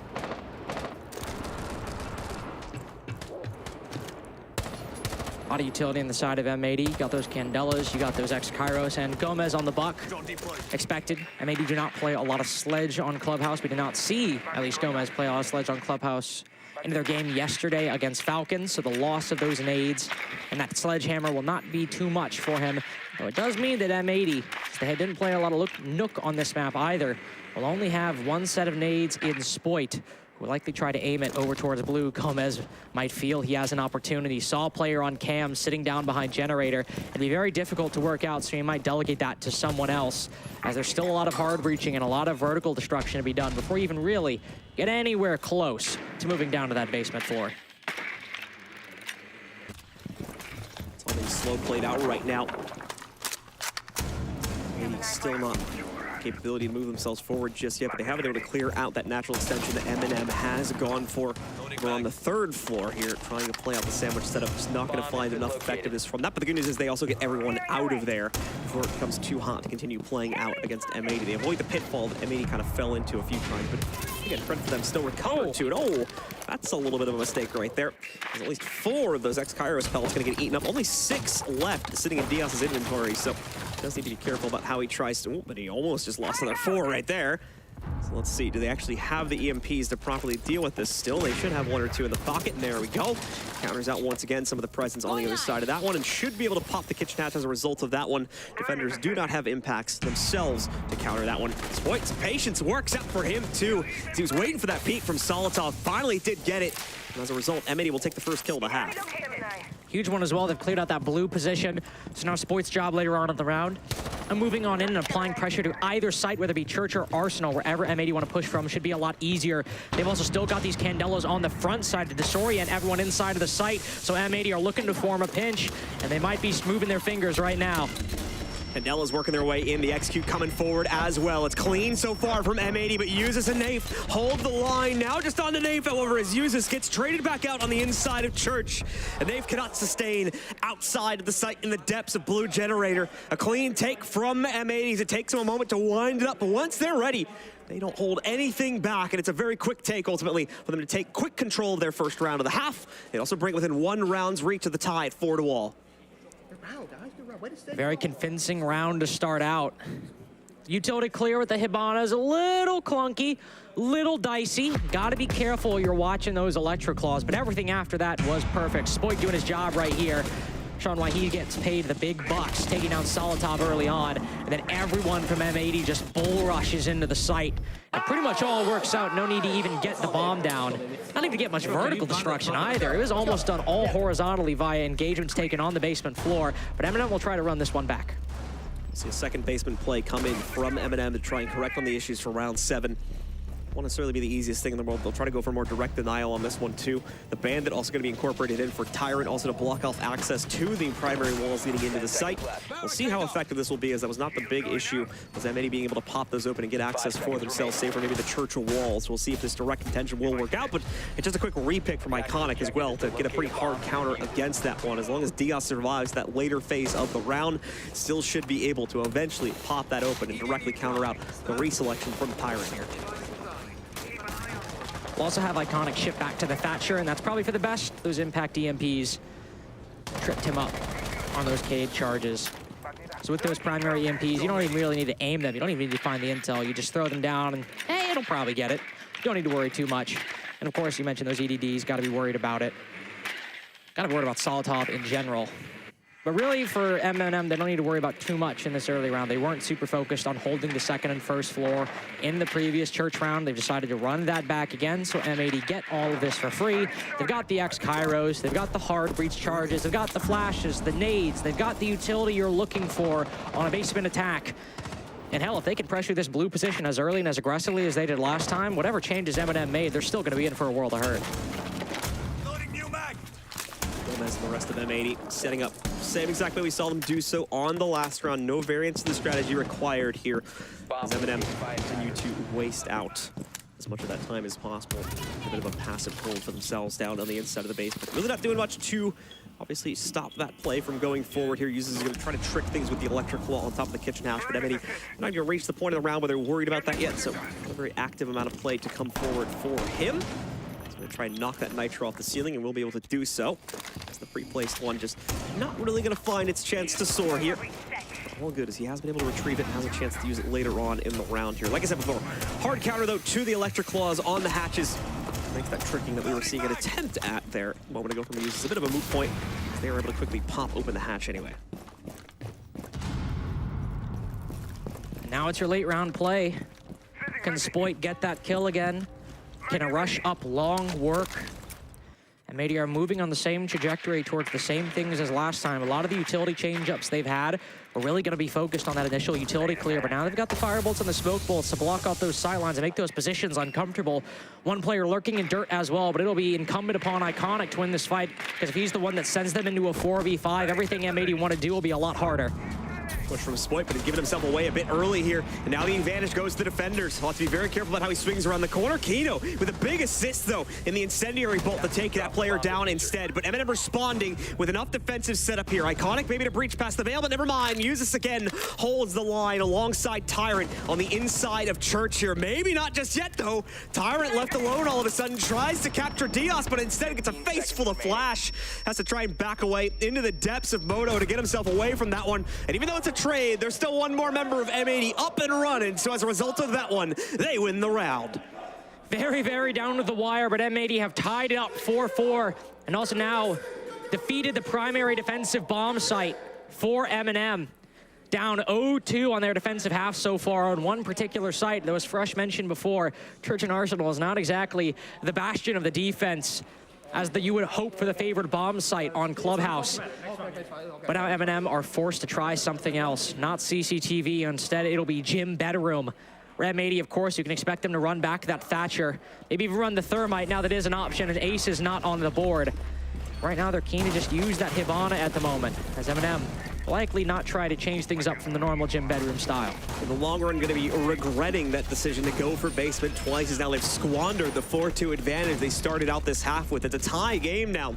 M80 potentially expecting to work their way over to the CCTV site instead of this one here, so a few change-ups need to be brought into the lineup, but it's nothing earth-shattering.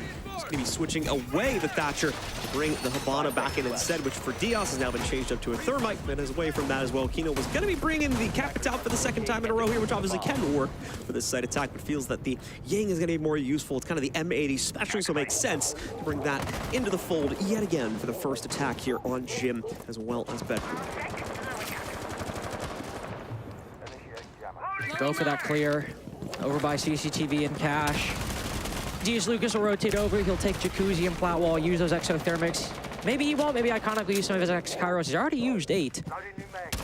He's already used some of that hard breach with those Selma ace bands. You gotta use that Hibana. As finicky as it might be, this has been a very default clubhouse between M80 and M&M. A lot of the positions you'd expect to be held are, let's say M&M try to change things up on CCTV by going for the split pushes. When it comes to Gym and Bedroom, sure, they've been linear, but they certainly haven't been crazy or earth-shattering. It's been a default game between M80 and M&M with some minimal changes to adapt it to the team's play styles. As Diaz Lucas opens up Jacuzzi, and Kino will start pressuring Bathroom, and then Diaz rotates over to use his exothermic. They're still not breaking from the playbook. It was primed for Spoit, but actually good that he holds it back, as the player that was potentially going to be in that position is now long gone. Quickly moving through the motions here on M80's side of things. They are going to be popping open the secondary wall going into construction as well. Spoit does end up throwing both of those nades in from the bottom side here, but it won't really meet with a whole lot of damage. Solitov, though, will be able to find a very successful pick against Iconic as he goes for the peek against him from the inside of the site. So first kill goes to M&M. That oftentimes causes a lot of hesitation for the remaining members of M80, so that'll probably be a very good sign for the members of M&M that they have struck true first. More likely that they're going to be looking at a very hesitant M80 for the rest of this round, at least until, of course, they are forced into the execute when we hit too low of a time. The Hibana also being the one gone means that the Bathroom player doesn't need to worry about those X-Kairos opening up the wall as much, even if maybe some have been used, though I doubt it. Let's take a look at that wall right now. Yeah, you've only got some feed holes on the right side, but that's part of the strat. Nello's used to that. So he can play a little bit more freely, but Gomez, I can tell when a player thinks they have an opening, and he certainly thinks he has one. Gomez hunting for a member of M&M to peek back out, but they're giving him nothing right now. Like I said before, M80, there's not a lot of confidence when they are down a player here, so we need to see someone subvert that expectation, bring out the entry power that's needed to get this team onto the site, and it may very well be Gomez that accomplishes it. Spoit taking a lot of heat, but he finds the kill inside of Logi. Diaz also strikes true as well. 2 more players go down. Yuzis being the most recent to fall, as Gomez also contributes to this one. Nafe is all that remains. M80, it takes him a moment to build up the intel bank to make that play. When they are finally ready to go for it, it succeeds. This may stop the plant, but never mind. The wall blocks it. We're going to see a successful plant go down onto the ground, and Nafe tries to swing himself up through main stairs, but is heavily countered, so it's M80 to run the gauntlet here now, pushing themselves not only into a tied position, but taking the lead outright away from M&M. To put them up 5-4 now. And I'll correct myself earlier, we did call an M80 timeout. That was, or rather, we did call an M&M timeout earlier. That was an M80 one. I believe this one is going to be coming from M&M. These M teams, man, dude, they get to you. That's got me like 6 times. There are 2 teams in the lobby and 3 M's. How does that make you feel?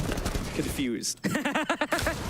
Of course, yeah, as John said, M&M will take their tactical timeout. They've now lost 3 rounds in a row, all of them being on their defenses. And I want to hype up Gomez a little bit right there, because the desk talked about how Gomez, he was top fragging, but he wasn't getting a lot of those multi-kills. He was just doing his job and then some. And I specifically want to highlight that point as it connects to what he did in that round, because he only got 1 kill on that execute, and the round was already pretty much won at that point. But what he did was he saw an opportunity, he walked in, and he played it patiently, relaying the info to his team that the site was clear and that they actually could execute at that point, that they should throw those Candelas in, that they should start moving in and taking these gunfights, because the site is a lot freer than they initially thought. And that's the sign of someone who is aggressive enough to make the play, but humble enough to not go for the clip, but instead just communicate to his team what the plan is, what it should be, and then that's what M80 executed. They've had attacks look better and better and better so far, and now it's on M&M. If they want to close this out in regulation, they need 3 defenses in a row to match M80's attacks. M80, an opportunity to quickly try and close things down here as M&M make their 3rd rotation. over towards the CCTV site finally here. They're gonna bring the castle out forward as well, which should be interesting to see how they try to play this out on site. We're gonna try and break up the monotony, especially when it comes to the downstairs setup a little bit more. Gives them that extra room to play out, essentially to retake the site if they lose a few players as well. Just keep that kind of defensive prowess rolling, even past what M80 may try to clear out. But it's gonna be all three panels utilized down here, just to purely block off the pressure coming from Stock and Bar side. The introduction of the castle, though, with that sledge ban, will make these actually a little bit annoying to clear. Because normally, I mean, John, you've seen it multiple times. They just walk in, walk up the sledgehammer, and it's gone, right? True. Like, but we do have a Zof at least. So exactly. Then 2 out of 3 of those panels should be pretty easy to deal with. And that's what I was going to get to, that you use the lifelines now, but let's say later on, you want to go onto the site, maybe there's no deployable shield here, maybe there's a Goyo pack you want to detonate, but you can't quite get it. Maybe you're able to use that explosive. Maybe use those grenades as well. It's just going to be a little bit more difficult and take a little bit more time that could add up by the end. Spoit, though, oh no. Oh, I'm looking at that site right now with a castle barricade behind him. That real estate might be a little too free, but he'll open it up. Just backs away from it afterwards, though. It's also going to pop out one of the Goyo canisters, too, so a 2-for-1 combo there on the nades. Nothing too bad about that one. Most of the hard breach has already been accomplished, as well as you've been seeing over in the top left. Heavy pressure going to be going on to Garage on top of course, the main plat breach. M80 have most of what they need. If they want to try and bargain for a little bit of construction pressure, they can do that, too, but in all honesty, with Garage going their way, and potentially the plat as well, that should more than likely be enough between those two angles to overwhelm, at minimum, the CCTV hold. And looking at the defenders, they've only got 1 Nitro from Uses to bait out, so as long as they're able to execute with about 30 seconds or so left, should be able to work their way past that without too much of a problem. Prox goes out, but hey, John, I don't think anybody from M&M could peek through that if they wanted to. Yeah, that's, I think it's more the early warning system. It is. Players down in stock more than anything. We've got a few gun 6s, as we just noticed there for at least one of them. There's some M82s that can also be utilized to get past these barricades. Solitop, though, is dead.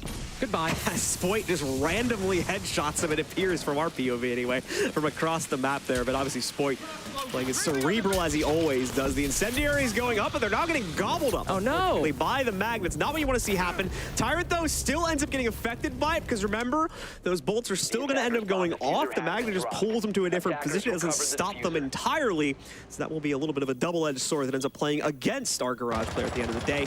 M80 once again in prime position now. 3v5 already in their favor. Just needs to figure out the positions of those last few players to get the confidence to move forward, which they pretty much have already done. Going to be using one of the can openers to pop up one of the Garage panels. Nello fails to chase down any damage from those crosses that are being played out over inside of Garage, and now his position has been revealed. The plant goes forward. Like I said, Uses does have a Nitro to use in this situation, but never mind. We're not even going to see it come out. He's been forced out of the plant scenario anyway. Uses is actually coming in from the backside. He'll be the last to die as M80 lock in map and match point for themselves here on Clubhouse.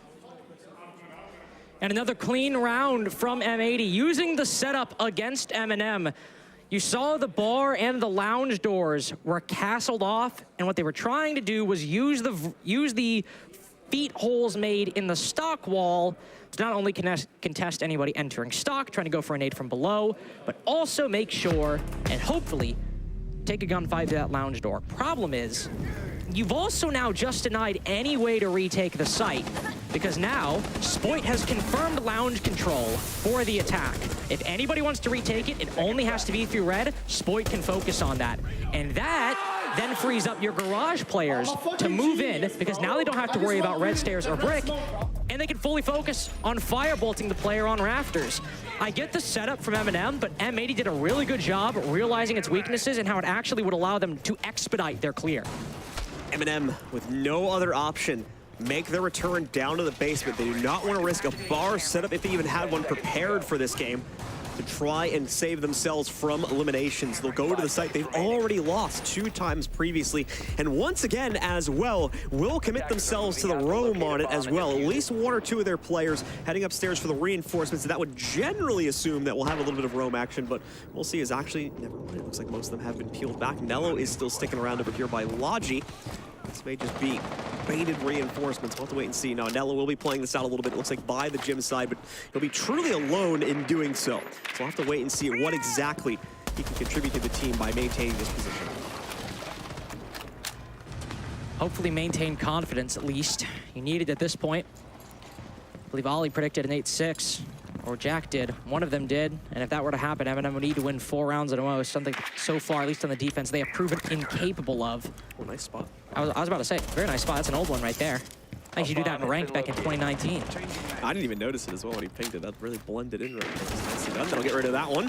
Prevent any unfortunate shenanigans, especially again from the mute up on top, as he can still have some plate potential here with the M590 on that angle as well instead of Logi. So prevents the sandwich from coming to full fruition. Yep. And now he's going to leave M80 just with the usual clear to worry about.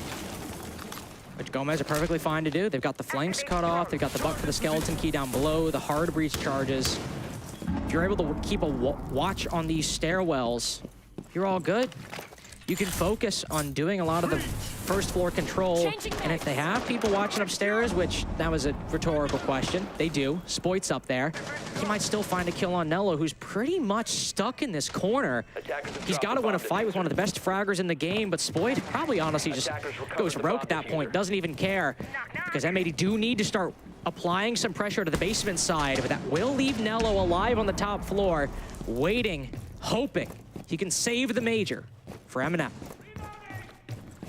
As Carter mentioned, one more lost round leads to the elimination of yet another European team and the survival of one more from North America, as M80 will guarantee their slot in a matchup tomorrow. And here we go, M80 just bursting forth into the site. Already one entry to start themselves off. The rest of the team contained mainly on the inside of Church and on retake angles. But look at this, Nello has been allowed to waltz right back inside on the flank, shut down the plant angles entirely. It looked like M80 was going to take control, but M&M snaps the jaws shut on the flank. Diaz is all that remains here. He'll get the better of Nello, but that holdout upstairs on the second floor pays off in huge dividends here for M&M, as it very much has saved them, at least for one round. They'll still need to find a second one after this one, but it's more than likely, unless we see some huge play from Diaz, gonna fall into the hands of M&M, and indeed it will. 6-5 goes the score, and we go to round 12 to settle it all. I'm not gonna lie to you guys, I'm starting to sit down and be like, all right, match is done. M80 have worked their way on in. Nello too slow, unlucky. I didn't think M80 actually didn't know where Nello was. He'd been there since the beginning of the round, and Spoid was in bedroom. I was like, okay, they think he's not gonna do anything important, so they'll just go on with the execute, watch main stairs. Here he comes. Yeah, and they're not even aware of it. Spoit's either completely forgotten or M80 never found it, and I don't know which one is possibly worse in that situation. It's still 6-5. M80 still just need to win one attack amongst many previous victories to close this out. But man, if we go to OT off of that, that's gonna be a heartbreaker. Well, we're not going anywhere just yet. It looks like as another drone bug, unfortunately. So give us a moment, as we are going to be hopping out of game, and we'll quickly re-host this one as fast as we can anyway to get ourselves back into it and go into that final round of play as well.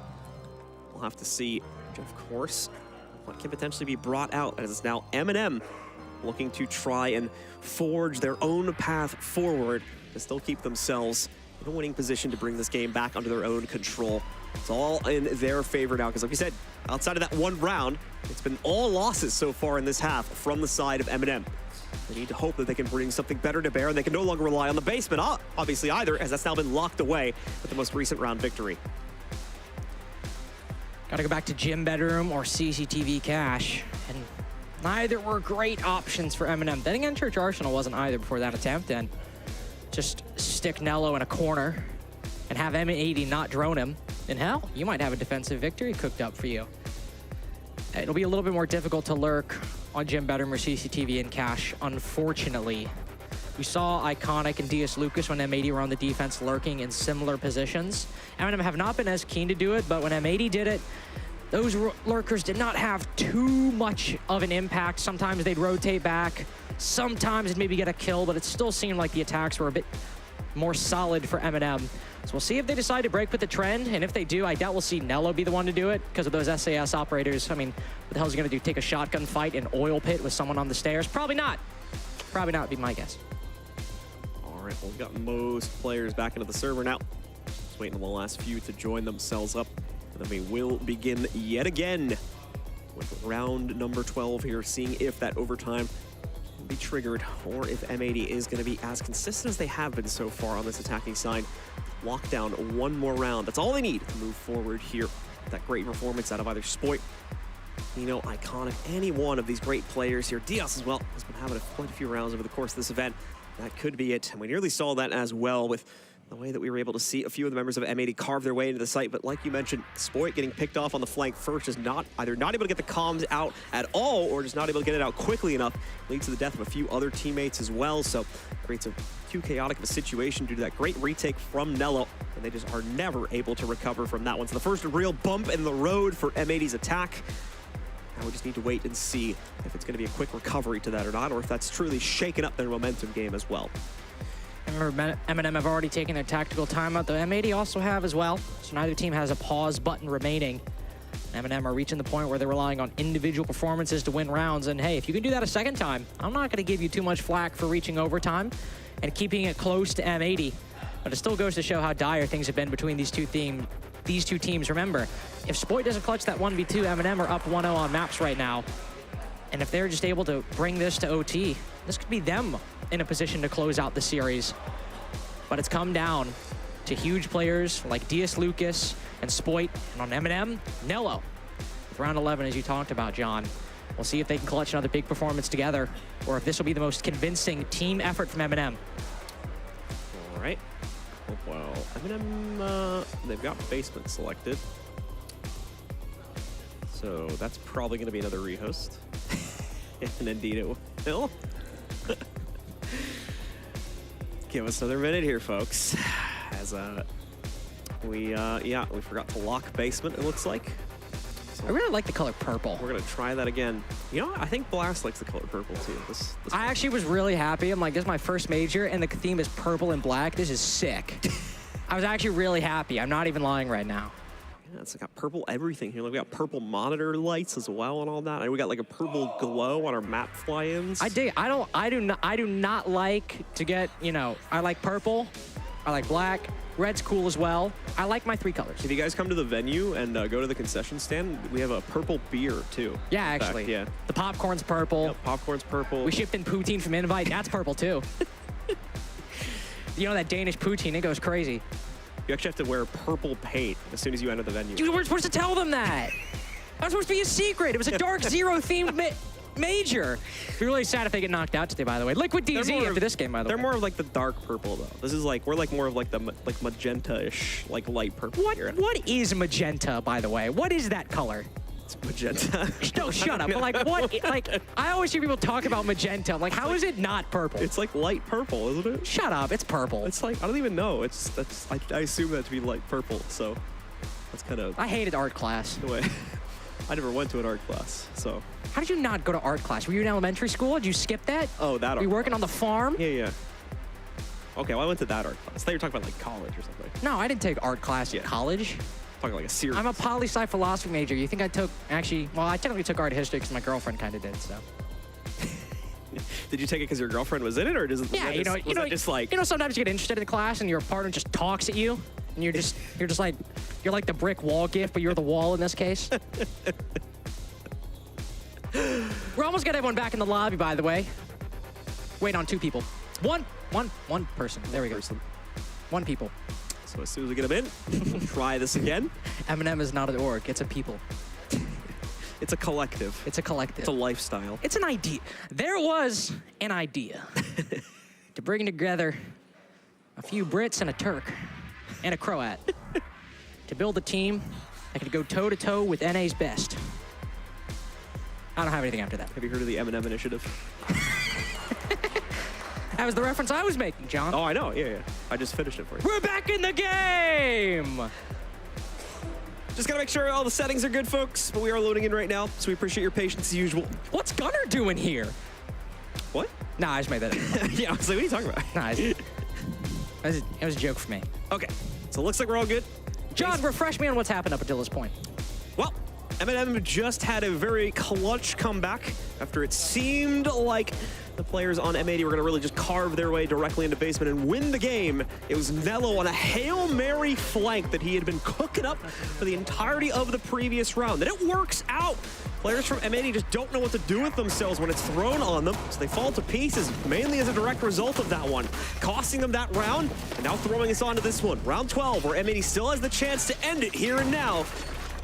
be on a bit of a different site. The gym hold for M&M, which unfortunately for them, they still have yet to win as well. So M80 still very much in pole position for this, as far as I'm concerned. M80 looking in a very good spot. Just won so many attacks, it's hard to bet against them. Then again, M&M had won 4 defenses in a row on Skyscraper to start things out, and we know who ended up winning that map.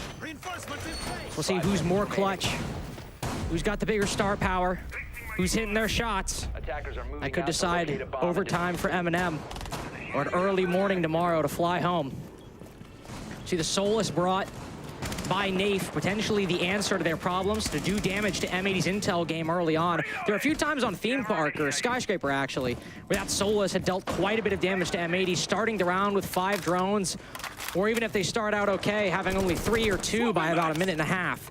If Nafe is proficient with that Solus, they just need 1 defensive round. That would certainly be a great way to start M80 off on poor footing.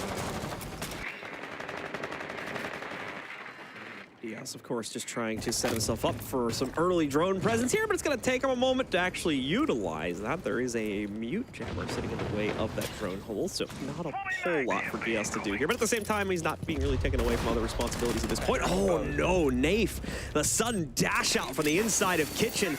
That's going to catch Iconic and the Brava drones along with it. Highly doubt he's really had the opportunity to utilize those drones at this early phase of the round, so big key piece of utility going to be taken out as a result of that too. Nicely played here by Nafe. It's those unexpected plays that are going to push M&M into overtime, so nicely done by them to just kind of, once again, subvert the expectations of how they've been playing out this half so far and try to make up their own destiny here.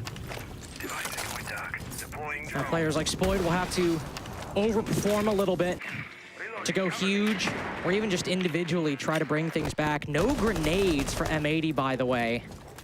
So they have useful utility. They've got those smokes, they've got those flashes, but no opportunity to take an indirect engagement to bypass a gunfight and get a kill another way. We'll have to fight these M80 or these M&M players head on. Whereas Yuzus, he's got secondary utility.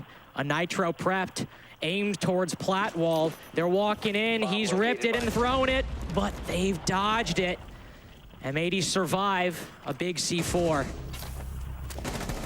Gomez again picking up that opening kill for himself, but Yuzus able to respond. M&M hold the line, and more importantly, hold the player advantage as we come down to the final minute. Diaz as well can't cut the angle as harshly as he needed to, and now Nello springs into action inside of the backroom setup. Yuzus to pick up 1 more second personal on the round, and that should be pretty much it here.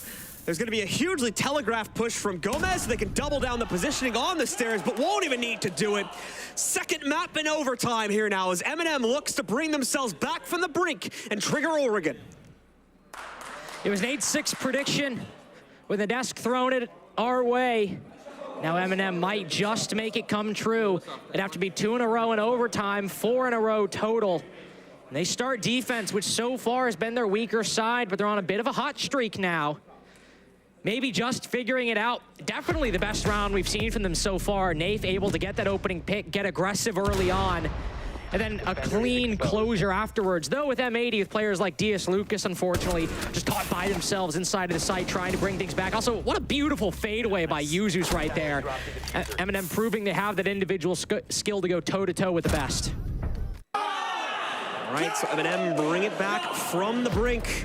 Now reignite those 3 additional rounds. Time to see, of course, if they can come to a closeout here, or if, once again, M80's strength will still end up surmounting the defensive prowess that, well, they started out with here for M&M. M&M once again gets the advantage in overtime as well because of that defensive start. Finally starting to get a grasp on some of these round holds as well. As a result, that M80 going to be shaking in their boots a little bit here as their victory is not as certain as it was just a few rounds back when they had their own perfect rotation on the attacking side.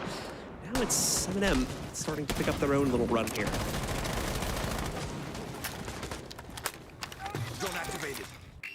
Looking to build and further on their foundation that they've set in the previous few rounds.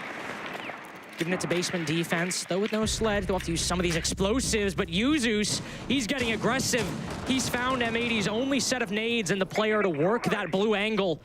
M&M's solution is to get aggressive, get in M80's face. And to their credit, M80 have been a lot more passive this tournament than I think a lot of us expected. Now with Spoit gone, No more grenades for blue. They're really relying on that Capital, but if they want to do what they've done before, it'd have to be some other way. But Gomez, he's on the hunt. Gomez is going to start working his way down. Has been able to take up that initial positioning here, but no one from M&M really out in the open to oblige to it. Tyrant also waits for an opportunity to strike from above as well. Another potential sneak play, but Ping has gone in. They know he's going to be down there. This time it's Kino that gets the better of it, though. Responds, but just barely. Look at his HP. A tiny little sliver is all that remains. Solotov will be forced away in the meanwhile here from an upstairs hole that he was going for just a few moments ago. And he's actually going to go deep all the way into Strip. Trying to see if he can pull off a little Nello play from a few rounds back more than likely here. But as you can see, Kino is aware of this one, so I doubt it's going to have the same effectiveness. Just going to be wasting out a good amount of time more than anything. I was about to say, yeah, Solotov is trapped now. Unfortunately here, he's not really in a spot where he can waste time. He might be able to go for a flank. But as long as M80 has somebody watching it, be it by a gun or a drone, there's really not that much Solotov can do. They've also got plenty of drones. 6 total right now. They surely have one at DB on the flank. One's been shot, but now Solotov is going to push. There's a castle barricade in his way. So now M80 need to start and worry a little bit because Kino's on low HP and they're still doing hard breach with only 50 seconds left. They've worked back for more dire odds before, but a lot of what you'd expect to already be accomplished is only just now being so, and there's still Solotov ready and waiting. It was all silent. Neither team wants to make a mistake now, given the stakes in play. More so for M&M, of course. M80 still the other map to rely on here, but M&M know that they're up against the walls. They are not giving the players on M80 anything, and that's going to be a problem for M80 here. Like I said before, they have struggled to reconcile with a few of these peaks, but moving forward, Nello at least is going to take a huge amount of damage. Uses the first to pick one up, and now Dave crunches it as well. That's a weird one. Gomez at least is able to knock out Nello, but the damage once again already done. Kino left alone in a 1v3 here. No HP to play off of either. Time is running out. This round is almost certainly going into the hands of M&M, as they'll be the first hit map point inside of OT. 7-6 is the scoreline. One more from M&M triggers map 3. Sensory overload, it seems, for Gomez. Saw 3 different M&M players, but they were all around him. He had somehow worked his way into the middle of the storm. Wasn't able to find a single one. Not entirely his fault. That would have been the craziest clip of the tournament, probably, if he gets all 3 of those kills. It still goes to show how hectic of a round that was for M80, just getting hard breaching done with 50 seconds left. Yuzu starting things off great with a kill on Despoit. M80 lacked their traditional entry, and even getting a kill on one of the rovers they knew was there in a gunfight in which Tyrant took it un-ADS'd. Kino still gets put down to 1 HP. And M80 just struggled to fight back at that point. Now they move to the defense. Now time for them to learn from some of the lessons M&M did. All right, so into map point here now for M&M, a chance to birth us on to Oregon. Let's see if they get the job done. M80 have to respond in kind. The good news is, falling back onto this defensive side, they still have the chance to rebound as well. They, too, were starting to once again capture more and more of the half itself as we got towards the tail end of their defensive side. Just gonna need to bring it back under their own control. Otherwise, once again, this map goes the way of M&M, and we will force ourselves onto that third and final engagement. For M80, though, they are going to be trying to play this out and about a little bit, but I doubt we'll see the same level of sandwich aggression. Actually, now that I'm looking at it, looks like they do have another player committed up to the second floor, so a little bit more going to be played out, most notably by Spoit, of course, but even he's retreating now, just in time, too, as we have at least one member of M&M walking their way past the blue window. Thankfully, not going to be able to challenge Spoit by the time he reaches the bottom of the stairs. Spoit will be thankful for that, especially after last round. Doesn't want to get taken down too early. He'll live to fight with the T5 at another part of the map at another time. M&M have to go for that full clear. Just cover all their bases, make sure they don't find someone, I don't know, sitting outside a gym for the entirety of the round and then hitting a crazy flank in the late one. That would be that'd be a little too much, be a little too ridiculous. But they don't have to worry. All of M80 are focused on that bottom floor. So this is just M&M doing their due diligence. That also means that they won't face some of the same problems M80 faced last round. They should be able to get this hard breach a little bit earlier, get that soft destruction a little bit earlier. They've got the hard breach charges, the X-Kairos, and the exothermic. So when it comes to opening up these walls and these hatches, it shouldn't be too much of an issue.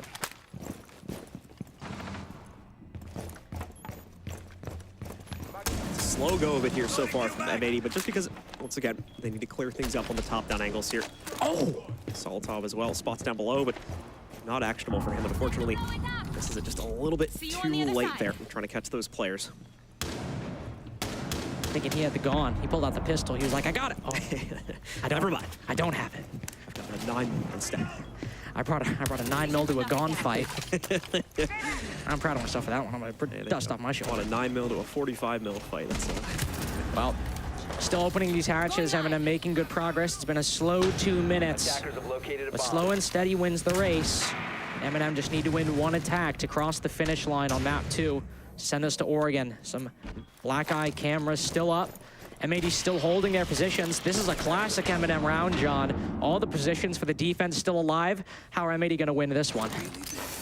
We'll see. Dirt's certainly gonna be part, at least, of the opening formula here for M&M. Try and pop that open for themselves. 30 seconds, though, and no one has taken a single sliver of damage. If M&M are gonna make this work, it has to be one swift motion. And if a single player from M80 is able to get in the works of this one, it could be over. And we'll be going to that 15th round, but uses, forces the issue down the main hallway, gets 2 for himself before being down. The response is coming in mainly from Spoit here in strong contention. Kato helping out as well. They'll deny the entry, and M80 tie it up, sending us to round 15 yet again. This is always the problem with that M&M strategy. If you just try to win it off gunfights and push in a 5v5, it's a gamble every round. And sometimes it's not gonna pay off. Yuzu's has gone huge previously, Nello's gone huge previously, but there is not much to push M80 from their predetermined spots in blue, on AKs, in church, in long haul.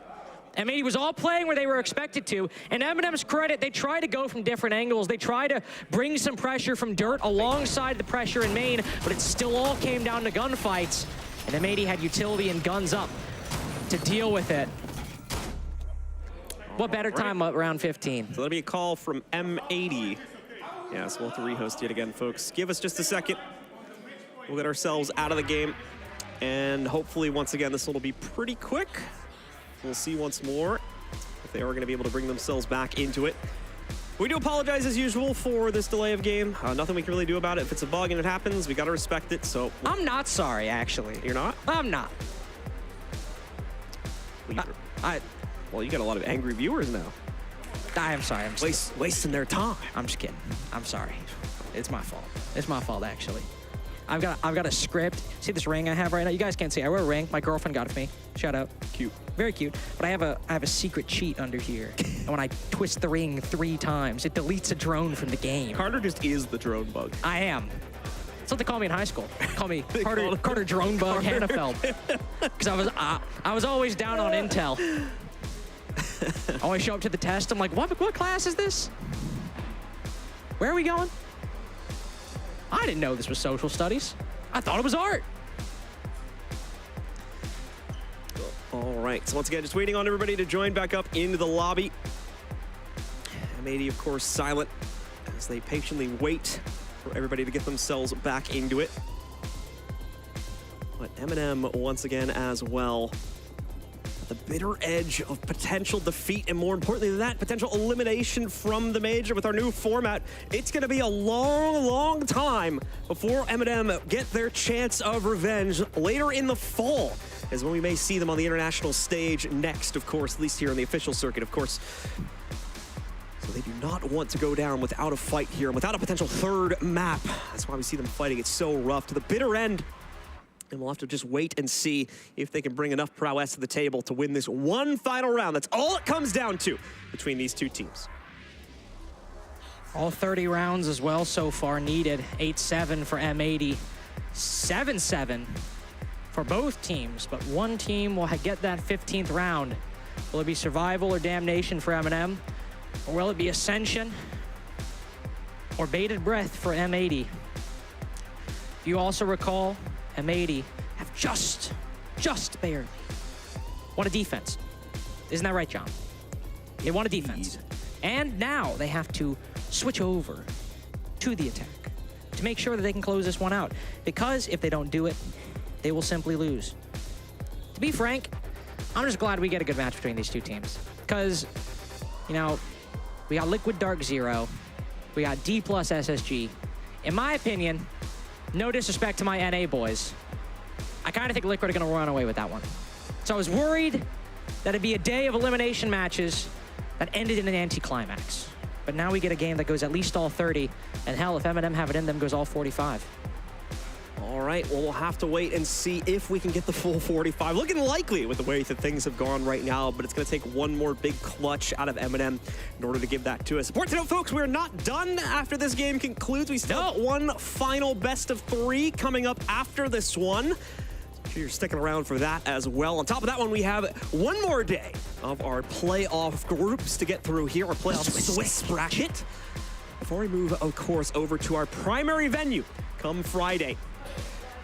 Look, of course, to show off our remaining teams in the playoff bracket. Primary venue. Is there a secondary venue? I mean, does that imply the existence of a tertiary venue? Yeah, you gotta have backups for your backups, you know? Otherwise, you're a bad planner. It's actually, it's funny. Right? You know, the forum gets closed, I don't know, construction. It's like, crap.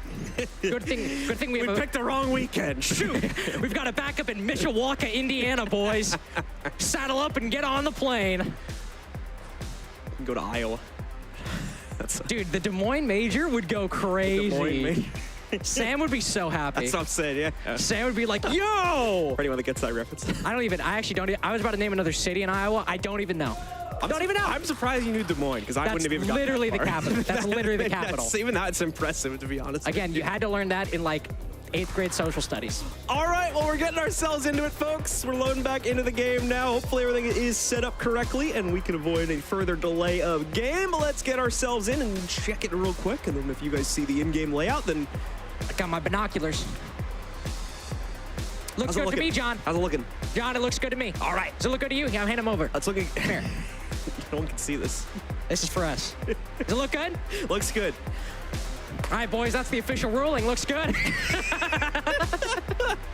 Into the game we go. The round looks like it's live, pending any additional drone bugs, of course. Cross your fingers. But I think we are good to carry forward here at a 7-7 scoreline for anyone who is just joining us. It has gone to the full 15th round for the second map in a row. M&M have brought themselves back from the brink. And now it is M80 that needs to close out on at least one more here in order to lock out M&M and eliminate them from the tournament. Let's see if they can get the job done. It is going to be, trying to see which site we're on. I think it's the basement, but we'll double confirm that. Oh, no. Oh, No, upstairs, right? That's not basement. Yeah. That's CCTV. Yeah. I'm a little worried, though. I'm a little concerned. They're running this castle setup back, and I'm not the biggest fan of it.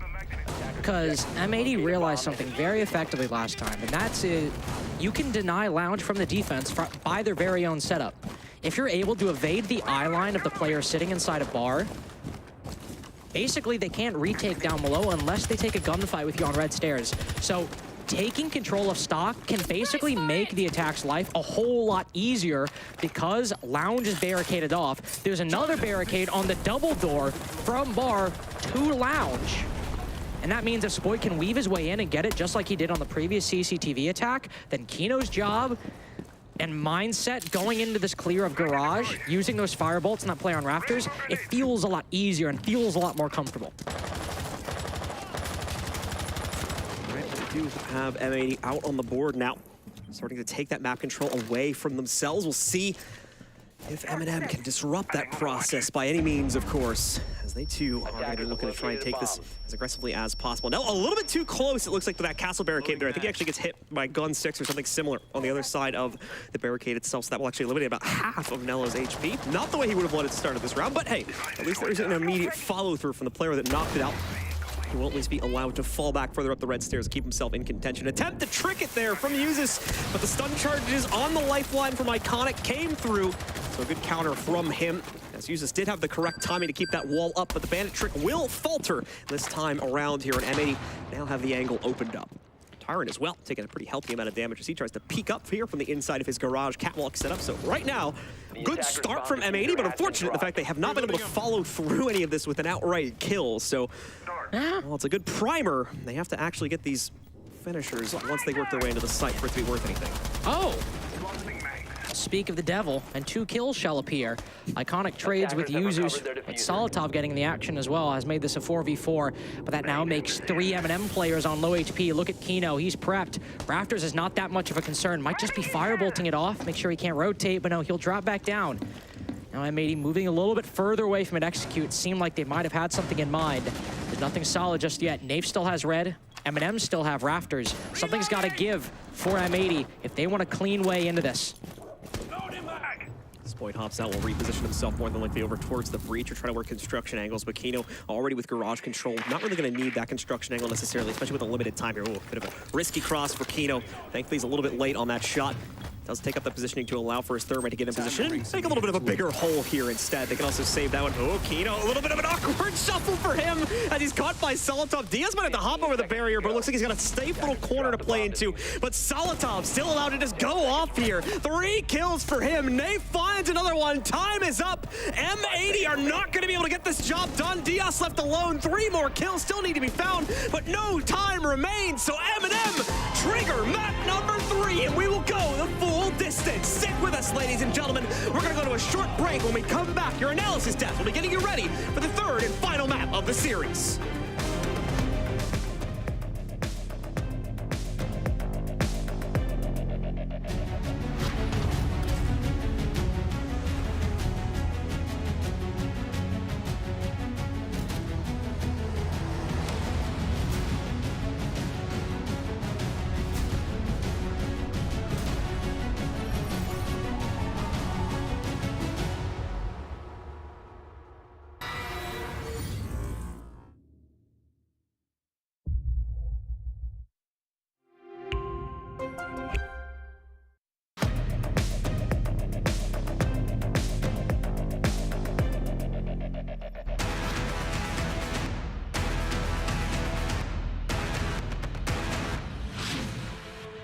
Welcome to Hit for 6. We have Space Station on one side, and on the other, M&M from Europe. Representing Space Station, we have Forrest and Fultz. I'm just gonna, who's the best just aimer on the team? Who's the best at pointing and clicking heads? To you, bro. I appreciate that. That's what I was thinking. On the other side, of course, we have M&M, Yuzu, Solotov. Thank you for joining us. You know, Yuzu, I think you're a good player, but do you think Solotov might have the edge in the clicking heads department? I think so. Just think so? The reason I asked all that, of course, is today we have a reaction-based test for you guys. See which one of you, out of Space Station and M&M, has the quickest reaction time of them all. Space Station will be testing their reaction times first. So Fultz, Forrest, you ready? I'm ready. Yeah. All right. Let's get it. You may go. He'll have to switch. So as he's tapping right now, he's doing all that. Yuzus, about 10 seconds. Forrest about to jump in. You think he's going to do better or worse? Because he's doing okay right now. I think he's doing worse than Fultz. Think so? Well, in 3, 2, 1, switch. Sure. Nice little boost right there. I appreciate it. I can't tell. Is he doing better or worse? Looks about the same to me. Think so? Oh, he's gonna get to 40. Got 2 seconds. 1, time. Ooh. Time out. Thanks to Fultz and Forrest, 43 is the score to beat. But now you guys need to try your hand at the reaction time test, so go on over. All right, Yuzus has assumed the winning position, so go. All right, he's off to the races. Remember, 15 seconds, you guys are gonna need to swap. Who's already We lost this game. Oh, this is not looking good. Oh, no. Oh, he's tapping in. He's tapping, all right. 3, 2, 1, swap. Gets it. Ooh, that was a little delicate. That was cute. I mean, Forrest, you had a really great second round right there. Ooh, 5 seconds. Remember, 43 is the score to beat. You got to get 12 in 2, 1. No more time on the clock. I mean, you kind of got 43. You got 34, just the inverse of what you wanted to get. Space Station knocking it out of the park at 43. M&M, unfortunately, 34. Not enough to cut it. But join us next time on Hit for 6 to see who might come out on top.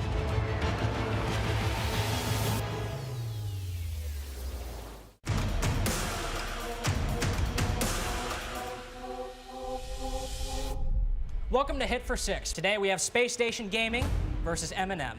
Representing Space Station, we have Forrest and Fultz, third team to qualify from North America. And of course, we also have representing M&M, we have Yuzus and Solotov. Today's game is a quiz. There is an image hidden behind a block of numbered squares. The goal is simple. Pick a square, answer the question, and if you get it right, it'll reveal part of the image and give you an opportunity to guess the map. But if you guess wrong, the other team gets the opportunity to steal. Fultz, Forrest, which number do you choose to start out? We'll do 5. 5 it is. What is the longest match in Siege history by rounds? G2 versus Empire, 2019. That's unfortunately 18. incorrect. Eminem, that gives you the opportunity to take it out from under him. Okay, let's go koi phase. Let's go koi phase. Let's go phase. Eminem have pulled off a heist. So let's see what is behind square number 5. I mean, if you guys want to guess the map right now, you can try. Go for it. You don't lose anything. Fortress. Fortunately, it is not Fortress, but it's all good because you just stole Space Station's question. Now you have an opportunity to pick your own square. So what are you going for? 6. 6 it is. So, question. What word used to be on the side of Tachanka's LMG? I have no idea as well. No idea? Nope. All right. That gives you the opportunity to take it out from under him. Like Lord? It is Lord, was written on the LMG. Let's go. So, Space Station have stolen Eminem's question back. If we can reveal what is behind square number 6. All right, do you guys want to make a guess? You seem confident. What map do you think this might be? It's theme park. Can I get a room on theme park? It's got to be office. All right. Our guess got is an office. Office on theme park. Can we get a reveal?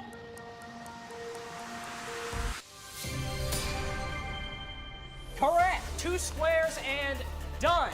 SSG have won the game. That is it for us on Hit for 6. Tune in next time.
Well, M&M have only just gone and done it all over again. In overtime, nonetheless, both of these teams having won their respective map picks. This looked like a very different attacking side from both of these teams. Yeah, both teams, I think, genuinely were very, very good on the attack. I think they showed just how Clubhouse should be played in terms of the current meta, and, how it probably leans into the attacker favor. 4 attacking splits here for both sides. We weren't really too surprised about that coming into things. The attack can be very good here on Clubhouse, and both of these 2 teams certainly know their way around it. A couple of flawless rounds thrown in, and I think, Fresh, we sort of agreed that the rounds that the defenders were actually able to win, they were the ones that, it was kind of a bit of a mess up, but it was kind of the defenders that had clutched one out of nowhere. Yeah, I think, the reason that we even hit overtime and the fact that, M8 were able to get a couple of rounds on that attack was DS in that very first round with, the big double kill. Spoit, and I can't remember who it was that was retaken on the Church Arsenal. And then Nello got a big play late on in the round as well for M&M as well, just to take it all the way to overtime. And then I think once it hit overtime, I think it looked a very different game, to be honest. It all started getting a little bit nervous. And I think the calls were getting a bit like, we was in here listening to the teams, the calls were getting a bit nervous, a little bit stressed, especially that very final round. Yeah, I think the clutch factor for the side of M80 was most definitely there as well. Is this kind of an form that you're seeing from the side of M80? I think, especially for their team, is that they've got 2 players in Iconic and Spoit that, really are big clutch players, and that they tend to lean on. And then, for the side of M&M, we talk about it all the time. Solitov, even Users in overtime tried making a massive play. Yeah. If his team had gone around him, they would have won it there and then in round 14. You might have actually been right then as well. There was a world where your 8-6 prediction actually came through, and Users tried his best to make it happen. He did end up just walk down long inside a basement, got himself a couple of kills on the Dokkaebi, but his team just got cut down on their way to him. There were some big clutch rounds coming out of M80 as well. They got 2 1-versus-2 clutches, which really cemented their defense phase for them. But, I mean, what were we expecting between these two teams? Another absolute banger. I think it's also worth mentioning as well, we have some insider information. Both of these teams actually scrimmed against one another yesterday, which means, you know, could that have been a sign of things to come? Yeah, so, you know, with the system that we had, they thought there was about a 10% chance that they would be playing each other. So they set up a scrim against each other. You know, we can't say any more than that, but, you know, they're playing football against each other. They're scrimming against each other. And now they're going all the way in the best of 3 to see who stays in the competition. These two teams have somehow just intertwined themselves this competition. Now, obviously, we are going to be heading on over into Oregon now. So talk to me, X. How do you think this one's going to go?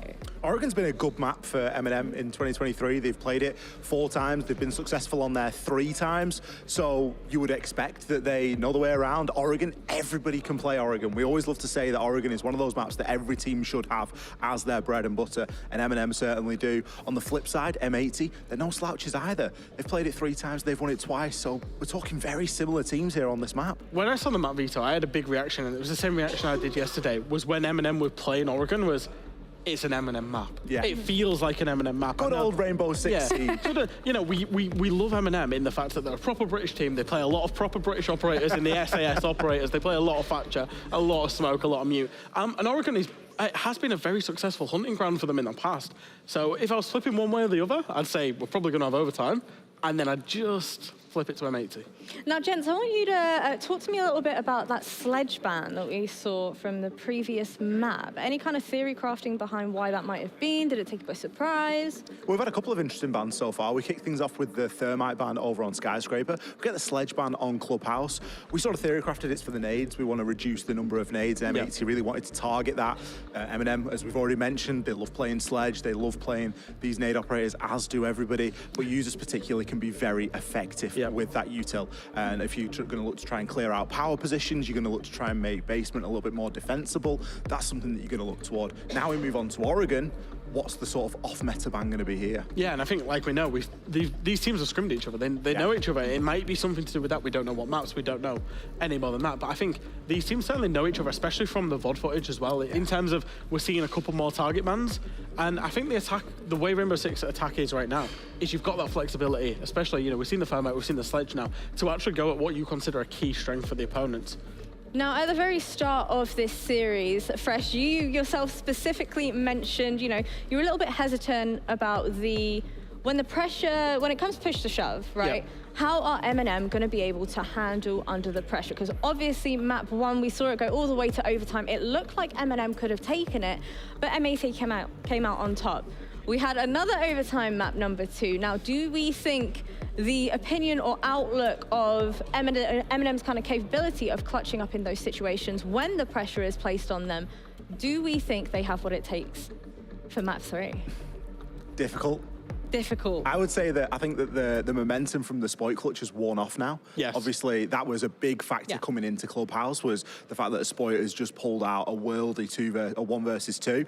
That now not being the case, and M&M didn't win that round off the back of a clutch. It was a strat they tried a few times. It was a strat in the back we were quite critical of. We questioned it, and we were like, yeah, it might work. They didn't have the mirror, right? It didn't have the mirror. It might work yesterday against Revan, but it didn't work today against M80 for the first time, and it only worked the second time because M80 tried to pull off a rush round. So it's not quite the same level of momentum that M&M are coming into this one for, and I think, as we've seen the round 15s be so far, very cagey, map 3, in my opinion, be quite a cagey affair. I think the fact that, you know, it's effectively a best of 1 now. Both teams have won their map pick. We're going to a decider map that in theory is a neutral map in terms of preference for both teams, and both teams have had a decent amount of time. You know, now they've had 10-15 minutes between the last map. It wasn't won in the same manner, like you say. Yes. I think both teams will be reset, ready to go, as if this is a best of 1. All right, well, Blue and Lynx, it's over to the 2 of you for this deciding matchup. Indeed it is, and it's time to go into our 3rd and final map of this series, ladies and gentlemen. M&M have brought it back from the brink somehow, and now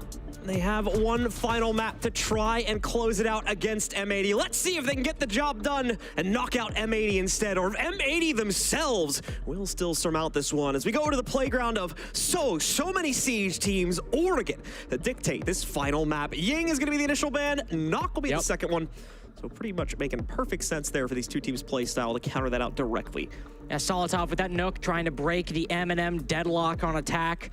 But for M&M to ban that Ying on the defense, or was their defensive ban, against M80's attack, it's something that they always bring to try and get a leg up on their opponents on that attacking side. Mira now taken out by M80. You have to imagine either Valk, Azami, or Solus will be the next one to go. It will be the Azami, but that leaves Valk and Solus, the two operators who have typically been left up so far in this series, will be available to M&M to start out. Let's get ourselves into round one here. No huge surprises when it comes to the actual bans themselves. Let's see if we'll get any surprise choices now from the initial operator selects. More likely not going to happen, as it'll be the traditional basement start here from M&M, so no reason to really shake anything up too much there. Away from that, though, we're going to see M80 as well respond in kind with a pretty straightforward attacking lineup of their own. But M80, of course, have the opportunity to repick into it over the next 40 seconds or so we'll give them that opportunity before we talk too much about what they've brought to the table. It's pretty much just a straightforward bunker hold here coming in for M&M. Usual spread of delay utility, intel denial, the Warden played by Solitov, of course, to fight out if there's going to be any flash dumps or smoke dumps. Get away from that uses. Maybe a little bit tricky here with the aggressive play on the balcony. Let's do it. There are some options forward, but it will probably just be all focused on the site. Play to the strengths of Oregon. That's the name for both of these teams right now. 10 seconds remaining. And just like on Clubhouse, how you're not punished for those linear attacks as much, the same can be said on Oregon. It's just the problem is those linear attacks are often not favored to win. There are some tools the attack has, one being that Thatcher. Even with the Cade unbanned, if those EMPs are up, bringing him is almost futile. Will influence M&M's decision, so Gomez will bring one as well. The benefit here, you can throw them on the roof of a lot of these rooms, say the kitchen, for example, and disable those ADSs to allow for nades in, say, long haul or freezer or the washing machine inside of laundry, a lot easier to land. M80 have traditionally only used one set of nades. Now they'll have two, putting Iconic on that sledge. Those EMPs to disable the ADSs and then send on it afterwards. That'll be a very, very powerful 1-2 combo. That's what M80 have in mind.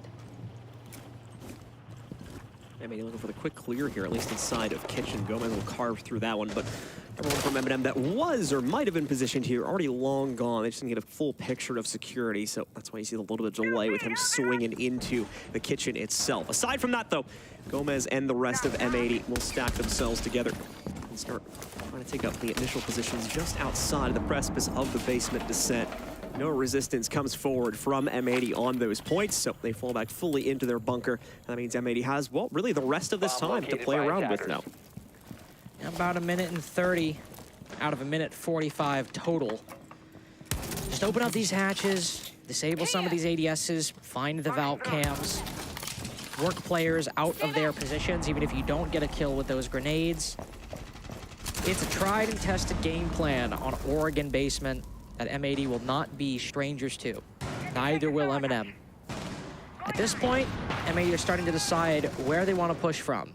Could go down freezer, could go down back tower stairs. They do have one player who's not going with the trend. That's DS Lucas outside a bunker, but just trying to maybe relieve some pressure on the rest of the attack, deal with Nafe, who's getting a little aggressive inside of elbow. The ex-Kairos also shot on the top left of the E-box wall to make pressuring that Harry Potter position a little bit more difficult. But now M80 have something. They're focusing on big tower and E-box. Pressure starting to work its way in from M80, but all to the slaughter, it seems, of Tyrant and Solitov. Tyrant gets exchanged, but Solitov still in the fray. Nitro out as well, but actually not going to find the impact it would have liked to have gotten there. Diaz now finds an equalizer against Solitov to bring it back down onto an even-keeled 3-on-3. Kino and the rest of M80 trying to stack up, work their way forward towards it. A little bit worried about a potential flank from the back end, it looked like there, at least for a split second, but certainly not the case. M&M have all three players stacked up on this site. Nate baited for a moment, but it's long enough. It's given enough time to repump the shotgun, but still cannot get a new shot out. It's Usus now that has to step up to the plate and pick up not just one, but two more pickups here, leaving it all on Spoit. A big clutch from earlier, but not going to be seen in the first round of this map as it goes to M&M instead on the first round. Big 3K from Yuzus right there, but a close round between M80 and M&M. M80 just going with the standard attack, open up those hatches, decide where you want to focus on. They decide big tower and E-box, but without that Ying, it's a little bit more difficult to blind the players playing inside a pillar or playing inside a bunker. They weren't able really to do much damage to any of them. It was a straight drop down through the E-box hatch in a straight sprint down big tower stairs. But without those Yings, they were only relying on Candelas and one gunfights. And they were able to bring it down to a 3-on-3, an admirable position. But a lot of M&M still felt confident, and Yuzus playing that trade and elbow proved critical for M&M's success. So M&M back into it. And once again, seeming to take command now as we move on to our third map. They take a stronghold in the basement for the first round of our third map. Trying to move on from this one and move over to the kids' dorms here at the usual expected second site and a pretty standard layout of operators. Still going to come with this one too. Nath wants to get a little tricky though. He's opening the Oryx into the fold, so expect a bit of maneuvering around the map from him. The same can even be said as well for their Warden Tyrant playing on the inside of Big Tower. Will be a few switch-ups from M80, but they're all relatively minor. Just Gomez bringing in the EE1D there on the Lion, and Iconic going for the Ash. Flex player on M80 deciding the sledge is a bit too slow for his liking. He wants to get in quick, but so does Nath. He wants a way out of this series. A long war of attrition. He almost gives Spoit an early exit from this round. Puts the fragger to 1 HP. Now back to one set of nades for M80, and they very nearly just lost it. But Spoit was able to recover and evade the rest of the bullets. And only finds himself on reduced HP, yet alive. Typically NA teams favor this big window take, and they'll just send it on in. A Runegate detonated, but Gomez loses half his HP, then loses the rest to Nello. Now Spoit down on white stairs. Iconic, the only one with any form of success so far in this round, and that will continue to be the case as he's worked his way on in, but very quickly shut down and unceremoniously dispatched. Loses himself as he gets himself a little bit too deep into the site right there. Kino trying to fight for his life as well here. The Nitro even going right into his face. Nearly took him down just on the head damage there, but not gonna end up happening. Yuzus ends up knocking him out beforehand. Spoit already knocked out here as well. He's actually gonna be able to back away. I do know Diaz. Oh, this is, okay, nicely done. Diaz baits in his now dead teammate a little bit, but at least it gets him a 1-for-1 exchange. And the body of his teammate ate all of the bullets there too. So no additional damage done to Diaz. This is now a very tight 1v1 with pretty much infinite time for Diaz to play this one out. So he's got a good chance to potentially shut this one down. Baits the drone initially, wants to see if there's any immediate reaction. There won't be, so he'll hop onto the cams themselves. Go conquesting forward with it, checks the corners. He's noted that there's nothing in the back of kids, but he's missed that fatal check. However, Nello obliges, gives him the sound cue there. Shooting out his own gun to indicate that he's indeed playing back by trophy. Diaz with the case, though. He needs to try and bait Nello out into the open, as there's no real reason for Nello to play this aggressively here. Diaz, oh, thought there was a bigger rotation there. Certainly not the case, and keeping his wits about them, too. Good game sense here from Nello, as he's still watching out for Valkyrie cameras around him to make sure that Nello's teammates are not giving a free info drip of Infel itself. Diaz now ready to move forward, but against the shotgun, he's got to be careful how closely he tries to challenge him here. Tries to bait it in, but never mind. Falls to Nello instead, as M&M take round 2. Nello is fired up. He was at the end of Clubhouse, and now he especially is as M&M move up 2-0. DS unfortunately not able to clutch that 1v1. Oregon attacks are sometimes slim to come by, and when you lose an opportunity for one on one of those primary bomb sites, it definitely hurts when you walk away the loser. There's still the opportunity for the tertiary. M&M going to Meeting Hall Kitchen, as so far they have not overextended their hand against M80. In fact, they've not really played it at all. They've just kept it inside of the site, kept it very close to the chest, and M80 have been more than happy to give them a lot of gunfights that M&M are more than prepared to take and win. M&M off to a booming start here. Getting closer and closer to outright eliminating M80 with every single round here. Still the beginning of the map, of course. Plenty of time for M80 to rebound here. And it's certainly getting in the way of the momentum from M80's side of things as well. Tertiary site now being deployed here down on the first floor in Kitchen and Meeting. This will be the best chance M80 have yet just in terms of an overall win percentage inside of this matchup for the attackers here. Let's see if they can get the job done. Quite a bit of a change up with regards to M80's lineup to predicate on this execute here. And let's see, of course, Kino going for the G8 operator herself. It's going to be the guard hook brought back in. So we'll see what type of shenanigans they're able to get up to. That'll be quick tower control or maybe something else up Kino's sleeve here. You should be wise to their tricks, old man. No G8. It's the Supernova. Oh, is it? Okay, sorry. It's one bad. No, it's all good. Because it's about to be fun. Well, I hope. Because you are right. Or it's about to be very depressing. Or it's about to be very uneventful. Because Kino should probably take that big tower control, should move in very quickly, or even send it into dorms, honestly. One of those two options. Big tower would be the more passive control, but dorms would be the more explosive one. To catch everyone inside of that top floor completely off guard. Gomez working his way into garage. Oh, M80 are prepped for a fast one. You see the skeleton key, John. We are going to see some supernova action. Kino ready to hop in. Not even going to need the hook for this one as well. Just waiting for the call from Spoit, waiting for a few other teammates, I believe, to get into position as well. They're going to need to be careful, though. Those top-down positions are brutal, especially coming in from the kids' side if they want to try to carve this over towards the kitchen, which may be the play here. Flash goes in, and immediately Kino takes command, but no, the headshot does not connect. Iconic as well accidentally knocks the head off of one of his own teammates, on top of knocking out Tyrant. So they'll be down one in the midst of this execute here, but still some control being given over to them. Iconic has been able to move through Yellow Hall and take that for himself, and he's got a free angle leading into the actual site. Another kill will be found, making up for that team death a few moments prior, but now Salatov puts him down as well. Diaz and Spoit are all that remains, but it's a winnable 2v3, especially given Spoit's position, but this is the problem, that top-down angle, you can see it right here. Naif is the one sitting on the other side of it, that red silhouette that's right up on top of Spoit. Spoit has no real clean way to work himself past this, almost gets lost there. The up and down movement can be a little tricky sometimes in Siege. He has to go for a quick 180. Thankfully, works out. And he's able to get himself back over here towards meeting. And they still have an opportunity to plan on the inside of that one, too, but there's still plenty of resistance there from M&M. So I think he's hoping for a little bit of assistance to come from Diaz on the front side of the building, but for Diaz, it'll be a very risky push as well. He does not have the best intel to build into this one, but Diaz, the direct peek, and unfortunately, direct death for him. Spoit immediately follows it. M&M complete the full triangle now as they go up 3-0 over M80. It's all been quick clears from M80, but none of them have worked. On basement, they went for the full clear. They got the hatches all open, and they just tried to send it on into big tower and pillar, and it did not work out whatsoever. Then they went with even quicker attacks on dorm and meeting, and all have been completely shut down by M&M. I mean, look at it right here. They flashed in the kitchen, a very useful angle. Then they take the fight just raw with the guy in green. And M&M win it. They are winning all of these on-site engagements, or even if they're dropping a couple, they're keeping the lead. Even if it's due to team kills from Iconic, they are not losing these trades.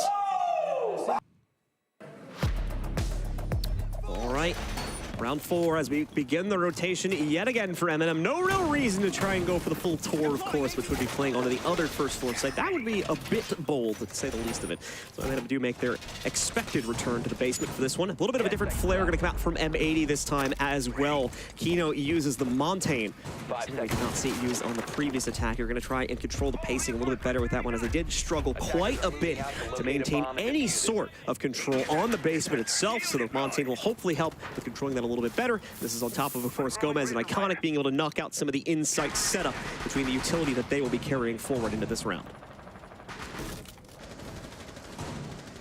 Use those lifelines and those grenades.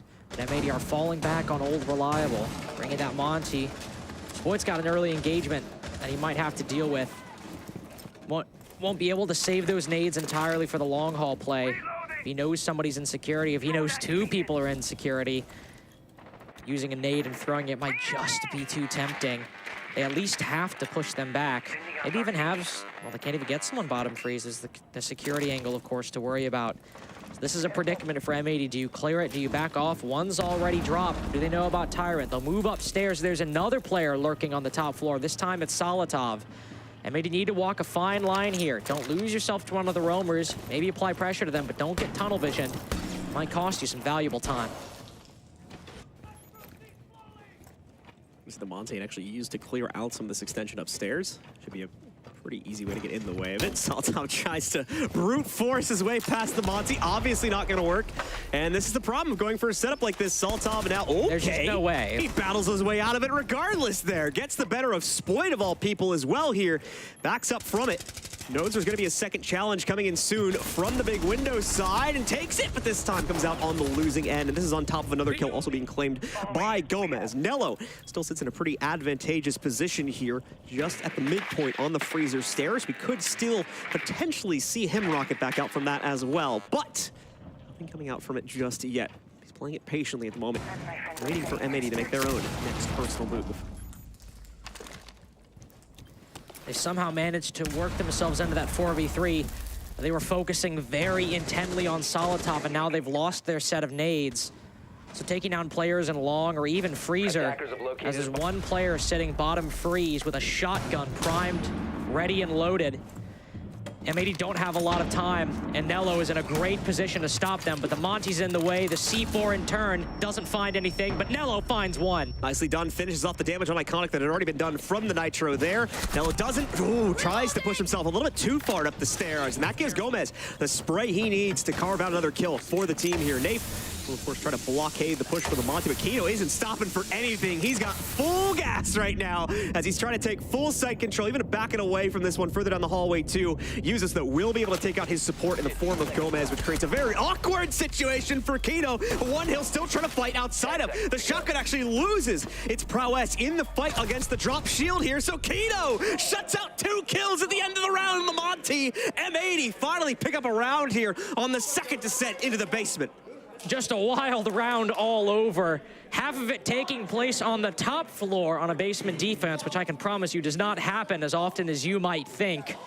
Completely focused on Solotov, who kills Spoit, probably the worst operator he could have killed in that position. And then it's all just grab bag at that point from M80, struggling to find anything that can go their way. But finally, they pressure freeze. Finally, they get a man advantage. But they'll still take a tactical timeout because I think you and I can agree, John, that was not a clean round from M80 despite the victory. Not in any sense of the word, especially with this disruption that came out from Solotov there, wasting up so much time. Time wasn't ever really a key issue, however, for M80 at the end of the day. They did a good job of making up for that one, but it's just these individual players that were allowed to get away with far too much, regardless of who it was. You can see Nello, of course, on the staircase here, use this as well, finding that very important counter to not just Gomez, but the player that was initially supporting Kino's push. It's a very good thing Kino played his positioning as well as he did to leverage those 2 kills out, as this could have very easily been a 4th round for M&M had that not been the case. M&M will just continue rotating aside from that though, and they'll move upstairs into their next site of kids. I imagine one thing that will have been talked about in that M80 tactical timeout is knowing that M&M are going to go to dorms in all likelihood, about what kind of take they actually want to do, because on Meeting Hall, Kitchen, and dorms, M80 just blitzed it in, tried to go for a rush that M&M were completely prepared for. M80 will need to slow their game down. They'll need to clear out some of that utility, open up some of these angles. Even though some are already open to them, M&M did like to play with that left panel of the exposed closet wall opened up. Now it's fully reinforced. So the option even they went for the rush before is no longer viable. But they'll need to take the time that they have to use those Selmas, use those Kairos, open up their angles, and even if they want to go for maybe a big window take, which typically can be a little bit quicker for some teams, get everything onto the table first. Make sure you do your due diligence. You don't want to throw away your chance at a major because you got too ahead of yourself. Solotov strikes first for M&M this time around as we go back to M&M controlling the pacing of the early round here after M80 being able to find a nice berth on the previous one. Continue to see Solotov look to disrupt things here as he maintains still forward kitchen presence. A real safe way for him to get out of here in the meantime, but it looks like he was given enough of a path to back away from that one. Obviously still having the aggressive positioning though. Correct myself, this is Solotov on the inside of security. So we'll continue to waste that out. Need to go forward to the top of white, just dealing with the barbed wire and any other utility that may have been positioned up on top of there nice and quick. Now they can focus on pressuring out the man himself in Solotov. Nafe did get himself into a little bit of a skirmish there up on top as well. You can see a little bit of HP has been drained from him on the bottom right side of your screen, but he's been able to back away from that one as he was playing more interior to the site. I do believe if I understand this setup correctly. There's the angle, but no, not able to get enough of an impact there against Solotov. He's allowed to escape deeper into the kitchen. That nade as well will be mostly a miss, unless it was pointed towards utility there, which I don't believe was the case. Solotov's got a pretty naked setup right now, so he's really just relying on the benefit of the island inside of kitchen, but finally out-rotates himself here and just walks directly into Spoit when he tries to go back inside of security. Spoit finds his man, now the security player down. A C4 from below you need to worry about, but there's still 2 on the site. That'll be a cause for concern. Kino's worked himself on the big window. They are trying to get this case down in front of the big window. The players they need to worry about are obviously the guy in dorms. That's the job of the white player, Spoit in this case, to make sure that he can't get too aggressive And if there's anybody that I would not want cutting off my rotation, it would be Spoit. Kino will do some job cutting off and using those Rotera drones, denying some of that utility. M80 still have about a minute left, but no grenades left from Spoit. So all this will have to be solved via engagements, and Nello has worked his way into a bit of an aggressive spot. Kino or Spoit, one of them, might need to take an engagement with a player with a shotgun. Dave picks up the next big kill here against Iconic. And with that one going down, it's brought to a 4v3.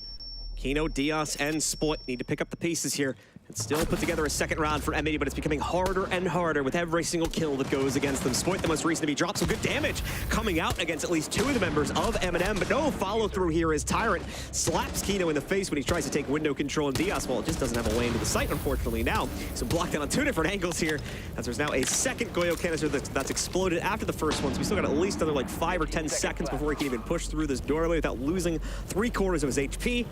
It means this round is pretty much done and dusted. A fourth is pretty much guaranteed now for M&M. And the W so now that he tries to dash right through it. There we go, E1D, or EDDs rather, sitting on the doorway as well. Missed that factor. That's gonna finish him off here and finish off the round for M&M. Very nearly could be 5-0 for M&M had M80 not just won that basement round. Only one attack going their way so far. Nello trying to keep the energy up in this long, long match between these two teams. They have basement as an option, by the way, since they did lose it against M80 before the attacking team took their tactical timeouts. Their options are meeting or kitchen, or basement in terms of sites they have won. They've chosen basement. They're willing to try it again, and I mean, to be fair, it looked pretty strong. Especially the heavy roam presence from M&M seemed to confuse M80, though it ended up giving them an advantage. I wonder if M&M will do the same, or if they'll just play to the hits, go back to round one and bunker. All right, time to see if that'll be the state of play now for M&M as they work their way down into the depths of the basement one final time to try and lock in round number 6. This is the one that M80 was finally able to take away for themselves back in the fourth. M80 will look to try and repeat that same level of success. A Finka looks like it's coming in there as well for Diaz. Not an operator we tend to see all that often anymore, but given how chaotic these fights for the basement have been, I completely understand why they've chosen to incorporate her now. The smoke may potentially help things out as well, just to get some of that initial map control when they make the descent onto the site floor itself.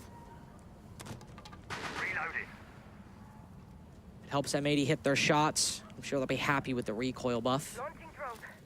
The ability to just regen some HP. The Monty back for Kino, along with the Thatchers, hopefully to make some of these nades easier. If you remember, again, back in that second basement attack, the nades were killed very early on. Spoit was not able to use them in the later round. They also didn't have that much presence in that first basement attack either. Really, a lot of these things that M80 have brought, the Monty, the grenades, smokes, flashes, or even primary operators, unless it's opening up some hatches, M80's utility play has not been that significant. Neither is their conversion afterwards. They're in a similar spot here. Thankfully, there's no roam, John. We can at least be sure of that. No crazy rotation from Solotov. So it'll be another slow minute and a half as M80 get open all the hatches that they want. Attackers have dropped the bomb diffuser. Going live. Nice. Slow build up here so far. M80 will be able to pop the can opener on the freezer. Should reduce most, if not all, the presence inside of freezer there from M&M and force them back deeper into the hallway or the site. So they'll choose the latter of those two options. Not wanting to pretend in the hallway itself, but still a few more pieces of this puzzle that need to be popped open before M80 feel the full confidence to swing themselves down into it. EMPs on their way forward here should prompt a quick opening of the E-hatch. Allow for the drop to follow that one up without too much further delay. They are probably going to commit a few drones down here to just try and figure out where we're seeing positions like Tyrant, as well as Uses, and this very aggressive push from Solotov being played out as well. They've created a pretty active amount of presence here on the back stairs. No, the push from Tyrant catches Spoit with his pants down as he was still in the middle of the animation out from the Gemini.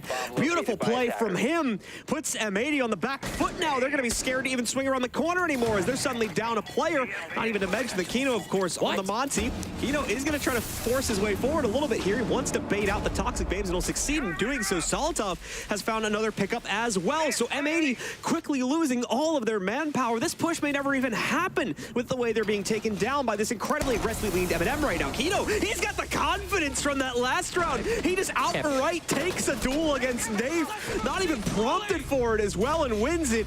You're going crazy on this Monty right now, my man, but it's unfortunately going to be all to a moot point ultimately far as this round is concerned. Diaz now left alone in a 1v4. No real position to play off of. Is trying to make the elbow push work, but doesn't even have case control anymore, so he does have to double back. Behind the fallen Monty shield to be able to pick that one back up as he pushes forward. There we go. Finally the down comes in. A third kill on the round from Solitov. And M&M lock in a 5-1 scoreline on the half with that completion.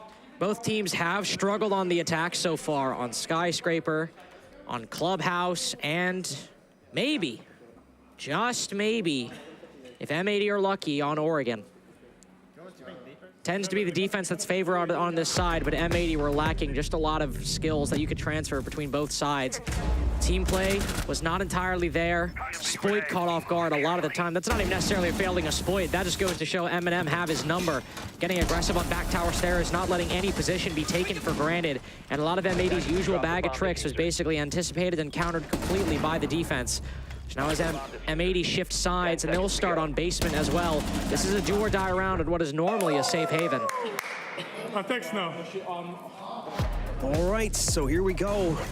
Very much M80 being pushed to the bitter brink of this matchup here. Just 2 more rounds away from elimination.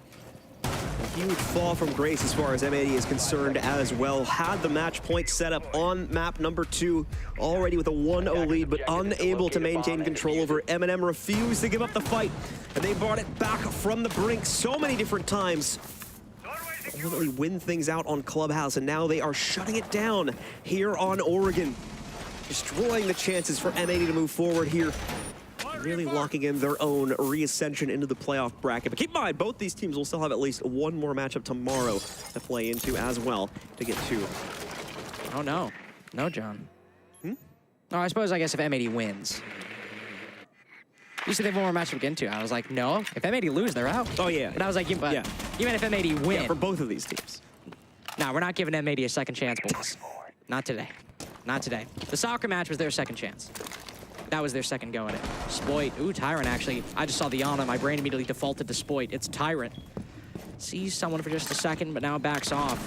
M80 are also cognizant of the position they're in. The only aggression they're showing is a shotgun on bottom freeze, and that's about it.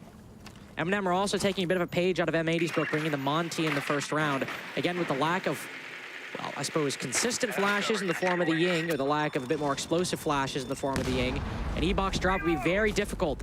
And one thing M80 really did not do was take and focus a lot of the utility on freezer stairs. I think M&M will be trying to correct for that and use the Monty and the grenades and the flashes as well to try and go for a front-sided take instead of a back-sided take. We're going to try and see if he can take some of that Kano Thunder away on the Monty this time. See if he can find any effective frag opportunities, although that's not the intended goal of the Monty. I know a lot of you guys at home, some of you ranked warriors are building up some confidence in Kino play. Don't get any ideas. That's not how you're supposed to use him. Speaking of Kino, first to fall, unfortunately, this time around on the smoke as well. A nice snipe from M&M as it removes a key piece of the defensive delay utility from their lineup. Solitov very much on point in this round so far. But the Rotera drones being shot out in quite a large margin will hurt them when they try to go, or if they try to go take that elbow shield. Seems like there's been a bit of a rotation by M&M. The Goyo is now popped, so if they do want to push down that back side, it'll be about 20 seconds before they can do so. But it's all spread out from M&M at the moment. They'll have to decide which way they want to go. As Nello pushes up Freezer, it seems like front side is the way to go. He's going to try to force Nello into the corner here. There's no beating the Monty in the corner, unfortunately, so he's going to back away from that one somewhat awkwardly, just look for another fight that he can take for himself, and nearly finds it against that very same Monty. But it's Spoit to step up to the plate next here. Everyone on M80 shutting it down now. Tyrant and Nello are all that remain. Okay, hold on here. A double from Nello. Gomez at least stops the run from Tyrant, who got away with one himself. And this is probably the most awkward 1v1 ever. It's the most winnable 1v1, I would say, assumed to say, at least for Gomez as well. There is, he just has to simply outrun the Monty, which is not that hard to do at all, and he wins the round. A very scattered take from M&M. We had one person coming down Freezer, the Monty, so that's not even a gun. Well, actually, I'll get to that in a second. We have one player coming down Laundry, one player coming down E-Box, and two players going down back tower stairs. A lot of 1v1s given to M80, and M&M have really based a lot of their attacks so far this series on just winning those 50-50 1v1s. This time it doesn't pay off until Nello by the grace of God, just ADSs as Monty and kills 2 people. Now they still lose the round, but I cannot believe that it got that close, and it's a testament to Nello's skill and his desire to persevere in this battle between M80 and Eminem. And he almost brought it back and made it a 1v2 that Gomez had to clutch. And once again, the Monties are just saving the day left and right, it seems. Here, it was Kino in the first half. Now it's Nello in the second half, matching that energy from Kino. Giving us quite the show. This has to be like the highest number of Monty kills in, like, not from his shield at least, that I've ever seen. Leagues ahead. Leagues ahead. It's actually crazy. That's why we're laughing about it so much. If anyone's like kind of curious when we keep remarking on that, it's like, yeah, it is just a guy with a shield getting kills, but it's really hard to get those kills. It's a common talking point. It's like, oh, it's a Monty. Like if you're in a 2v1 and it's a Monty and somebody else, it's like, oh, it's a 1v1. Yeah. Only one guy's got a gun. Because what's the guy going to do? Is he going to ADS and reveal his head and kill the other guy? Well, in this case, if it's Nello and Kino, yes. The answer to that question is actually yes. Nello's 6-2 right now, 4-2 before that. Well, 1 enough time. So 4-2 before that Monty play. Math is great. I wish I had done better in it.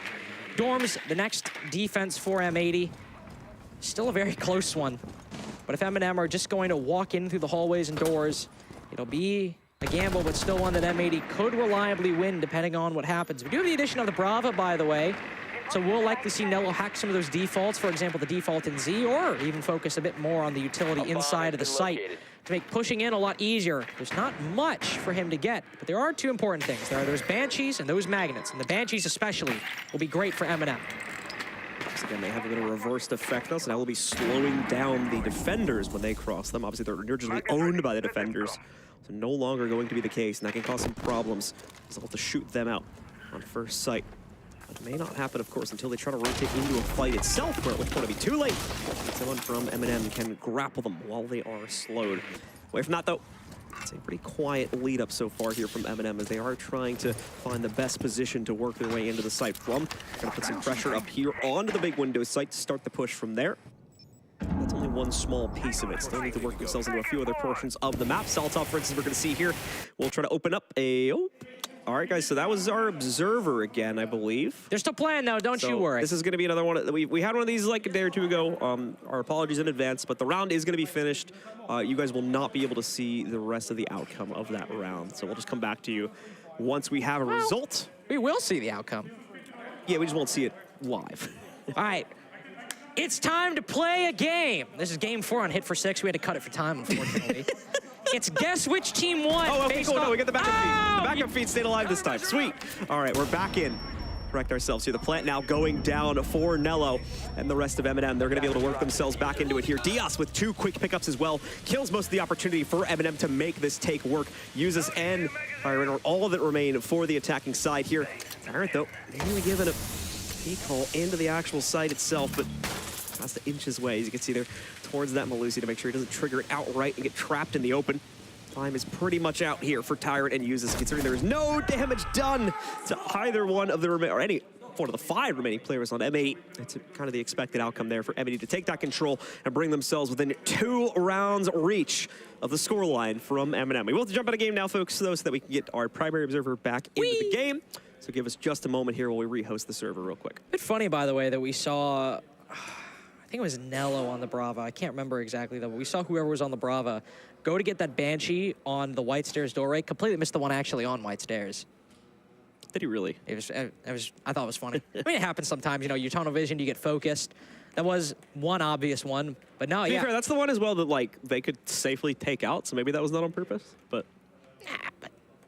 I mean, it was a 2v5 at that point, didn't really matter. But hey, if you're walking up the stairs, you're going to walk into that one no matter what. Sure, you can safely take it out, but now they know you're there.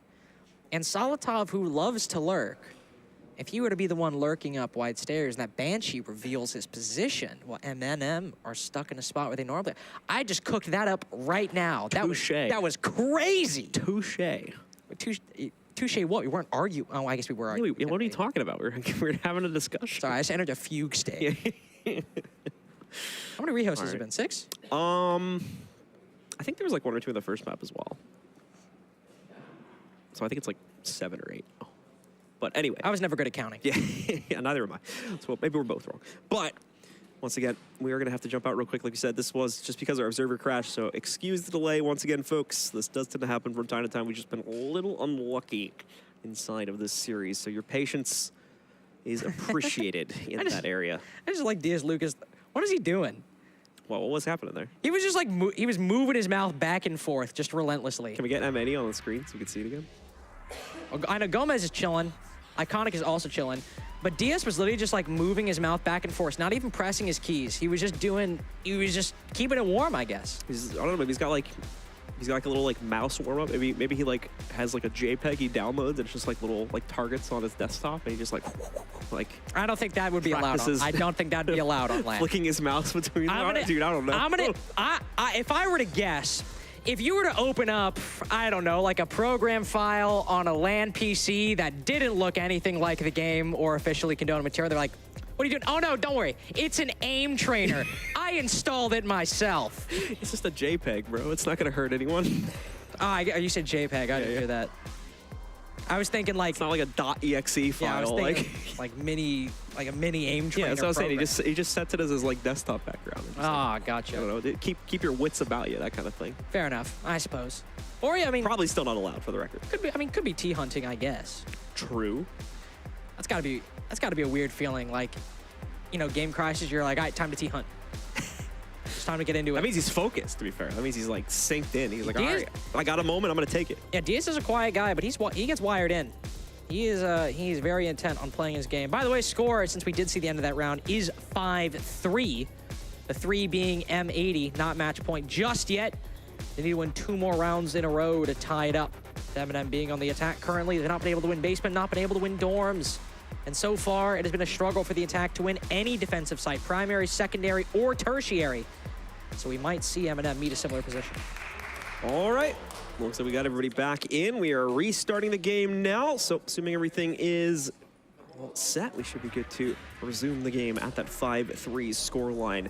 M&M still in D with the possibility to close this one down here and now with just 2 more rounds, but they've been looking for that for at least these previous 2 as well here. M80 quickly storming their way back into it as they've taken control both of their basement defense and their second floor defense. So it's over to Meeting Hall and Kitchen. We'll have to see them lock in that tertiary site to keep that record flawless and prevent M&M from getting their own map, match, and series points on the board. Try their best to hold on as much as they can, but again, the defense has had a much easier time so far on this map than the attack. Likely see M80 move up inside of dorms, contest that part of the map as well as contest attic. Make sure that M&M can't move in and go for a Sage plant, but the operator selection will or should reveal quite a bit, especially for Meeting Hall and Stage. Sometimes usually if we see, say, an operator like the Monty or the Osa, it's going to be a Stage plant. But now we see the Monty dropped out very late in the game, and it's very standard. Got the Ace, got the Thermite. Now this could still be a Stage plant, but it's a lot harder when you don't have a shield to sit behind. So it could be Kitchen, but it could also be a plant inside of Split. Move in from the first floor. Right now, M&M are a bit focused on the top floor side of things, so it's a bit too early to call it either way. They're going to take some second floor control for themselves. The walk-in has already been pierced, and Sploit standing in the way of that. He's got to be careful with this additional cross. He's got to think it's about him, though. Does not get baited. Oh, into the open, but he does get baited into the one tap against Solotov. I don't think I ever even saw Sploit there. Now, just saw the bullet entering his brain. We do a very quick elimination for one of the brightest stars at the moment on M&M. That will probably be very good news for the rest of the M80 roster as well. So on all honesty, I would expect even potentially a little more aggression to bust out from them. They don't have to contend against the lurker extraordinaire in Solotov. Yeah, you still got Tyrant, but Tyrant is playing more with the team currently. You'll know where he is. The team's M&M, they do want to make sure that they can clear out that kitchen side. Get a lot of that control as much as possible. They haven't been able to pierce this top floor defense just yet. All of M80 are still fairly comfortably up there. Now starting to move down as well. Nello has made his way, joined the team over on the side of Showers. This is where they're going to try to go in for the plant, but nothing has worked out for M&M so far. to clear out these defenders, and now there's one on top of Freezer Stairs and one joining him from down below. M80 are constantly keeping M&M guessing and changing up these positions.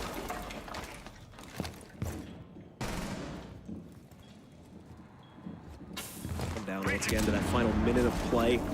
M&M have not been able to negotiate for decent map control just yet here. At the same time, there's still a few extended aspects in M80's setup that have yet to really even be triggered as well.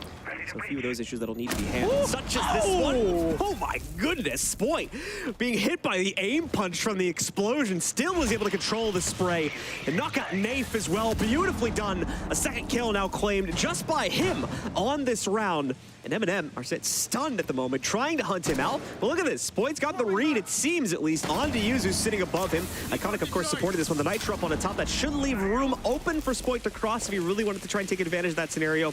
But in all honesty, with the time this remaining, could just sit himself right below those Freezer Stairs and wait for the chaos of the execute to unfold.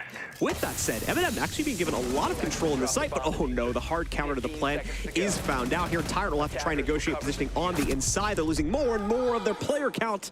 It eventually falls into the hands of Diaz. M80 come within 1 round's reach of closing this one down, and M&M are going to call for a timeout to correspond to that one. Only option once you've lost 3 rounds in a row. The attacks, man. These damn attacks for M80, for M&M, on Sky, on Club, and now on Oregon. They are proving very, very difficult for these teams to get. And M&M are just facing a similar fate this go around. You know, does deny the plant right there, as you saw. But M&M were just going for broke. I mean, I can't even blame them entirely. They've gone in the 5v3. Spoit has just put 2 of them in a montage. So what the hell are you gonna do? Yeah, go for a 3v5 plant. That's the only option you have at that point, because clearing out the roam and clearing out the aggressive players just is not working. And now M80 will get to go back to basement. And after taking their tactical timeout, I'm sure that's exactly what M&M have discussed. So back in round 10 now. Only 1 round separates M&M from losing their lead. As we've seen happen to both of these teams so many times over the course of this series, that third and final overtime is potentially in the cards. We'll have to wait and see. M80 can more importantly complete this comeback to begin with, and if M&M can finally wake up and find at least 1 of the 2 rounds that they would need to close this down in regulation. If they hit 6, that at least guarantees the overtime for themselves, and they can breathe a small sigh of relief, but they'll certainly want to try and get a bit of a cleaner close, especially considering just how long this game has gone on now. This is going to start to become a bit of a war of attrition issue, given just how many rounds these teams have had to play out here. No way you can expect every single member, all 10 players here, to still be at their full strength. So it's going to come down to who has that perseverance to maintain this deep into a series. That's the funny thing about this matchup, though, is that, say in a game like M80 Falcons, right? It's Falcons' first international event. They're not going to be that experienced to a lengthy best-of-3. Sure, they've had success in previous tournaments like G8, but you know, G8 doesn't make you a major champion. It doesn't make you the best team in the world.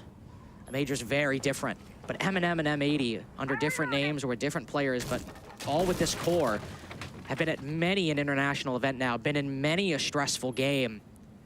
M&M have always not really made it to that main stage, but they've still been in similar dire positions. This core is experienced. They are very, very potent. But M80, the same can be said for them.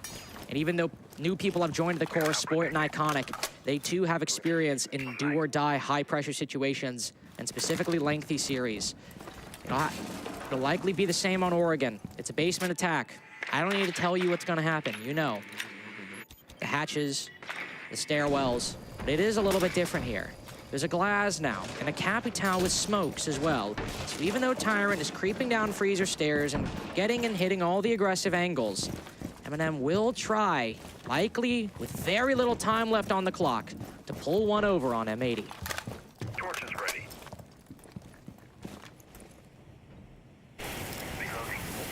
M80 still, once again, just biding their time down in the basement. No need to take any risks on a site hold like this.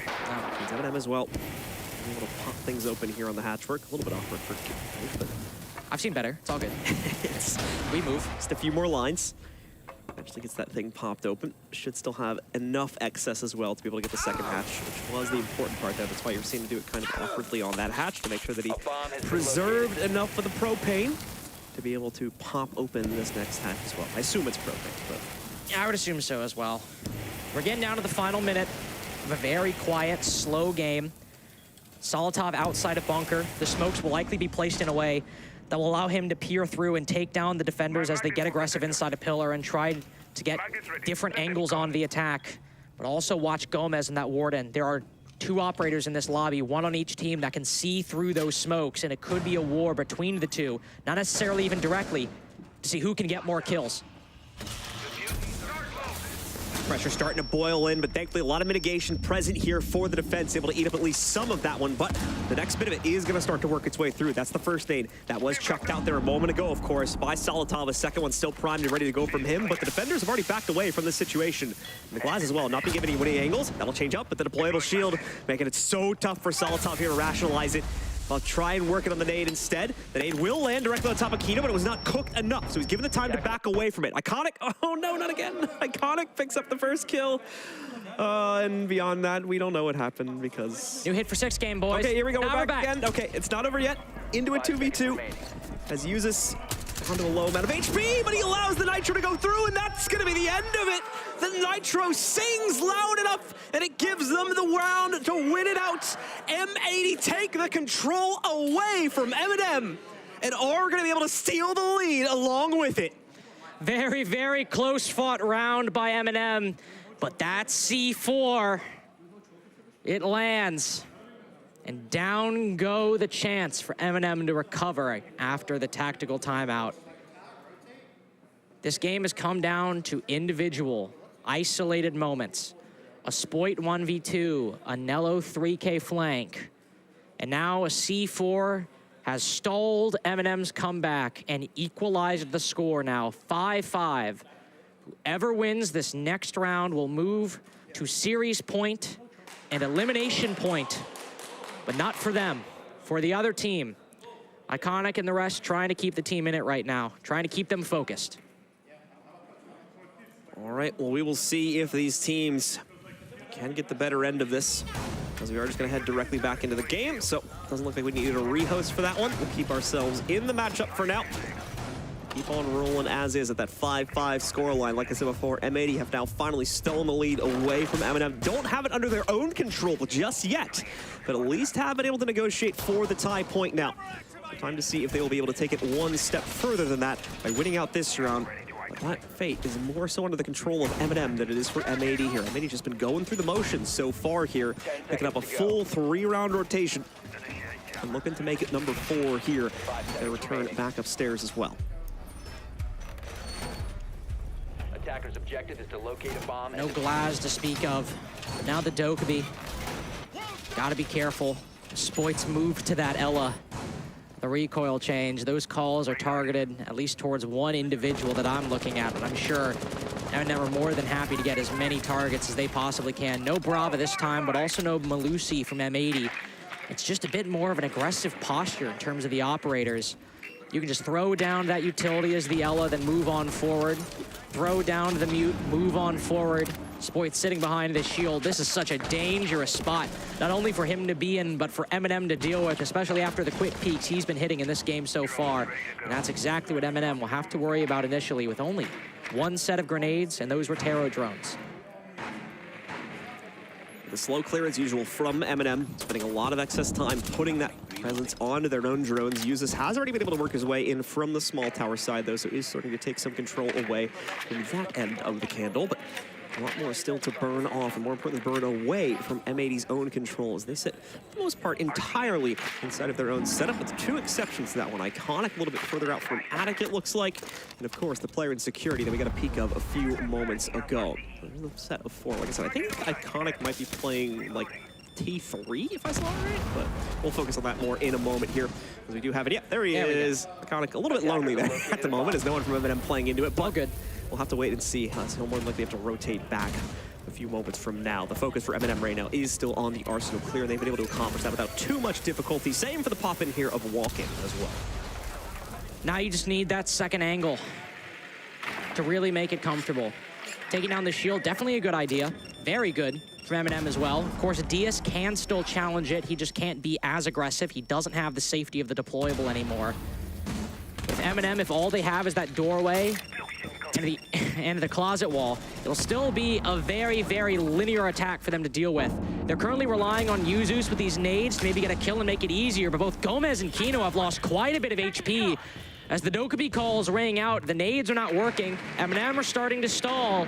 Something, anything, has got to break if M&M want match point. Selotov looking for an angle, but just not being given the portal he needs. Nello is the one that strikes first instead, and he more than likely could catch Iconic on the rotate. There we go. The T3 hold comes back to bite him in a massive way. Spoit, though, leaps into action, but can only negotiate for one kill. It's Nathan Nello to immediately exchange those frags back out. Kino tapping away on the angle, not being given anything to play off of realistically here. M&M knows what's sitting around the corner there. They're not going to challenge it too boldly here, although still, the fight ends up going Kino's way. However, 3 more kills still need to be negotiated, and he only has about 15 seconds to find all 3 of them and get on the counter defuse and stick it in the process. So this is more than likely going to be an unwinnable one for Kino. The lead comes within just a finger's reach of the M80 roster, only to lose it on the very next round. Not the way they would have wanted this to pan out, but for M80, like I said before, they're breathing a sigh of relief as they've at least guaranteed overtime with that round pickup. They've won half of it. Now to close in regulation to survive until the final day of Swiss. M&M just need one more attacking victory, be it on dorms or be it on meeting hall and kitchen, to close this one out. Remember, basement not an option. M80 have won it. So their options are either retry dorms, which they have won in the past, or go to meeting hall and kitchen, a site that admittedly also won. Also done well on. But M80's defenses are starting to slip a little bit. M&M were able to make a very minimal take work. And that's the win condition so far for M&M. They attack small, but if they can get what they need, which is usually a man advantage and their desired map control, they can force a plant and probably win it. Okey-dokey, folks. Well, this is it. Once again, do or die time for M80. Just this one final round separates them from elimination. They can trigger OT. They are still in the chase. But if not, M&M will win out this series instead and take themselves to tomorrow's games. They won't be confirmed for the playoffs just yet either. Important to note, as we mentioned this at least once or twice as well. They still need to win out one more series tomorrow, but at least they will survive until that point. Meanwhile, M80 will unfortunately have to be the team to be eliminated here now, or they can take it to OT. Like I said before, give us that full 45-round series to potentially determine a real winner out of these engagements. It's been such a back and forth game, such an inconsistent game. To me, there's only one way this can end, and it's gotta be the distance. It's gotta be an OT.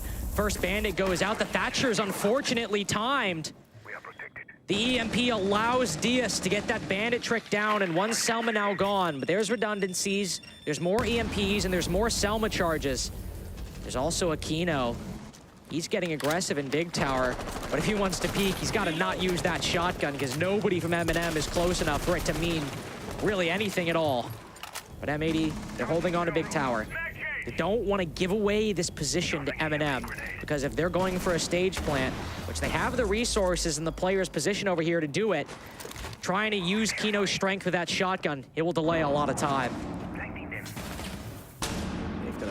For confrontation here. I don't know. If you don't have that same power that we've been seeing out of players like Kino before. And oh, Kino, nicely done here as we're going to see his Toxic Babe get shot out literally as it leaves his hands. Still tries to continue the fight and he's going to be able to, unfortunately. Here's the grasp on things just a moment later. Keeps himself alive though. That's the more important part of it as it's now brought down to a 4v3. And oh, Iconic ends up being the one to accidentally take out Kino. That's a second team kill inside of this game. Around still, in terms of player pacing, under the control of M80, but not by a whole lot here. It's down now to a 3 versus 2. This is still certainly winnable by M&M, but it's going to be a tough one because they have to try and find some way to get themselves safely on this stage and not get countered out completely by Spoit's position, still extended upstairs, where he can play against that attic hatch sitting directly in front of him. Whether it's Nello or Tyrant, whoever is covering, they have to go huge. There's no other option, no other fate. If they want to prevent OT, Nello's going to move in for the plant. He is one bullet away from dropping that case in the site. Tyrant has got to watch attic and meeting, and all he's got is one singular gun. Nello go for the plant. And an advanced move from Spoit here, but he's caught out by Tyrant. Good Overwatch so far, and now Iconic moves in though, denies the planter, but not the plan itself. That will make it onto the ground. Now this angle turns against the favor of M80, and Tyrant can take huge advantage upon it. He's expecting a very premature rotate up the stairs though, so he's not paying close enough attention. Oh, but nicely done. Spies his way through the tracers there to be able to take out Diaz. Now bringing it down to the 1v1. Iconic sticking it, but hopping off at the perfect time here. But it's a great bait from Tyrant. He's not overextending himself into this fight. Hard pings going on to Iconic the entire time as well. Tyrant has full intel bleed from his teammates. Should be able to win this, but Iconic sneaks in the damage. He's got to stick it now. He can get off it maybe one more time, but the drop is in, and so is the kill as M&M close out the series and survive to fight another day. Unfortunate for M80 as they will be eliminated, but massive congratulations to M&M. That'll do it for myself and Lynx. We're gonna go into a short break, ladies and gentlemen. When we come back, we'll have your analysis desk ready to break this one down.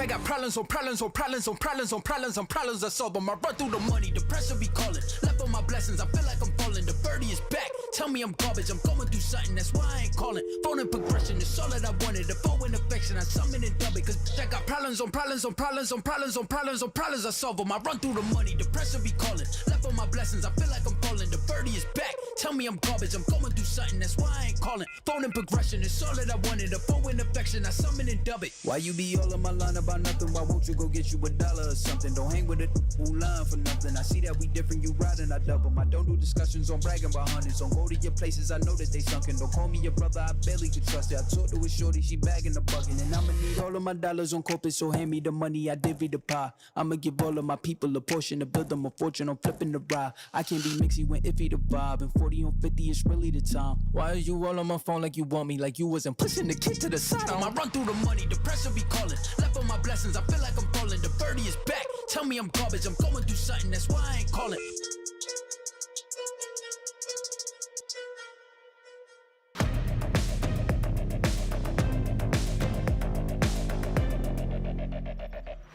Well, M&M have only gone and done it, winning out this series versus none other than M80. Now, Nello, talk to me a little bit about how you're feeling in this current moment in time.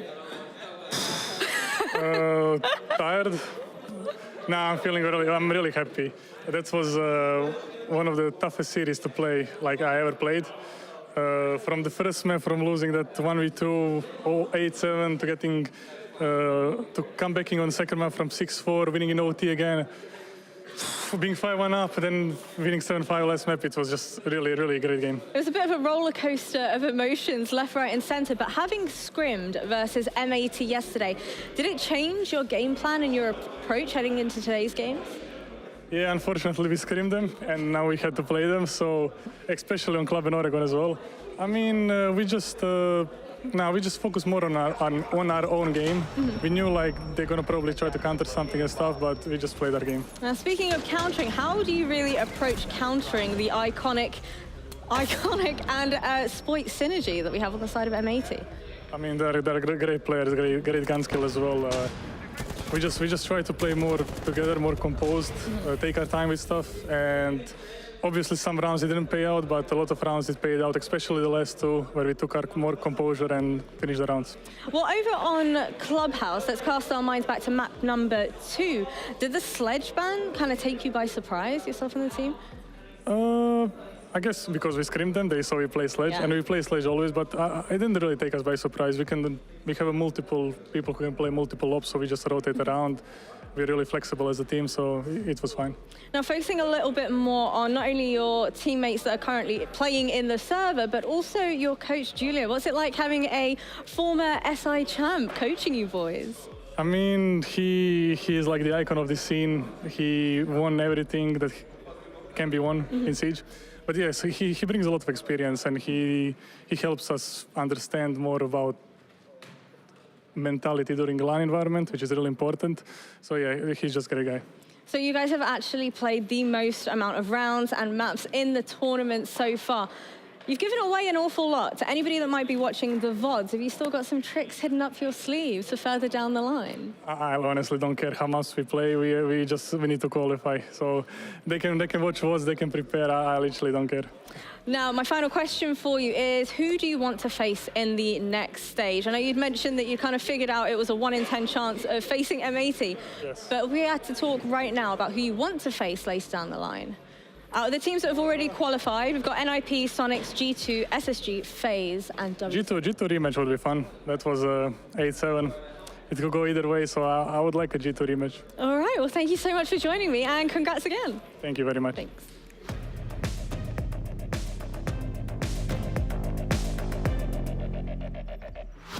Well, boys, that was a 5-1 half in favor of M&M, and then the rounds kept on coming for the side of M80. Yeah, our makeup artist was doing a good job because we were sweating. We were sweating thinking, are M&M ever actually going to get this done? And boy, just about. You talk about big moments, and we talk about big moments in the context of games like, oh, Soltov, is front man on this team. Users can have a big moment.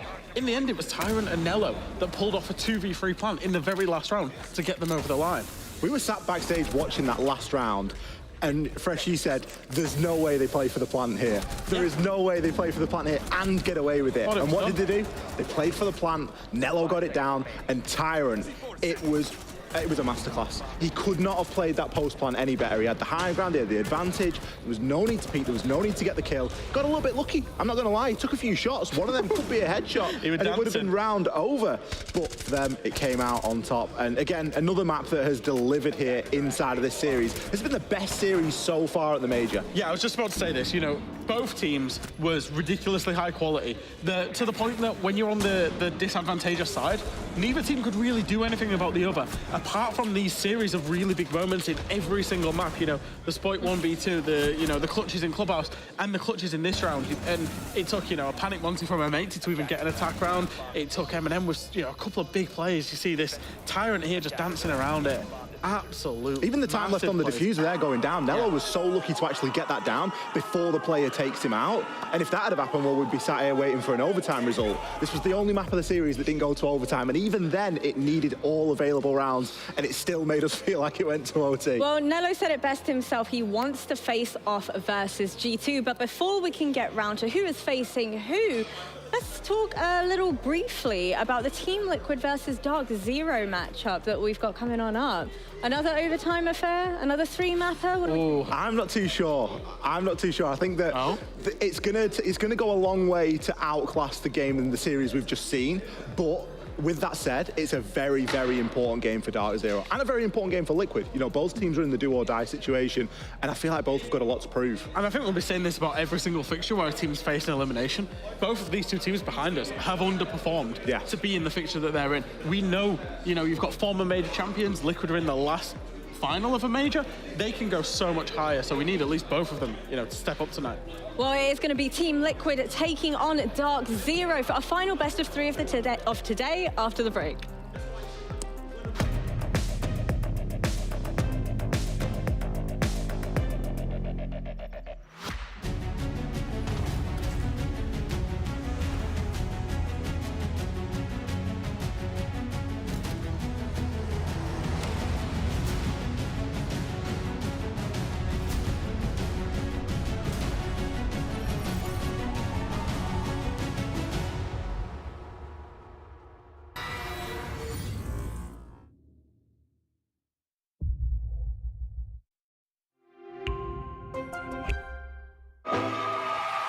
Last man alive is Necrox as MVK is on the floor. It's looking. Oh my God! They did it! They've done it! A double APAC semis. I remember I looked like this to Kanto and Dork. I'm like, what is going on? And it's just one of those like, this should not be happening, especially not against such a strong team as EG, and it did. Fnatic demolish EG with a 2-0. Dizzle takes it. There's rare coaches that have been able to achieve what he has. That's immensely unusual.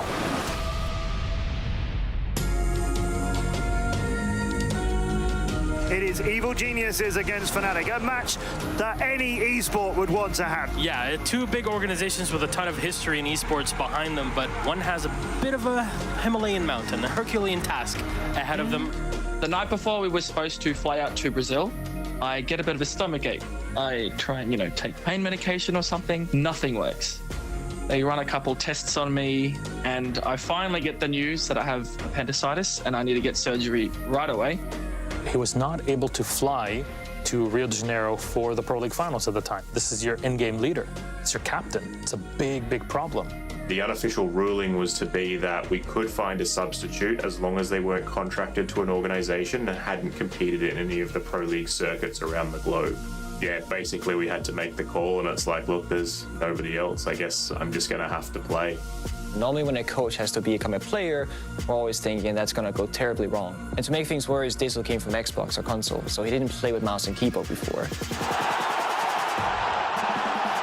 It is interesting, though, when you have the coach playing, because he's potentially coaching in real time, especially as they've lost their IGL. It had been almost 2 years since I played competitively, but that having been said, I generally always had a competitive spirit and I have nerves of steel. And Dizzle will clutch it! Fnatic to take the third round! Dizzle, in that event, was called Diz God from that moment on. Round 4 for Fnatic, and APAC 2 rounds away! I knew he was a good player on Xbox, but I knew he knew how to play the game. I just didn't know if he was mechanically up there, and obviously he was apparently.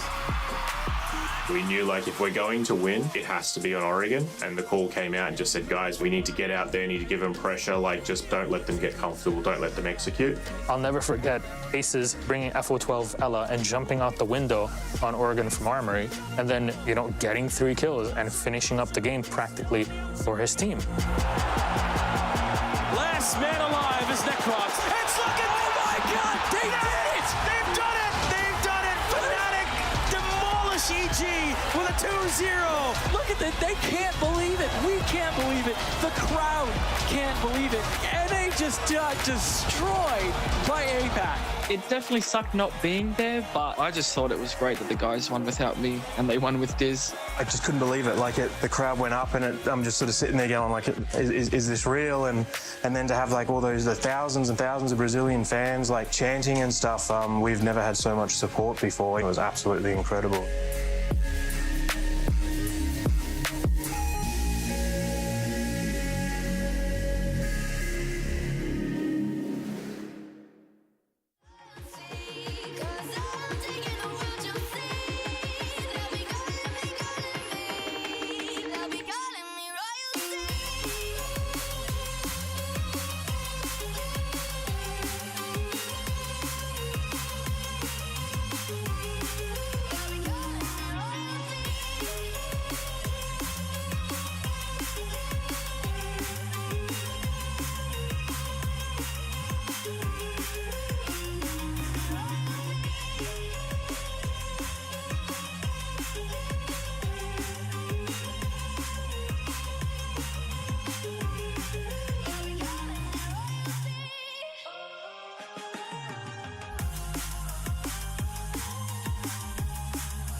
I remember things 7 years ago. Naquela época, tudo era menor. Mais en chacun d'entre nous, la flamme brûlait déjà. Über die Jahre sind wir zusammengewachsen. Y hoy son millones los que nos apoyan. 皆さんの応援は我々の原動力です。Ve sevdiğimiz işi yapmamıza olanak sağlıyorsunuz. และสิ่งเหล่านี้จะเป็นไปไม่ได้ถ้าหากเราไม่มีพวกคุณ Devemos tudo isso a vocês. Därför vill vi säga gracias. Obrigado. ขอบคุณครับ Danke. Arigato.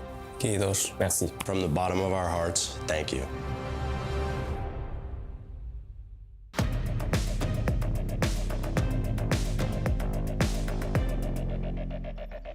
Team Liquid versus DarkZero, our final elimination game of today. It is going to be a best of 3.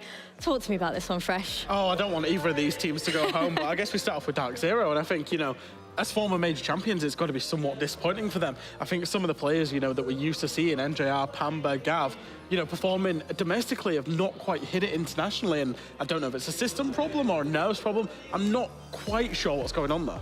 Yeah, and how about on the side of DarkZero? Obviously, as you did mention, they've definitely got some firepower amongst them, but X, any team in particular that you want to... Shouting from the teams, there we go. They're hyped, prepped, primed and ready. Any players in particular? You've always got to look at this fixture and look at Parlu. You've always got to look at him and go, this could be a big difference maker. On the flip side, you look at DarkZero and you think, you know, which one of them is it going to be? Is it going to be Pamba? Is it going to be any? There's plenty of people there that have got that potential to pop off. I just don't foresee this being as explosive as the previous series, but the stakes are exactly the same. We're looking at DarkZero, as Fresh has already mentioned, previous major winners, a team that would be expected to do well internationally competition, and then Liquid. How many times have we been in this position where Liquid is a team that we look at and we go, when is it their time? And I think when it comes down to the veto, gents, this is a little bit of a question mark everywhere. So it's not often that we stand here and we're kind of baffled by map vetoes. I think both teams have gone for a map pick that we weren't expecting, you know. Liquid picking into Clubhouse where it's a very low preference map for them, but also very low preference for DZ. And DZ doing the same back with that border pick. It's low preference for DZ, but I think they might have seen something yesterday when Liquid played up against G2.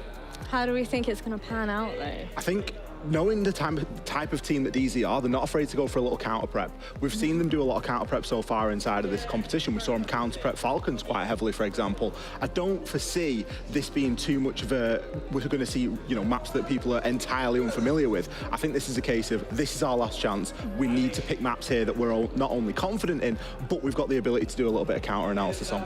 Well, Guz and Soniqs, I'm excited for a little bit of an intense matchup. Take us through it. Yeah, hopefully. We obviously just had a wonderful game leading into this. It's got some expectations to live up to for two teams, obviously, on a bit of a losing streak coming into this. One of them will go home, one will survive to fight another day. That's basically the storyline here. And as obviously Fresh was saying on the desk, a couple of maps that we've got that probably we weren't expecting to go to. Yeah, this veto is pretty insane. The numbers don't look particularly great for either team, especially on the first two maps in this series. So both of these teams clearly cooking in the background heading into this one. It's Clubhouse to kick this series off. Both teams fighting for survival. And straight into it, I've got a Xenox fun fact. The final one for the major from me. Okay. Neither team has won their map pick in 2023. Really? Yep. And that includes the regional leagues? That includes the regional leagues. That even includes SI. Both of the teams that picked their maps for this respective series, they have not found a win. That is a big call. So, hence, obviously, a little bit of the confusion on the desk coming into this one as to, obviously, why we are actually heading to these. And DarkZero, every single game that they've played, they have banned Azami. That streak continues, by the way, for the entirety of stage one. That's another. You lied. You said the last one was your last one. There's another Soniqs fun fact. Yeah, Azami banned every single game from DarkZero across the board, all stage long. That streak continues. We head over to Clubhouse. And obviously for two teams, big reputations, a lot on the line. Neither of them would want to be going home this early. The goal really should be to make the finals. To do that, you've got to win this best of three, and you've got to win another one then tomorrow. Who have you got? It's a tough one. I mean, we've had the fortune of seeing a little bit of Team Liquid. I think at their best. I think they're certainly capable. DarkZero as well. I mean, it really just comes down to I know it sounds simple, but whoever just performs better in this series is going to get away with this. And it's just a matter of who can bring their best at the right time, hit the big shots. I'm imagining there's going to be a lot of fine margin rounds, a lot of 50-50 moments, 1v1s, 2v2s. All of those clutch players will come out. So whoever can stand up in the clutch the better in this series is going to walk away with it. But big game coming up. DarkZero on the defense first to begin on Clubhouse. Yeah, in terms of the rest of the bans, so we'll see a single high bridge taken out in the Mav. Flores as well has been dealt with by Team Liquid, so clearing some util will be a little bit more challenging and gathering additional information for the attack. Kaid as well to round out the defense, and on a hatch-centric map like Clubhouse, that makes perfect sense. And yeah, heading into this one, should be relatively close. Both teams finished second in their respective regional leagues. At this event, though, Liquid statistically edging out on a couple of metrics. DarkZero, not one of their players currently positive in CGG rating heading into the day. So slightly concerning, but again, if you fire up today, the veto's played out the way that they would have liked, that can change. Well, they had some big losses, 1-7 to Soniqs, 4-7 to NIP. Obviously had the win against the Falcons, that one being only a 7-4 though. I think Liquid have been a little bit closer in some of their games. I mean, we obviously got to Custom 5-7 loss over to W7M. That was a good one. Thought it was rather 50-50. Obviously a tough loss though to G2, 3-7. Tough team though. So Liquid on the attack first. Volps will look to open this up. The secondary hard breach over towards stock. That will be done rather successfully. Nothing too crazy on the defense though from DarkZero. They'll keep it pretty default. They'll keep it on site. Want to block out the drones coming in towards site, but not really extending out above for the roam. Not looking to meet Liquid head on. They'll give them the above rather uncontested.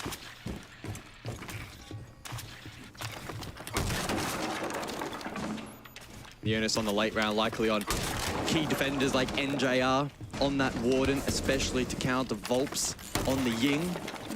Volps as well, a little bit of a talking point. We may get into that a little bit later, but he has been underperforming at this event. So again, he's keen to prove himself, and Team Liquid, when the likes of Volps play well, really do step up to that next level. And that's the sort of gear that they need to find in a series like this. Probably not expecting, we probably didn't expect Team Liquid to find themselves in this particular position, but now it's about making the most of the situation. Minute to go for this initial push. And DarkZero, to their credit, playing is very, very safe, but not really feeling the need to make too many grand plays at the moment. Triple wall now being worked by the Selma. That just forces Canadian back a little bit. Yeah, Achieved is sitting dirt, and he has got a player pushing in his direction in Volps. Candela goes out 35 seconds. He's going to have to commit to this push. So Achieved has to be ready for this. Can't necessarily just fall back, has to hold the angle. That's at least a set of eyes for DarkZero, not being able to look towards sight from Arsenal. Volps, though, well, he sees one further back into sight. Then, of course, last second sees Achieved up close with the shotgun. Keeps spraying, but anyway, he just walks straight into it with the shotgun. Too strong. Resets now through main. He doesn't find anything. 4 versus 2, and DarkZero's defense proving to be too strong for Liquid as Pamba gets the kill onto Balu. That should be the round from here. Yes, Blank goes down, but 3 more required from Lagonis, and he can't find it. And there will be a good, strong start on the basement for DarkZero. Yeah, great work there from Pamba, doing a good job whilst that plant is going down to apply constant pressure onto Liquid. The attack playing fine, margins didn't leave a whole lot up to chance at the end. They didn't have much time to really work around, and sort of as we mentioned, right, DZ not really feeling the need to make too many eccentric plays. They backed themselves in fundamentally on that side to play it out in a textbook fashion. And that's exactly what they were able to pull off. Looking at the replays, good little shotgun swing there from Achieved through the spray. Nesk as well, despite his best efforts there on the backstab, well traded. And again, the trades overall from DarkZero rating out on top. Yeah, not a bad little start. It's best of 3, so it's going to be a journey, that's for sure. 1 round in, not a whole lot. They probably take too much away from it. It's really just that 1 round at a time mentality that is required, especially on a map like Clubhouse. You're on the defense first, you want to do well. Church Arsenal, you kind of just want to tick that one off, move on, and pretty much claim some of these tertiary sites up above. Speaking of, we do go to Cash and CCTV in the 2nd round. Has actually come back into the meta a little bit here, actually, at the Major. Fell out by quite a way. We saw a lot more bar stage and a lot of the regional leagues coming into the Major, but definitely seeing Cash and CCTV make its return a lot more here. That's exactly where we head to for the 2nd round, courtesy of DarkZero. Canadian on that Solace is available. Same with the Valkyrie, not though opted into it from this round for DarkZero. 3 drones taken down in the preparation phase, so Team Liquid will now find it increasingly more difficult as the round goes on to scout out information. Particularly important on a site like this if you want flank watch, if there is eventually a push on the western side of the building over towards bedroom, and it looks like that's where this initial attack is progressing. Nesk keen to open up con. Electrified, but the impact EMP will facilitate that. So wall gets opened up, Nesk can fall off and probably begin to work. Main wall would be the guess. The likes of Parley will get to work on soft breach. That's the Logi Hatch dealt with, and again with those grenades being critical utility, he will want to stay alive into the mid round. In fact, it's the ace actually of Lagonis to open up main breach. So at the moment, the checklist being worked through quite nicely by Team Liquid. But this setup over towards Garage does look pretty formidable from DarkZero. A double stack achieved. Pamba holding down the line. Is also a deployable shield on rafters. But there's pressure elsewhere as well. Canadian on the Solace playing contact for drones. And Team Liquid just need to be careful about that economy. And they're going to need to be careful about Canadian in general, just the way that he's lurking over towards bedroom. He's got a bit of con as well in his sight lines, so something to keep in mind. It is Neskler that actually finds the opening kill onto Pamba. That's a big one onto the Wamai. Assuming that one was over towards rafters, and that's a big kill. Still one more over there, so a double stack there from DarkZero has now been cut down to one. And Neskler's at least got some good control towards the main breach of Kennel's wall. Still over a minute remaining. Feels like a slow round, but a lot of time still on the clock remains. And Canadian does eventually get shut down on the roam con side. So that kind of just weakens the defense now for DarkZero over towards Con and over towards Kennels. So NJR steps up, makes a move. But unfortunately, they lost Gavini. So at the same time, Liquid get another one back. They'll maintain their two-player advantage. NJR, though, gets a second in the round. That's a big one over towards top red, and Achieved answers back too. So suddenly the round is equal once again, and they've still got Rafters control. But NJR goes for a third, and this time is unable to find the kill. Achieved has to peek out, still has one more gas babe available. And there's only one route back towards site, that's through the window vault. Team Liquid should be able to lock this out, but they don't have the diffuser in hand to force Achieved to move. That now changes though, as Palu's able to collect it, but he needs to make this run across in towards side, and Achieved must hit this shot. He hears the sound cue, heard the choke, knows he's there at the doorway, sees him as well as he peeks out. Palu makes his way across, he can get the plant down successfully. So now it's up to Achieve to do something here. He has to make a play, he knows that main breach is being watched by Reset. Liquid will get the attacking round of cash and CCTV. A very strong round from them, 1-1. Yeah, ultimately there, Achieved actually did have two options, the window and the breach, but that just opened up the angle. And we know how difficult it can be to play retake from Garage Rafters once main breach is opened up, and it's so fundamental to that push that you have to expect it. As a defender, good start from Team Liquid. They've got that initial pick. Canadian, who was lurking on that bedroom gym side, trying to cut down drones as well, caught off guard. Good attempt though, Achieved. NJR hit some really nice shots to get it back in the 2v2, but then NJR on a bit of an island, went into that swing and resets, doesn't miss that shot, doesn't miss the second, and Team Liquid claim a round back. Yeah, and the win condition there for Achieved is simple. You can't allow that cross through cash. As soon as he makes that cross for Palu, he gets in, gets the plant down. It's very unlikely that Achieved's going to be able to win from that position over towards Rafters. He's being watched on the main breach. Even if he somehow hits a miracle shot, gets that kill, then it's still a 1v1, where Palu knows where the last one is anyway.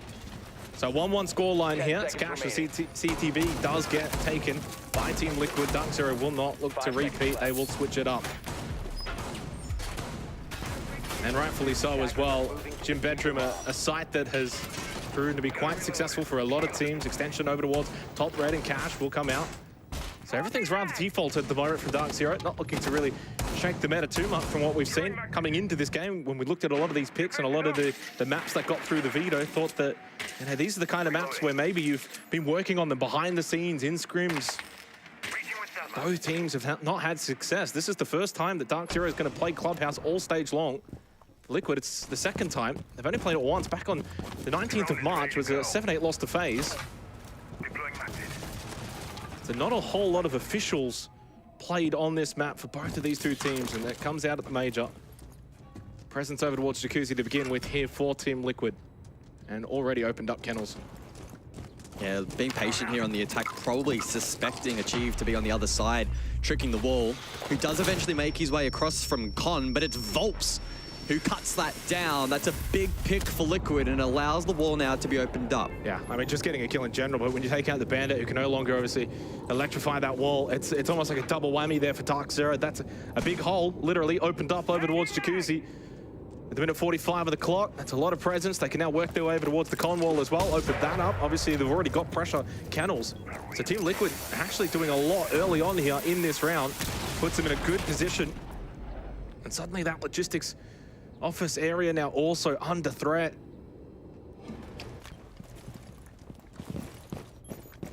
The onus, though, still on Liquid to form an attack. There'll be pressure on Canadian and Con to hold on that position. Pamba as well still has presence over towards CCTV, so he can hold the balcony. Liquid, I'm sure, will be more than aware of that as Volps makes his way forward with the shock drone, deals with that mirror window, which was already exposed after Con got opened up. E1D goes out and Impact EMP rather to follow. Salmos as well to expose Bathroom. And DarkZero now have very few safe positions to play on defense. Yeah, I'm not even sure if they've got main stairs control either. So that might even be another avenue late in the round for Team Liquid if they can send someone up main. Canadian, though, finds a big kill onto Nesk, and Cavini will actually defend this allo position pretty strong. Gets the kill, now gives DarkZero quite a significant advantage as Pemba will double up for them by getting the kill onto Palu. Lagonas tries to swing in towards Jim, can't find the foothold kill. And in the end, this one's fallen apart for Team Liquid. Despite a very, very strong start, DarkZero just hold their positions. And Resets can't find anything there against NJR, holding out towards Jim. Strong defense from DarkZero. Held their nerves, held their positions. Didn't fret despite Liquid getting a lot done early in that round. Credit has to go to DarkZero because a lot of that site was well opened up. All right, basement, Booker. I'm going to do the Valk this time, Matt. Yeah, that's a big round from DarkZero to be able to ward off that attack. They lose Achieved early. Volps actually made his way up main. I thought it was from the belt. Yeah. So that's an insane play for DarkZero to have allowed that to happen.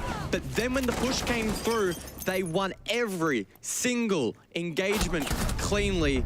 That's a credit to DarkZero. They hold on in that round. They knew that the pressure was being maxed by Team Liquid. Yep. But they hold on, they win it out, and they go back to basement. That's interesting. He got that kill from main, but doesn't hold that position. They don't look to try and get too aggressive off that. Instead, falls back. So you get the kill on the Bandit, open up the main breach Jacuzzi. Well, he wants to hold on to the shock drones, right? So the mirror was still up. You still had... There's a lot more to do. Yeah, you still had Bandit batteries if the EMP grenades, for whatever reason, go astray. So I think Team Liquid tried to play the percentage play there, right? Yep. Maybe there's another world, another timeline in which he does re-aggress, gets 2, 5v3, different story, but... Honestly, could have cleared out logistics. Even 5v4 with Bandit down should be a round win. So 2-1 lead for DarkZero, and they get the opportunity to head back to the basement now. Church and Arsenal. Relatively safe site. Would imagine defensively. We heard Canadian, he said, I'm on the Valk this time. And the Valk he is. And I imagine the way that they played this last time, when you look at the lineup that they've got, they'll play intel, they'll play a bit of information. Well, Canadian called bunker, so I assume it's going to be very much on site. That said, there is an outline on some kind of a room. I'm sure we'll get confirmation as to who that is. Oh, Achieved. So there's Mute Jammers peppered above on the top floor, and Achieved is going to try and mask his position in the hopes that Liquid don't drone him out. And even if he is, there is an escape route down the hatch. I will say, though, Liquid did drone top floor last time we saw Church Arsenal, so it's not as if they went for the shortcut route. Something that Achieved has to keep in mind. Of course, we actually played Deep Dirt the last time we saw this particular site, and he does come back sensing the fact that he is getting drone top floor, not going to risk it, and I think that's the smart play. Sometimes you go for it, and other times when you do feel that pressure, it is best to just vacate the area. Moto gets opened up, and decent start early on, but Cavini's got a lot of information here. Ooh. Yellow ping went out off the back of that Valk camp. Nitrocell does not hit the mark, though.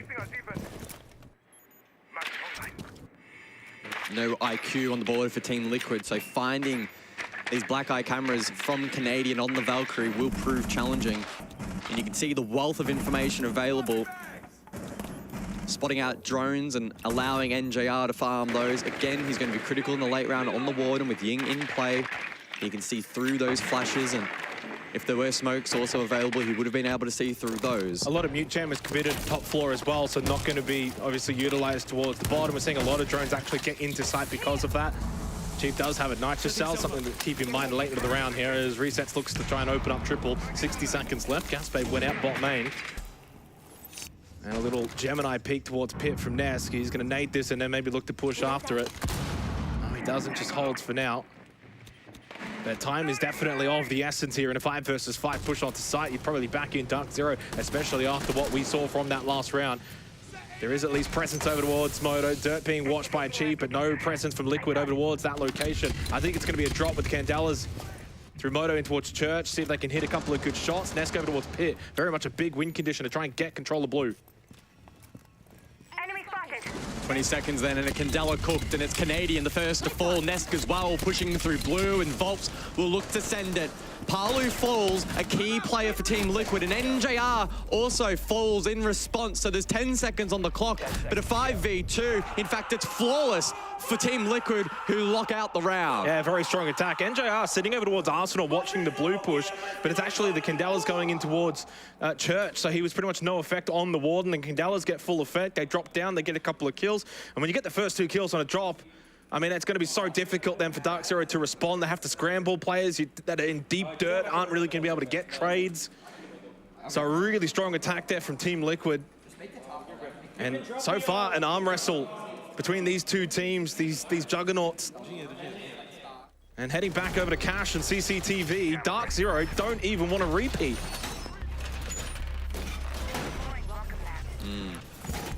Look, just trying to keep things fresh, I think. It can be very easy on a map like Clubhouse to get a bit stagnant, right? You could go back down below and then look to play aggressive, but I think Liquid have shown that they're very proficient on these clears, even with the mute available and being utilized by the defense. So a change up here from DarkZero, don't mind that all too much. But that said, Liquid, their fundamentals on this side, as you would come to expect, were also very, very strong. We saw DarkZero, especially those players over towards Garage on islands, and it was very difficult for them to get themselves back into the round. Yeah, definitely could have repeated that last round, though, in my mind. I think you could change it up. Maybe you don't commit Achieve to that top floor hold with the mute jammers and then just kind of rotate off that very quickly. Either you commit all to side or maybe go for some kind of lurk roam, a little bit more pressure, main stairs for a swing over towards Kitchen could have been on the cards. Just show a little bit more aggression, because so far I think defensively from DarkZero, it has very much been that bunker style, right, where they're kind of just sitting on site. Any contact fights are on site. They're not looking to really play too deep into the lurk outside of, I think it was Canadian in one of the earlier rounds. He actually cashed in CCTV on the Solus. That was it. Now on the mute. Main breach opened up over towards Kennels, rather successfully for Team Liquid. I'll tell you what, one more attacking round in this half, and they'll be in a very good position. Firebolt in hand for Volps. They want to look to clear out this rafters. Oh, he drops down. He does survive though, gets back. Canadian on the jump out as well. So aggression all over the map. Chaos ensues. Achieved as well, taken low. So chip damage well and truly going the way of Team Liquid. Yeah, massively. Look at the side of DarkZero. 3 of them tagged up heavy. Achieved as well. I mean, he's in an absolute spot of bother. His feet, he's just trying to hide them from Nesk. Because I'll tell you what, another bullet to the feet, and he's probably going to fall really quickly, and NJR tries to aggress. Oh, that's a double for Nesk. Just has to hold the one sight line, and they literally just walk into him. Oh, yeah, but that's a big-time play. And that's the kind of play that NJR wanted to make. Nesk probably didn't sense they would go for yet another re-aggress. But credit to DarkZero when it kind of looked like maybe that round was going to fall away. They've got a big kill back. 3 versus 3 stabilized. They have, but they've given up rafters. Yeah, it should be pretty simple for Liquid from this point onwards. Get that diffuser through Garage, go for a default plant. You have coverage breach. You could send the player up red as well for a bit of pressure. Flashes also available for Lagonis to flush out positions. Volps has 2 smoke bolts available as well. So Liquid in a good position again when you factor in the huge HP advantage that they grinded at the beginning of this round. Pamba's still just holding Lounge. He could actually go for a flank through Garage and maybe catch off Lagonis. If there's really not a whole lot of people watching, there's actually the default. That will catch them off guard as well.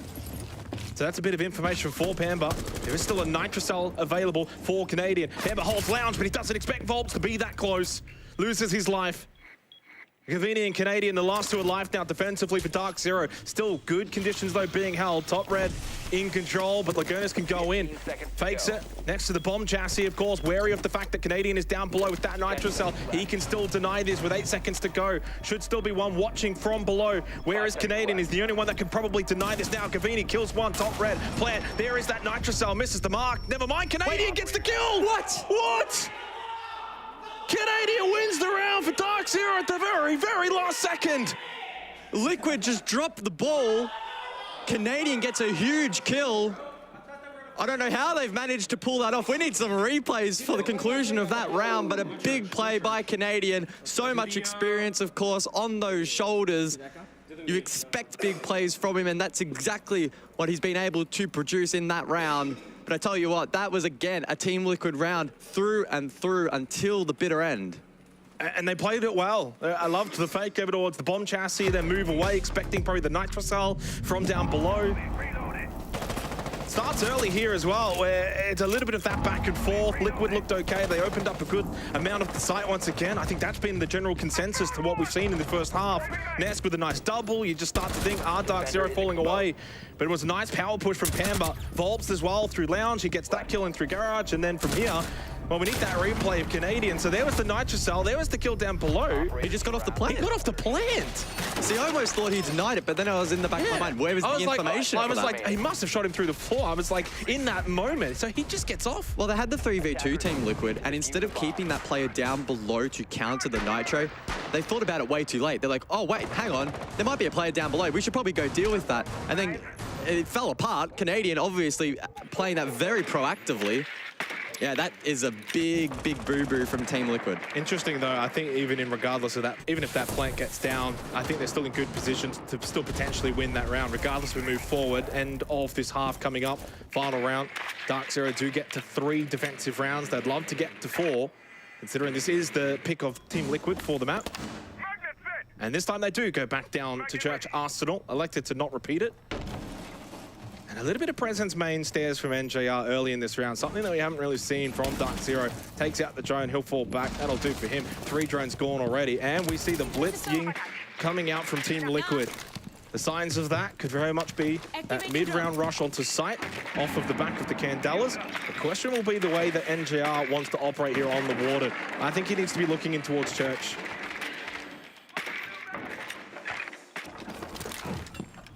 So the final round then of the half. Been back and forth, neck and neck. But I do get the impression that Team Liquid have more weaknesses on this map. They've certainly displayed them in a couple of these rounds. DarkZero have been there to capitalize, which just makes this such an exciting series. Liquid probably going in as favorites, but if they go ahead and even at least look shaky on their map pick, it keeps things intriguing. NJR getting absolutely showered by utility, but he can see through it all. Fortunately for Liquid, no one follows up, otherwise they would have died. Well, they've still got the Candelas available from the Gonus, but that is a lot of utility expended. Very little return from Team Liquid. Volps over towards Dirt. Suddenly, there's only 60 seconds left in this round, so a lot of time already expended. What is the play here for Liquid? Volps just... I think it's just going to be a full hatch drop relying on Ying and then the Blitz Dirt. But again, if NJR plays that exact same position, AK, he is going to be able to deny this. Or maybe not, he died. That kitchen hatch here in the push now from Volps. Is it going to be successful enough? Needs to get this kill on to achieve, and he has been able to do that. In the 3 versus 3 we go in Lagonas to get the plant down. Volps can also watch. He's going to be a big impact late into this round. Where's Palu? Can he get involved? Canadian looking to deny the plant, but he dies over towards bot main. Pamba and Gavini, they both lose their lives. Well, the Blitz attack works from Team Liquid to close out the half, and it is all even. 3-3 here on Clubhouse. There's been so many rounds where just the smallest misplay or great play by the eventual winner is the linchpin. On that occasion, NJR falls for free, and then that allows that Blitz to storm through. It allows the Ying to apply pressure, and there was no real response there from DarkZero outside of the smoke canisters, which unfortunately I don't think were also landing either. So, again, good work there from Team Liquid. It's actually resets. He just pushed all the way down long. He got all the way down long to take down NJR, and then that allowed Volps to push forward, of course. Not really much achieved, could do. He was seeing full white, 3v3. They storm through, they get these picks, and that's a good way to close out the half for Liquid. Yeah, it certainly is. Well, an entertaining game, entertaining first half. Liquid on their map pick, go 3-3 on the attack. I think they'll be very happy with the way that they played out. Straight over to Church Arsenal now for them, actually on the defense, as DarkZero will be attacking. Got a strong half, and definitely good signs from both teams. But I loved the way that Liquid was able to just open up pretty much all of the sites. A lot of the times firmly controlling the early portions of the rounds. Didn't really see a whole lot probably from DarkZero in terms of early round aggression on the defense. Anticipating though on the attack that they'll find a little bit more of that aggressive power. As Team Liquid Volps up above on the Mozzie, and you've got Nesk over towards Rafter, so a far more extensive extension for Team Liquid here from their Church Arsenal site. extending all the way over towards CCTV. Garage Rafters as well with Nesk on the Solus. Yep, Solus Mozzie combo. It's going to be frustrating for DarkZero. It's going to be tricky to gain information, but they do have Dokkaebi, Yana, Jackal in response, so they have probably the perfect lineup to deal with this. Volps elsewhere under fire, who keep in mind going 5-4, a decent game heading into the day at this tournament, 15 to 23, 3-7 on entry as well, so it hasn't been the best of majors thus far for Volps, who recently came across, of course, from W7M, but he's found a bit of comfort here against DarkZero. Looks like that engagement then has come to an end, and Volps will make his way back through Lounge, looking to get back towards site. And DarkZero's done a good job here to keep a lot of their drones intact. They've only lost 2, despite a very extensive roam up above from Liquid. There goes the third. So, minute and a half, big clear though required, which means a lot of time gets eaten away. And you don't then get a lot of that time spent over towards the Laxa kitchen to open up those floorboards. Pam will get a live drone through Garage. They can play pit, and for Liquid, they get to go back to site now. All 5 on site. Stock opened up already. Still going to open up kitchen and Moto though. Just over a minute, and obviously again, not a whole lot of extensive work done over towards kitchen. So DarkZero definitely behind the 8-ball, courtesy of that roam up above from Team Liquid. And they got away with it without losing a single player. Very much a success. 60 seconds then. A 5v5 and no team really edging ahead all that much. Final pieces of information now have been gathered by DarkZero. Canadian can come across on Habana with those X-Kairos, open up the remaining hatches. So some pretty simple groundwork now to be completed by DZ. Team Liquid will prepare themselves for this final push. A wealth of denial available, good information as well from the Valkyrie. This is going to be tough for DZ. Yeah, I mean, there's basically no disruption on site for Liquid. They get to hold all the angles that they want. A couple of flashes go out. You have to play off of them. Gavini drops. They need some pressure. They need some kills. Honestly, at this point, just got to hit some big shots in towards Church. Pampa can just watch the footholds here, hopefully impact this round as well. But he is just going to get struck down as well by the other ones in through Arsenal. Liquid definitely in control here. And it's basically only NJR towards bot main that had any chance of maybe saving that round because the other was planting. Well played round from Team Liquid, and they look a little bit in control here in Clubhouse, despite the scoreline. I think they've looked the better of the two teams so far. Yeah, pretty textbook roam there by the LATAM roster, well, Brazilian league roster. They wasted enough time.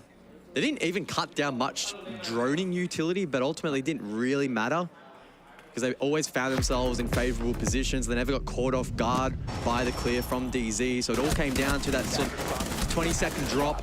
The trades initially were okay by DZ. Gav did a good job to force his way in towards site. But then the rest of the team, the rest of the defense, able to clean up. Ultimately a 3v1. There was, as you sort of mentioned, a very small window in the 2v3. Long was being held there by DZ, but the shots didn't land. And yeah, 1v2 with the plane still going down, not going to be achieved. Yeah, ended up being a really large focus from DarkZero in towards Church as well. There wasn't a whole lot Arsenal. That left a lot of members up from Team Liquid, and they had all the sightlines in towards Blue and in towards Church. They were basically able to just sort of fire away without really much response back. Attackers are moving out. So 3-4 Liquid, once again, take the lead here. It's been sort of back and forth, I guess. A lot of fine margins, and I said that coming into this game, that's probably going to be the difference point. It's going to be a lot of 50-50 rounds, some clutch rounds. Who can get the majority of those definitely will find success here. Both teams, in terms of skill, definitely feel like it's equal right now. Jim Bedroom for the 8th round now. Can Liquid get some separation? There hasn't really been a whole lot of it. Very much had a lot of that sort of one-for-one mentality in this game. And Canadian hops onto the Montaigne to see if that can bring some success. It'd be interesting to see how DZ employ the Monty.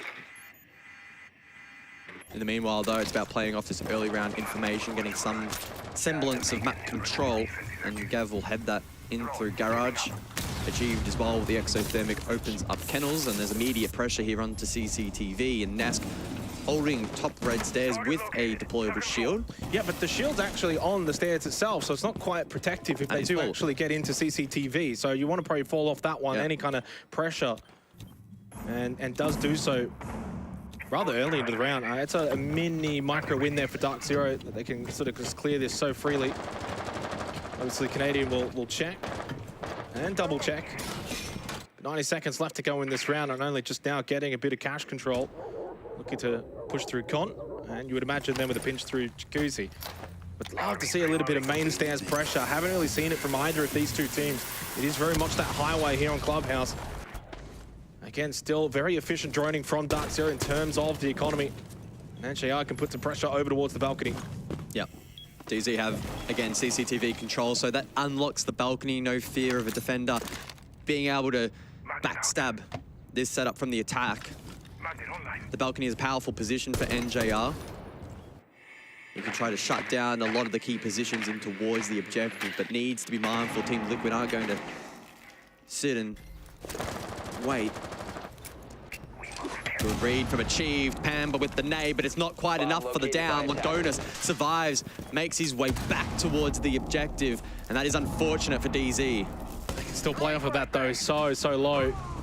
Palu gets the kill onto NJR though. That's a big one for Liquid. DarkZero thought they made it, have had that opening kill, but it wasn't to be. Oh, in the hallway though, Laconis, he makes it work. He'll punish DarkZero for not getting that early kill. Very much could still fall the way of DarkZero in this round. It's not over yet. Laconis and Palu both very low on health. It's up to Pampa though. He's got the gun, but he runs in towards Volps. Liquid shut it down, and they can extend their lead here on Clubhouse to +2.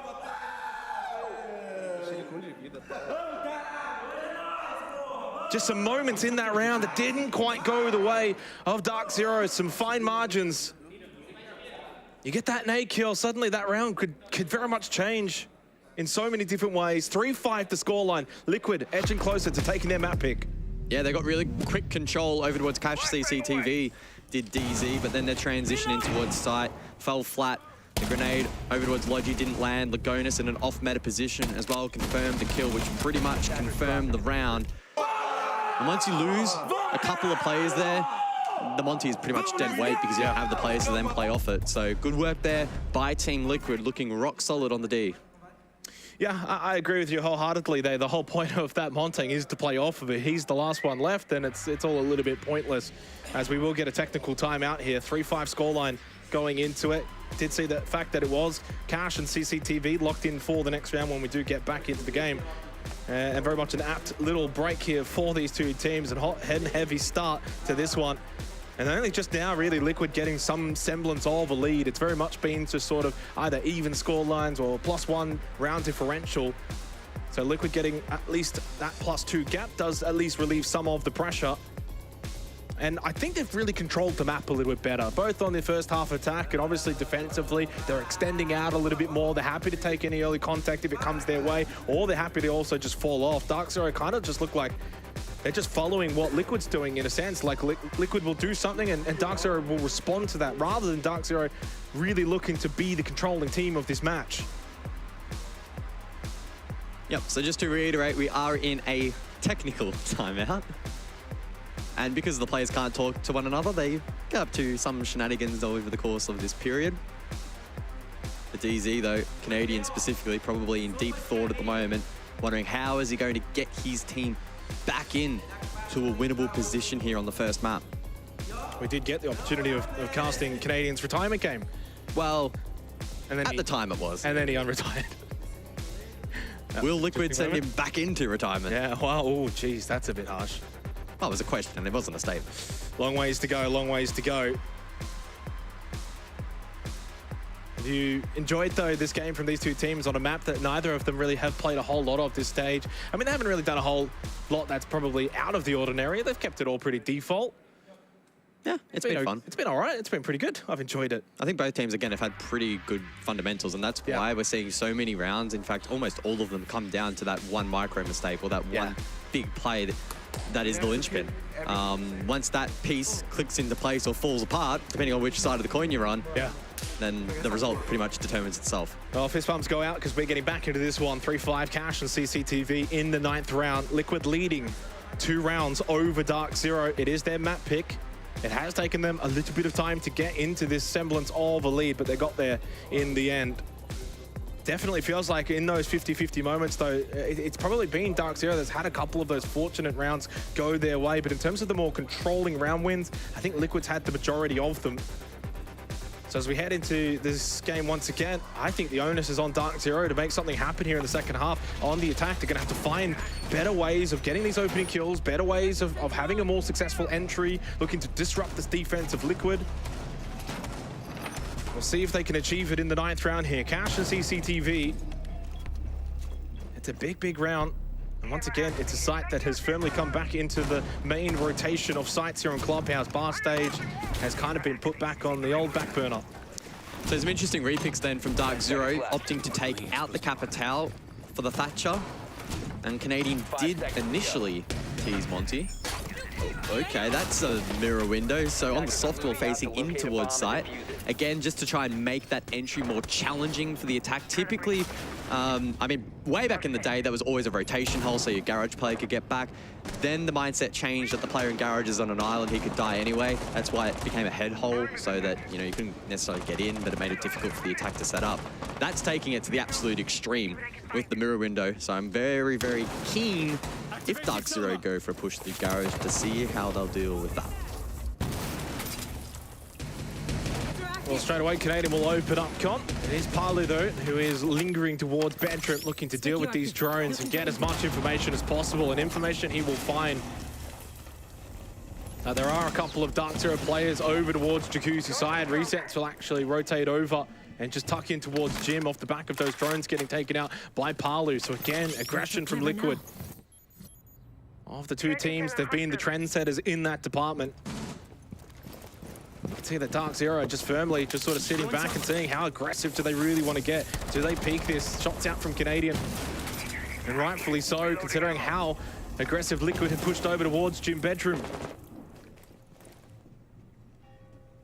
Is it a bit of a bait, though, from DarkZero? Have they rotated entirely off this push? I think they may have. Well, is it a bait, or is it just a sign that the pressure's too strong there from Liquid, that they want to actually just move away from that entry point? Canadian finds a kill onto Volts. Well, he lurked around and he gets rewarded, right? The rest of the team has already rotated off. He sort of stayed back. Maybe Team Liquid, maybe Volts especially, looking to then overpeak a little bit for some information, gets punished. Remember, a lot of time wasted, though, at least over towards that Jacuzzi position. So, yeah, a semi-win for Liquid, but then a big win for Canadian and DarkZero getting that kill. Just over a minute left. Resets down below in bar now. Liquid still very much playing into that mindset of having the lurker, having the roamer, making sure that DarkZero can't get positions like Lounge for free.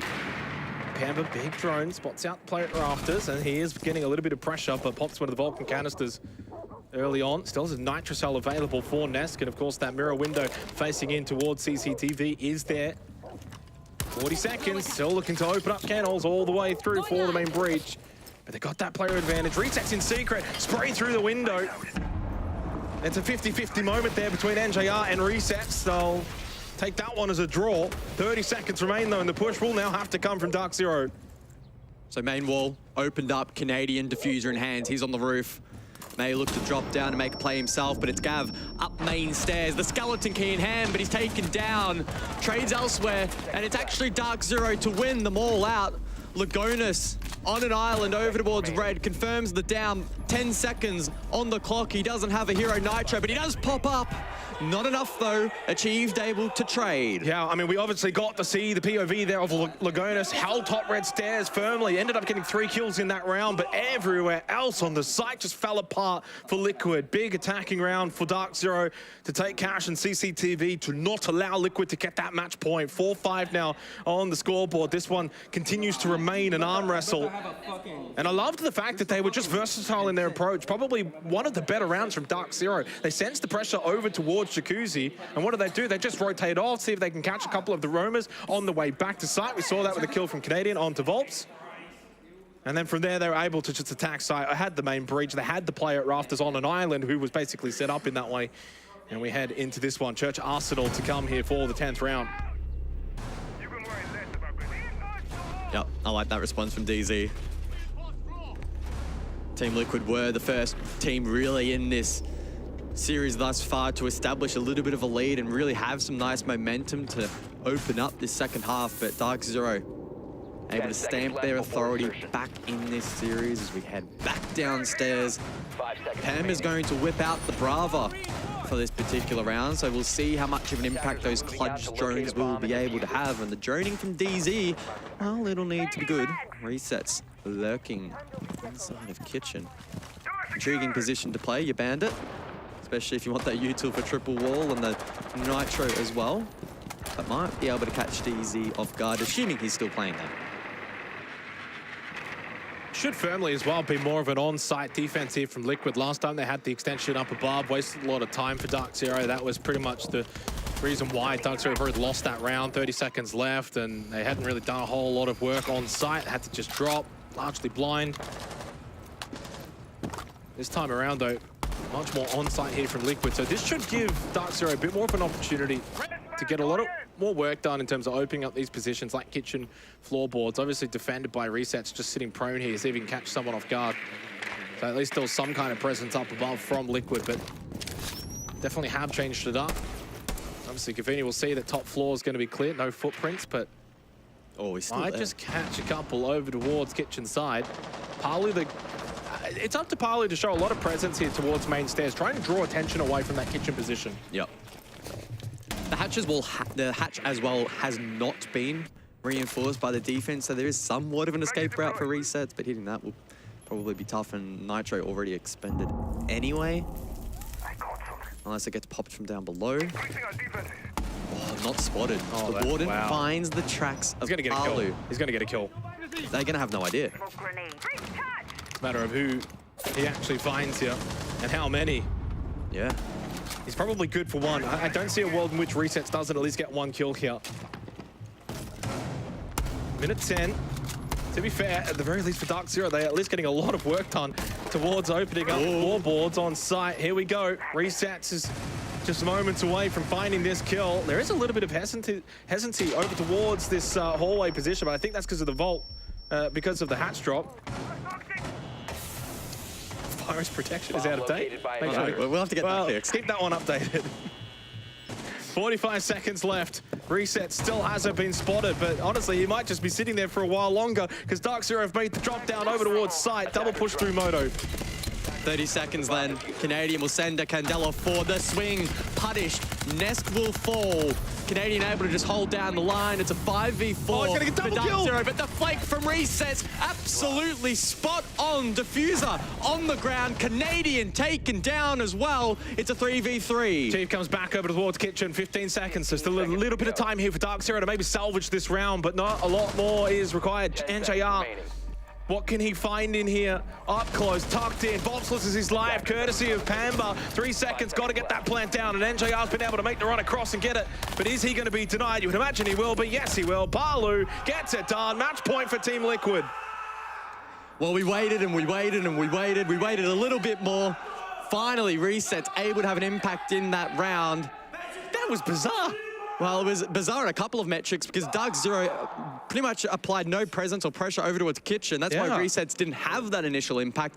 Then he moved around, got into bar, rained down fire from above, got that diffuser on the ground. It did enough to disrupt this push from DarkZero, which outside of that actually looked really promising. Yeah. It was obviously at this point as well, double stack. Reset spots them both. I think he's good for 2 there, but just the timing, Canadian just pushed forward. But in the end, obviously, numbers prevailed for Team Liquid, and that flank from Resets was very much a big factor in winning that round for them. So they get 2 match points to close out their map pick. It's a tactical timeout that has been taken by DarkZero and is already just 5 seconds away from expiring. So hopefully they've had a good chat here as to how they're going to get themselves back into this one. At the very least, Church Arsenal locked away. Do you think we've updated the virus protection yet? Not that quickly. Ah, okay. Gym bedroom we go for the 11th round. 2 match points for Team Liquid. And a big opportunity to put themselves 1-0 up in this series, firmly in their hands.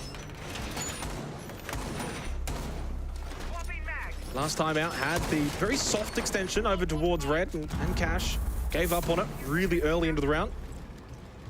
Obviously saw a very strong hold in logistics. That was hard to beat, despite the push-up main from Volps. Oh, sorry, not from Volps, from DarkZero.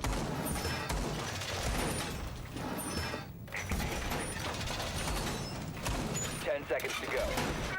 Over to bedroom then. Big repicks here from DarkZero as well. See the Nook brought out, the Ying as well in the hands of Pamba. They're looking to disrupt these defensive setups from Liquid. They themselves are bringing the Bandit primarily for that Jacuzzi wall. Volps as well, given the license to run around on that Solus and look to find information. As we saw in that last round, the droning has been imperfect by DarkZero, so the more that Liquid can do to disrupt that, the better off they'll be.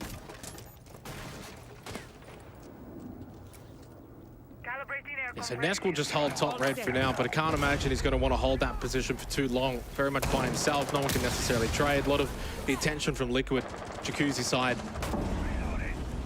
Volps actually does get taken down really early on. Wanted to try and maybe go for something cheeky. Get shut down on the Solus. A couple of drones have been taken out. They lose the player early. He gives DarkZero a really good looking. I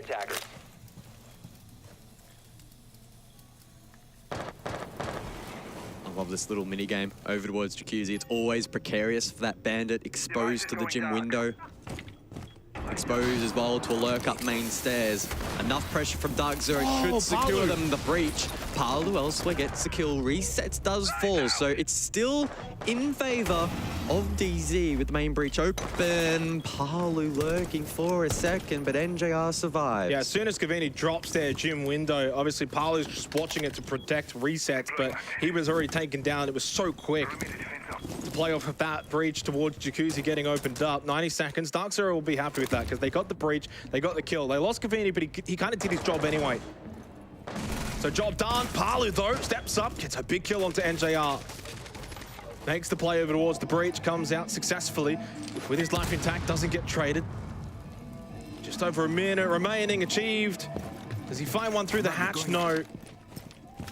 Nesk still over towards Cash. No real presence for DarkZero just yet, although one towards Lounge. Time's going to start to run out. They're still going to have to push this site with Warden still alive in Lagonas.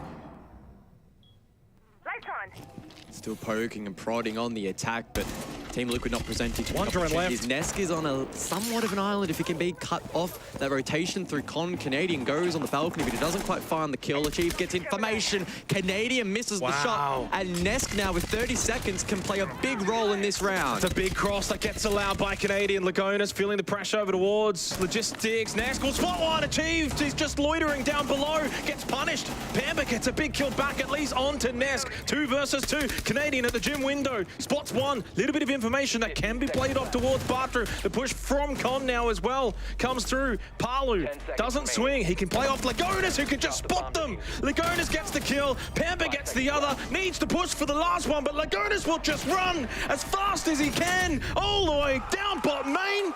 And the map is won for Team Liquid. They secure their map pick to start this best of 3.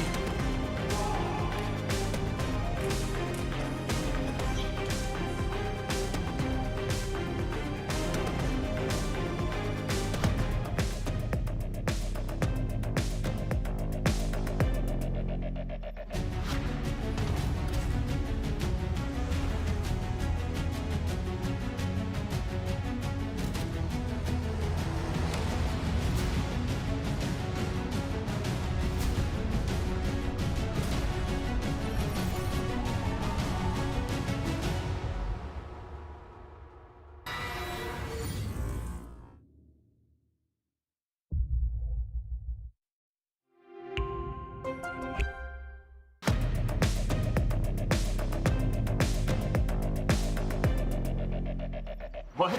Dude, Benjamin Master at the Major? Do you really think he's gonna play with this? He needs something way more powerful, man. It's obvious when you see his moves. Do you want to see his moves again, or...? Bro, I was watching the SI before you even knew about R6. Pengu can win with this setup. Real legend, he wins with this. Sorry guys. I know a thing or two about Rainbow Six, so, follow me.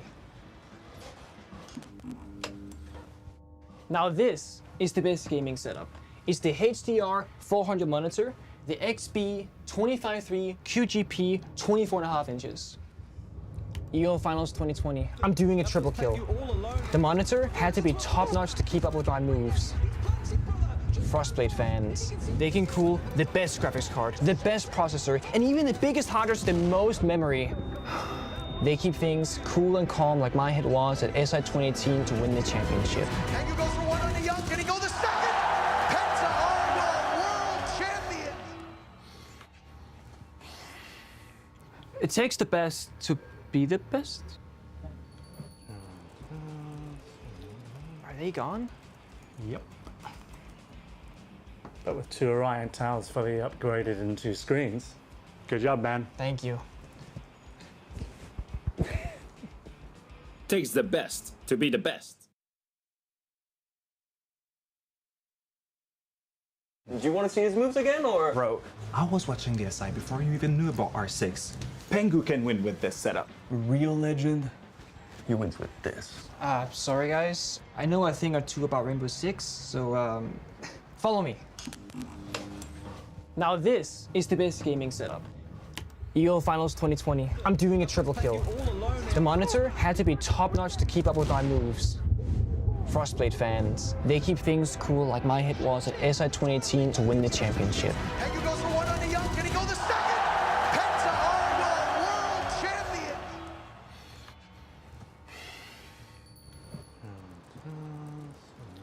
Are they gone? Yep.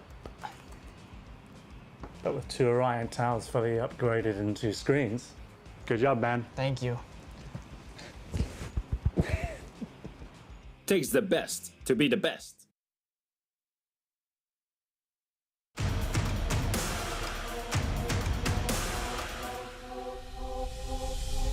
Welcome to Hit for Six. Today, we have Wolves Esports versus the Soniqs.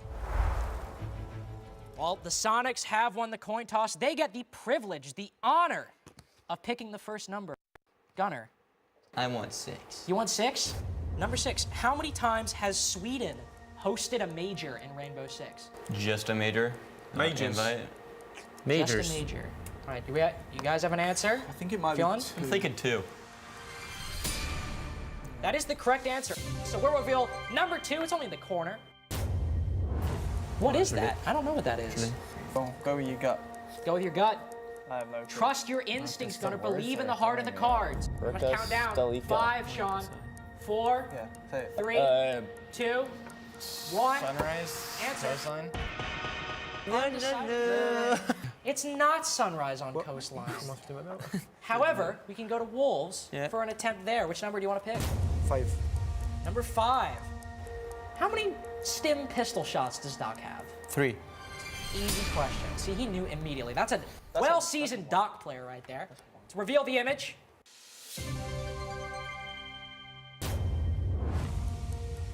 Ooh, a little bit of grass. Little block. Okay. Garden coastline. Yeah, it's the square in the middle. Oh!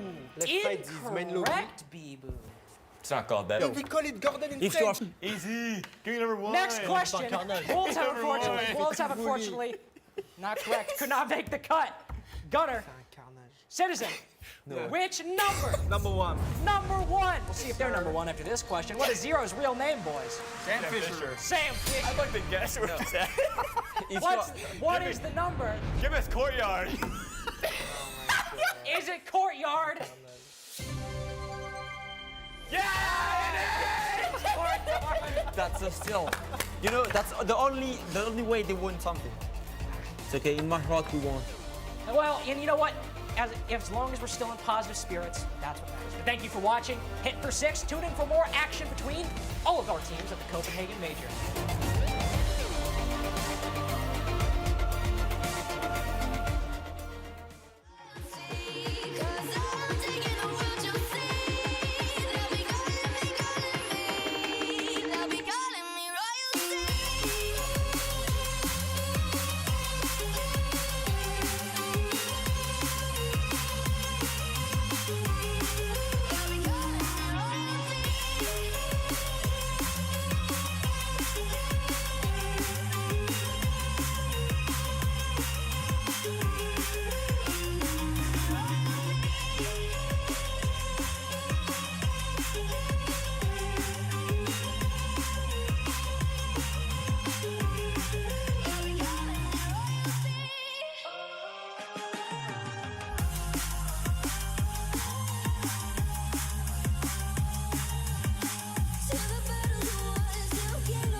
Well, Team Liquid have managed to successfully walk away with their own map pick victory over on Clubhouse.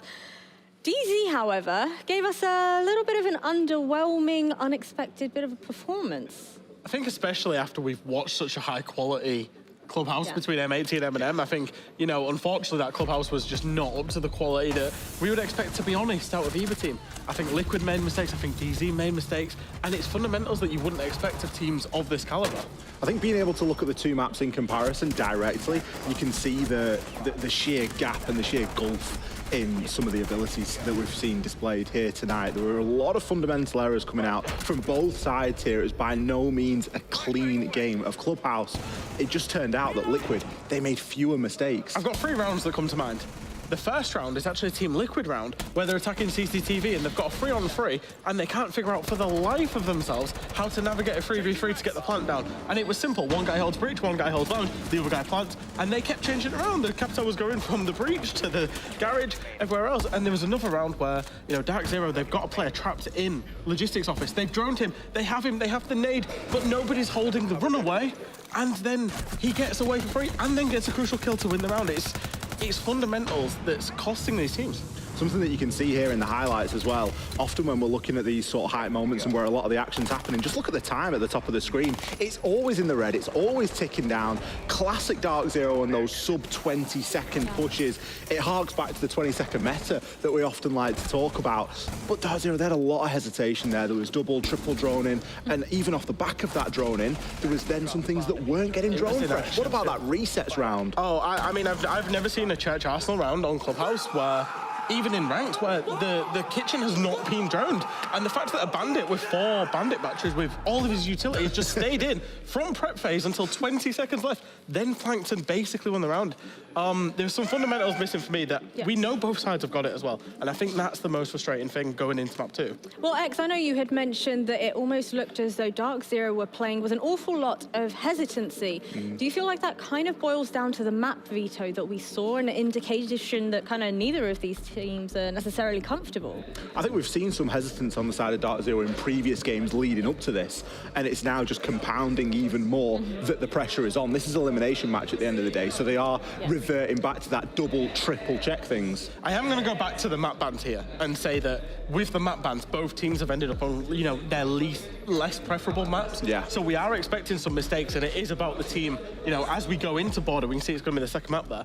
As we go into border, it's going to be about the team that can capitalise on the other's mistakes. Do you think DZ are going to look a bit more comfortable on their own map pick now? Or are you thinking that hesitancy is going to flow through into map 2? I would expect them to, especially given they've got that footage of Liquid playing border yesterday and how G2 pretty much very comfortably dispatched them. You know, G2 was at 7-2, and then one of them was a Lagonis 1v3. G2 put on a show yesterday on border, set a template out for DZ. It's now just up to DZ to follow that template. So what are you thinking? You thinking DZ gonna bounce back after that first map as There's well? a very good chance, I think, that we get 3 maps, and only because only 3 rounds were won by Liquid yesterday against GT. They won 3 defensive rounds, but they were unable to win an attacking round. That's really what this boils down to. Border can be an incredibly difficult map to coordinate on.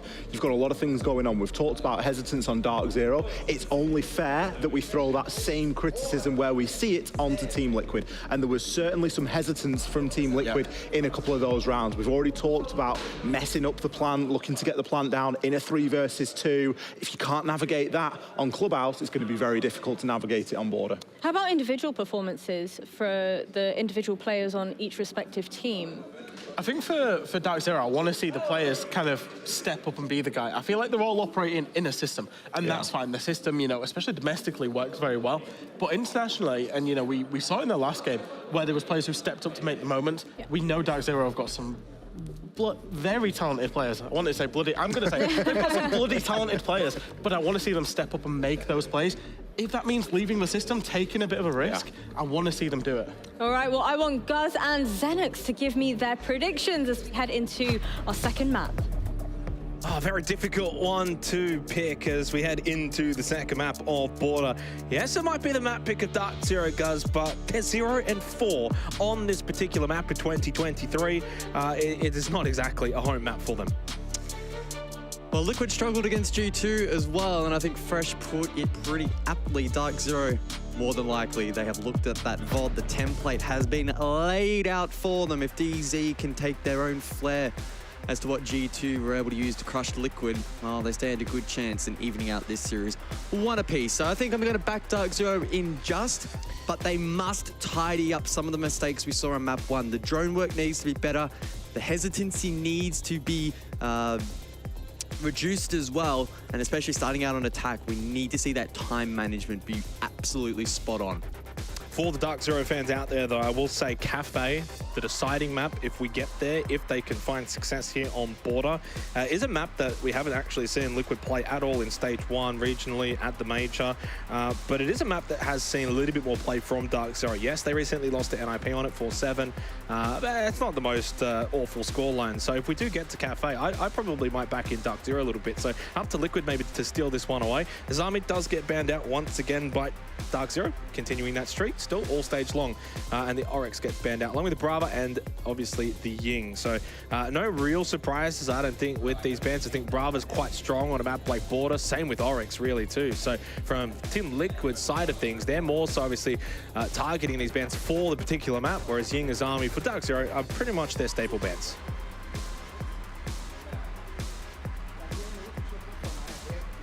And that does conclude the ban phase as we prepare ourselves to jump in for round number 1. Map 2 of this elimination best of 3.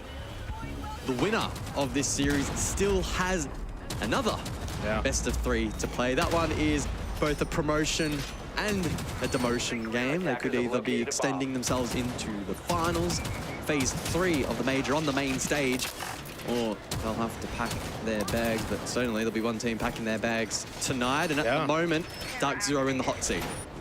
Certainly are. They have to win the next 2 maps. They have to win Border, and then they have to win Cafe if they want to progress. If they want to stay here at the Major, Liquid 1 map away from safety for another day, of course, to survive until tomorrow at the very least.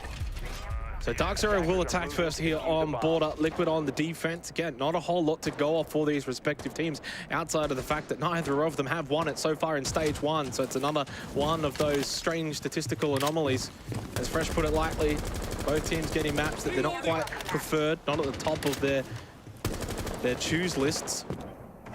But the onus is going to be on DarkZero to probably fix up some of their mistakes. I think it was put really nicely on the desk. It was a matter of Liquid just not making as many mistakes on Clubhouse. They were a little bit more cleaner in their approach. Didn't do anything too crazy, but DarkZero, there were some times where they certainly made some mistakes, some key errors, and that cost them some rounds. Border is such a chaotic map. Trying to navigate it as the attack and get entry, the defense as well, looking to trade out picks and be dynamic around the map.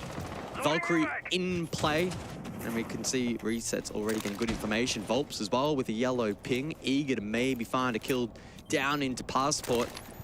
And again, something to note on Border, so much of the map is destructible, whether it be top down or horizontally. You need to be super on your toes, regardless of attack or defense. Pamba looking to push top east. His gun revealed. Nesk sees the barrel. Nesk swings, gets the kill. The nade drops, but it won't have an impact in this round. NJR elsewhere on the belt gets the down through the wall. Now in competitive, of course. No score indicator, so they don't immediately know, but Gavin, they're able to play clean up. Yeah, getting that top east stairs control really strong here for DarkZero. Not too bad on the time either. They can start to put a little bit of pressure over towards 90. Yeah, they lose Pam, but not too bad. Liquid, though, obviously defensively on Border. They're going to need to really mine these entry points. Can't really allow DarkZero to get a lot of that map control early, and they've done a decent job. Had the player lurking over towards waiting. Obviously had pressure top east stairs. 4 versus 4. Not the end of the world. Just under a minute left as they look to open up this position. Cavani, though, actually finds the kill on to resets. That's not too bad, and Canadian can put pressure onto site. It's a good little start here for DarkZero, but it all comes down to their on-site execution. Palu probably has to hit that headshot. Allows Canadian to fight again here later in this round. And he had the diffuser as well. Would have forced out the rotate. That could have been a massive kill. We'll see if Canadian can punish Palu for allowing him to live on the balcony. And he can push straight into Archives as well. No one's watching this. Oh, Canadian, though, caught out. Palu misses the initial shot, but backs it up with 2. It flips the dynamic, and Achieved cannot claim the diffuser. Team Liquid shutting down that effort from DZ. Yeah, so DarkZero just can't punish them there. So a slight little misplay technically by Palu, but as you said, redeems himself, doesn't make the same mistake twice. Whereas for DarkZero, they kind of just sent it into archives and then just sat around and did nothing. Footholds were there. They didn't really do a whole lot. They just rushed in, didn't have as much information.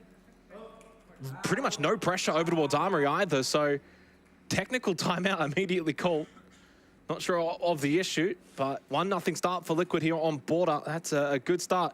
And it wasn't a bad start from DarkZero in that round. Yeah, so it sounds like we are currently experiencing an audio issue. So hopefully this will be resolved quickly. It's just been that kind of night, unfortunately, for those who watched the M&M M80 game as well. I think we spoke to Lynx after they finished that one, and it was like 9. I don't think I have ever experienced Lynx, or Carter as he's affectionately known. Well, actually, affectionately. Actually known as birth certificate. I don't think I've ever seen the man out of breath. Yet tonight, in the green room, he was on the couch almost out cold. Yeah. So not a whole lot to really go off opening round. It is obviously DarkZero's map pick. They were able to get top east stairs control, which is really what you want there. Didn't do a whole lot with it though, to be fair. Kind of just rushing into site. Canadian had the player on the window rush in with him. They both die at the same time. That's diffuser on the floor. It's all too easy for Liquid. Not too sure if they had anyone pushing up towards Metal, towards Beepers, trying to put some pressure towards Armory. It was mainly just the top east stairs push in the north balcony, and that was about it. And Liquid were in good positions to counter that. Question marks, I think, still firmly there on DarkZero's ability to attack into Liquid.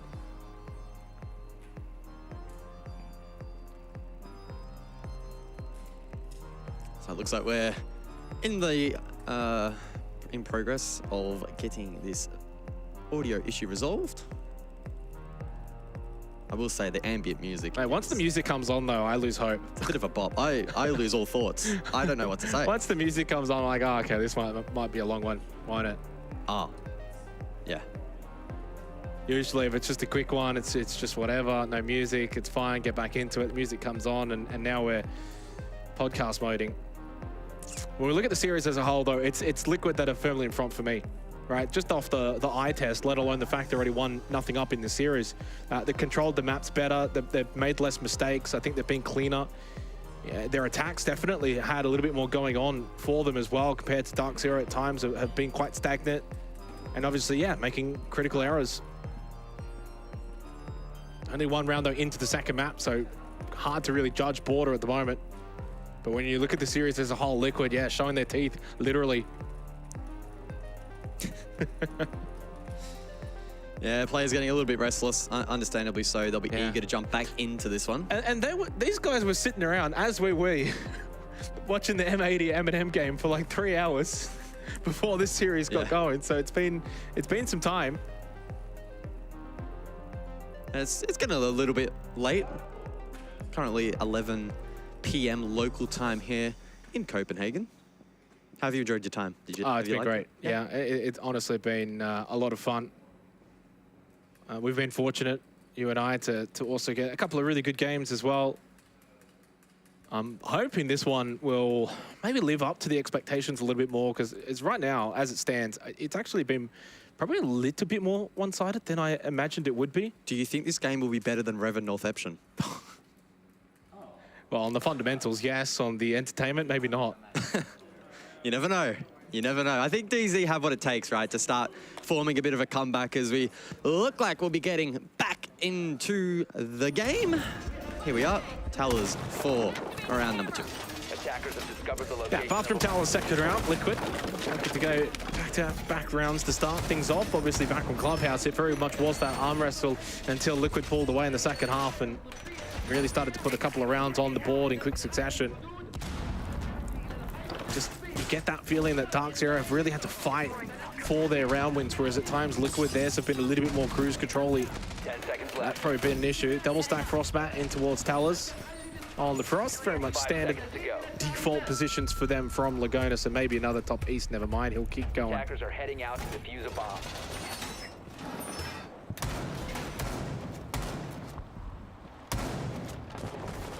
So then, as you would expect on border, quite the extension.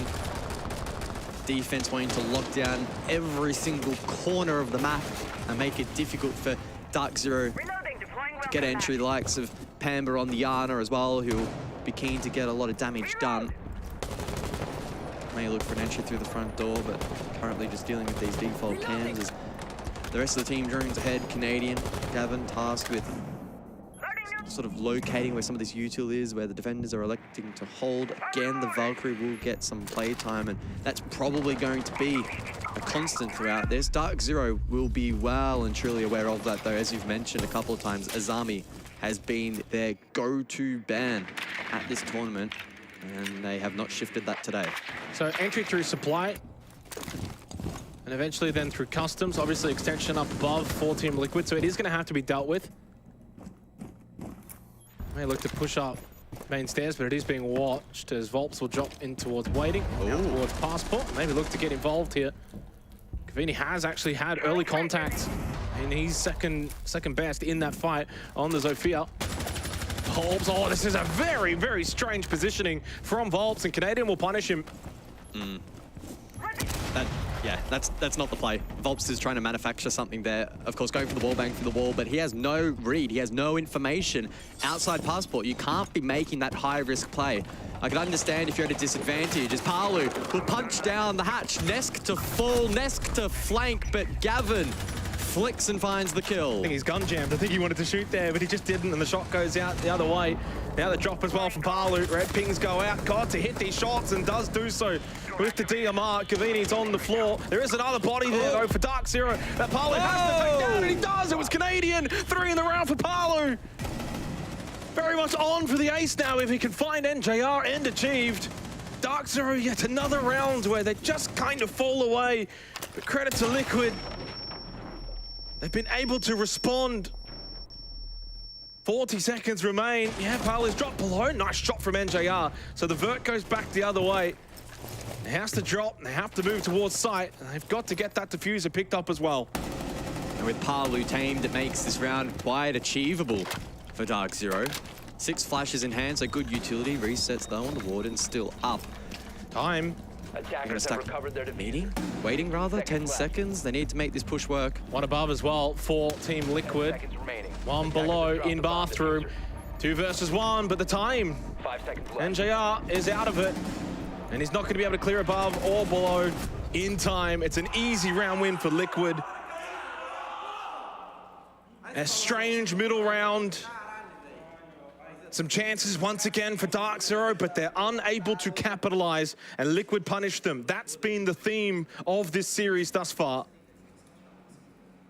Yeah, weird old round. It started off with a big misplay from Volps.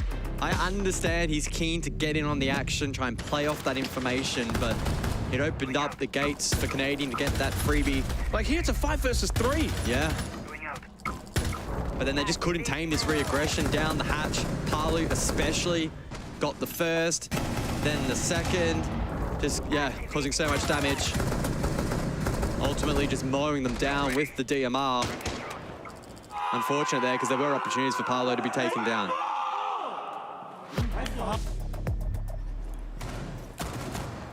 So Liquid started well here on board of the map pick of DarkZero.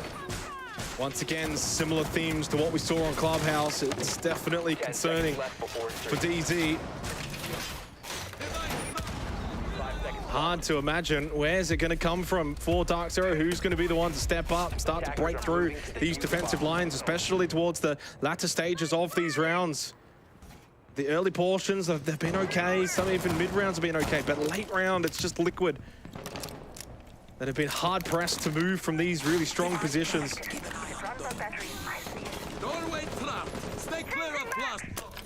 Capcan in play then for the 3rd round. DZ will need to be mindful of those EDDs. IQ that has been brought in response, and I can't help but feel that to try and counter Another potential Valkyrie pick here from the defense, but Liquid electing not to bring that. Information resources elsewhere in the hands of the Mozzie and the Solace as Volps on said Mozzie finds the first, sprays outbreak door to the second. The Nitro tries to slip that through the barricade, but it won't land. Achieved, able to survive on full HP, but now a 4v5 for DarkZero, so they'll be fighting from behind for the remainder of this attack. It might work for them. They were fighting from the front the last round and that didn't work. Maybe switch it up, try your luck. And available there for Pamba. Oh, he gets the down on Dplus, so he won't respond because he's gone. Pamba will finish him off. That's a big kill at least back for DarkZero to get it to a 4 versus 4 scenario. Another logic bomb goes out. It's Pamba that finds a second. So from the man disadvantage to an advantage, but through the window. That's a nice bird hold from Resets. We'll catch Pamba and it'll end his run of 2 kills. 3 versus 3. A little bit more action in the mid round here on Border. No surprise. It is that kind of map where it really does play out more in this fashion than a lot of other maps. It is that map. Sorry. That was bad. I take that one back. 3v3 though. Well, it's at this point though where DarkZero just get a little bit stagnant. Yeah, I mean, they need to try and probably isolate something. Nesk is in a position to maybe be cut down. If they get someone main stairs, he can't necessarily make his way back towards site. Achieve will flush him out with the reaching charge. Needs to try and land the shot, but he's already scurried away. Big damage though. At the very least, it's something. You'll take it.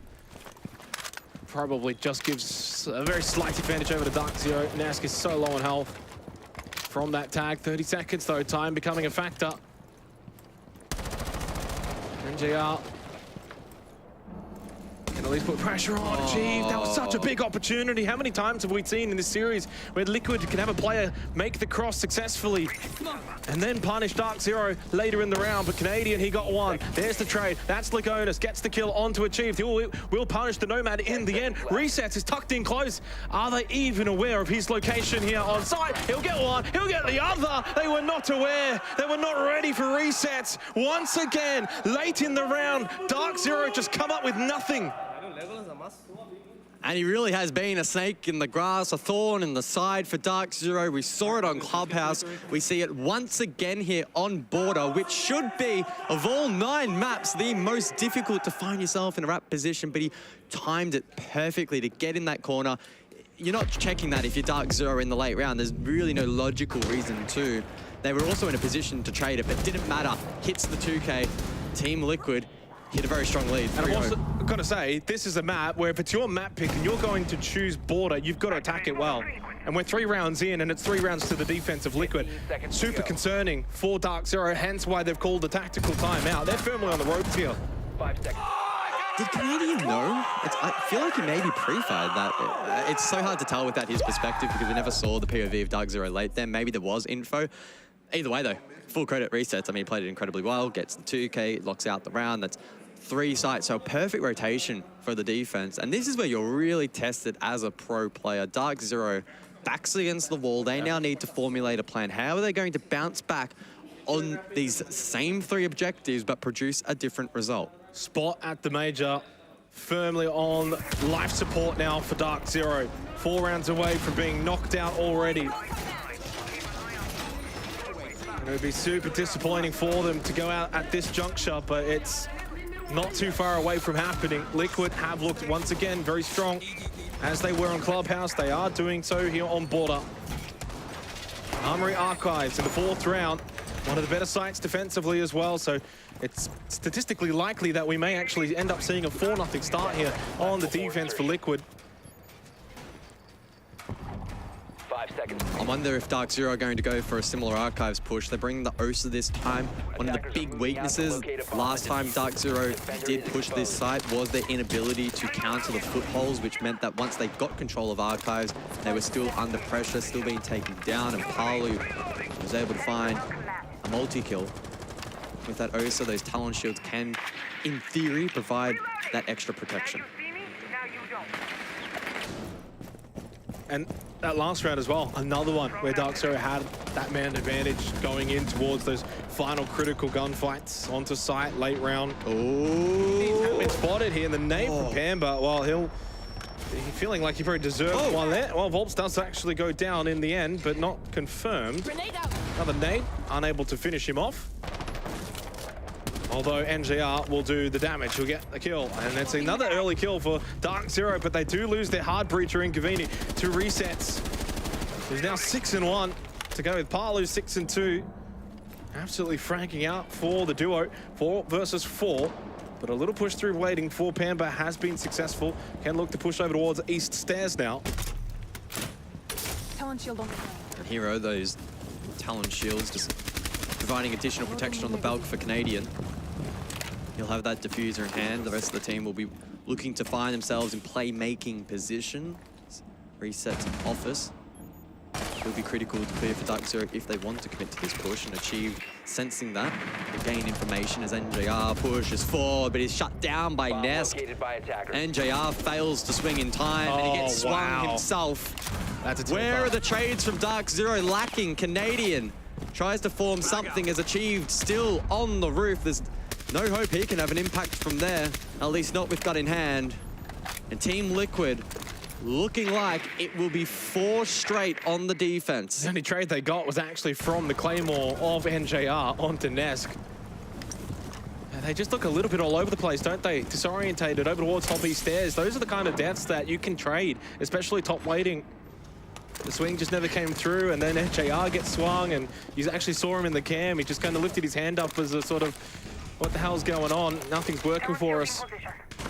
You just wonder what that mentality is like here for DarkZero, firmly on the ropes. Canadian, can he make something happen here? There's not a lot of time remaining, and he's not really playing with Achieved. It's almost like 2 solo players, although maybe Achieved can do something down below, still has a nade available.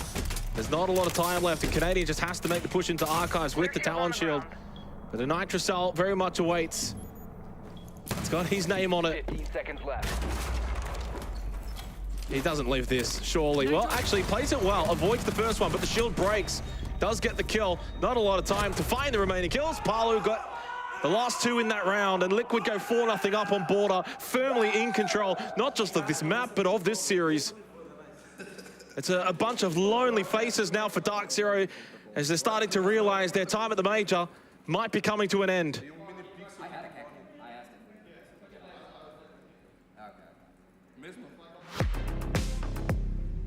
Certainly going to be frustrating for DZ. And again, one of those rounds where they get the opening pick, they have a bit of pressure, but then it's a mistake like this. How are you allowing Nesk to make that play on the balcony? And then it just compounded. We saw 2 fall there. Still no trade as Canadian was making moves elsewhere. Good attempt in the end. I mean, he got 1 kill in the 1v3, but not good enough. And Team Liquid, who did fail to win a single attack, I believe it was, against G2. Let me triple check. Yeah, they didn't win a single attack against G2. So they knew heading into this, right, that they need to mount a big lead on the defense. And that's exactly what they've done. Another one. So, rehost confirmed off the back of that round win. 4-0 start for Liquid. Another one. You sound like DJ Khaled. Yeah, I know, that's the whole point. Another one. Well, I honestly don't even know if this is a time where DarkZero want to break. Now you're just kind of left with your thoughts. You're sitting there, you're kind of just like not really in a good mindset. You can see some sad faces. I think they're starting to face the realization that they just can't quite hack it against Team Liquid. It hasn't really been close on Border. Clubhouse, there were moments where there was a bit of that arm wrestle in the first half, but to be honest, Liquid pulled away pretty comfortably in the second. And really, as the series has progressed, they've just really gained more and more control, and they're just kind of doing as they please, and DarkZero haven't really had the answers.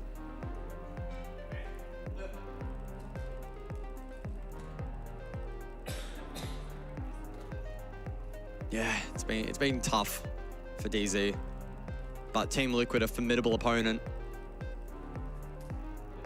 They've been so close to winning titles in recent history, and they're looking to take that next big leap. Still a decent road for Team Liquid to take if they want to make it to the final phase of the major, to the finals, to the main stage. It's going to sound strange as well, presuming Liquid can actually finish this job off, win the series, move forward, it kind of opens up their map pool a little bit, doesn't it? Because in terms of recency, wins on Clubhouse, wins on Border, 2 maps that haven't been in their map pool preceding the major, let alone preceding today. Suddenly, that's now 2 maps that teams are going to look at and be like, well, do we want to go there? So this could actually be somewhat of a platform that maybe Liquid can really sort of launch off and have a really strong back half of the major and push towards the finals and potentially in the finals. But it's not over yet. Although 4-0 start, second map, with already a 1-0 lead for Liquid, has got them in the driver's seat. DarkZero are having to play massive catch-up. Still in the lobby as we can see, so hopefully not too far away from getting back into things on Border. DarkZero, what can they do to turn this around? 2 more rounds in this half. They've got to get some attacking rounds on the board. They probably have to win the next 2 rounds. Ooh, it is Border. I mean, this is all like, I'm trying to put it as light as I can, but it is really, really grim right now for DarkZero. Yep. It is pretty tricky to hype them up for the remainder of what may be their final map at the major. We need to see that spark. And I think actually the desk put it pretty well. In a lot of these games, and especially at an international level, sure, your fundamentals can be great, they can be rock solid, they can work week after week, play day after play day regionally. But sometimes you just need that player or two to really step up and inspire the rest of the roster, give them some confidence. We just haven't seen that hype factor, if that's what you want to call it, in this match at all for DarkZero. We've seen it from Team Liquid. We've seen those rat plays from resets. We've seen a couple of big multi-kills from Palu. Maybe it's just recency bias, but I can't think of that happening for DZ at all, really, in this game. Yeah, I mean, I think Pamba's had a couple of okay moments. 5 seconds left. That's probably all I can really think of. And then you couple that, so the lack of hype and those lack plays, with the fact that they're the team making more mistakes as well, so it's not like they've been clean. It's really just been a bit of a shambles of a series for DarkZero. Besides that first half from Clubhouse, ever since then, it's just all been one-way traffic. Liquid look confident.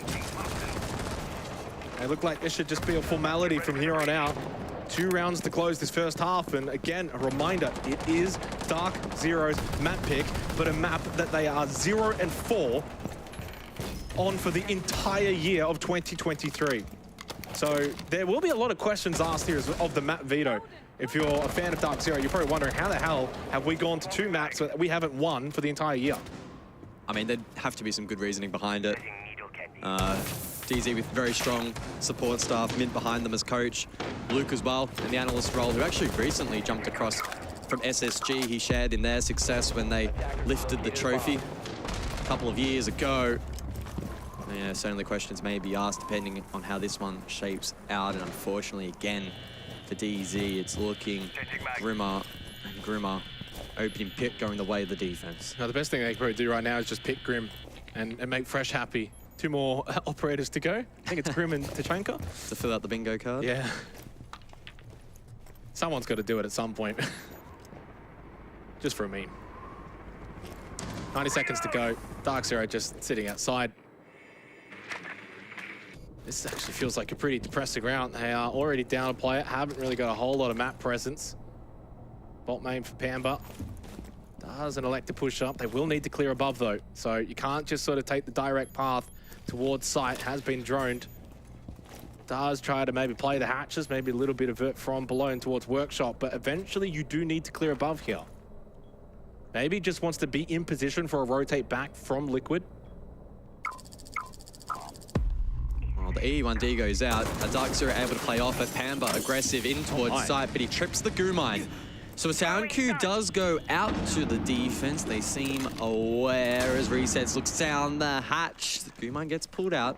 Canadian to follow. So this is a pretty intriguing attacking pattern from DZ. Well, up close, gun barrel sticks out. Canadian sees the red ping as well, but too slow to react, and Team Liquid are just finding kills everywhere across the map. Never even looked to try and put the plant down, just feels too much pressure. And that's a part and parcel with the fact that because you haven't cleared above, you haven't really got what feels like a controlled site. It's tainted. It's not safe. And even though you get this plant down Canadian, your life is going to be short-lived, and it's going to be a 5-0 start for Liquid. They honestly tried to cheat. They tried for the shortcut. Not only did it work, they made themselves look a bit silly. Like, you just go straight to site, you don't clear anything above, you allow the flanks as well. I mean, you've just tried to get the plant down and nothing else. The game's over. I mean... They look checked out. Yeah, this is GG. We can pretty much call it now. Yes, you can get away, technically speaking, with one attacking round on border as an absolute long shot, but they look absolutely defeated after that round. They're not really talking it through all that much. They look deflated. You can see Mint in the background, their coach shaking his head as well, knowing that that play was very poorly executed. Team Liquid, rampage across the map. Control up above, uncontested. The plant going down at a man disadvantage for the attack, and it's as easy as just converging on Canadian left all alone. Yeah, and Liquid's playing it well, right? Because they're still capitalizing on this. Sometimes you can sort of just lose a little bit of that control up above. If you think, okay, they're brushed onto side, we try to scramble, we throw some lives away, we make some mistakes. They just keep a cool head. They keep a cool head. They understand they've still got primary position, they've still got Vert. They understand that DarkZero has tried to go for a bit of a shortcut. They keep their numbers. They kill any kind of semblance of attack from DarkZero off. It's a 4v1. They let Canadian get the plant down. Doesn't matter. 5-0. 1 round to go in this half. And DarkZero are now firmly looking for their tickets for their plane towards the airport, which is not very far. No, it's a short drive. I would say that they're actually near the airport. Is that what NA stands for? I'll let chat decide. I'm not getting involved in this one. I don't want to cop a pitchfork in the back. Who do you reckon they're going to verse, Team Liquid? I'm having a look. Some of the names. VirtusPro. Oh, I wouldn't want to verse them. SSG. Ooh. I think that's winnable. Scarz. Eminem. Wolves. It's going to be interesting to see how that one plays out. We'll have to, of course, wait for the seeding at the conclusion of this match, the conclusion of the day. Well, I want to see something from DarkZero to close this out. You can't just end your major tournament on a 7-0 or a 7-1 or something like that. They need a bit to fight back. Save face a little bit. I mean, if you lose this 7-4, 7-5, at least there's a little bit of that respect that you fought tooth and nail to bring it back. Pamba just pushes through Passport in towards waiting. Final round of this first half, final attacking round for DarkZero to maybe get on the board, and they lose achieved for the second round in a row at the beginning of this round. Lagonis almost times one there on to Pamba. He will try and play off of this. It feels like they're just sending it down mid. They've lost another one. 3 versus 5. Pamba's just running around. Gavini up top of waiting. He gets sent back through Passport, and they are basically being told, you're not allowed to enter our building. And I think what was telling there is Canadian falls. You could see Mint, DarkZero's coach in the background, sort of just... Wow, this is an onslaught. Put his hands in his head, or his head in his hands. His hands in his head?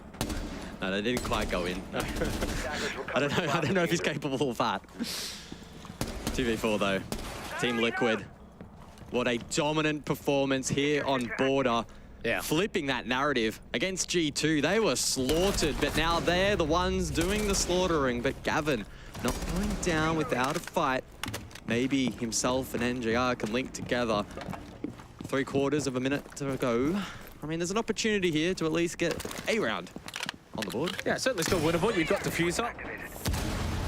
Cleared out a lot of that vert as well, so you know that they're going to be largely on site. They do rotate around 30 seconds. You've got the time to do so. Back through Passport. This time through, though, is NJR. Time of factor. Takes out the default. Over towards main lobby. Resets can swing off this. And, well, that was one that he won't want to watch back. Still got a bit of damage onto NJR. It does punish him, at least gets that headshot. Papalu finishes off the last 2 remaining players for DarkZero and probably finishes off any kind of hope of some sort of comeback. It's a 6-0 lead for Team Liquid. 6 match points, 6 opportunities to send DarkZero packing from the Copenhagen Major. They are on the verge of 7-0ing DarkZero to send them home. And I must say, it's remarkable the discrepancy between these two teams, considering, again, this is second from North America in DarkZero, and second from Brazil in Team Liquid, yet in this game, today at least, looking worlds apart. It was Volps to get the first, achieved falling first for DZ 2 rounds back to back, and then it just steamrolled from there. The solo entry is just being absolutely decimated. And don't get it twisted, I think Liquid have actually played pretty well here. They haven't, again, made really any mistakes on border, as they didn't on Clubhouse, so you can very much look to that and say, okay, well, they're playing some clean siege, they're not making too many mistakes. I think they've looked really strong defensively, and also on the attacking side of Clubhouse, I thought they did a really good job of just putting pressure on DarkZero, opened up a lot of different sideline angles, and I thought that they had a very good Clubhouse, and border obviously defensively, they've been really, really strong. So moving forward, they've played really well, Liquid. They've opened up their map pool a little bit. I mean, this is as perfect as a series could go from them. And it'll give them hope going into tomorrow that they can do it again, win another best of 3, and make their way to the finals.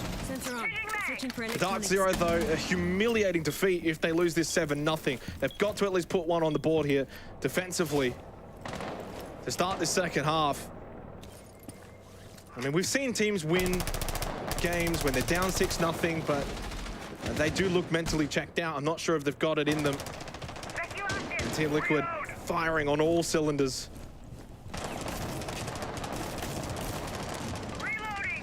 Palu lurking, dangerous down below. Already presence down below. As Pamba actually gets the first Volps. A little bit hot and cold today. Still a question mark over his ability to slot into this roster on the international stage. Still work to be done with that addition to the team. Bit of pressure now on Team Liquid, a 4v5. Looking to try and find their way back into this round. Resets, though, just sends it off his window. NJR, though, wins that duel out. And surely from here, DarkZero will be able to find their first round, although Lagonis might have other ideas with the kill there on to NJR. And Chief takes a big chunk of damage, presumably from a native pilot. Canadian, though, with a Nitrocell kill onto Lagonis, brings it back to a 2-player advantage for DarkZero on the defense. So they can take at least a round with them on the road and save face a little bit so they don't get 7-0'd. Unless Palu and Nesk have got one last display of maybe sending this to a 7-0 scoreline. They have to pull it off. They've got a minute to do so. But surely DarkZero will not be able to lose this one. Still a 2 Nitrocell advantage for them as well. Gavini and Achieved. They've got site control, diffuses pretty much elsewhere. I don't know if Palu and Nesk are going to have a whole lot of time to get that, to get into site, clear it. There's a lot that they've got to do. They might just send it towards site, hope they can get a couple of kills. And that looks like the plan. They'll double stack together through security.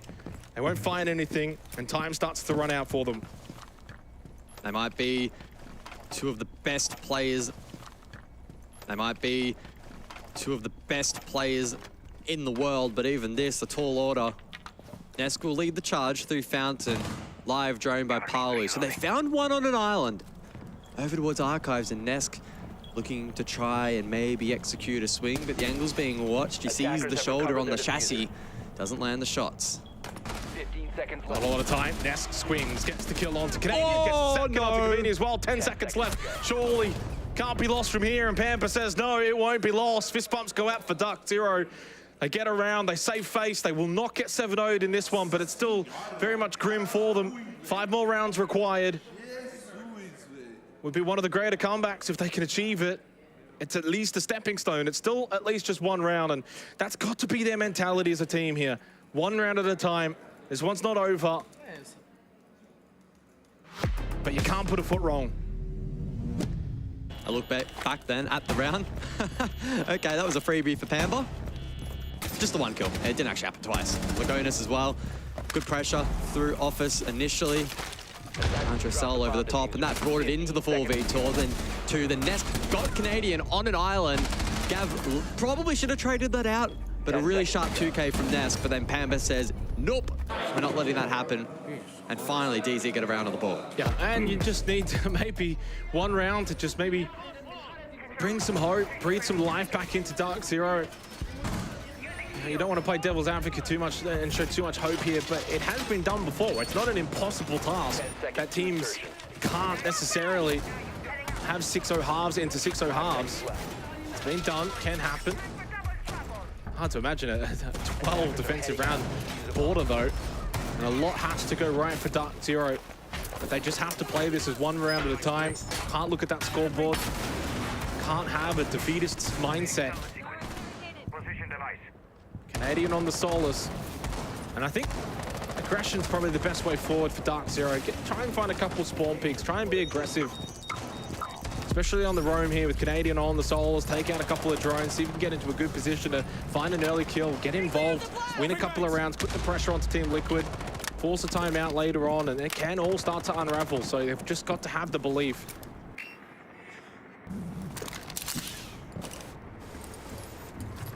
Belief, though, it's only going to get you so far in a game like this. DZ have made quite a few mistakes throughout this series and now need to pretty much be perfect for 5 rounds in a row, then plus OT to extend the series. Does feel like it's a matter of time until Team Liquid are able to survive at least one more series here at the Major.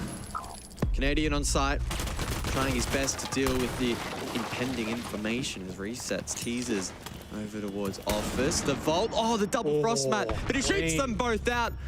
Shoots NJR in the back of the head. Pamba falls as well. And that might be DarkZero falling as well. Now on a 3 versus 5. Down to just Canadian. Convenient achieved. They probably have to just try and find a way to look and search for the next kill. They can't just sit back and allow Team Liquid to corral them, to put the pressure elsewhere.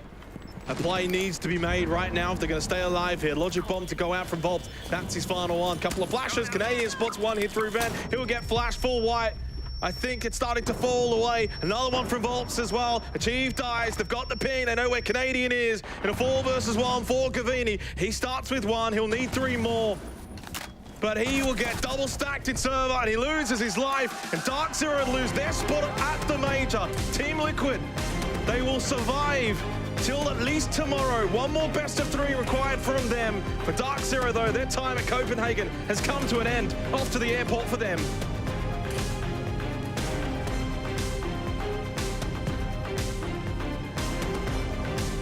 Great performance there from Team Liquid. They'll be thrilled with that one. They bounced back on board of the map we had question marks over them on. So they'll be very pleased with that.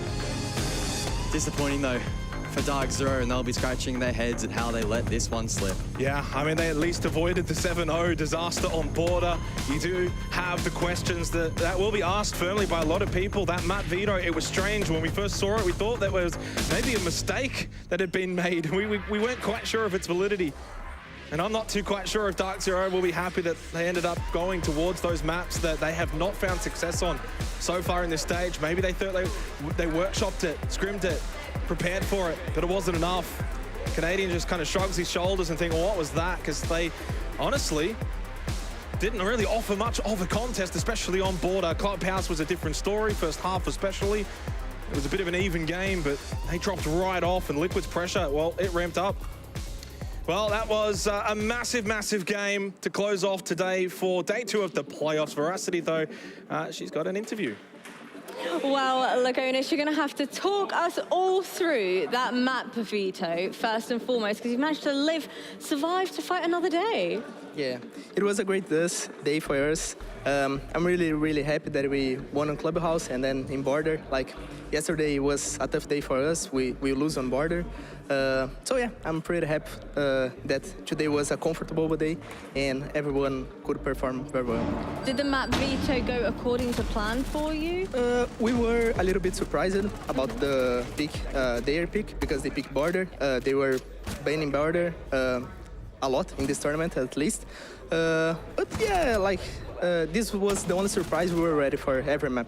And how did you look to enter today's games after having a loss like you did versus G2 coming into this? So, like, we were struggling a lot about, like, what we were doing in scrims, we can't do in the tournaments. Like, that's our main problem right now. So today was, like, just have fun and let's be happy when we are playing. And, yeah, and we were happy and we win. I think that was really, really important. So far we have 3 other Brazilian teams that have made it through to the finals. Do you feel any sort of regional pressure to try and be the 4th team to do it? Yeah, of course. I think there is a little bit of pressure, like we want to be with the other 3 Brazilian teams. And yeah, we know that we are a really good team and we needed to like only, I don't know how to say, like find where we are, like we can be much better than what we are showing up, and I hope to, like in the next days we can do better, like the same we do today. And yeah, let's see if we got for Brazil in the playoffs. Well, my final question for you is, who do you want to face tomorrow in the best of 3? You got Scarz, Wolves, VP, SSG, and M&M. I think SSG, it's gonna be great. It would be great. Another North American team. I like to play against the North American teams. So yeah, SSG. Is there any reason for why you like playing NA teams? I don't know. I like to play against their play style, like the way they play. SSG actually plays a little bit different from the others, in my opinion. But I think they play like really crazy, and it's gonna be nice playing against them. Well, best of luck to you and your team. Thanks so much.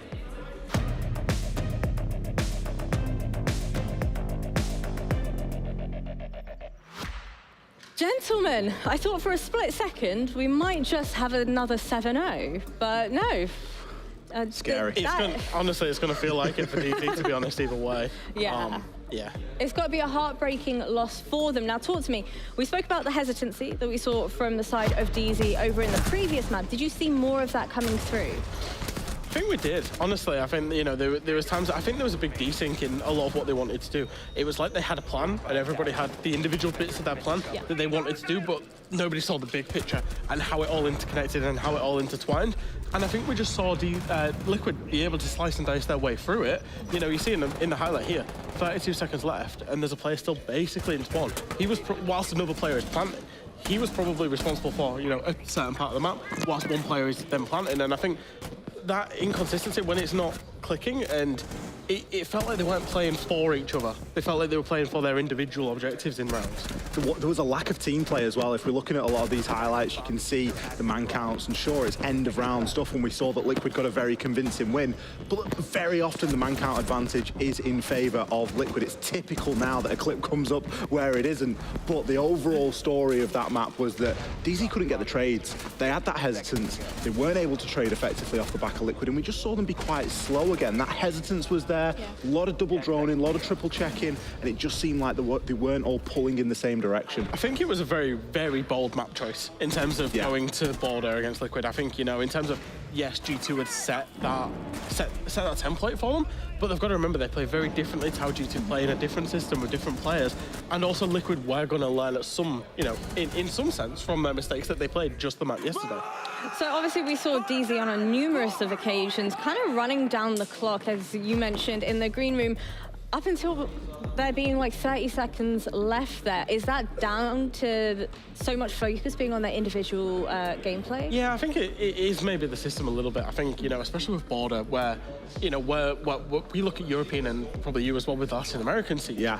In terms of border being a map where you're fighting people at the border of the map, like quite literally, you're fighting them at the entrances, and the round is usually won or lost within the first minute.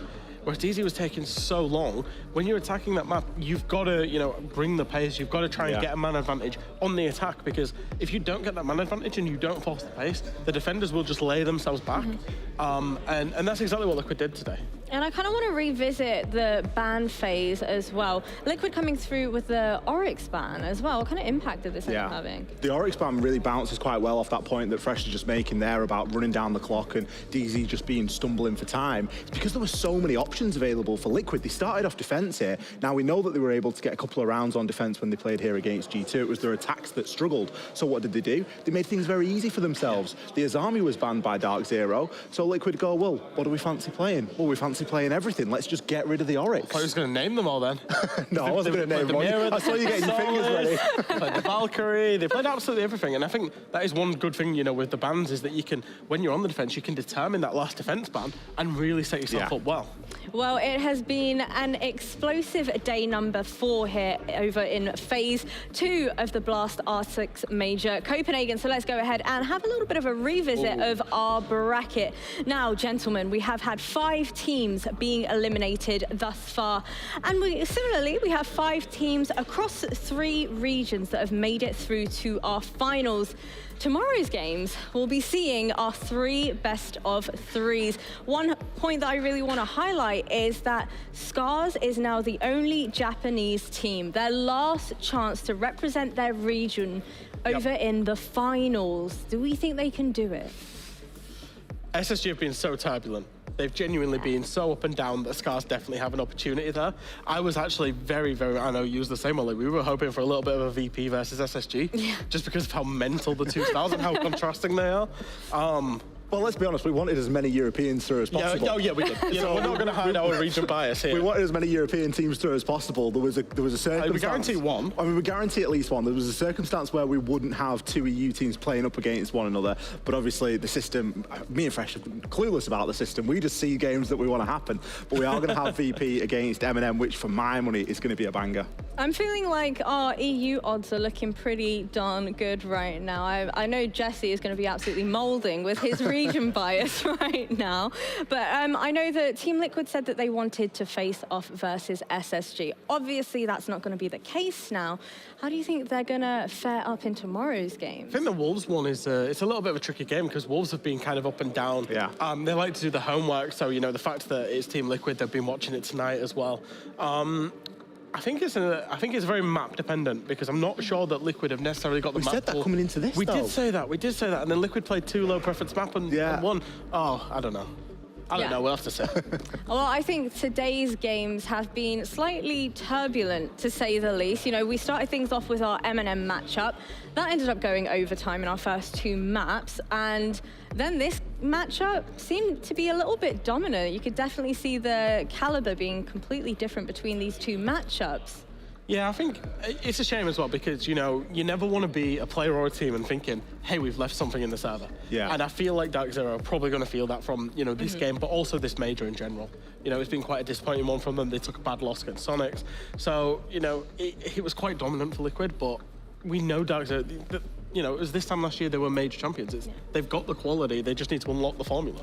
Well, gents, I think it's about time I start throwing some questions your way from our sub-corner. So, starting things off, do you think that G2 can make it through all the way again?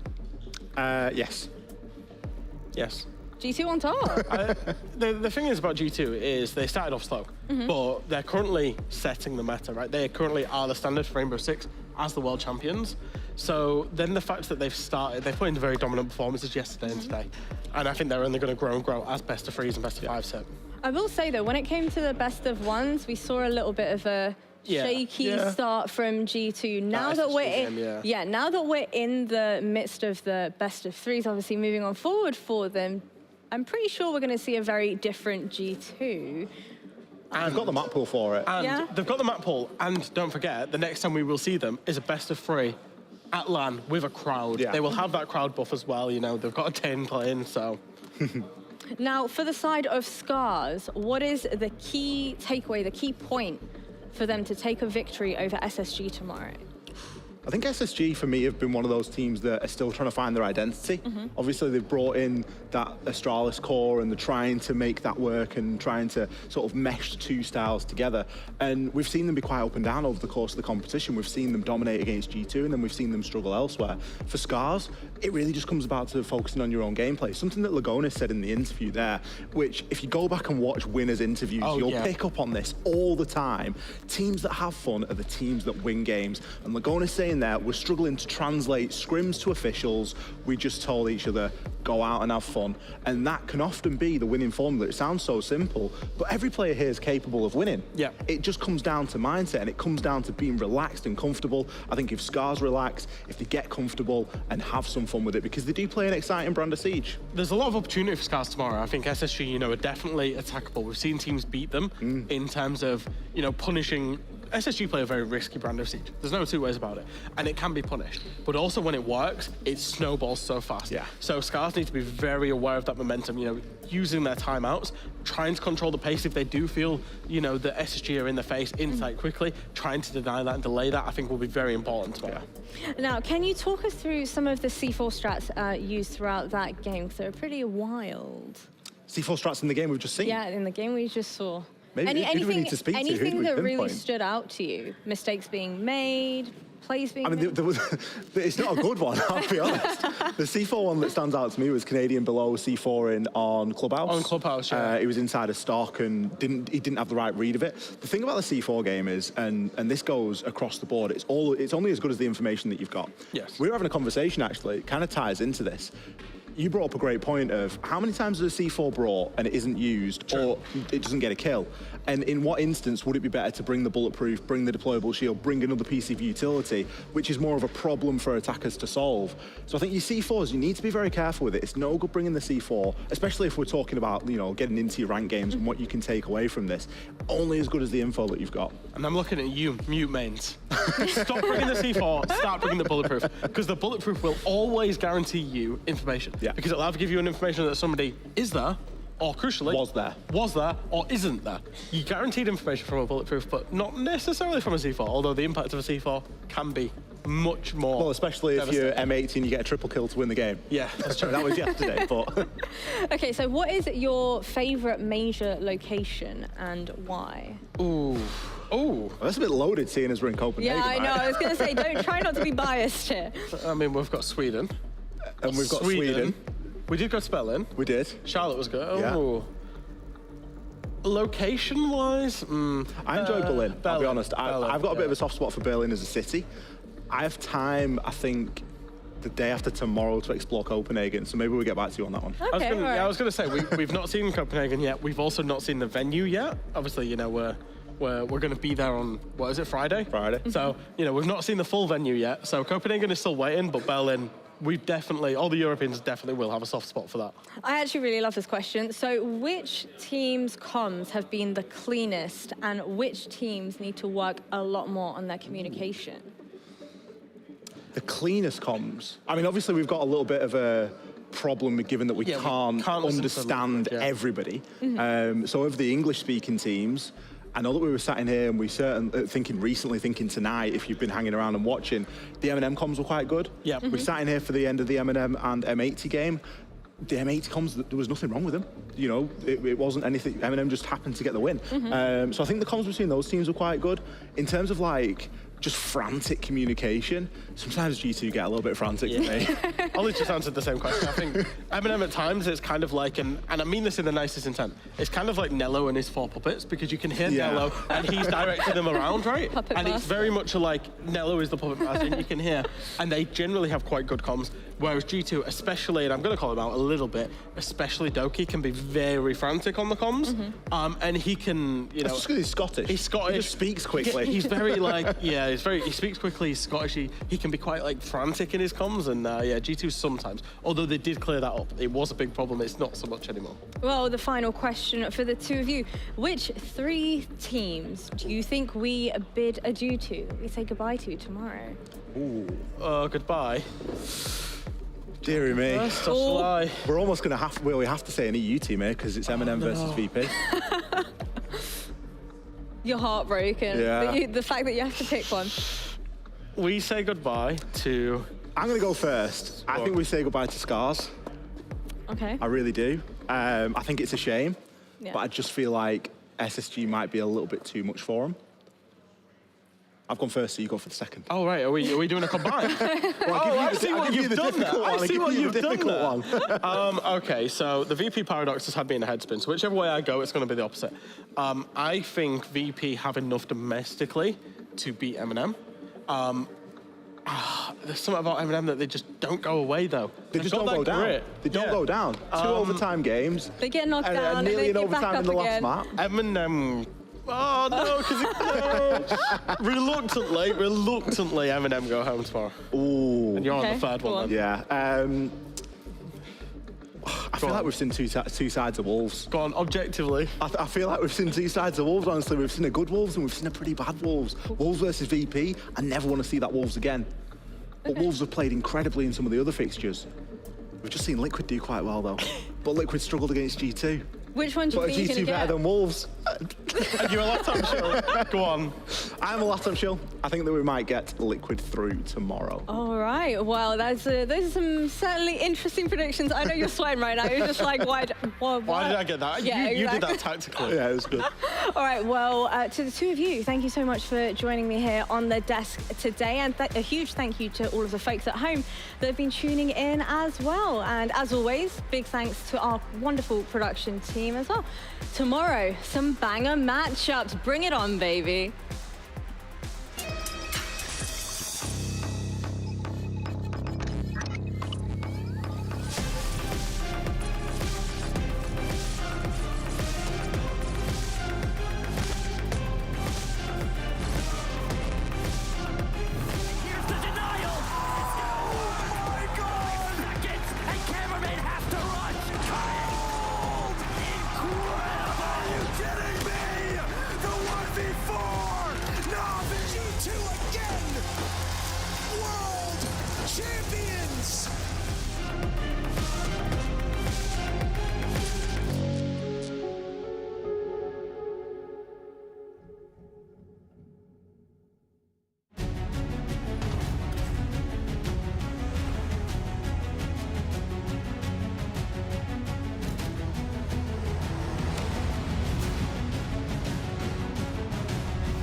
When you have two teams from the same region going up against one another, you're best friends. But in the server, you want that win.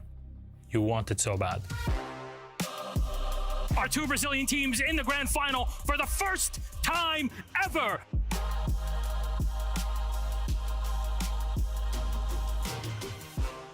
ninjas in pajamas. Some tournaments you have a better feeling about winning, and that one, it was ours. Our second Brazilian team, Team Liquid. NIP was very well prepared. They were like top 1 team in Brazil. It goes to Brazil no matter who wins it, but for NIP, it means a lot. We lost to SSG a year before, and then we knew like in our hearts that this invitation we need to win, you know. It was a very difficult time for us as a team. It was pretty hard, like especially because of what happened to me at the moment. Like I lost my dad during the competition. In that final, I think Liquid kind of won people's hearts because of the tragedy that had happened, but because they had also played incredibly well throughout the tournament and through the grand final. They gave us an incredibly entertaining game. Psycho goes big with 4 kills to push them over the line on Cafe, and that is going to be NIP 2-0 on maps. There you go, the kill comes in. He knew exactly where the man was coming from, and that's going to be Team Liquid taking our second map of Chalet. Palu, 1 second left to go. Diffuser goes down in the absolute nick of time, but Moringa, he gets a huge kill, Des! He gets a huge kill! We're going all the way to 5. We're going to find out who really is the best in Brazil. Palu cannot find the kill. Out comes the Nitro. Shot out by Pino. That is the round in 2020. Brazilian hearts were broken, but like a phoenix, NIP rise from the ashes to claim the hammer at the 6th Invitational 2021. It was one of the best days of my life. I think we can compare that as a Brazilian team winning the World Football Cup.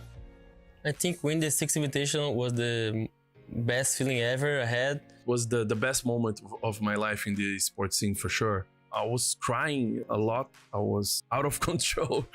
We were very sad to lose, but we understood the limits of the team at the time, and we were very proud. But also it was very nice to see another Brazilian get a title. After that SI, like I think it was a motivated thing to grow as a region and make it through a lot of other tournaments. At the end of the day, everyone is just friendly. So yeah, we have a very nice relationship. The friendships run deep, and it goes beyond shouting and cheering on stage. You know, all of that is part and parcel of this. It's a respect that is given and earned between these players. It's an awesome feeling for everyone, you know, not just us. We win for everyone.